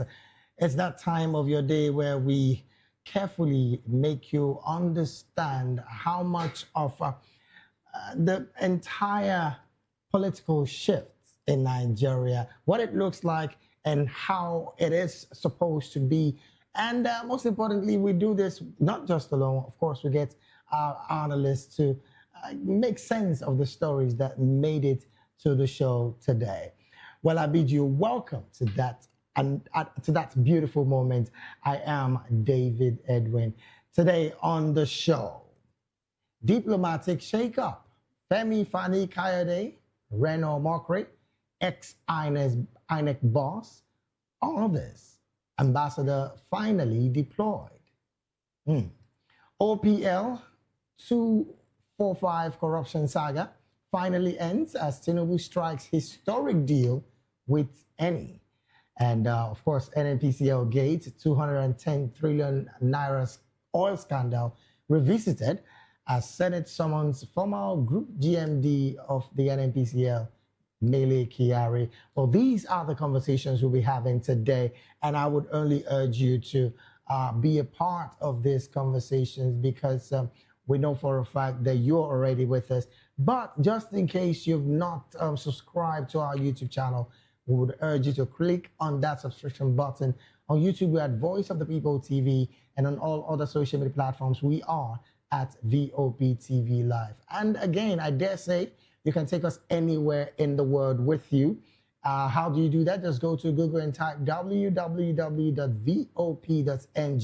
And I can tell you for a fact that you will be taking us with you anywhere in the world. As Voice of the People TV, your opinion matters to us. Therefore, we will encourage you to call and share your thoughts on the topics that we'll be talking about today. And of course, our WhatsApp portal is very, very open for that particular conversation. And the number is 0904 473 2605. 0904 473 2605. I mean, with us, you have more than a voice. We'll take a very short break right now. When we return, we'll be heading straight to the main conversation. Reno Omokri, Femi Fani-Kayode, former INEC boss, and other ambassadors finally gets deployed. We'll be right back with that after now.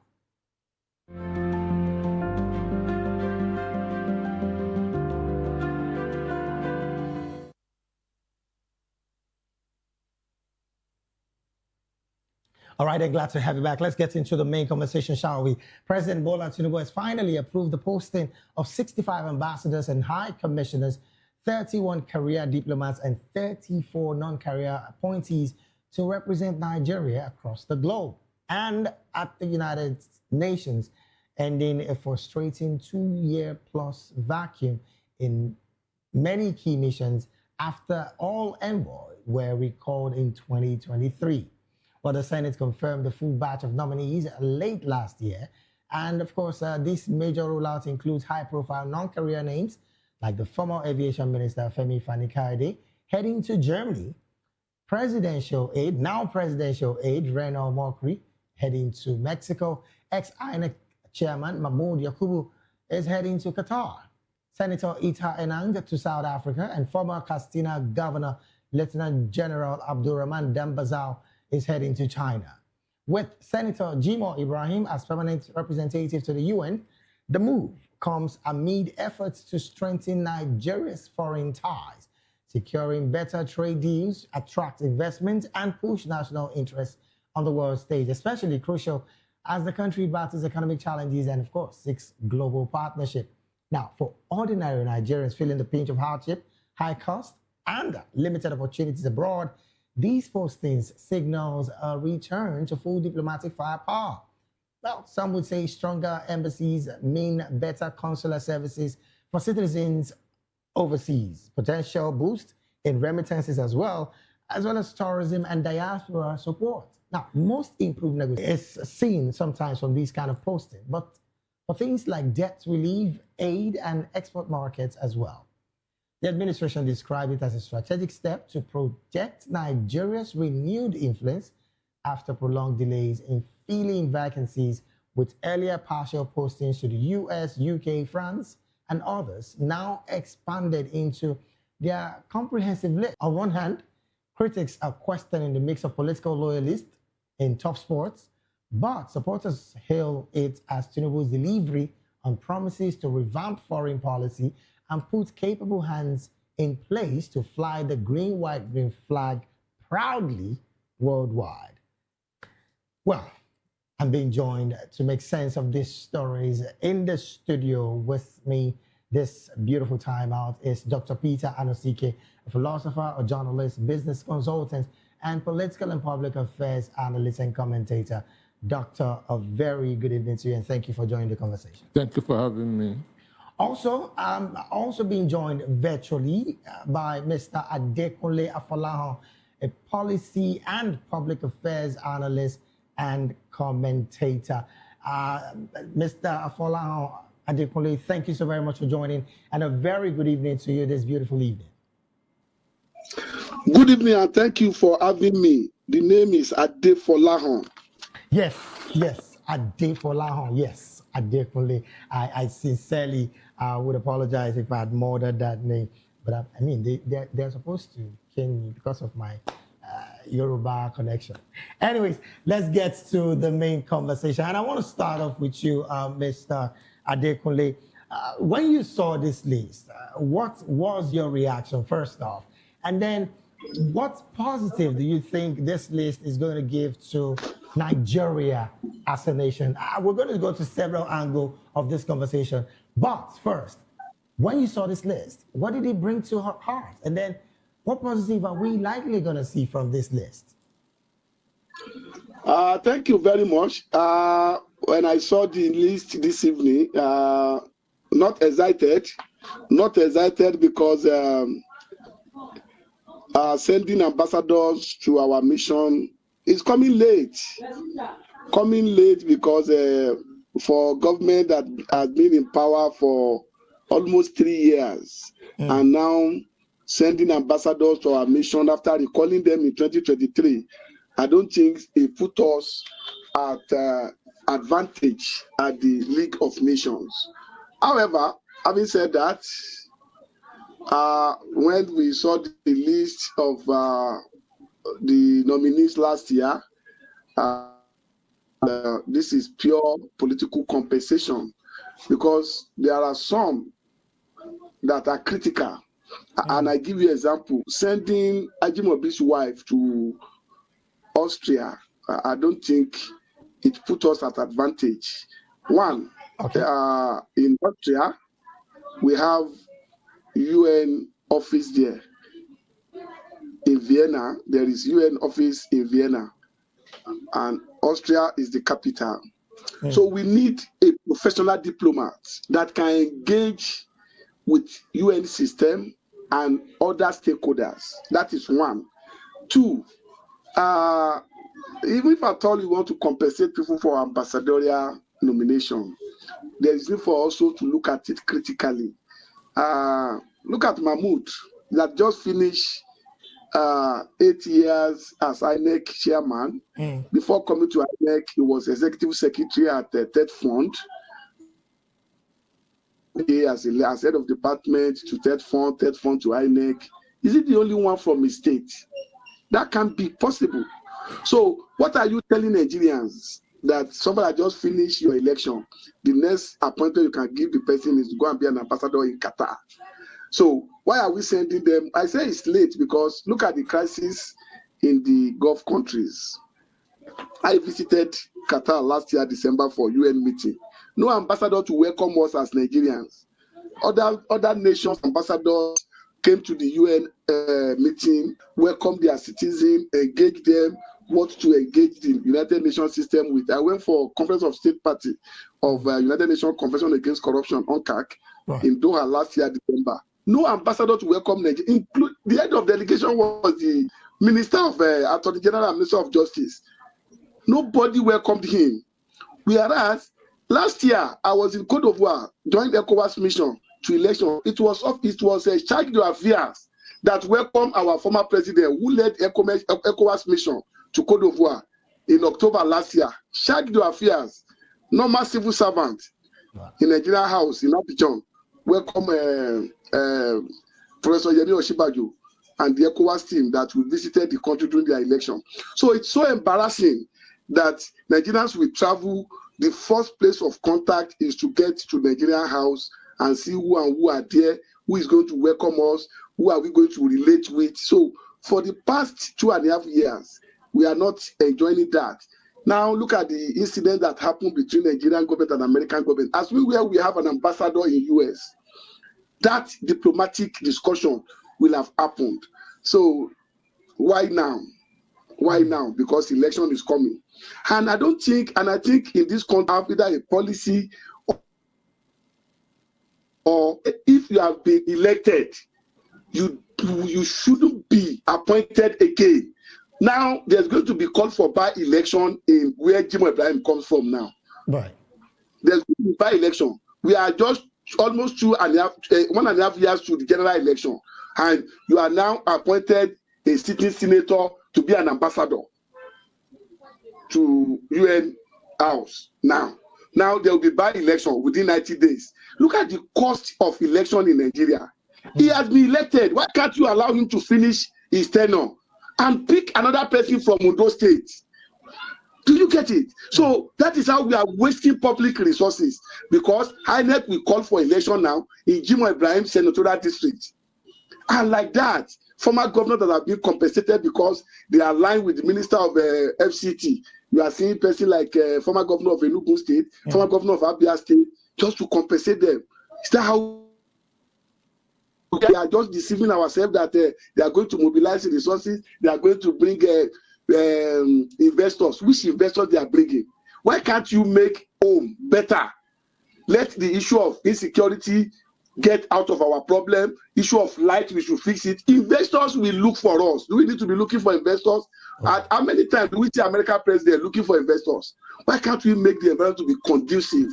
Then investors will look for us. So to me, I see the list as jamboree as usual, giving Reno Mokri an ambassador, giving people like Fanika Ode an ambassador. What are they bringing to the table? All right, then. Thank you so very much, Mr. Look at for your submission. I'm still going to come back to you, but let me bring it to the studio here.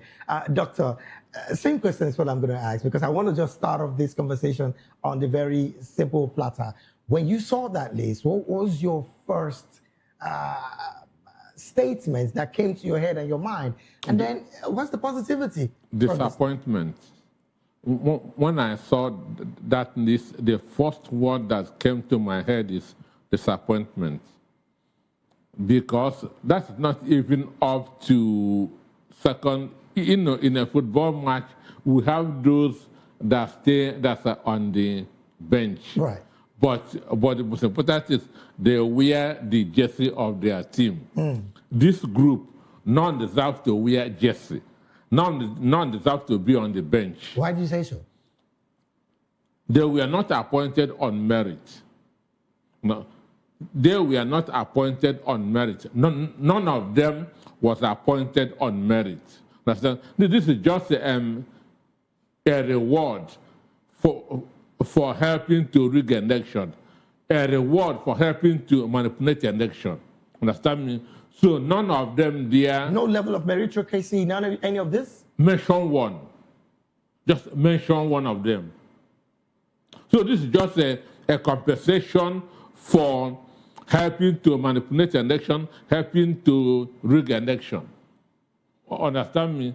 Who merited it there? So for me, this is just and even they have been appointed, but the countries where they are going to have the right to say I accept or reject. Right. Because ordinarily, they're not. This government has about not more than a year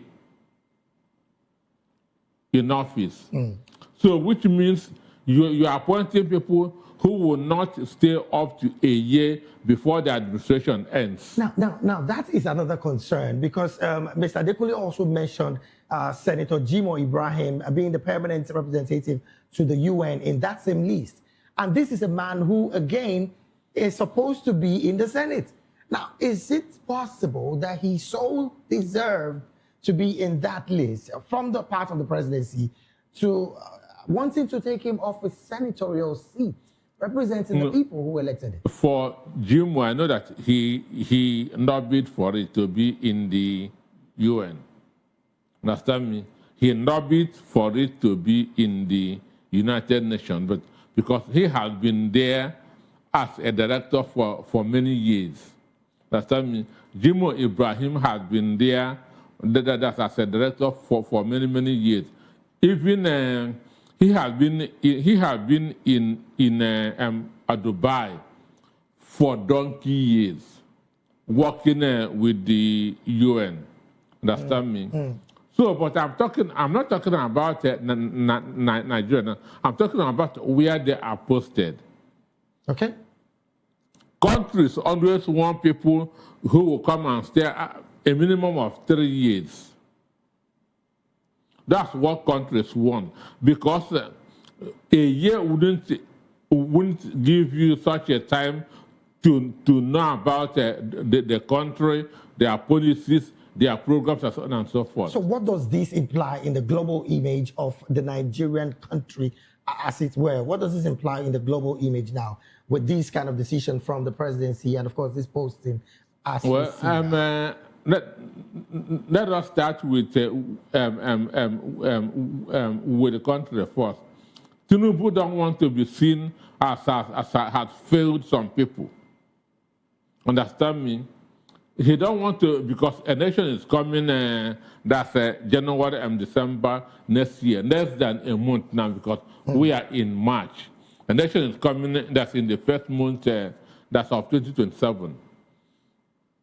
And many people have been saying, Mr. President, you have abandoned me, you have abandoned me. Understand me? I know many people in the APC Presidential Campaign Council who have not gotten anything from this government. So they have been mounting pressure. So Tinubu was now forced to at least do something. Understand me? Okay. Let me just announce these people, commission them, whether they are accepted or not is no more his business. Now, before I go back to Mr. Adekunle, he did say something that, I mean, you are also corroborating it, that this clearly looks like... looks like. It is a compensation for a job well done for the president. Now, it did not follow any merit. Now, why are political loyalists prioritized over seasoned diplomats? Because you would recall when the situation between the U.S. and Nigeria being, redesignated came up, it was the Minister of Foreign Affairs, Toga Yusuf, that was voicing and was in the forefront. So they didn't listen to his interviews. He was bad marketing Nigeria. And understand me, I listened to his interviews both with BBC, with CNN, and with our own channels. Right. There was no coherency. There was no consistency. He was not even answering the questions correct, even though there's nothing much he would have done. Because America has their data about Nigeria. Now, with this particular list and, of course, the posting right now, is there the possibility that we are clearly losing seasoned diplomats that are in Nigeria that are supposed to be on that list and there are not? And speaking clearly from the part of the Foreign Affairs Ministry now, because there are some that have complained about that. There are people that are trained for this. There are people that have studied diplomacy, international relations, and so on and so forth. Understand? Because immediately you are appointed and announced to a country, just like Mexico. What the Mexicans will do immediately is to Google Reno or Mokri's CV to know who he is. Understand me? Right. Germany, what Germans would do is to Google his statements, all processes, and so forth, to know who, because in the modern world, it is useless asking somebody, who are you, what are you doing? Understand me? Just if it comes to you, what you have to do is just confirmation of the information that you already have about him, which you have got from the internet. And when you Google this kind of people, what do you see? Understand me? What do you see? Negativity. Understand me? But still, they will still face problems in the countries that they are going to. How?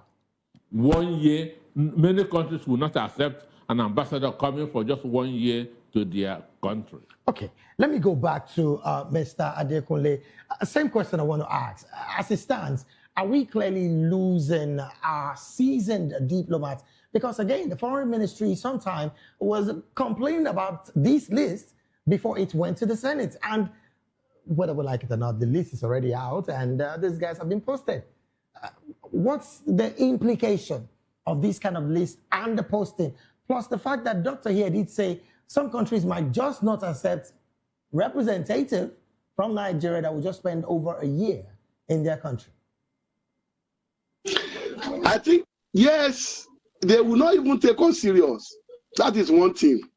Because when League of Nations are discussing and they are discussing issue around security, trade, agriculture, and what have you, and Nigeria is sending representative, a civil servant from Foreign Affairs Ministry, civil servants who are posted to mission houses.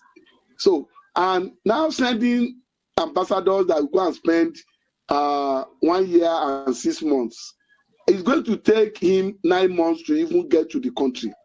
Is it to understand their system, their process, and what have you? So no country will take us serious the way this government is handling diplomatic issue. And that is why I mentioned issue of Ajimobi's wife being sent to Austria. And this is where things happening when it comes to discussions in UN system. If it is not happening in Geneva, it's not happening in New York, it will happen in Vienna. So what is he bringing to the table when seasoned diplomats are talking? We have made ourselves to look like Jankara ambassadors. That is the way I look at them. What is Iguayi is bringing to the table? Somebody that cannot manage Enugu State conveniently. So, Tinubu administration has made us to look as if we don't have people that can deliver. Issue around diplomacy is beyond just sending politicians in the name of you want to, because it requires diplomatic engagement that cut across issues at high level. You are sending Ajimobi's wife to Austria. You are sending Reno Omokri to Mexico.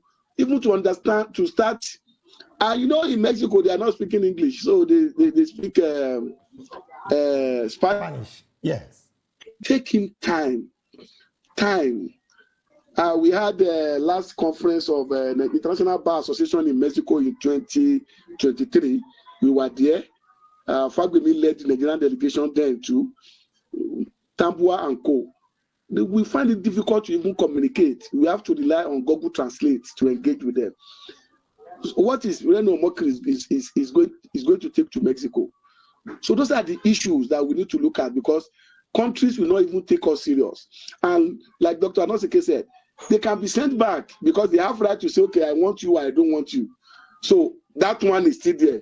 So it's not all of them that will be accepted. Oh, wow. So they will start to retreat. They said the Ministry of Foreign Affairs should start retreat and orientation for them as from next week.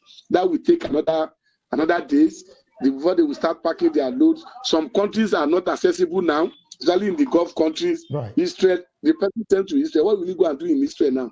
The same thing, people that are sent to Gulf countries like Qatar and co. So how will they assess it? So because now, fear of going there now, we are in Ramadan period, they will wait, Salah is coming. By that time, they will have finished their primaries, political party primaries. You can see that they don't even have up to a year, because none of them will resume fully until around June, July. So that is, you can see that we are not serious as a nation now, because we play with a lot of things that we're supposed to do.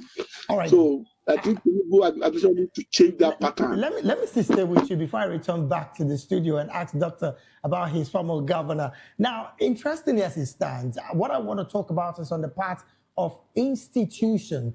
The Senate did approve this gentleman, and the question now would be of what meritorial class did the Senate use as a yardstick to approve this gentleman to be ambassadors to represent Nigeria? You just mentioned the Ibrahim Jimo situation, and of course the other woman going to Austria. Of what merit did the Senate use to approve this gentleman to become ambassadors for Nigeria? Which Senate? The 10th Senate?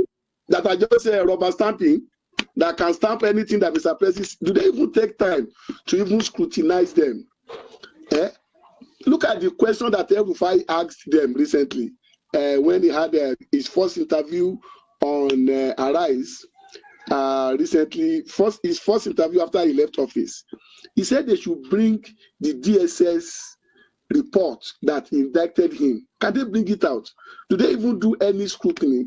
If they do scrutiny in this country, we will not have a situation where a minister will be asked to resign or remove because he forged certificate. Nobody scrutinizes anything, especially this 10th Senate. What do? They rubber stamp. Anything goes with them. Do they have time to even check them?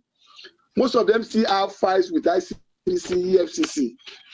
A governor of immediate governor of Enugu State, governor of Abia State.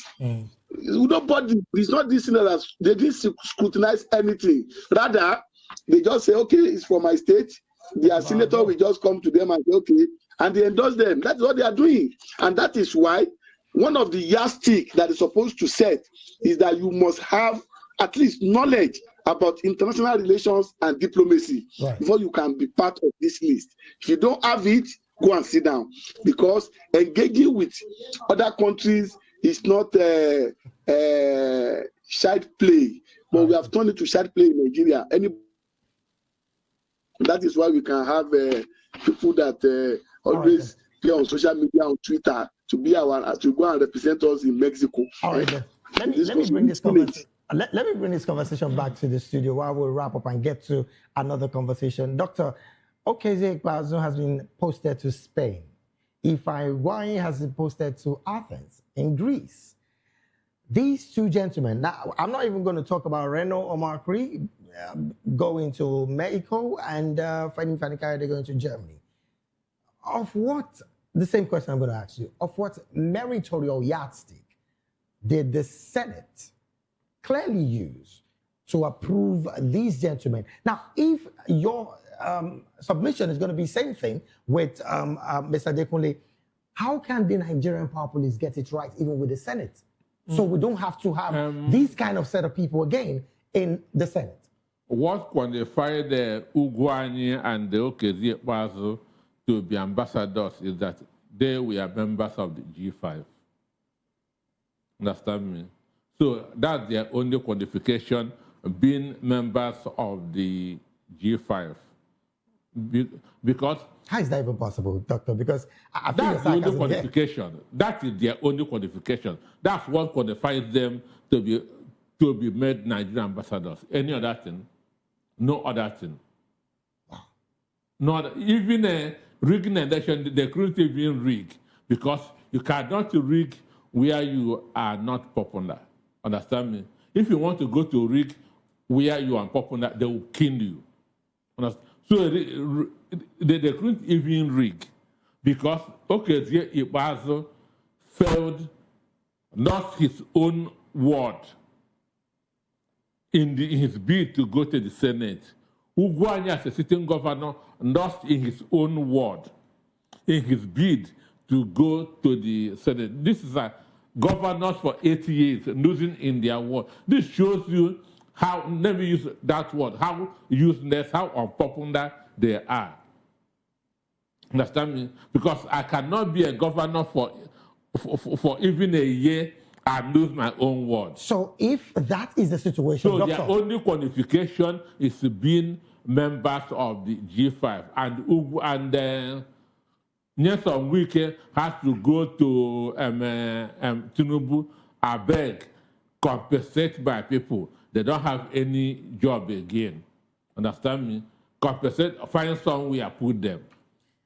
Find somewhere, put them. Now, Doctor, the part that really gets at me, I want to find out from you, if this is practically the situation that got them that nomination and, of course, the approval by the Senate, how then should the Nigerian Senate, who are supposed to be representing the Nigerian Power Police, approve such people who are so unpopular with their people? Look, assuming that Abubakar Shekau is alive and Tinubu sent his name to the Senate, this Senate will approve.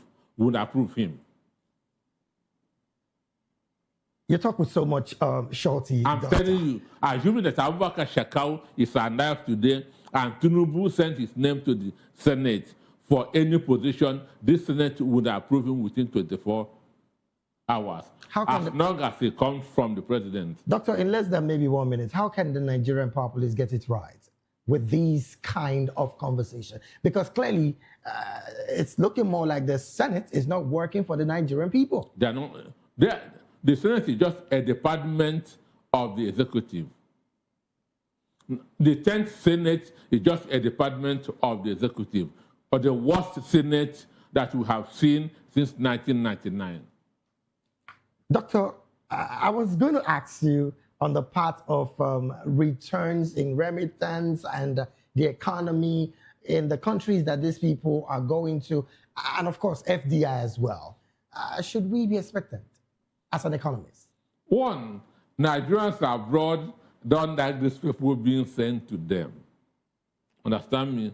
Nigerians in Mexico will not welcome Reno or Mockery. Because even Nigerians abroad know about Nigeria than many of us who are in this country. Every day they read news of what's happening in Nigeria. So they will not do any business with them. Understand me? Yes. They will not, because they know the reason why they were appointed. So they will not want to do any business with them. So if they ever, assuming that they are accepted by these countries, assuming, what they will start doing is a kind of the reconciliation with the Nigerian community in those countries. I beg, accept me. Understand me? I beg, accept me. Oh, well, because of our time, really, we need to jump to another conversation. And some part of me is trying to also jump to that third conversation because of our time. And yes, I'm going to go there. In a major development rocking Nigeria's oil sector, the Senate's Public Accounts Committee has summoned former NNPC Limited boss, I'm talking about Mele Kyari, and his top team over alleged 210 trillion naira in unexplained financial discrepancies spanning from 2017 to 2023. Committee Chairman Senator Ali Wadada revealed that the probe uncovered 103 trillion listed as vague accrued expenses with no breakdown, and another 107 trillion in mysterious sundry receivables supposedly owed by defunct banks, money that belonged to everyday Nigerians from our crude oil wealth.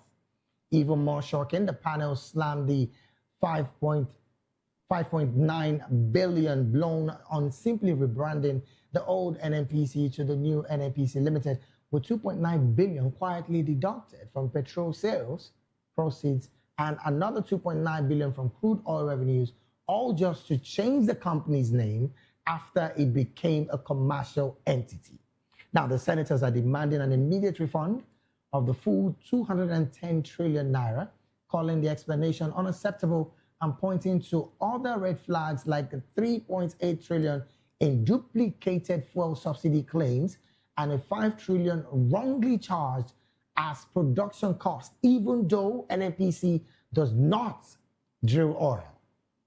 They have also ordered a full forensic audit and invited Kyari alongside ex-CFO Omar Ajia, ex-NAPIP's boss, Bala Wunti, current management, and the external auditors to appear before the committee without delay. Well, this is a situation with the Senate vowing to put up full accountability and, of course, to stop the rot. Let me start this conversation with Mr. Adekunle. I've been reeling out billions and trillions. And one thing that comes to mind is the fact that this is supposed to be what should be going into the coffers of the federal government. The one that struck me really surprising is the 2.9 billion naira just for change of name from NNPC to NNPCL. help Nigerians make sense of this situation? Plus, do you also think the person of Mele Kyari would be coming to face the Senate committee on this matter? Thank you very much. Let's look at it from this angle, whether they call it rebranding or no rebranding. Very unfortunate. What are they doing in NNPCL? That they are rebranding and spending that huge amount of money. But unfortunately, my dear brother, in the country that we are, I can tell you that what the committee is doing, Public Finance Committee led by Senator Ali Wadada, they are just doing jamboree in the sense that I want to preempt what will happen and tell you today. Ali Wadada is aspiring to be the governor of Nasarawa State. And this is one of the things they are going to use to shock him that he shouldn't go further on that investigation. Otherwise, he will lose the ticket to become the governor of Nasarawa State. And I give you an example what happened. Are you aware that Senator Goje is still in National Assembly, in the 10th Assembly? He wanted to contest for Senate President when it was zoned to Northeast in the 9th Assembly. And what they did in the APC was that we have to use this case in the EFCC to negotiate to allow another senator from Northeast, from Yobe North, in the person of Senator, the immediate Senate President. He was from Yobe State. He came from Yobe State. And they silenced Goje not to contest so that his case in the EFCC will be shut down. And that is exactly what happened. So now what Wadada and his committee is doing, they are just doing jamboree. At the end of the day, they will call them and say, come on, you can't go further on this, otherwise you lose the ticket. And that is what will happen. And let us ask ourselves, which ad hoc committee of National Assembly has done the outcome has led this country to refund or whatever. So they are just playing, you know what we call Baba Salah. That is what they are doing. Unfortunately, we are in this mess. Look at the billions you are rolling out. Ordinary Nigerians are suffering. So it is not new. And it is not only in NNPCL. It is everywhere. Oh, wow. Look at what happened at Neiti. If you write ordinary FY request to NNPC, they will tell you can't even drop the letter in the group managing director's office. They will collect it at the gate and they will not stamp it for you. This is personal experience I had with them. When we are asking for, when Mele Kyari was even the general manager crude, not even as group managing director, when he was in crude, that was when we are trying to investigate issue of a metering of the volume of our crude that they were exporting then. Mele Kyari then was group manager then in crude. They would just collect letter at the gate without stamping it. And no matter how you send reminder to them, they will not respond to you. Is it the agency that will not respond to ordinary FY requests that National Assembly, that are rubber stamp, want to investigate?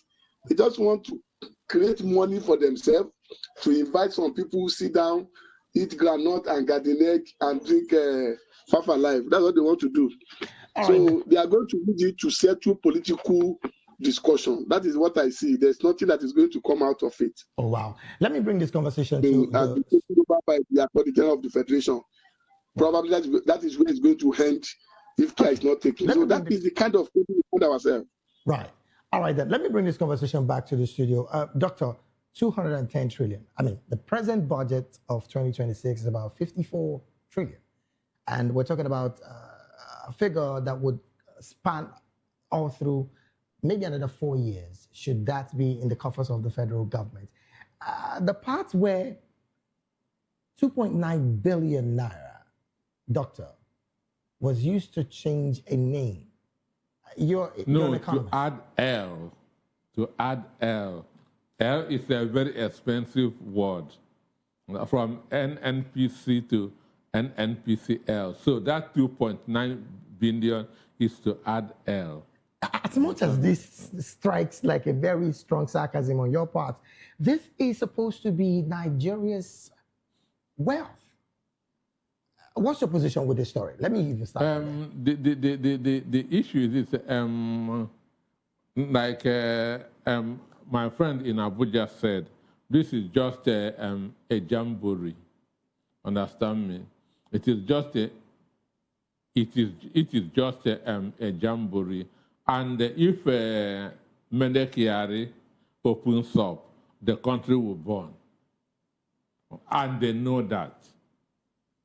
If the NNPC GMD opens up, former GMD, what is happening in the downstream sector, it will overthrow even the president and everybody around him. Understand me? Over 90% of Nigeria billionaires made their money through oil are not in the right way. And Mendekiari has this information. Understand me? Mendekiari has this information. He knows who has done what in the downstream sector. That was why the last time the Senate invited him, he told them that at the right time, he will come and tell them, understand, what is happening. And they couldn't compel him to say anything. Even this guy said, the Senate has a Senate committee on downstream sector, Senate committee on upstream, who are supposed to be doing oversight. Right. Understand me? If oversight is actually going on, why did this money get up to this stage? Because it's not money that was stolen in 1 year. Understand me? Yes, 2013 to 2023. Which means the committees are not doing their job. It's quite interesting, really, okay. Doctor. In 2022, NNPCL said that they used 200 billion for wages. 2022, 200 billion for wages. The Senate couldn't ask them, what is your staff strength? Understand? What is your, let us see the people that earn this 200 billion. That question was not asked. In the same 2022, they said that they used the 250 billion naira for turnaround maintenance. And not even a liter of fuel was refined. The committee that is in charge of oversight function did not ask because all of them were afraid. All of them were guilty. Understand me? So for me, this is just the committee may sit, 1, 2, they said let us send it to the subcommittee, and that's where everything will end. Now, this is becoming really worrisome because Mr. Adekunle also is sharing such sentiment.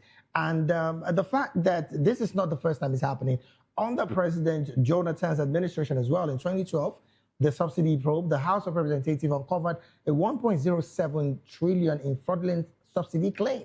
Now, that particular probe did not see the light of the day afterwards. Because all of them were guilty. Both those in National Assembly, they knew that round tripping was going on. At the time. They knew that round tripping was going on. People would just come with an empty tank, mark good for themselves. Understand me? Go to the bend, come back with the same tanker, mark good. They know that thing was going on. Understand me? And both those in power now and those in power then knew what was going on. That's why I said over 90% of Nigeria billionaires made their money through oil and not through the right way. Okay, now, while we wrap up this conversation, because honestly, we're really pressed for time and I really have so much to ask, let me go back to Mr. Adekunle. This particular figure, the 210 trillion, started from 2017 to 2023. I mean, we've heard the likes of Ojulari said it did not happen under my tenure. What do you think this implies? Some say this is trying to shame the administration of the late Muhammadu Buhari, but some are also saying it is the same APC. And again, like Doctor said, these people are involved in this situation. How then do we unpack all of this? And what should be done to maybe the committee chairman, I'm talking about Senator Ali Wadada, should he keep this quiet, just like there was one that was kept quiet under former President Goodluck Jonathan as well? Exactly, that is what is going to happen. I just mentioned to you, Wadada is looking for governor of Nasarawa State. And by the time they will do 2 or 3 telephone calls, you will see that that tension will reduce. And it's not new that our National Assembly failed Nigerians, because if they are performing their role, statutory role of oversighting, one of the role of parliamentarian beyond lawmaking is to go on oversight. And during oversight, you are to see how appropriated funds are being used.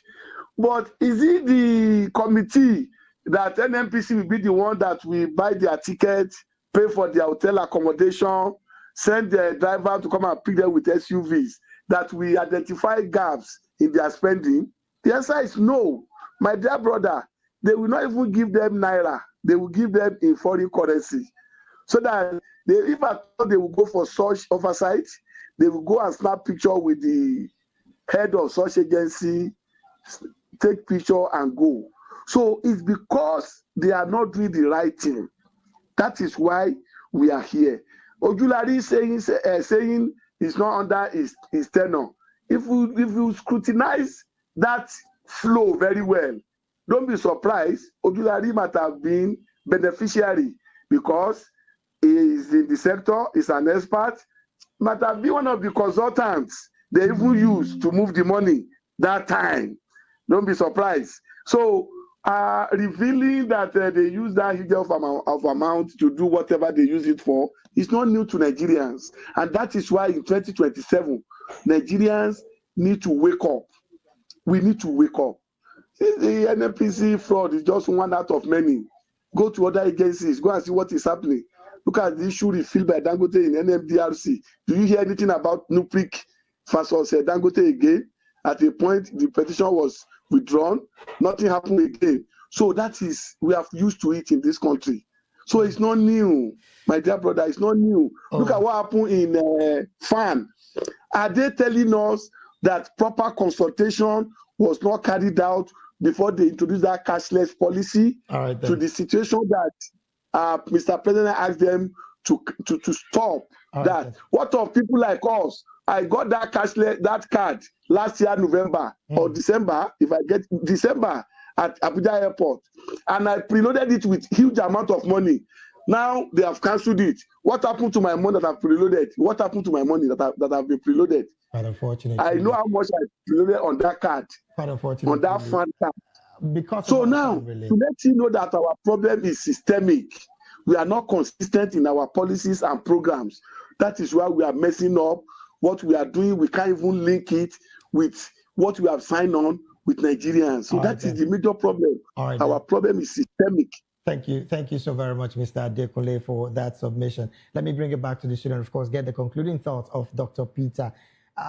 Economic interest in all of this. We're still looking for FDIs.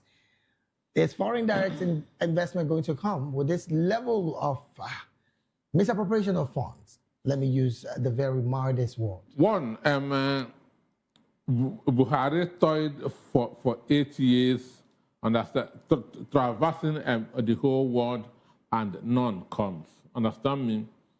You don't beg for investors to come. You attract them, and you can only attract them with infrastructure in your country. You don't beg them to come. You attract them, and you can only attract them with infrastructure in your country, no cost of energy. So with this misappropriation, nothing would come afterwards. And again, you must have a transparent judicial system. No investor will go in a country where the judiciary is corrupt. Understand me? No investor will go in a country that you are getting this kind of news on a daily basis. Dr. Peter, I would love to continue this conversation, honestly, because I want to act on the part of institution, the police, the DSS, the EFCC as well. After all of these, so much to ask. But unfortunately, this is where we have to draw anchor on the show today. And we've been talking with Dr. Peter Anosike, philosopher, journalist, business consultant, and of course, political and public affairs analyst and commentator. Thank you so very much, Doctor. Thank you for having me. Also, a big thank you to you as well, Mr. Adekule Adefolahan, policy and public affairs analyst and commentator. Thank you so very much for being here. We appreciate you. For having me. All right, then, on behalf of my entire backroom staff, the technical director, the bars manager, the sound engineer, and of course, the Ingest manager, I want to say a big thank you to you out there that have taken your time to see the show today. Up next at the top of the hour is The Issues with Nina Ndumdito. I am David Edwin, and I'm saying do have a pleasant evening rest.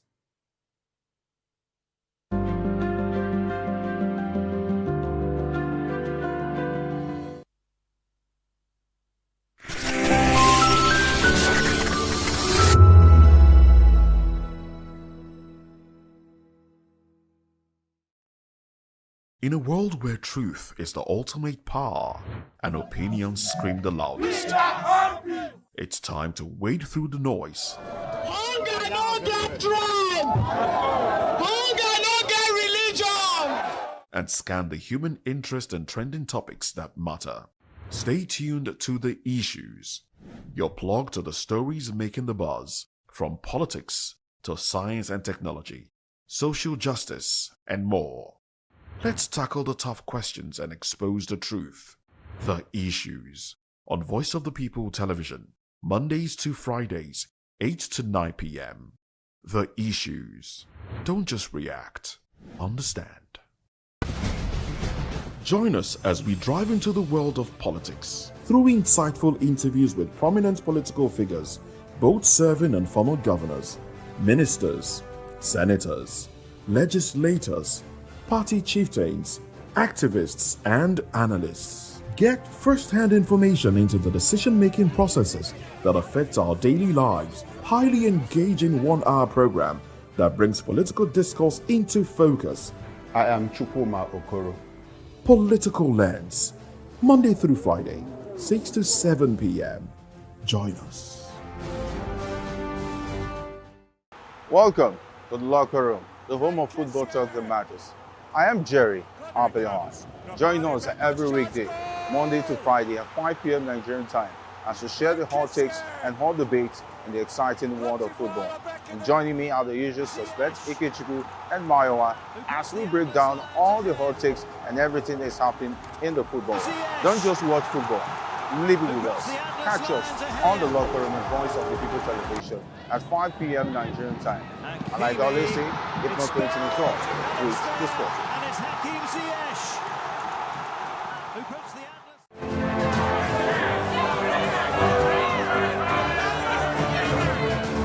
Do you want your voice to be heard? Do you know that you matter in the scheme of things? The People's Voice, the show where ordinary citizens take center stage as we discuss the biggest stories that affect you and I. With you in mind, we facilitate lively discussions, debates, and interviews on the topics that matter most to you and I. From social justice to economic empowerment, education to healthcare, governance, and more. Tackling tough topics and amplifying your voice.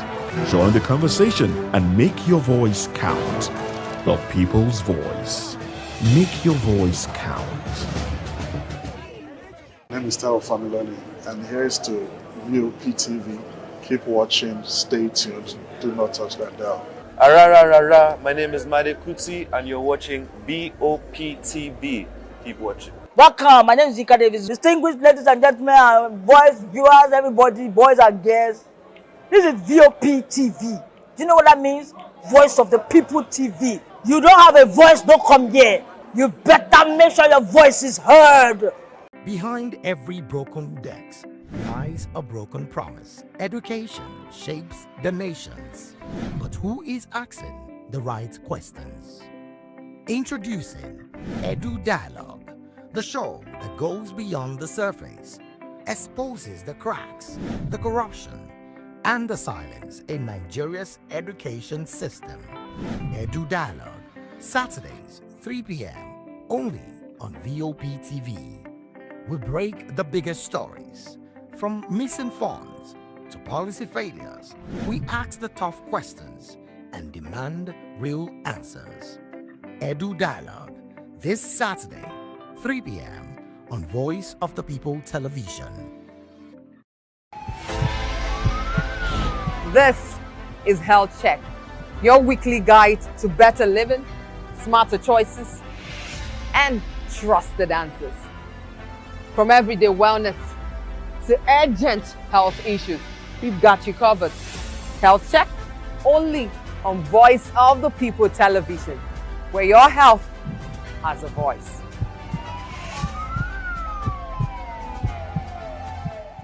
Good evening, Africa. My name is Bamakore, actor, model, producer, and I'm giving a big shout out to Voptv, man. Keep watching. Don't change the dial. Thank you and God bless you. My name is AY, and of course, I represent the voice of the people, and that's why I'm on VOP. AY say so. Hi everyone, it's your girl Miriam Tima from the Real Housewives of Lagos and the Real Housewives Ultimate Girls Trip Africa. Shout out to VOP, the voice of the people. You already know. Stay tuned, keep watching.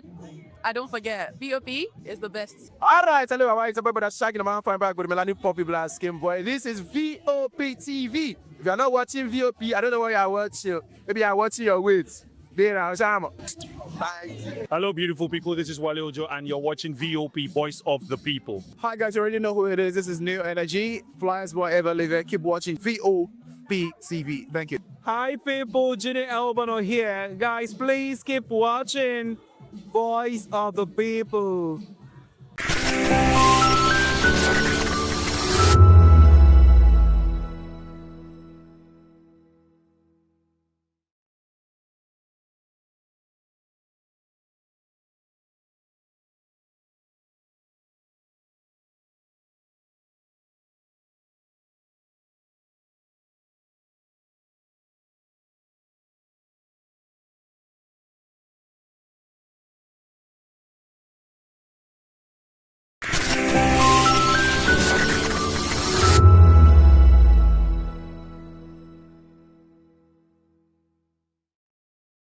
My name is Tao Familoni, and here is to Voptv.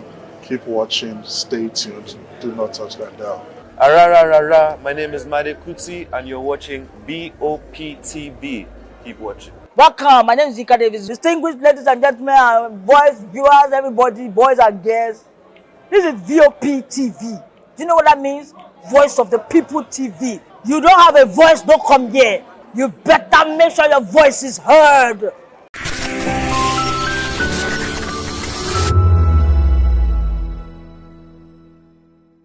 Have more than a voice.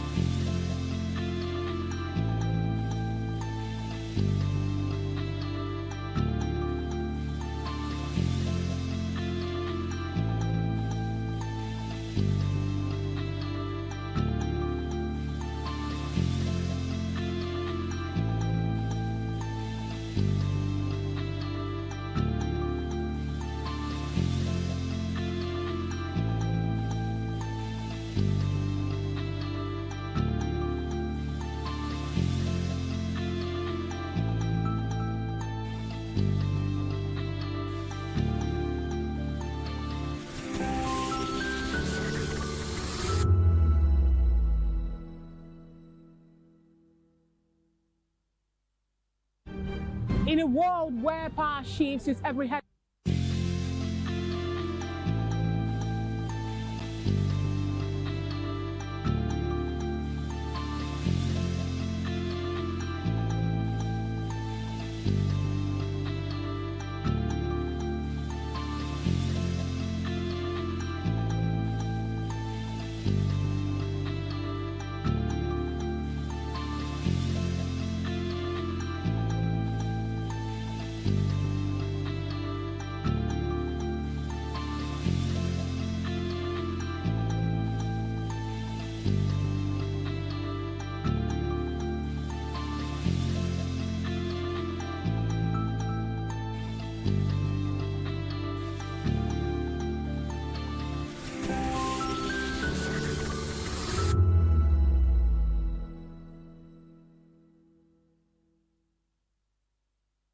From the views on the streets, we go to bed empty hunger, to the blaring horns of a hustling city, the loudest voices of the common man got a medium to be heard. This particular administration, they were coming unprepared. It's not a bad thing to renovate the president's lodge. Through top-notch programming, unbiased reportage of news, sports, business, entertainment, and cultural documentaries, Voice of the People 90.3 FM became a symbol for 21st century media.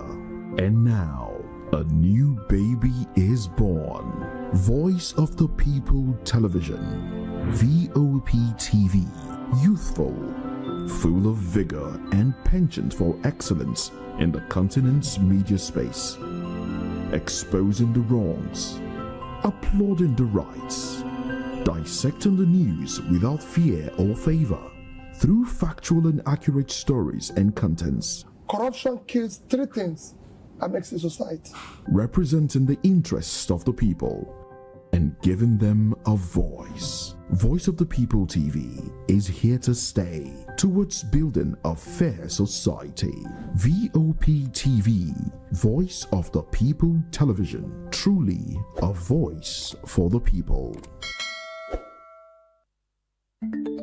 Africa is on the move, a continent of rising voices, untold stories, and powerful transformations. From the streets of Lagos to the heart of Nairobi, from the mines of Congo to the tech labs of Cape Town, the African story is being written every day.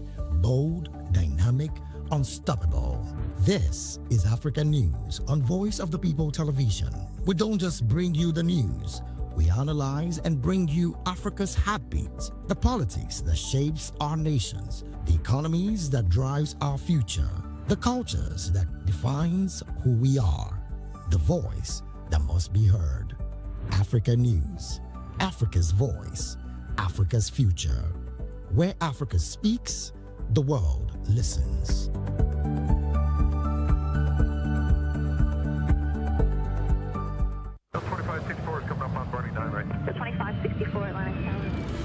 What happens in the hush behind hangar doors? Who signs the papers that gamble with lives? Which truths were grounded before they even ever had wings? If you've ever buckled a seatbelt at 30,000 feet, if you've ever stared out of that tiny window and wondered who's really in control of the skies, it isn't just flight, it's power, it's politics, it's pressure sealed in steel. We're peeling back the clouds from runway risks to sky-high secrets. We're diving deep where most dare not to look. Aviation Scope, every Sunday at 7 p.m. only on Voice of the People TV. We don't just report, we reveal. We don't just ask, we uncover. Because when it comes to the skies, ignorance is turbulence. Aviation Scope, the sky isn't the limit, it's just the beginning.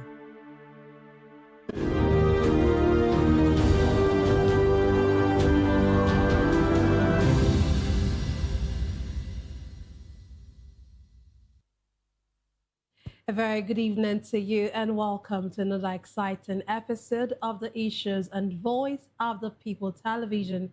And we bring you the most important and pressing issues shaping our nation today. I am your host, Nena Ndomdioto. I want to apologize for starting a little bit late. Today on the issues, we're examining the complexities of Nigeria's politics and governance. From Tinubu approving ambassadorial postings of Omokri, Yakubu, and others, to Obasanjo attributing poor leadership as Africa's challenge. Also, Iyabo Obasanjo confident that her father will vote for her. Finally, Iran sponsoring Islamic movement in Nigeria, that is said by Israel envoy. Join us as we break down the facts and provide context to help you stay informed. We'll take a short break, and when we return, we'll dig deeper into these topics. Don't go away.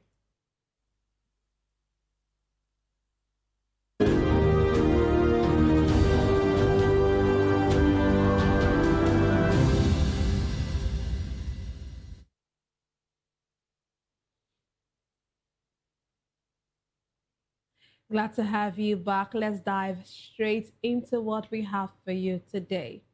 Nigeria's diplomatic presence abroad is set for a boost as President Bola Ahmed Tinubu has approved the posting of 65 ambassadors designated to Nigerian missions around the world.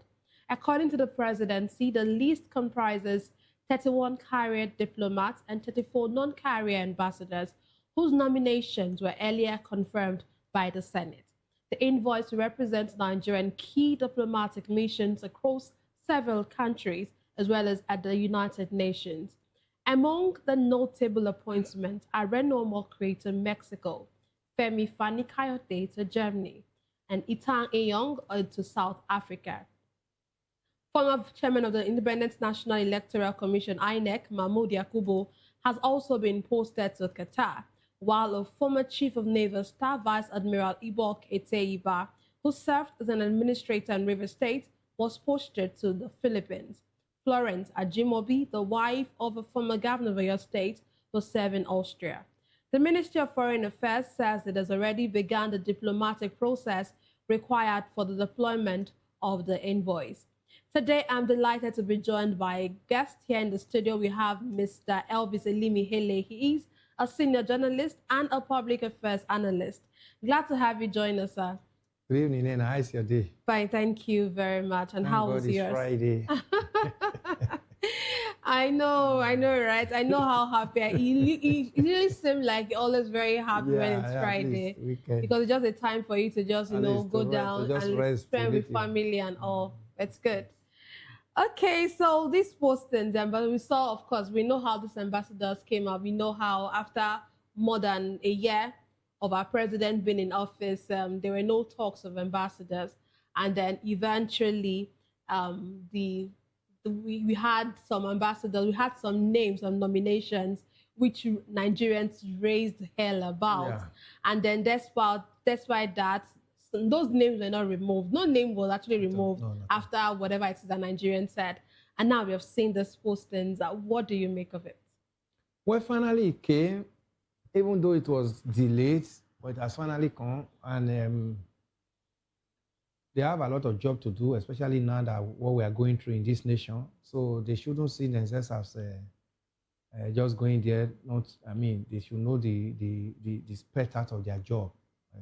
Nigeria is in a very turbulent state at this moment, and we need a good image abroad, even though the world is also a global village now, that most of the things we do here, even before the ambassador could even be talking of press conference or whatever over there, the world is already aware, but we actually need people to actually sell Nigeria in the positive form, one, and be truthful. They should not go there and be telling lies, because even when they start telling lies, the world is already aware. So especially, you know what I'm talking about, Nena. So they shouldn't bend it. They should look at the feelings of this nation, Nigerians, and be able to tell the truth to situation. I know they want to do the bidding of the government that appointed them, but if you are bending it in the other form, the world is already aware, and the world will actually say, this is not what we are seeing on the internet and all that. And for the situation where so many of them are not career ambassadors, they are politicians. And politicians will always want to do what they know best, to think things in the other way. This is a very, very, very, very professional posting. And to be an ambassador means you have a lot, You are the one that is the image maker of Nigeria in that country, wherever you are sent to. So they should try as much as possible to represent Nigeria in the best interest. And they should also be able to sell our culture. Nigeria heritage is a very rich country in terms of culture, in terms of economic resources, whether human or natural. Nigeria has it. And our diversity is also one, So they should be able to, let the world know those things that they don't know about us. Forget about what we are going through at the moment, Nena. I know it's a trying period for this nation. But we also know that if the government of this nation is actually serious, some of these things we are going through will become a thing of the past. If we are serious and sincere, that sincerity we have to, always put it there, because it's a situation where whatever happens, the next one we hear from the government is to downplay on it. That's where I'm talking about sincerity. What we are feeling as Nigerians, let the government also show empathy towards whatever we are feeling. So the ambassadors that have been posted today, they should do the job as expected. Especially, we don't, like, some of the names you mentioned have actually been making so much wave in the social media and even in the news before this posting. You know where they normally stand regarding this government, but they shouldn't go there and, begin to, make mockery of Nigerians before the world. That's just the only advice I have for them. We know what we are going through already. Don't make mockery of Nigeria before the world. Like Renan Okri, you know the truth and you go back there and be speaking another thing. Femi Fani-Kayode, well, I thank God he's in one of the European nations. I mean, they know much about us. Renan Okri being posted to Mexico, I don't know what informed of that choice, but that's a South America country. It's far off, but he should also know what will benefit Nigerians from that nation and be able to actually trade it before then. Not going there and be playing partisan politics, because there's nothing hidden in the world now. What we are discussing here already now, the world is already aware of it. So they have a lot of responsibility at their shoulder. Nigerians have posted them, so they should do the bidding of Nigerians, not just the government in power. We know the government in power appointed you, but Nigerians voted for the government in power. Whether the vote, was credible enough or whatever, we have allowed it. At least this government is staying going almost about 3 years now before we saw this ambassadorial list rolled out and now be posted. So I wish them good luck. Then they should do the work as expected. Okay, it looks like from this list or from what was reeled out, it looks like the non-career diplomats or non-career ambassadors were put in, I don't want to use more important countries. Yes, but yes, permits me to say that they were put in more important countries than the career diplomats themselves, which you would expect that those people who are into this, who already have these trainings, should actually be the ones to be put in these very important countries than the other way around. What do you make of that? Yeah, Nigerian government, they are very smart when they are trying to do some of this trick, some of this abracadabra, Nena. They know too well that the career diplomat, we do not play the role that the Nigerian government will expect them to play, especially in those important countries. Do you understand? They are sending these politicians there to go and be politicking. That's why you see that they reversed it. One would have expected that the career diplomats will be in those countries where you actually see them function as expected. But because Nigerian government wants these politicians to continue politicking even where they are being sent to, that's why you see them send politicians to those countries that we are talking about, so in quotes, some of those big countries of the world, because they want what we are feeling, what we are going through here, to be like an offshoot of what they will be doing there over there. So that's why you see, look at big countries like the United States of America, maybe the UK and all other France, and look at the names that have been mentioned there. These are not career diplomats, but it is all about the president saying, giving go and continue on what we are doing here over there, selling the image of this administration to the world, even when the image, what we are talking about, is not as expected. So the career diplomats will not do those because they want to protect their name and their profession. These are people that grew to that level, because of what they've been to this diplomatic sector. But these politicians, they don't care. They are only appointed. As soon as their tenure ends, they are coming back to start playing the same politics that gave them that position. But the career diplomat will always want to continue excelling in his or her own profession. So that's why you see the government tactically push them out from those countries that one would have expected them to go and try better than placing politicians there. These politicians are going there to start doing the bidding of the government. Okay, would you say that this ambassadorial appointment, would you say they are political rewards rather than 100%. Diplomatic decisions, strategic diplomatic decisions? It's political reward. You see what the chairman of APC said now, that even in 2027, most of the appointments that are going to come from APC, if they win anyway, is going to be that those politicians who served the party that are going to get the appointment. So you now see that even at the end of the tenure of these ones, we are going to see more. If they come back in 2027 anyway, that's because God, I'm talking in Providence, God knows who is going to be there, occupy Aso Rock in 2027. So you see, these are positions that are penciled down to reward those they believe that have also served them. Okay, look at those that even criticized him when in 2023 when he was coming in. You know, people like Renault Okri and all that are now being made ambassador because he has seen the stuff they are made of. These are people that can talk.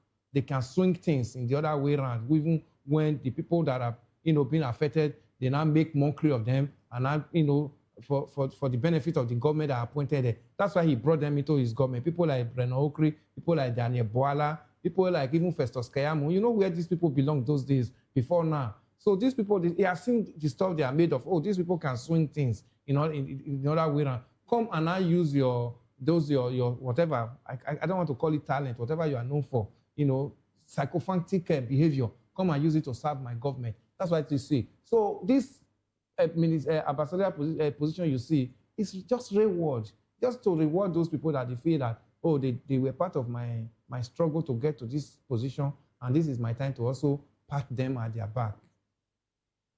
Okay. Let's move on to our next conversation. Former Nigerian President Olusegun Obasanjo has identified poor leadership as Africa's greatest challenge, rather than a shortage of resources. Speaking at an event marking his 89th birthday in Abeokuta, the elder statesman said the continent possesses abundant human and natural resources, but continues to struggle due to leadership failures.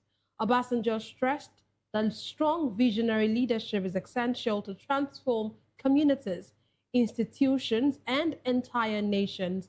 He also emphasized the need for deliberate efforts to train a new generation of leaders capable of steering Africa towards sustainable development. The former president added that corruption, wasteful spending, and weak governance structures remain major obstacles to the continent's progress. Let me ask you, for you, do you align with this? Do you think that our biggest, or Africa's biggest problem, do you think is leadership rather than economic systems or, global inequalities and all of that? Thank you, Nena. Let me first of all congratulate elder statesman, former President Olusegun Obasanjo. Congratulations on his 89th birthday, though he said he did not really know the day he was born. This is just a date he put up by himself. But we should join hands to celebrate him. And also, he's one of my major mentors. I mean, yes. Okay. He's a man that is... Because I have a question in this regard, not like in this regard, but I have a question based on him. So, it looks like you might be very good. When I get there, Yes, definitely. Yeah, he spoke it all. He said it all. You're talking about economy. If the leadership is good, you will have good economy, Nena. The problem we have in Africa is all about leadership. One, look at when you make mention of people like Kwame Nkrumah, former president of Ghana, make mention of people like Julius Nyerere of Tanzania. You make mention of Daniel Arap Moi of Kenya. Then you come back to Nigeria here and make mention of somebody like late Chief Abafemi Awolowo, and Ahmedu Bello, and Nnamdi Azikiwe, even the former Prime Minister Tafawa Balewa. These were people who were leaders, who were talking about Pan-Africanism, how Africa can be like the Eldorado of the world. Do you understand what I'm talking about? So when he shifted to where we are today, that's where Africa missed it. Is it natural resources that you're talking about? Africa is actually the mineral resources of the world. Africa, countries, are actually the mineral resources of the world. Talk of a country like Democratic Republic of Congo. That country have nothing to be talking about poverty in the world. Some of the richest mineral resources in the world are embedded under the ground in that country. But today, it's one of the poorest countries in the world. Democratic Republic of Congo. What's the cause of that? Leadership failure. Leadership failure. Even this our Nigeria that we talk about. Let's take it holistically. This nation we are. Is this nation we're supposed to be talking of poverty capital of the world? Nigeria? where almost all the mineral deposits of this world given by God is in this nation, what is our problem? Corruption and leadership failure. And leadership, corruption weakens the economy. And what leads to corruption is leadership failure. When you see a strong leader, he will stand his ground and say it must not happen. Somebody like Lee Kuan Yew of Singapore, who alone said, no, I must bring my country to the world and make, today, Singapore is one of the first economy of the world. Somebody did that. That was leadership. That was somebody who knows the functions of being a leader and say, I'll have to stamp it in, no matter whose source is God, I will do my job as a leader. Then talk of a country like our supposed to be our youngest baby that we're supposed to be celebrating, South Sudan, that just got independent in 2011. Everybody was happy, at least. This was the youngest country that we should be celebrating. What's killing South Sudan today? It's leadership failure. Everybody wants to be there. Today they are in civil war. A country that is supposed to, with all the mineral resources that is embedded in South Sudan today cannot feed. Some few people are, exploiting the oil at the detriment of and using it to buy weapons to even kill themselves.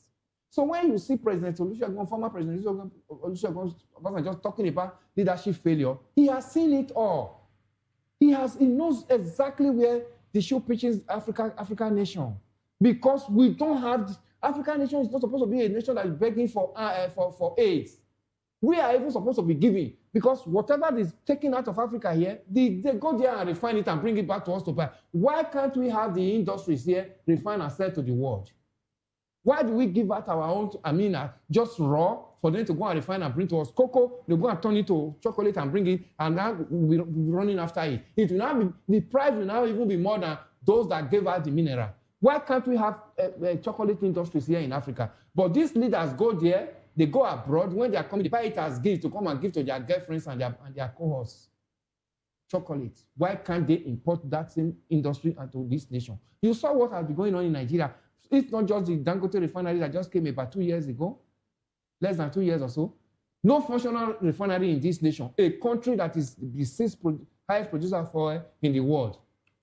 What do you call that? Is that not leadership failure? The mineral is there, given by God, but we cannot refine. So we do not exploit the crude and send it abroad. Then over there, they now bring it back to us and now be dictating the price to us. You see, so many times we now begin to see long queue because they tell you, oh, there was issues at the port. The cargo have not been able to discharge whatever he brought. We now have fuel scarcity in a country that has one of the highest producers of oil in the world. What do you call that? It's leadership failure. All the refineries we have here, 4 that belongs to the government, none of them is working. Look at the politics that was played with Port Harcourt refinery 2024 to 2025. Oh, it's working. Oh, they are dispensing product and all. Where is Port Harcourt refinery today? Obama, President Obama in 2007 sold that refinery before he left the office. But because of the leadership, whatever, and you see, a leader must step on toe. When President Yar'Adua came in and he saw his people who were benefiting from the oil were now wailing and saying, why would the government, the federal, Obama just said federal government has said, he reversed it. When he reversed it, knowing fully well that this refinery, Obama just said, these refineries can no longer work. That was why he sold it. One of the buyers of those refinery was Dangote. When that contract failed and he got frustrated, that was when he started coming up with the idea of having his own refinery, which Nigerians today is now benefiting from. Everybody is now looking up to Dangote refinery, fixing price for us at will, when he wants. Is that how a country runs? Leadership failure has actually finished Africa as a continent. Every part of Africa begin to map it out, begin to talk. Is it mineral? Is it tourism that God has not blessed us with in this part of the world? Which of them have we developed? Is it human resources? Africans are intelligent, but unfortunately, many of them have turned their intelligence to psychophancy because they want to dance to the tune of the government in power, so they've forgotten their intellect, because I want to be known, so that I'll be able to be part of the national cake. They use it to kill their career and their intellect. That's the problem. That's what he was addressing here. He has seen it all. He was there. Go and look at their track record in 1970 when he was second in command to the assassinated head of state, Murtala Mohammed. Some of the structures you saw on ground today came from that administration. Murtala Mohammed Airport was built by that administration.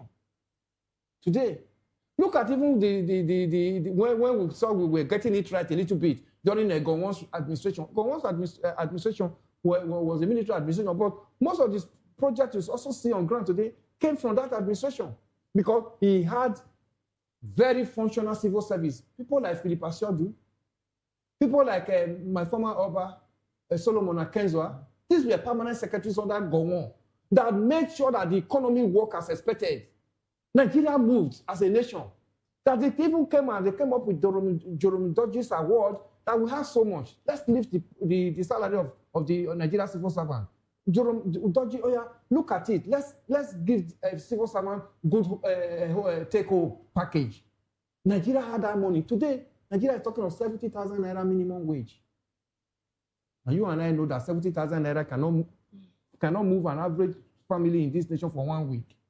But they go abroad, they see that minimum wage abroad, just 1 hour work in the US, we're talking of $20-something per hour, but convert it to Nigerian naira.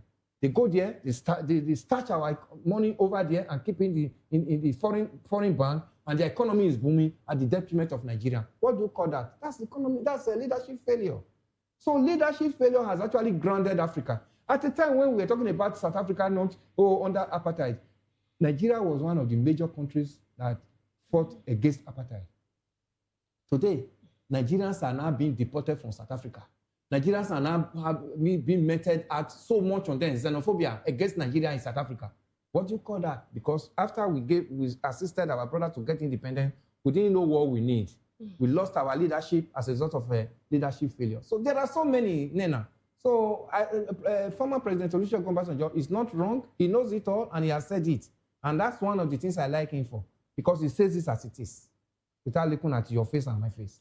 Okay, well, you know, one of the things he said, you mentioned a bit about economy. One of the things that he said many of our leaders don't even understand the basic economy to be able to run the affairs of a country. What do you make of that? You see, because of the way politicians have, turned the economy to, they bring in those people that they feel they will do their bidding. When they are not talking about appointment, they appoint those people who are like their boys, whom they can just put a phone call from their bedroom and say, this is what I need. And it's okay, yes, sir. But one person giving instruction to a minister or an appointee by him who is supposed to be a servant of Nigeria's 200 and something million population is not serving one person. Those are some of the things that we see. Some of the policies that we see that they really lack. Are they favorable to you and I? But they have already discussed it and they know where it is going to take them to. They now impose it on you and I. Part of it is this tax now that we don't even understand. I'm not saying we should not pay taxes, but Nigerians need to know exactly what the tax is all about. Because if I pay, I want to see development. I want to see development.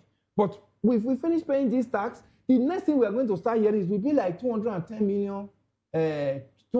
trillion that the National Assembly is now calling on past leaders of headship of NNPC to come and defend.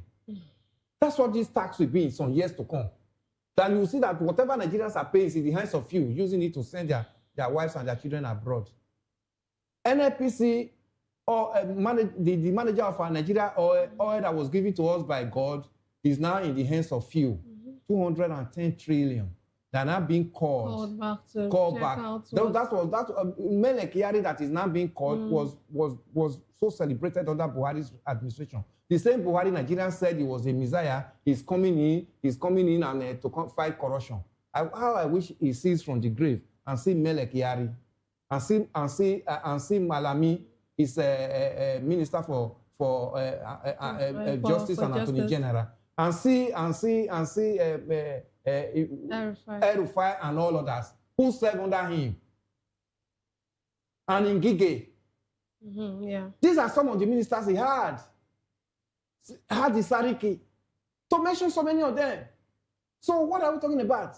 So one person now dictating the shot for an economy that belongs to 200 and something million will lead to where we are here, Nena. Okay, you know, when leaders, that's why I said that I think since you said he's your mentor, that this is going to be a very good question for you. But question is like there are like two parts of this question. When former leaders criticize governance, you begin to ask, shouldn't they be held accountable for the systems they also left behind?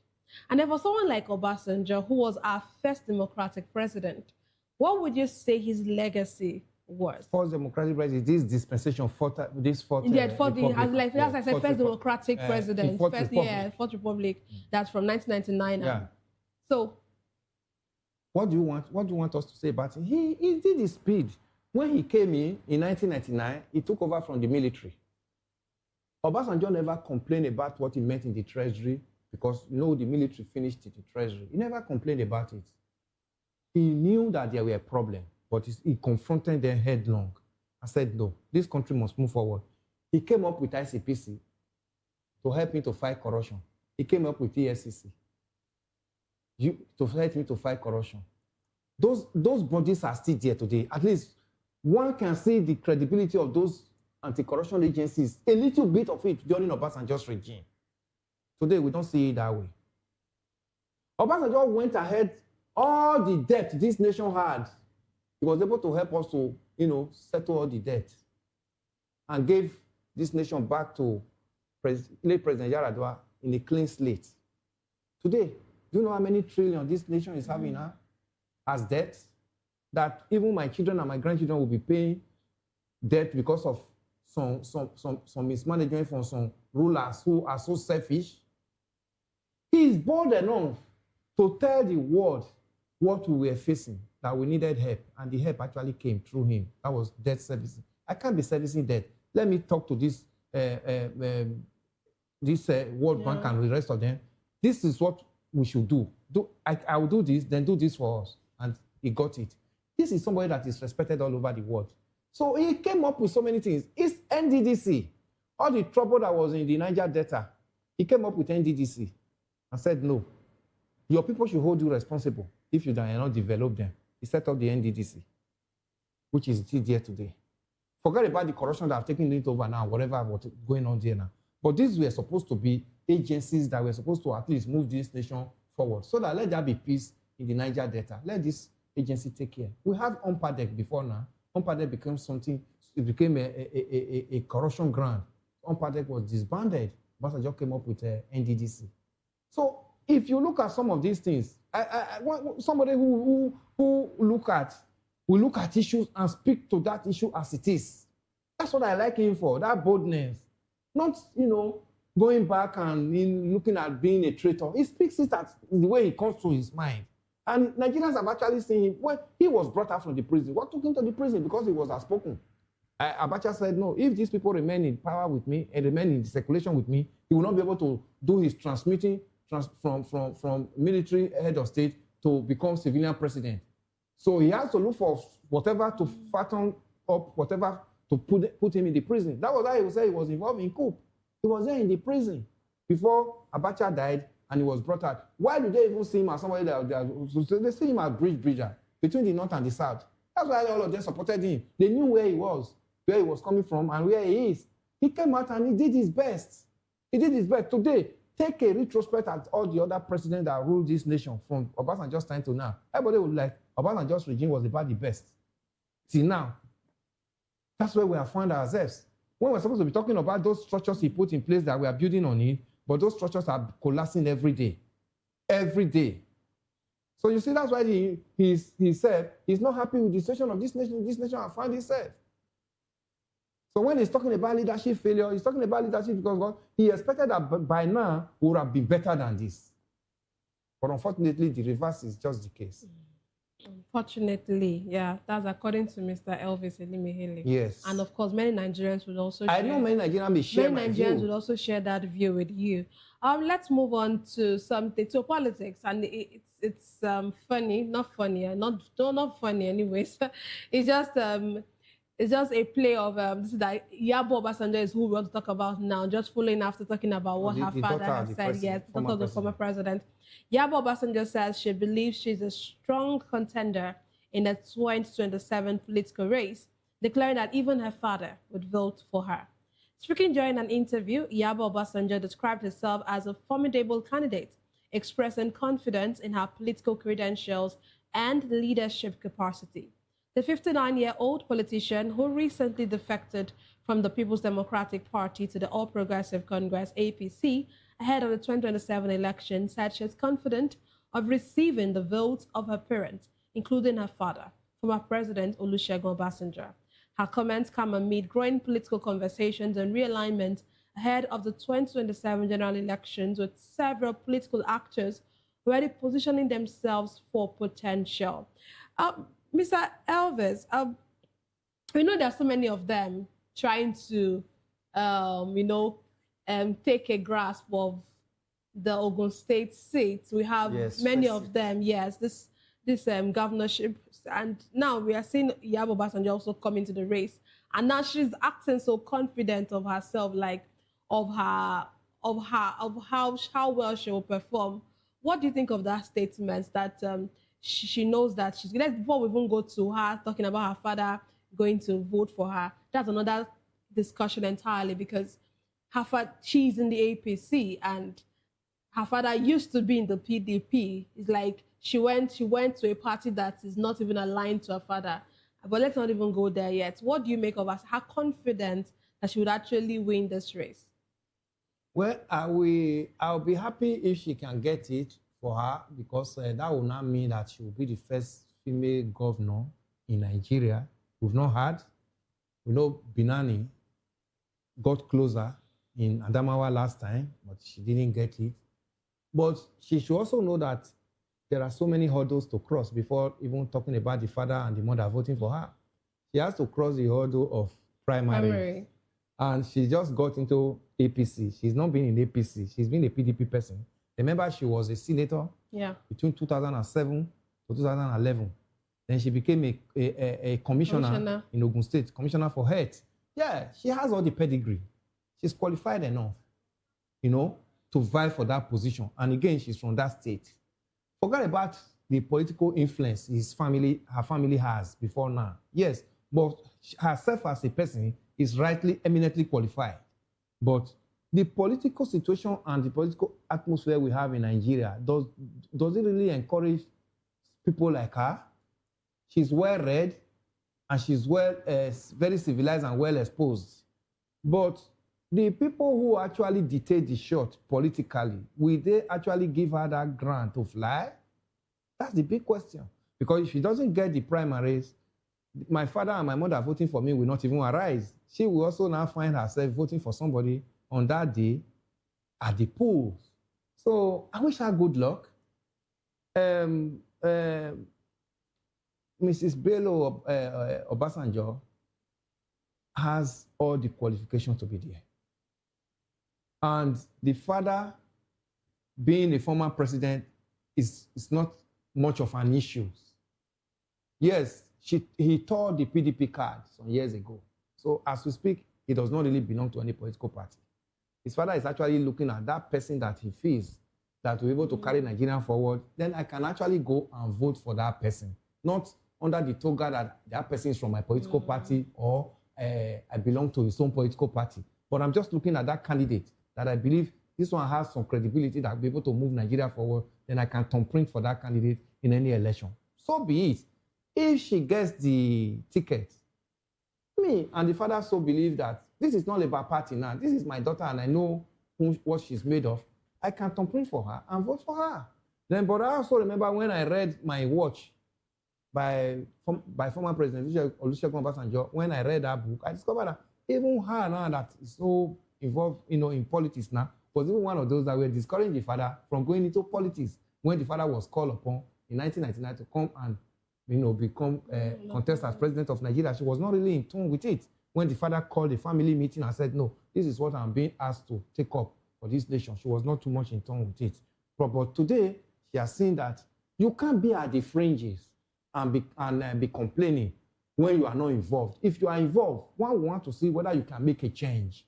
So she came in, became a senator, then became a commissioner. At least she has now seen that if I am in the system, I could make some changes. So she has now become to say, okay, this was probably why my dad, did not listen to us so much then and came in and became a presidential candidate before he became the president. Now that she has now said, okay, I have to be involved for me to make the desired change. I wish her good luck. Let her try her luck, first of all, with the primaries. Then she says through the primaries, then every other person that need to support her will support her to get in there. But about her being the child of the former president, would it help or hurt her chances? Well, on her own, she has the qualification. Then being the child of the former president, if people have to look at, her father's belief and some of those things the father has actually done, and they believe that it can also add to her CV. As in politically, yes, it can also add to it. So because so many people will also say the father was this, the father was that. Those ones will work against her. But some other people, somebody like me, if I was from Ogun State and I'm a car carrying, I have my PVC, I would have competed for her because of her father, not even herself alone. Because I believe that former President Obasanjo can actually tell the daughter, if she's the governor, what the people need. Having seen poverty from the scratch, because the children did not really see poverty, but he saw poverty. Because I've read so much of his books.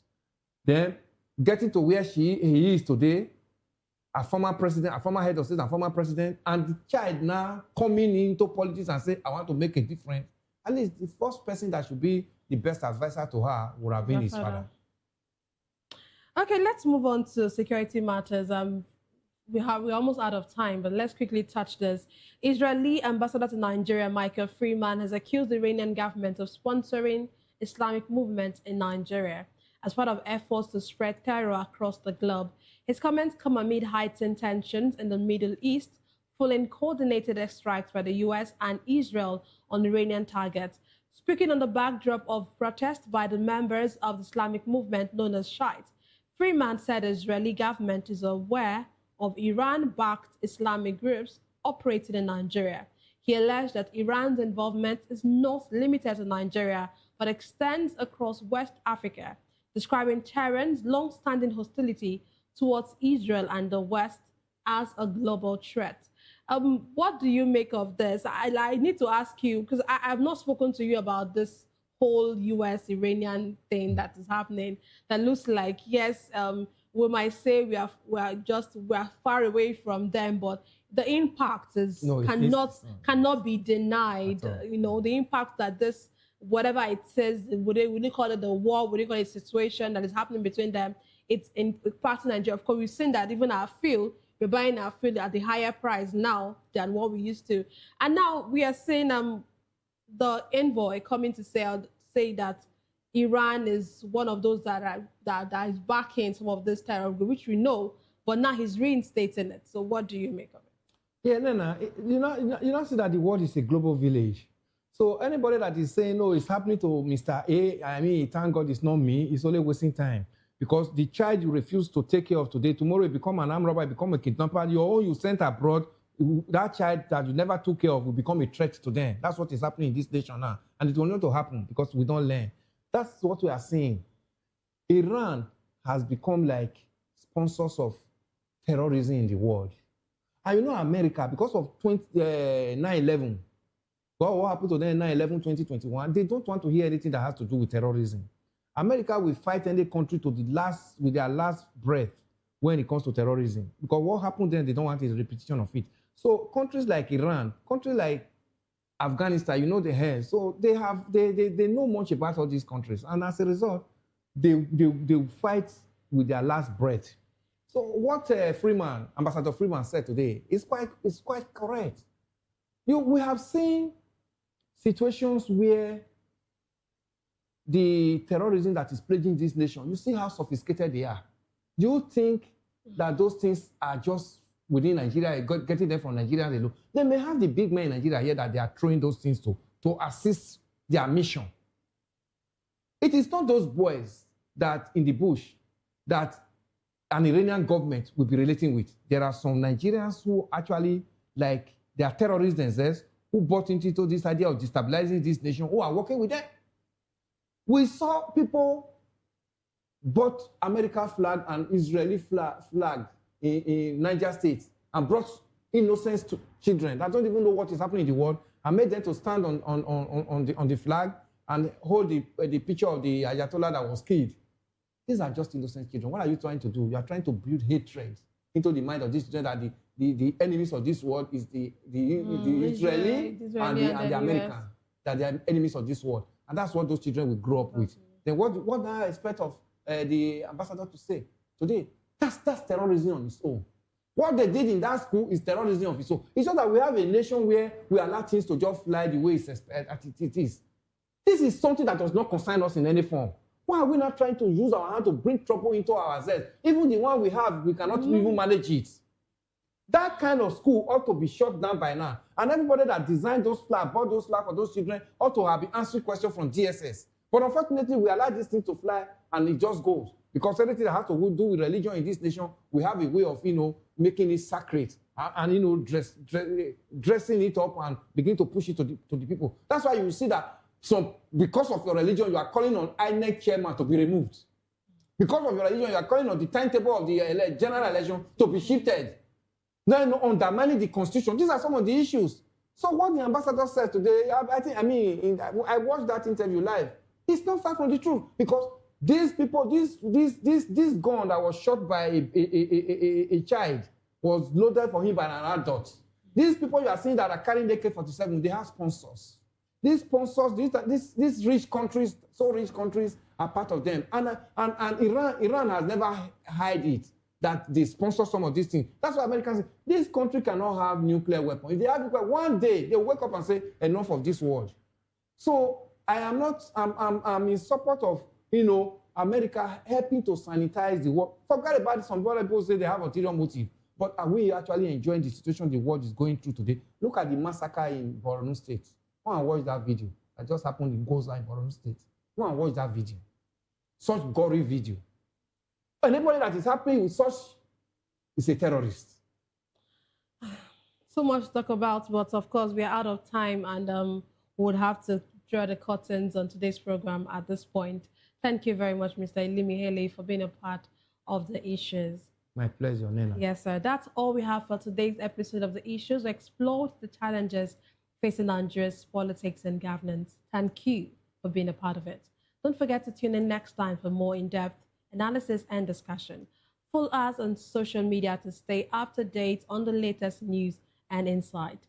Until next time, stay informed. Remember that the views and opinions expressed by analysts are solely their own and do not reflect that of VOP Media. I am Nnenna Ndomdioto. This has been the Issues on Voice of the People Television, where the future faces forward. Please don't forget to stay tuned for Hashtag with Vivian by 8 p.m. Don't go away.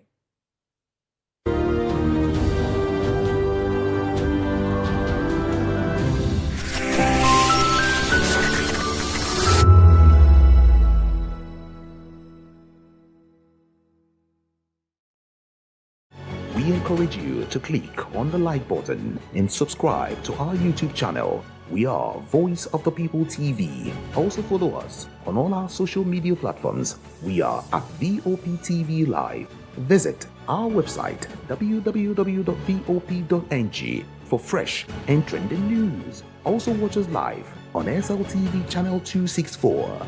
VOPTV, Voice of the People Television.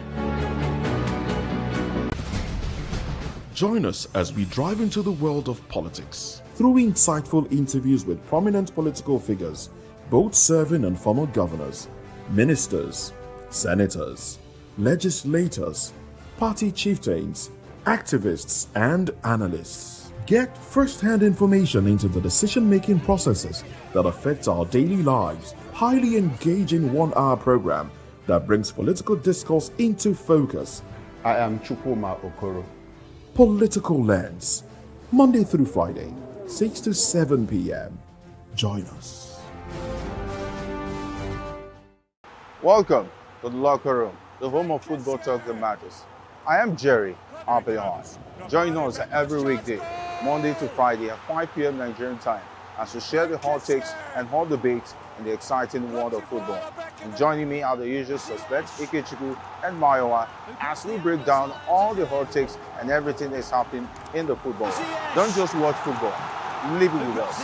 Catch us on the locker room and Voice of the People television at 5 p.m. Nigerian time. And like I always say, if not 20 minutes off, please just go.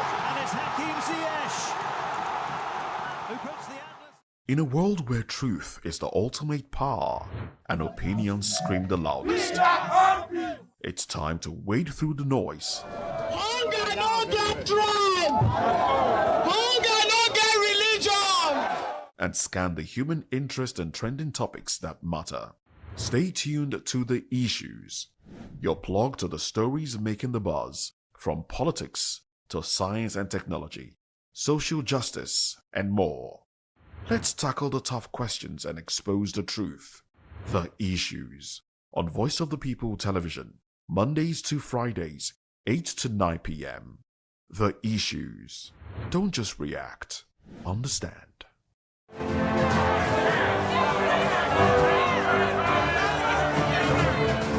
Do you want your voice to be heard? Do you know that you matter in the scheme of things? The People's Voice, the show where ordinary citizens take center stage as we discuss the biggest stories that affect you and I. With you in mind, we facilitate lively discussions, debates, and interviews on the topics that matter most to you and I, from social justice to economic empowerment, education to healthcare, governance, and more, tackling tough topics and amplifying your voice. Join the conversation and make your voice count. The People's Voice. Make your voice count.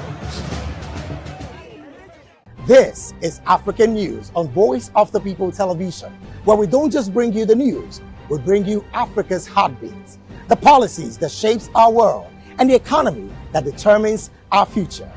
African News on Voice of the People television. Stay with us.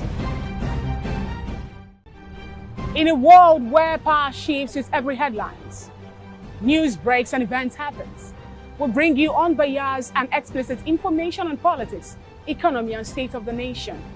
We break down the chaos. Facts, not fluff. Truth, not spin. We discuss not just politics, but a glimpse into the future. Voice of the People television.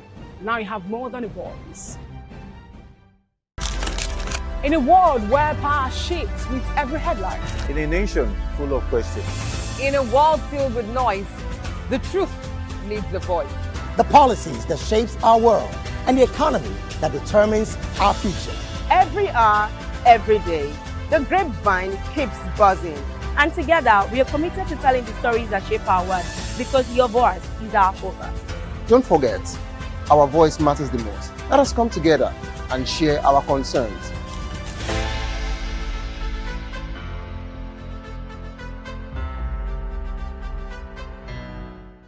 My name is Tao Familoni, and here's to Voptv. Keep watching, stay tuned, do not touch that dial. Arararara, my name is Made Kuti and you're watching Voptv. Keep watching. Welcome, my name is Zika Davis. Distinguished ladies and gentlemen, boys, viewers, everybody, boys and girls. This is Voptv. Do you know what that means? Voice of the People TV. You don't have a voice, don't come here. You better make sure your voice is heard. Are you ready for the extraordinary? Something big is happening on your screen.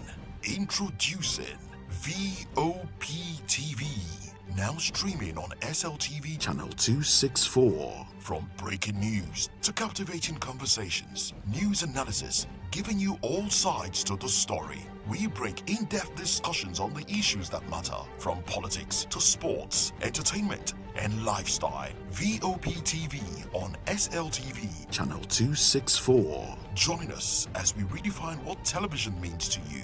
Voice of the People television, Voptv. Now you have more than a voice.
To know the happenings in the maritime sector, join us on the program Maritime Frontiers on Voptv as we discuss key areas in the maritime sector from aquaculture, maritime transportation, maritime labor regulation, oil and gas exploration, ferry and passenger insurance, marine pollution and prevention, port operations, and lots more. Maritime Frontiers, exploring Nigeria's blue economy.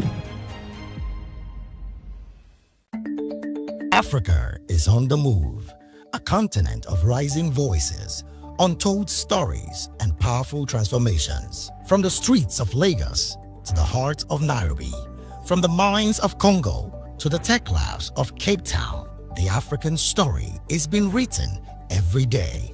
Bold, dynamic, unstoppable. This is African News on Voice of the People Television. We don't just bring you the news.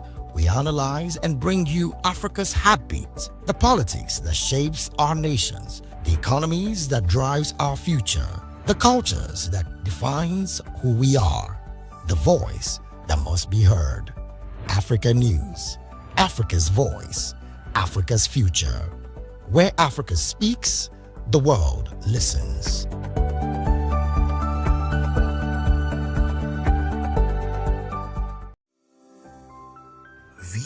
Voptv now.